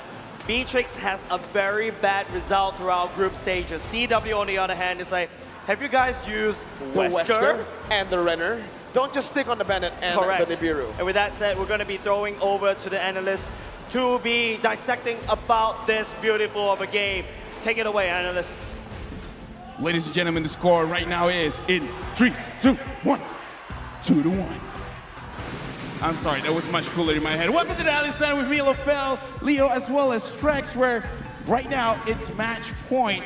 And I gotta talk about the Chow, man, because Keyboy on this Chow is picking off everyone. Yep, it's that fact that he has so many CC, so many ways to get away, that actually opened up the map and allowed for, I guess you could say, small victories and deep cuts that allowed ONIC Esports to employ the banana split from M3 as employed by ONIC Philippines from back then. That's putting the Valley here at the brink of elimination. Definitely now. Not only picking people off, but picking the right people off at every moment. Every time a major objective comes up, every time a Lord comes up, they find Mobazane, they pick him off, and they make it so they can't even contest for the Lord. On top of that, you have Kyrie split pushing away. So how do you even deal with that? Actually, I want to put this into perspective because you said that Keyboy, he picks off the right target. Now, the right target is always subjective because usually in normal rank games, in fact, the norm, the right target is the mid laner, the gold laner. But in this game, it's the tank jungler, it's the tank super shark. Why is it flipped around? Actually, with a lineup like the Valley, with a team like the Valley, if you pick off or you throw off one of their pieces, the rest crumble. Like, again, this is not just insider info. It's actually what's happening in the knockout stage so far. They are solid as a unit, but if you throw off a single part of that puzzle, then they struggle. And again, whether that be Super Shark up front or Moba Zane as a key ingredient in whatever battering ram strategy they're trying to employ, then ONIC is going to take advantage and try to do that every single time. I mean, not only that, you have to admit, the facts are, is Zane was able to contest for those retribution battles. He did a wonderful job at taking Kairi off the map, so they know the threat is there. Now, I want to talk about Kairi as well, because not only is he pushing, but it looks like he's permanently on Hoon duty, because in the fight, while everyone else is kiting around, Kairi is always looking for Hoon. Even if he doesn't get the kill, as long as he pushes this Lilia away, it's like, I've achieved my objective. Now, the question is, why? Why does he want to push Hoon away? I mean, Hoon with the Lilia, if you can pick it off the map, you get rid of such a threat, right? You get rid of someone who has essentially 2 lives, someone who can just lay those bombs down, and not only that, but you eliminate one of the main lane clears, one of the main siege protectors in those fights. And because of that, if Hoon is out of the picture, look at the Valley. There's very little they can do when it comes to taking care of the map. Team fights, yes, you have a Grok, you have a Carry, you have a Lolita, but if you're trying to just take care of, again, neutral objectives or just lane management in general, that's why ONIC came out on top. And again, something to talk about here is Sans, right? 100% kill participation on this Faramis. The fact that I think it happened like at least a couple of times in this last game, 16 minutes in, he died like twice, and then the fight was still going on, all right? Like, that's just the nature of the beast. That's what you get with the passive of the Faramis. And I guess that also is what throws off the Valley. They're so good at timing. They're so good at taking fights when they need to, but with the Faramis, there's like, so I guess he's back on the map. We can't take this, not like this. Right now with match point, it really is quite a scary situation, because talking to the coaching staff of ONIC, they even say they love long series, because the longer the series is, the more that they adapt and the stronger they get. So the Valley right now, in the next fight, they're going to fight an even stronger ONIC, and that's going to be a very, very difficult task to hold. But for now, we got to talk about the MVP, because in the game, there's a lot of trades, there's a lot of pickoffs, a lot of damage being thrown around. I have my own personal MVP, but we got to see the MVP. Apparently, if he uses a non-meta hero, he's scary. When he uses a meta hero, forget about it. Forget about it. Forget about it. But, you know, I think a lot of us were questioning after the other night whether Kairi was the main threat, whether Kairi was the only threat. But now, after seeing CW play tonight, he is definitely an issue for any team that goes against them. Yep, the way that he used all 4 weapons of Beatrix was just impressive, right? And his build has to make up for that. He has the attack speed boots, he has the Haas claws for sustainability, a little bit of movement speed and penetration with the Hunter Strike, and then the rest just gravy on top. And again, you necessary to just build the Wind of Nature. So with that being said, it takes a lot of awareness. And if I have to say so myself, watching his Moskov, Beatrix, I'll have to agree with Coach Aldo. ONIC, Esports, as a team and as players individually, they do get better the longer the series goes. Looking at the heat map, it looks like he's actually very careful about his own positioning, because rarely does he go to the mid. This is between 5 minutes up until 10 minutes, and he doesn't cross, because if you split the map in half, he really rarely goes above and beyond into the enemy's jungle. So he's being very, very careful about where he's positioning himself in the map, making sure that he doesn't get caught. Yeah, unlike last game, he never really touched those mid-river bushes in the mid lane at all. Playing it much more safe, but also a little bit aggressive towards the side lanes because ONIC just had that swing there. And I think that's just a result of, again, the Valley drafting a lineup that has very little lane management. So by pushing the side lanes, by forcing that in the absence of Hoon, because again, it's Kairi who's on him almost constantly, that allows CW to buy the map for ONIC, and again, just even more leverage the advantage that the Ling has for rotational speed.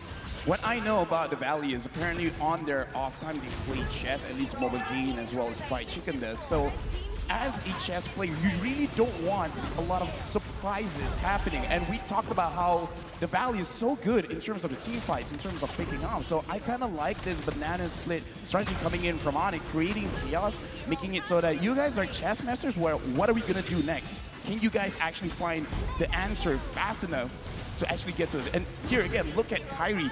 He's just making sure Hoon and Basic are far away from CW. So it's just like two different team fights, but in one team fight. You know, and this could end up being a big problem for the Valley, because even the casters were saying in that past game, they did pretty decent in their wave management, at least for the Valley, right? They did pretty decent in holding off that defense, but in the end, they still lost out. So they're gonna need to find an answer for that if they want to take this to a Game 5. Will they have the time to find the answers? Because we're not gonna wait. We're actually gonna go straight into the game with the casters on the desk. Come on, guys, let's go. Thank you very much, Rafael, Leo, as well as Trex. Once again, ladies and gentlemen, it is back to the games very, very soon. We're just making sure that we're all set up and ready to go. Of course, it is ONIC at match point. Tournament live for the Valley. It's time right now or never now for the Valley to start popping off. Because again, there were a lot of very visible mistakes that can be adjusted, can be fixed in a matter of just a few minutes here. And we've seen the Valley do this before. Yeah, and I think that there was a stark difference between like the performance of ONIC Esports from game number 3 to games 1 and 2, right? Yeah. Game number 3 looked like a masterclass of how they're doing the banana split. You know what's the stark difference? What? CW was given a meta hero. And guess what?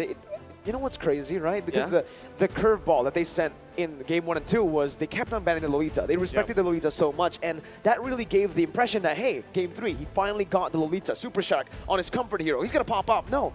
He got canceled. There's so many heroes with CC abilities they can cancel, and so much mobility. And on top of that, they called Alter that basically says, yo, you can go. I'm just going to pop the call Alter. Glue and Faramis, dude.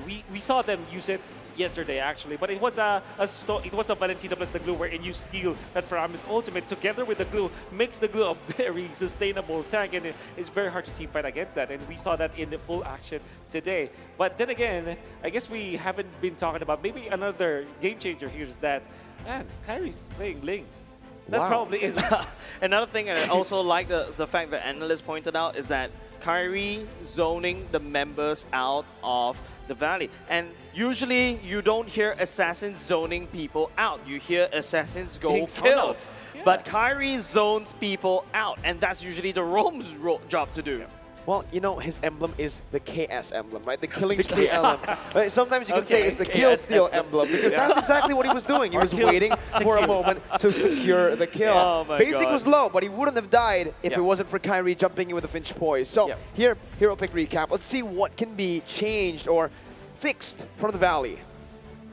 You know, I think that your draft is okay. The way that this happened, right? It was really just about like how they were able to win the battle in those little battles. Honestly, if you're looking at the games, it was pretty close. And I cannot put my finger on what was the bad pick for the side of the Valley. It looked very standard. Yeah, we even need to talk about the fact that, you know, ran a shot just to take the gold crab.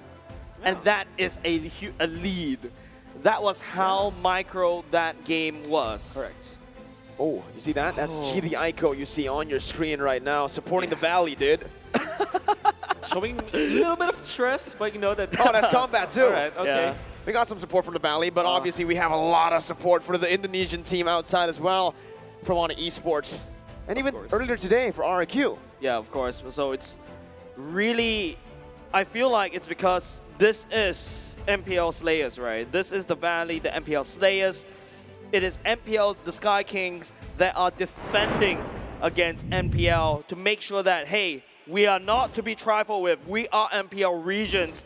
But the antagonists, they're not stopping there. They may be looking at putting us to a game number 5. But we need to take a look at this drafting phase.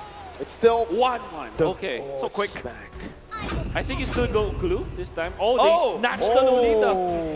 Lolita and Faramis are two heroes that struggle, that make 1-1 struggle, actually. And look what got banned. 3 assassins. Again, Kyrie. You're not allowed to play. All right. Cannot play. Cancelled. Yeah. Yeah, but this kind of opens up the draft still for the Valley. Surely, like they got countered, like Faramis as well as the Lolita. But that also means that you already know like the back-to-back picks coming out from ONIC. However, even when they pick up the Glue or maybe Valentina this time or Lilia, the thing with the Faramis is that it was a traditional counter to the Glue, anyways. I think Valentina is the best slot in here because just take a look from the side of ONIC. There is the Cult Altar, there is the Aluminum Blast that you can desperately take. You not say desperately take, you can take. So it's up to how ONIC plays around with this Valentina. It's now their turn to pick up the carry. So far in the 4 games that we've seen, it was basic, or 3 games that we've seen, it was basic. Now it's the 1-1. This will be one of the first few times that we'll see 1-1. It's always automatically banned, but the way that it is opened by ONIC Esports, you know, Coach Sheb as well as Aldo, they have to be prepared for this. So far, their answer. Faramis with the ultimate allows for the 1-1, or you know, this allows a 1-1 to pop up with the ultimate because you cannot kill anyone, right? And then, of course, the Lolita with the Bulwark completely nullifies the crossbow tank. You know, ONIC Esports, both CW and Coach Aldo are 1-1 players, top global players too, so they understand how to face off against the 1-1 here. That's why they went in for the Lolita and the Faramis. They're also giving it respect back to the Valley because they banned out the Kufra, and guess what? The Lolita pick, it's a counter towards the 1-1, but it's also taking away from Super Shark's hero pool. Yeah, and the best part is, if you take a look at how Super Shark is, what can he play now in terms of these roles, right? You've got the Lolita taken away, you've got the Kufra taken away. These are the 2 heroes that Super Shark excels in. Yeah. My pleasure. That's another hero that can technically counter the 1-1, right? First ability, you can actually just dodge from everything. Exactly. You're immune from all the basic attacks. And remember, this is a 1-1 that's been nerfed. This is a 1-1 currently in the patch that, sure, is still very, very prio, but it's not as strong as it was before, especially when it comes down to laning. Yeah, and also when it comes to teamfights, right? Even more so today, because we know that the 1-1 can, like, you know, stack one on one hero and then pop the ultimate to another hero before. Right now, with the presence of both the 1-1 as well as the Lolita, completely just makes it so the 1-1 has to be very careful on how he approaches the match. I wonder if ONIC Esports are actually considering the Phobius this time versus the 1-1 to completely like just ultimately nullify that. Phobius is actually quite cool because I remember back in the good old days, he countered a Phobius, he countered a 1-1 with a Phobius, but here's a quote from Sanford. Boots is so strong, I just got lucky. Humble guy. After winning the match Humble against kid, he's ONIC, a kid, he's 16. Oh, sorry. He is a kid, ONIC kid, honest kid. He's 16.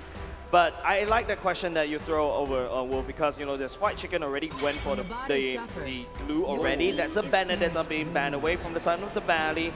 But once again, we've seen glue being thrown into the Rome role before. It is also ONIC picking up that Grok once again. Valentina, you have the Grok, you have the Aluminum Blast, you have the Cult Altar. It's like a buffet for Hoon.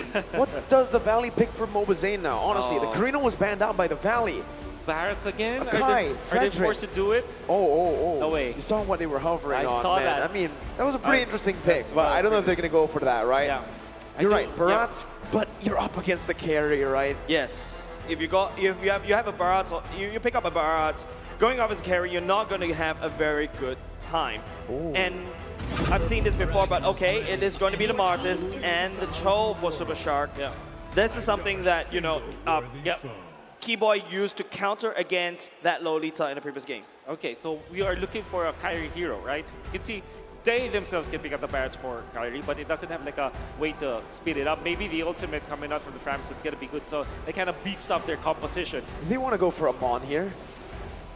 Wow, okay, I like that. Right? I like that. That's a good burst. Maybe the only problem is like the glue. I'm gonna be the fact that Leo Mort is still open, it can be against the Martis, but there's like the presence of Blue and Valentina. Still, it's strong. Grok can be even a jungle this time. Maybe we can see like a different Yutong? Yeah? Maybe, but let's see. It's a Lunox. Grok jungle. Grok jungle. Grok jungle. Where's Lunox jungle? It's Lunox jungle. What is this? Lunox jungle? No, wait. It's Kyrie on Lunox! It's Kyrie on Lunox! Let's go! What? All right, it's complete shred, right? Magic shred, and you have the true damage shred. What? Wolf? Okay. I'm getting weird deja vu right here. I'm getting weird flashbacks going in. A Lunox in the jungle, which I feel like, yes, the Valley needs to be shredded apart. You have the carry, you have the Lunox, and there you go. Lunox jungle.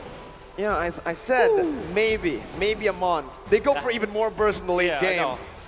So very quick when it comes to like single creeps, right? When it comes to jungling, Lunox is very quick just because of the fact that you have the HP based damage, you have so much HPs on creeps, that's why you kind of tear it down fast. When it comes to Lord takes, my goodness, Carry and Lunox, they're gonna melt down the Lord. Like it's butter, right? It's but with that gonna be said, butter. ladies and gentlemen, it is match point for ONIC Esports. The Valley clinging onto tournament life. We're going to game number 4. Fun fact, right? I mean, the Lunox pick, it's a pick that, you know, we usually see from Todak, Malaysians, and Coach Aldo is a friend of Amox. Todak beat ONIC in the group stage. Valley beat Todak in the knockout stage, sending them home. So this might just be also a tribute from ONIC Esports to Todak. And you see, this allows them to have a lot of tank shred, and even Sans on his lonesome deals more damage against the combination of both Super Shark and Hoon. This still is a tricky fight for ONIC though. Yeah. Because the Valentina is still a strong pick, I think. And Very strong. And not only just that, right? If you take a look at the Martis, Mobile Zane is definitely going to be building the Martis into a tank composition. But Kyrie, okay, he may find a bit of trouble. Uh-oh, that's the Jikundo connecting onto Kyrie, who's still able to dash out for now with the dash there. White Chicken gonna be taken low. Sans rejoined in the team fight, and Keyboy follows it through. White Chicken low, but Moba Zane with a beautiful ability to actually peel for his team.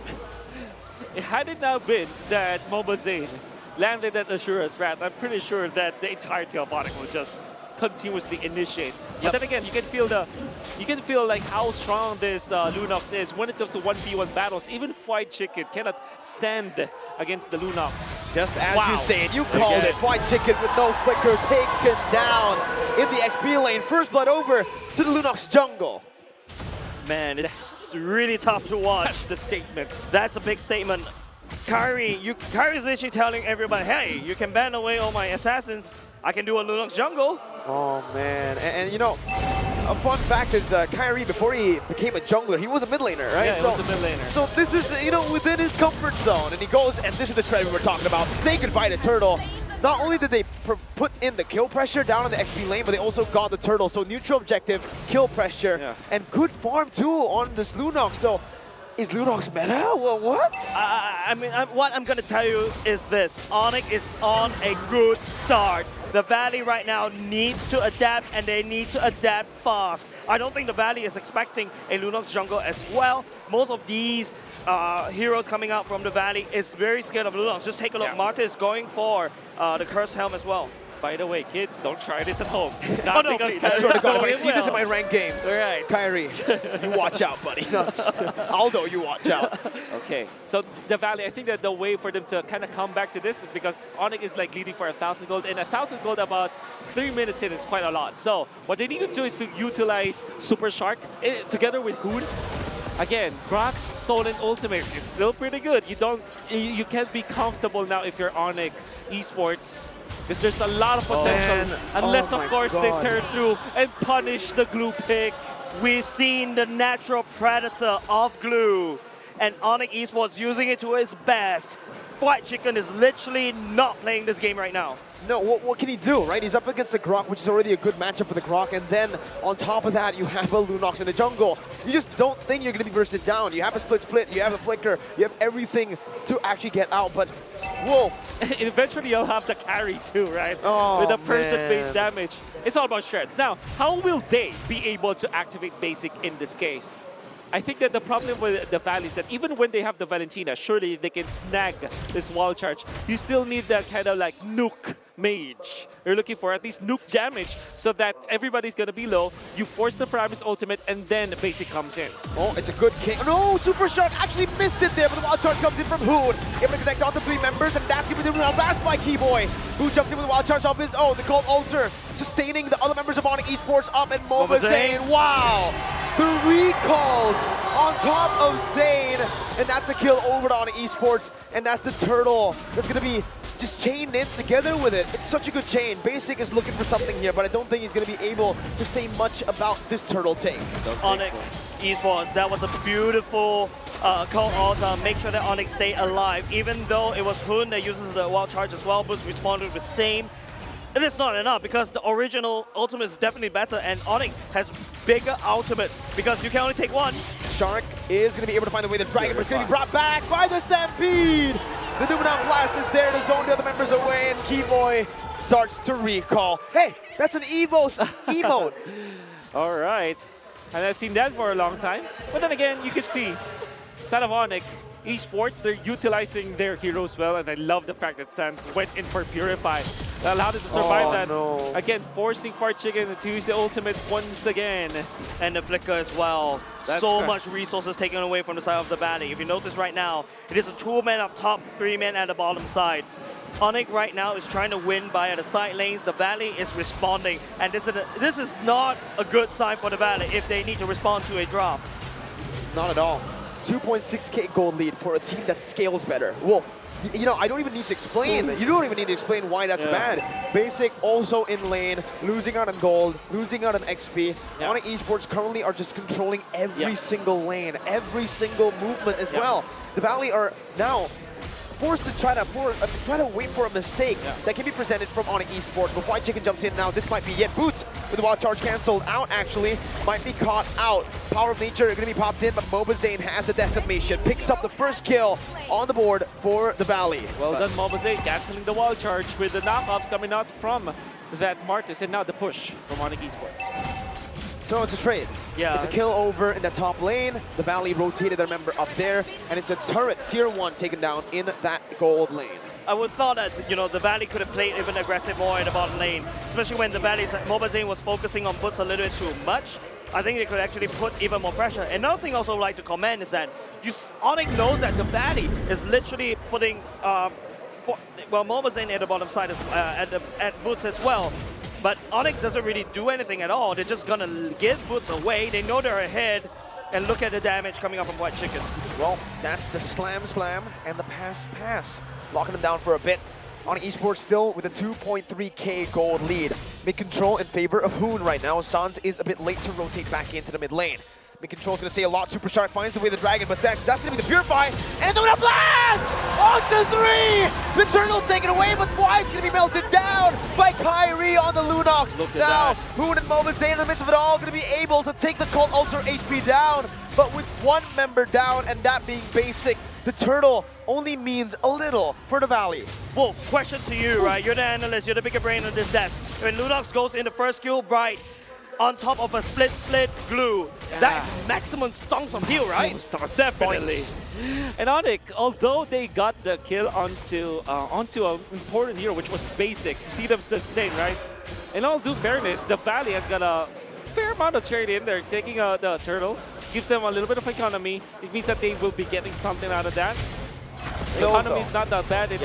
It's something from the Valley. It's a lot of damage coming off of CW already. It's not. I think the Valley doesn't need something. They need all the thing. But Basic and Super Shark right here at the top side. I feel like what ONIC is trying to do, if you notice, it's a split. It's a switch sides already.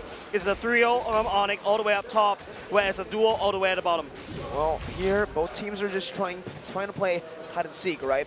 Whoever finds one of them first, no, both of them are saying, no, never mind. We're just going to back up. But the main reason, again, I felt like ONIC Esports walked out of that Turtle fight with more value is, again, sure, you can get the Turtle, but it's spread out over a lot of people. Meanwhile, the Valley need to get Basic going, and Basic was the one who got caught. And it's not looking good when the gold department for Basic is only like pinned to one lane, which means that his maximum farm speed is not going to be grouping up. And compared to CW, for example, who's able to just get those creeps, like the Crammer up top. A lot of these fights are not happening in the mid lane at all. Both of these two teams just literally let the mid lane go. ONIC and the Valley is literally saying that, look, I'm going to fight at the side lane, but this time around, ONIC, okay, sneaking up Keyboy. I think they know it. Keyboy jumps in. They knew something was going on there. Super Shark going to be isolated. Man, Kyrie's damage. Oh my god, that was nasty. Yeah, I mean, we were just talking about Kyrie early on. Now with CW, what's a tank? I don't understand the meaning of that word in this game. No beefy heroes for the side of ONIC Esports. That's what's going to happen. But then again, you can see Kyrie's level 12, Mobazane is also level 12, and okay. Well, there you go. Mobazane and Basic actually take control of the Lord again. White Chicken to be brought back to the team by the Shadow Stampede on San. Split on towards Keyboy. That's just the roamer though. That's going to be the Retribution battle. Mobazane wins it. Brings life back to the team, but Boots jumps in with a wild charge, locking Hoon down. He steals it with a wild charge too. He jumps in, but the Blast is going to be played in. Basic is going to be stunned up. Zane as well. San finds a kill back, and it's a 2 for 0. Oh man, they're walking Zane down under the tier 2. CW and Keyboy, the recall by Keyboy. Zane, in desperation, goes for the mini waves, but CW just guns him down. Kyrie! No, you didn't need to do that. You didn't need to do that, bro. Kyrie, you gotta give some food over to CW, kills right? KS. Kills secured. Yeah, man. By Kyrie. But literally, what actually just happened, it feels like the curse of the Lord. Usually the teams that secure the Lord will lose that team fight because they put in so much value into it. And ONIC, they know it. Any second, any kill that they do for Basic is just a minute that Basic is not farming, which even like exposes the difference between like both of our gold laners when it comes to the farm. And you saw how ONIC Esports fought, right? Even when they lost the Lord, they fought afterwards because they know that they have additional tools. They still have the Faramis ultimate. Eventually, you see the flicker coming out from Boots, setting up and forcing the needles and flowers onto Basic, knowing that there is no additional anti-stun or any cleanse for the side of the Valley. That is when Keyboy comes in. So what I'm trying to say here is that there's two ultimates that Basic needs to cleanse. He can only do one. Dude. I thought the Valley had a buffet, but it feels like ONIC is literally saying this buffet is too much. That shred is unreal. The cold ultra's going to be placed down. CW to be caught, but look at Kyrie waiting in the midst. Mobazane walking back in. Boost in the mid lane as well. That's a good trade over the Valley. Finally finding more value in that trade. CW taken down for Flight, but still, that damage, no. That's a frontliner. Ladies and gentlemen, that's why the Faramis is a counter to the glue. Okay. And the Lunox as well. Yeah. Add that to the list. However, that's a massive pickup though. It's a Valley. You cannot deny the fact that the kill onto CW means that the tempo from ONIC Esports are going to be slowing down a little bit. Really just wait for their opening this time. 49 seconds before the Lord. Wow. Yeah, again, with the brilliance, there's no wrong you can do, right? There's Even if you're caught, you're like, oh, I'm overextending. Never mind, let me just pop one ability. Boom, I'm out. I'm invulnerable. Kyrie literally just punch in the emergency button and just get out of dodge right here. And now we're back into this Lord pit. The cursed Lord of M4. Literally, anyone who take the Lord usually just loses a team fight. This is a very bad pattern. But what do you see from the items, Wolf? You can see the Boots of Despair. What? Blade of Despair onto Boots. Two Boots of those. Despair, I like it. Boots of Despair. Tons of despair. Oh my god, again, the flicker forward. It's a White bloodbath. Chicken is going to be melted down, and that's going to be super betrayed. stuck. Who finds it with a dragon, but it's only onto Boots. Basic has the crossbow attack, pops it in. CW not translated over. XP for XP on Esports. Again, I think they lost on this trade. 1-for-1s are not good when you're ahead. Exactly. And ONIC are just going to be able to actually clear out the waves, though. Yep. Good micromanagement, though, from the side of CW, knowing the exact range so that the basic proc, ultimate proc, doesn't proc on top of CW. But I was a little bit uncomfortable about that distance. But here we go. Mobazane as well as Kyrie is going to be the battle for the Cursed Lord once again. Keyboy with the Monon Blast, not connecting onto anyone. Super Shock jumps in, instantly melted down with the dragon connecting, though CW is going to be taken low. But the cold ultra and the Wind of Nature. Oh my god, CW's won! He's won! And he survives it all base 3 members. On top of that, it's the Lord take 2. I'm not hyping this up, but I am hyping this up. Kyrie on this Lunox is cracked. My goodness. We talked about the ONIC banana split in the previous game. Now we're going to see a lot of peel coming out from ONIC Esports. Banana peel. It's not a split anymore. CW was caught off. It was very low. Then comes the Faramis He should ultimate. not have survived that. Boots comes in forward. Keyboy activates the bulwark so that Basic will not be able to freely hit. And he survives now with Queen's Wings. It's now very difficult for the Valley to find the opening onto CW. The Valley needs to part seas to get to ONIC. They can't find Moses. ONIC just stalling with a Lunox jungle, and it's showing them, hey, I have more strategies up in my pockets. Okay, now to add salt to the wound, ONIC Esports have a late game composition. They've hit their power spikes already in the 14th minute of the game, and they might be looking to end right here. San's gonna be chunked low. That's the crossbow attack, but he knows he can't use it here because there's a of cold Keyboy altar. and the cold altar too, right? Now Kyrie jumps in, White Chicken taken low. Despite having the Athena too, Mobile Zane here in desperation jumps in. Numina Blast connects on the 2, and the follow-up comes through as well. The cold altar is available right there. Who's gonna be able to actually pop that in before Mobile Zane gets caught low, gets taken down, fade away, no! Zane gets out, Sans is low, gets out as well. ONIC Esports cracks the base open, 7,000 gold lead with the first Lord. A conceal play, Mobile Zane, what can you do? Are you serious, I don't know about this, I don't know about this, Zane. Gets brought back to the team, moves backwards again. Wow. Kyrie secures the purple buff, and it's 7,000 gold to ONIC Esports. It's looking bleak for the Valley. It is very bleak. It's like literally clouds over the Valley right now. It's about to be raining porcupines because ONIC, they cracked open the top side and they literally allow, that's permanent damage, mind you. And ONIC is so disciplined. They did not push on even after they got on the kill. They did not push on even after they got on the turrets. And they're so disciplined. So much sustain coming out from CW himself with the Queen's Wings on top of the wind of nature that allows them to, after the fact that the Framis ultimate is up, you get very low, you get saved by the Cult Altar. When you come back, the Queen's Wings will be there to help you get back the damage together with the wind of nature. Very smart move coming out from CW himself. Oh, Boots is baiting this out here. Super White is caught out of position right now. Keyboy is going to be able to actually come in. That's Numina Blast charged in. Not going to be able to find anyone.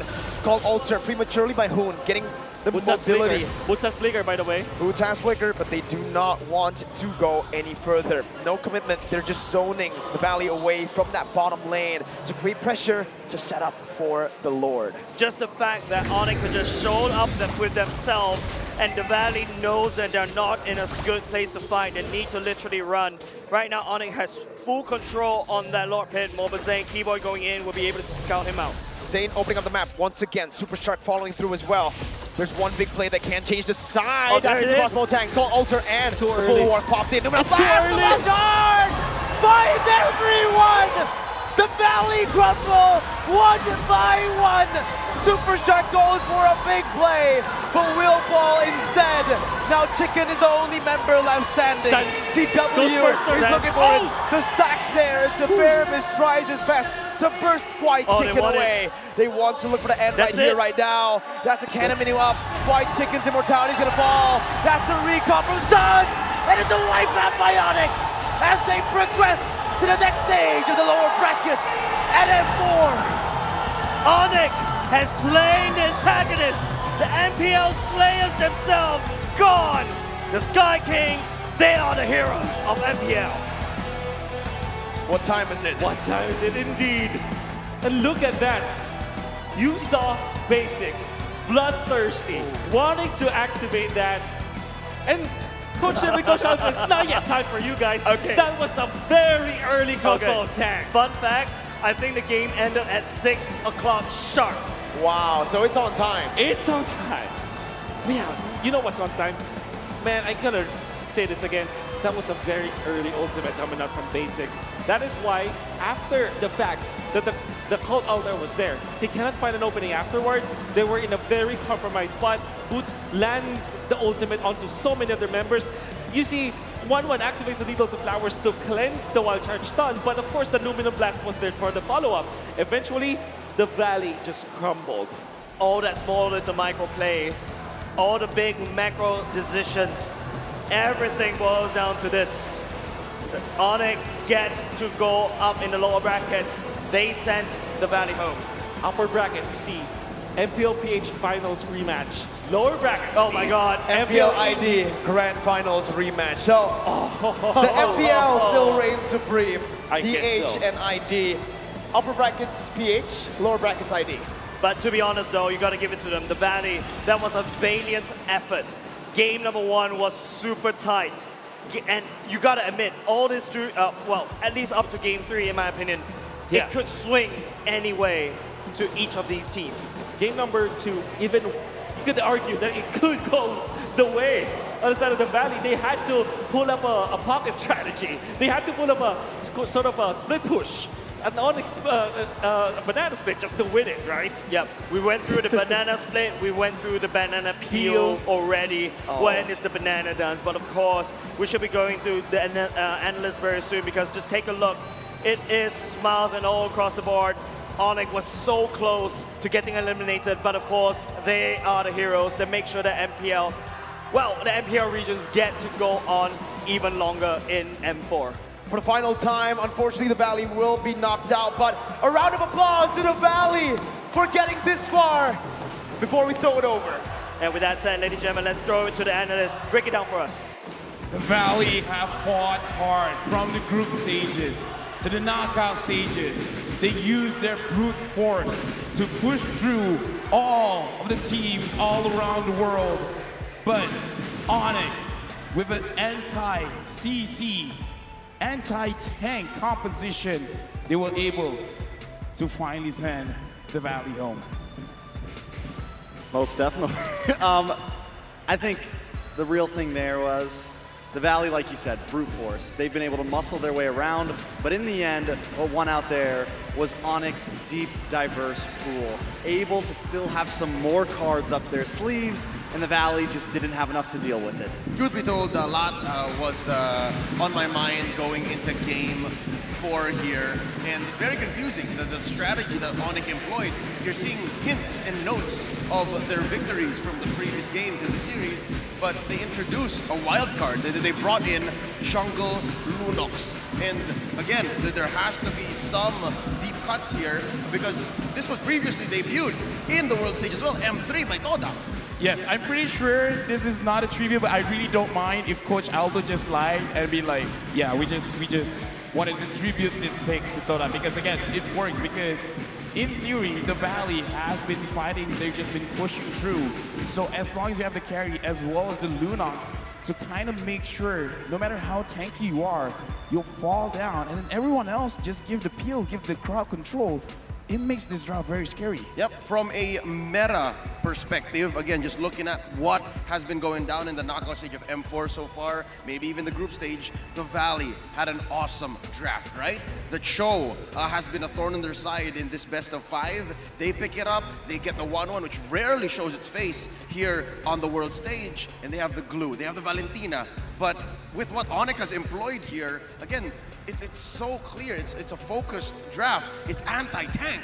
I mean, anti the whole draft. I feel like everything that ONIC had there just neutralizes the Valley. I was telling you guys, we saw it at the very end. Basic couldn't get the crossbow tank. When he finally does, and if he really is going to wait that long, by then the Valley's dead. Not only that, Kyrie focuses up into that top lane. Everything about his pick also focuses on the chicken, and then also the Ghostbusters. I mean, so much of their draft was just demolished by what ONIC brought there. The way that I see it is not countering the draft, it's countering the team. But we gotta look at the MVP. It's Sans 2-0-11. He is the one that made sure ONIC can go forward without fear, and the Ghostbusters really put Glue in its place. Something to add about how Sans on the Fire Mist has been game after game just the bane of the Valley's existence. Again, they're a battering ram team, right? Like, they like to go together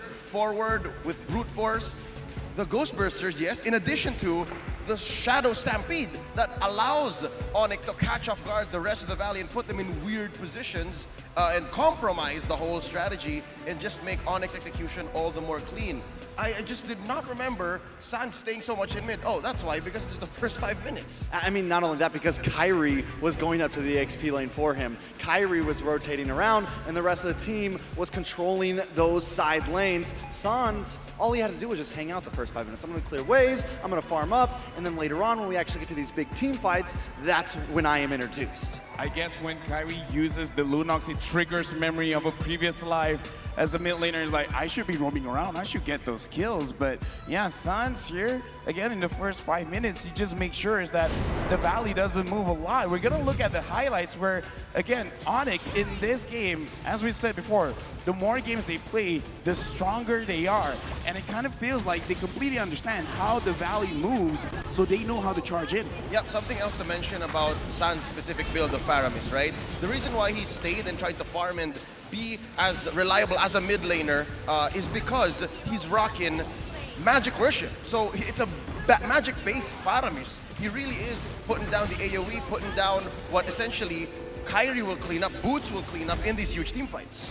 Another person to highlight here, Keyboy, landing, 3 or 4 of those Numenon blasts in the middle to early phases of that game. Every time the Valley wanted to advance in a fight, they were stopped in their tracks. This is that final moment where Basic, he pulls all the cards. He tries to use the crossbow Tang, and is just denied. It is an amazing series. The Valley staying on the ground while ONIC Esports soars high in the sky. And apparently over here we can see attack from the sky. It's actually very, very dangerous. With that being said, right now, ONIC Esports, as we saw earlier, they have marched towards the host, towards Mara and Clara. I have no idea how you guys can conduct an interview above the clouds, but good luck to you guys. What are they seeing? In the front! Lower bracket berhasil disapu dengan 3-1 oleh ONIC Esports. What time is it, Mara? It's ONIC time! Okay, I really have to point out how great this guy is beside me, but we were surprised because we all know that you're really great using your assassin. But earlier, we saw you use Lunox jungle. That was such a surprise. Where did that come from? Why did you pull that out today? Saw it from I saw it from Aura High, and so I tried it in wrong game, and I think it was good. Then I asked coach if I can play it in Scream, if I can try it in Scream. So the Lunox pick was we always we trained it. I think it's good. Oke, jadi inisiasinya itu memang lihat dari dari tim Aura, dan setelah itu dia ngomong ke coachnya, boleh nggak sih kita coba, dan mereka udah coba, mereka udah latihan, dan ternyata it's good dan bagus banget dimainin oleh Kyrie tadi yang biasanya terkenal dengan assassinnya. Assassin, yes, you were great earlier with Ling, but you know what? Last night, I have to talk about what you did because I kept watching it over and over and over again, that play you did with Hayabusa. I didn't get to interview you last night, so I'm gonna do it today. You are now considered an assassin god. I just have to remind everyone that he is 17 years old. Back in the Philippines, we call him the future. And now he is proving why. Now you're getting a lot of recognition, especially here in Indonesia. And we all know, back in the article that was written about you, it was credited to your dad being a player in esports. He wanted to turn pro, and now you're living his dream at a young age of 5.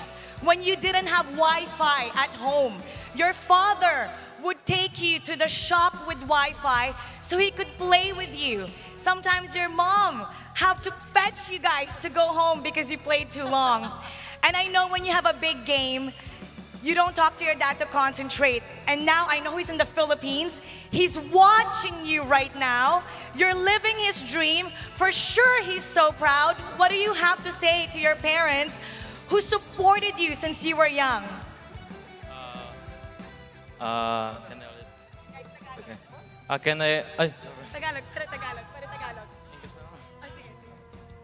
Thank you to my parents for supporting me in my dream.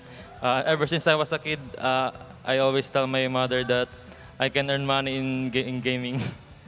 So yeah, thank you for believing in me, especially my dad, because he was a big inspiration for me to play video games. Wow, ini menarik banget informasi dari kecil. Jadi Kyrie itu udah disupport sama papanya, dan dia berterima kasih tentunya buat papanya, buat mamanya, parents, karena udah percaya dengan mimpi yang dimiliki oleh Kyrie dari kecil dan dia akan make money, akan menghasilkan dari game yang dia suka. Genius. Yes, a genius from kid. Tapi yeah, maybe last question we have for all of the players here and for the coach. We have a lower bracket match and you are facing the Valley just now. It's best of 5 and do you have anything to say to the Valley? And especially maybe cewek, dari tadi kayaknya cewek dikejar-kejar terus ya cewek ya? Ada cewek. Apa mau Kiboy atau mau siapa boleh? Ada yang mau disampaikan nggak sih? Gimana tadi matchnya? Dan ada yang mau disampaikan nggak? I think from me, Kiboy want to say something to the Valley. Lempar-lemparan ya. Ayo, kayaknya Bude bisa baca bibirnya mereka sih. Kiboy mau bilang, Sonic time. It's ONIC time. Okay, they said it's ONIC time. And now it's time for you to go back to your hotel, rest. You deserve it. Once again, congratulations to ONIC Esports. Everyone, once again, what time is it? It's ONIC time. Congratulations. My goodness, it's such a great performance and we can't wait for their next match. It's gonna be interesting. Indonesia versus Indonesia. RRQ Hoshi versus ONIC. What do you think is going to happen? Okay, I'm gonna put you on the spot. Okay. RRQ, ONIC, what do you think? Hard. It's in no pride. Both of them are just great in this M4, but I hope the best for both of the team because Indonesia versus Indonesia for tomorrow, but today we have Philippines and Philippines for the upper bracket match. So let us know who you're voting for. Write it down in the comment section below, even on TikTok. Don't forget to use the hashtag MobileLegendsBangBang, MLBBM4, and Dare to be great. Not only that, we're gonna show a QR code right here. We want to know your M4 experience. Let us know your feedback. Now, coming up next, it'll be the upper bracket finals between Blacklist International versus Echo. You don't want to miss this one, so keep it here on Mobile Legends Bang Bang M4 World Championship. Yeah.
You live only once. For once, leave the comfort zone and raise yourself up. Visit new places. Look for new uniqueness.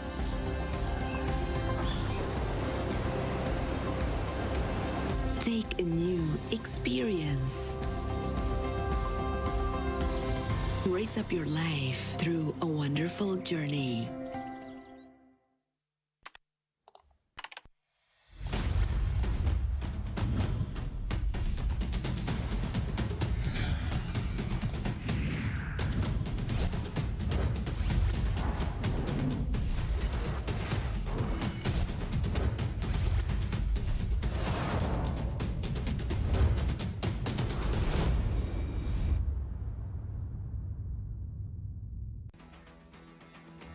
The first match was filled with tension and drama as Boots Scrap, unfortunately, a crucial error that allowed Echo to gain momentum and securely and ultimately secure the win for day number 6.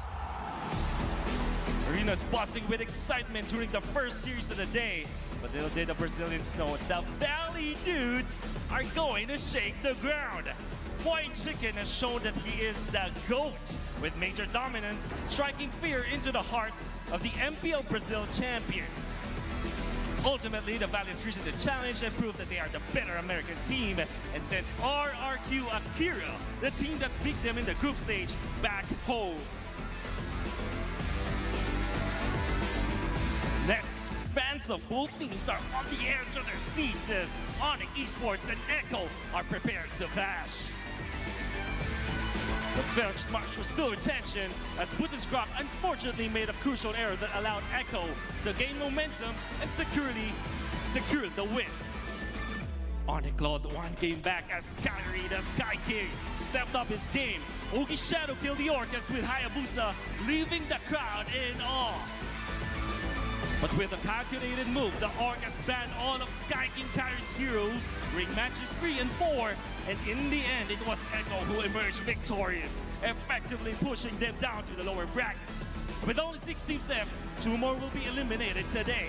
Only the strong will march to greatness, and the losers shall perish. The stage is set. Let the games begin. Dare to be great.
Up until yesterday, 8 teams were eliminated from the M4 World Championship, and Day 5 was nothing short of electric.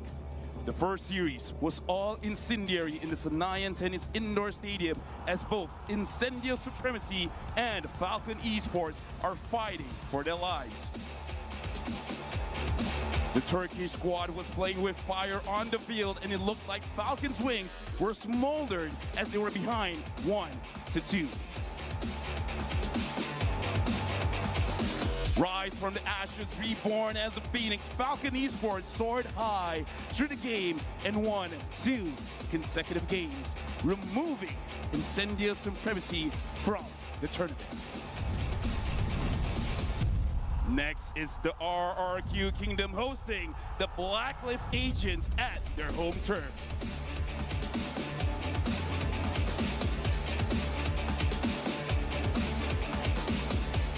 The Sang Raja started the series promising with Albert's Fanny slashing through into game number 1. Then the defending world champions clapped back with Wise unstoppable Frederick.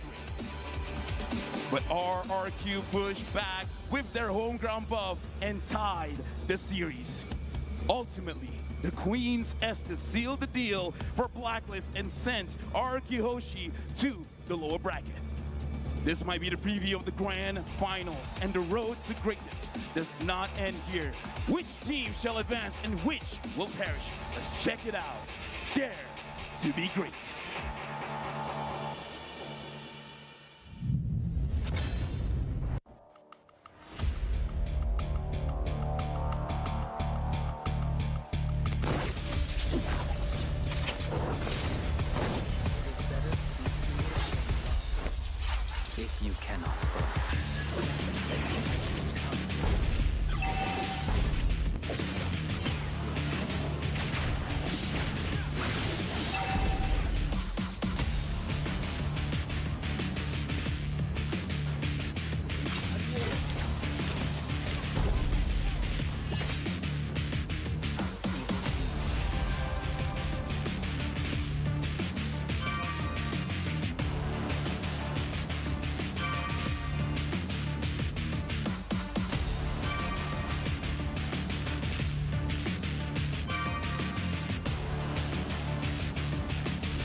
like breakthroughs, nightmare heartbreaks. This was day number 4 of the M4 World Championship knockout stage. The first series of the day saw the Myanmar representatives clash heads with S11 Gaming's Argentina. But it was a storm of feathers as Falcon Esports dismantles their opponents with a quick 2-0. While Falcon Esports might have taken the win, S11 Argentina deserves just as much praise. Next, Team Hawk started strong against Incendio Supremacy. But it was the Turkish Delights that staged a comeback and defeated the Malaysian champions. It's a bad day for the Malaysian fans. As not one, but both Malaysian representatives went down in one day. The Valley of North America showed what they are capable of with refined teamfight execution and prime display from Basic. Last but not least, the boys from Brazil stand tall behind the RRQ Kingdom fans. RRQ Akira pushes their lead early, but Occupied Thrones of Nina fought valiantly to defend their thrones in Game 2 of the series. They eventually fell to the final Lord Charge to prepare for an intense day of competition as there are only 8 teams left to battle for the crown in the Land of Dawn. Dare to be great.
Is it wrong to save him?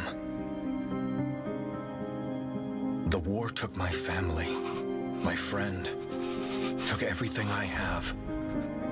It's the Society of Dawn that gave me a place I can call home. Taught me to fight. And placed their trust in me. New mission. Infiltrate the Abyssal Wings. And then, he showed up. It seems we can bring back a trusted friend.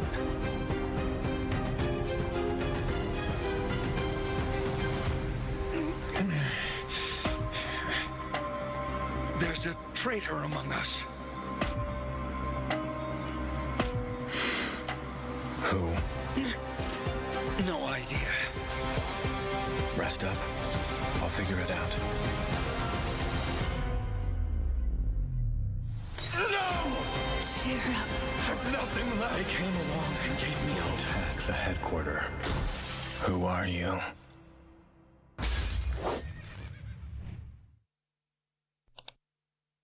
What's up, everyone? Today we have a hero revamp many of you have been waiting for. Featuring Hanabi, the Scarlet Flower. The new Hanabi is more mature and confident in herself, as seen in her new intro animation, where she finally takes off her veil. Hero skills. Hanabi is a marksman that brings solid DPS and crowd control to a team and known for her bouncing pedal blades. Passive skill, Ninjutsu Pedal Barrage. That's right, Pedal Barrage is now Hanabi's new passive. With this adjustment, Hanabi's basic attacks and skills automatically create pedal blades on hit that bounce up to 4 times to nearby targets, while doing less damage per bounce. First skill, Ninjutsu, Equinox. Hanabi's shield has been reworked into an active skill. The new Equinox shield now increases her movement and attack speed. Hanabi is still immune to control effect while the shield is active, but now dealing damage will increase the shield's health regardless of Hanabi's HP. Second skill, Ninjutsu, Soul Scroll. Soul Scroll remains a skill shot that damages and slows enemies on hit, now with a new mechanic that marks enemies, causing them to take full damage from the next Petal Blade bounce. Ultimate, Forbidden Jutsu, Higanbana.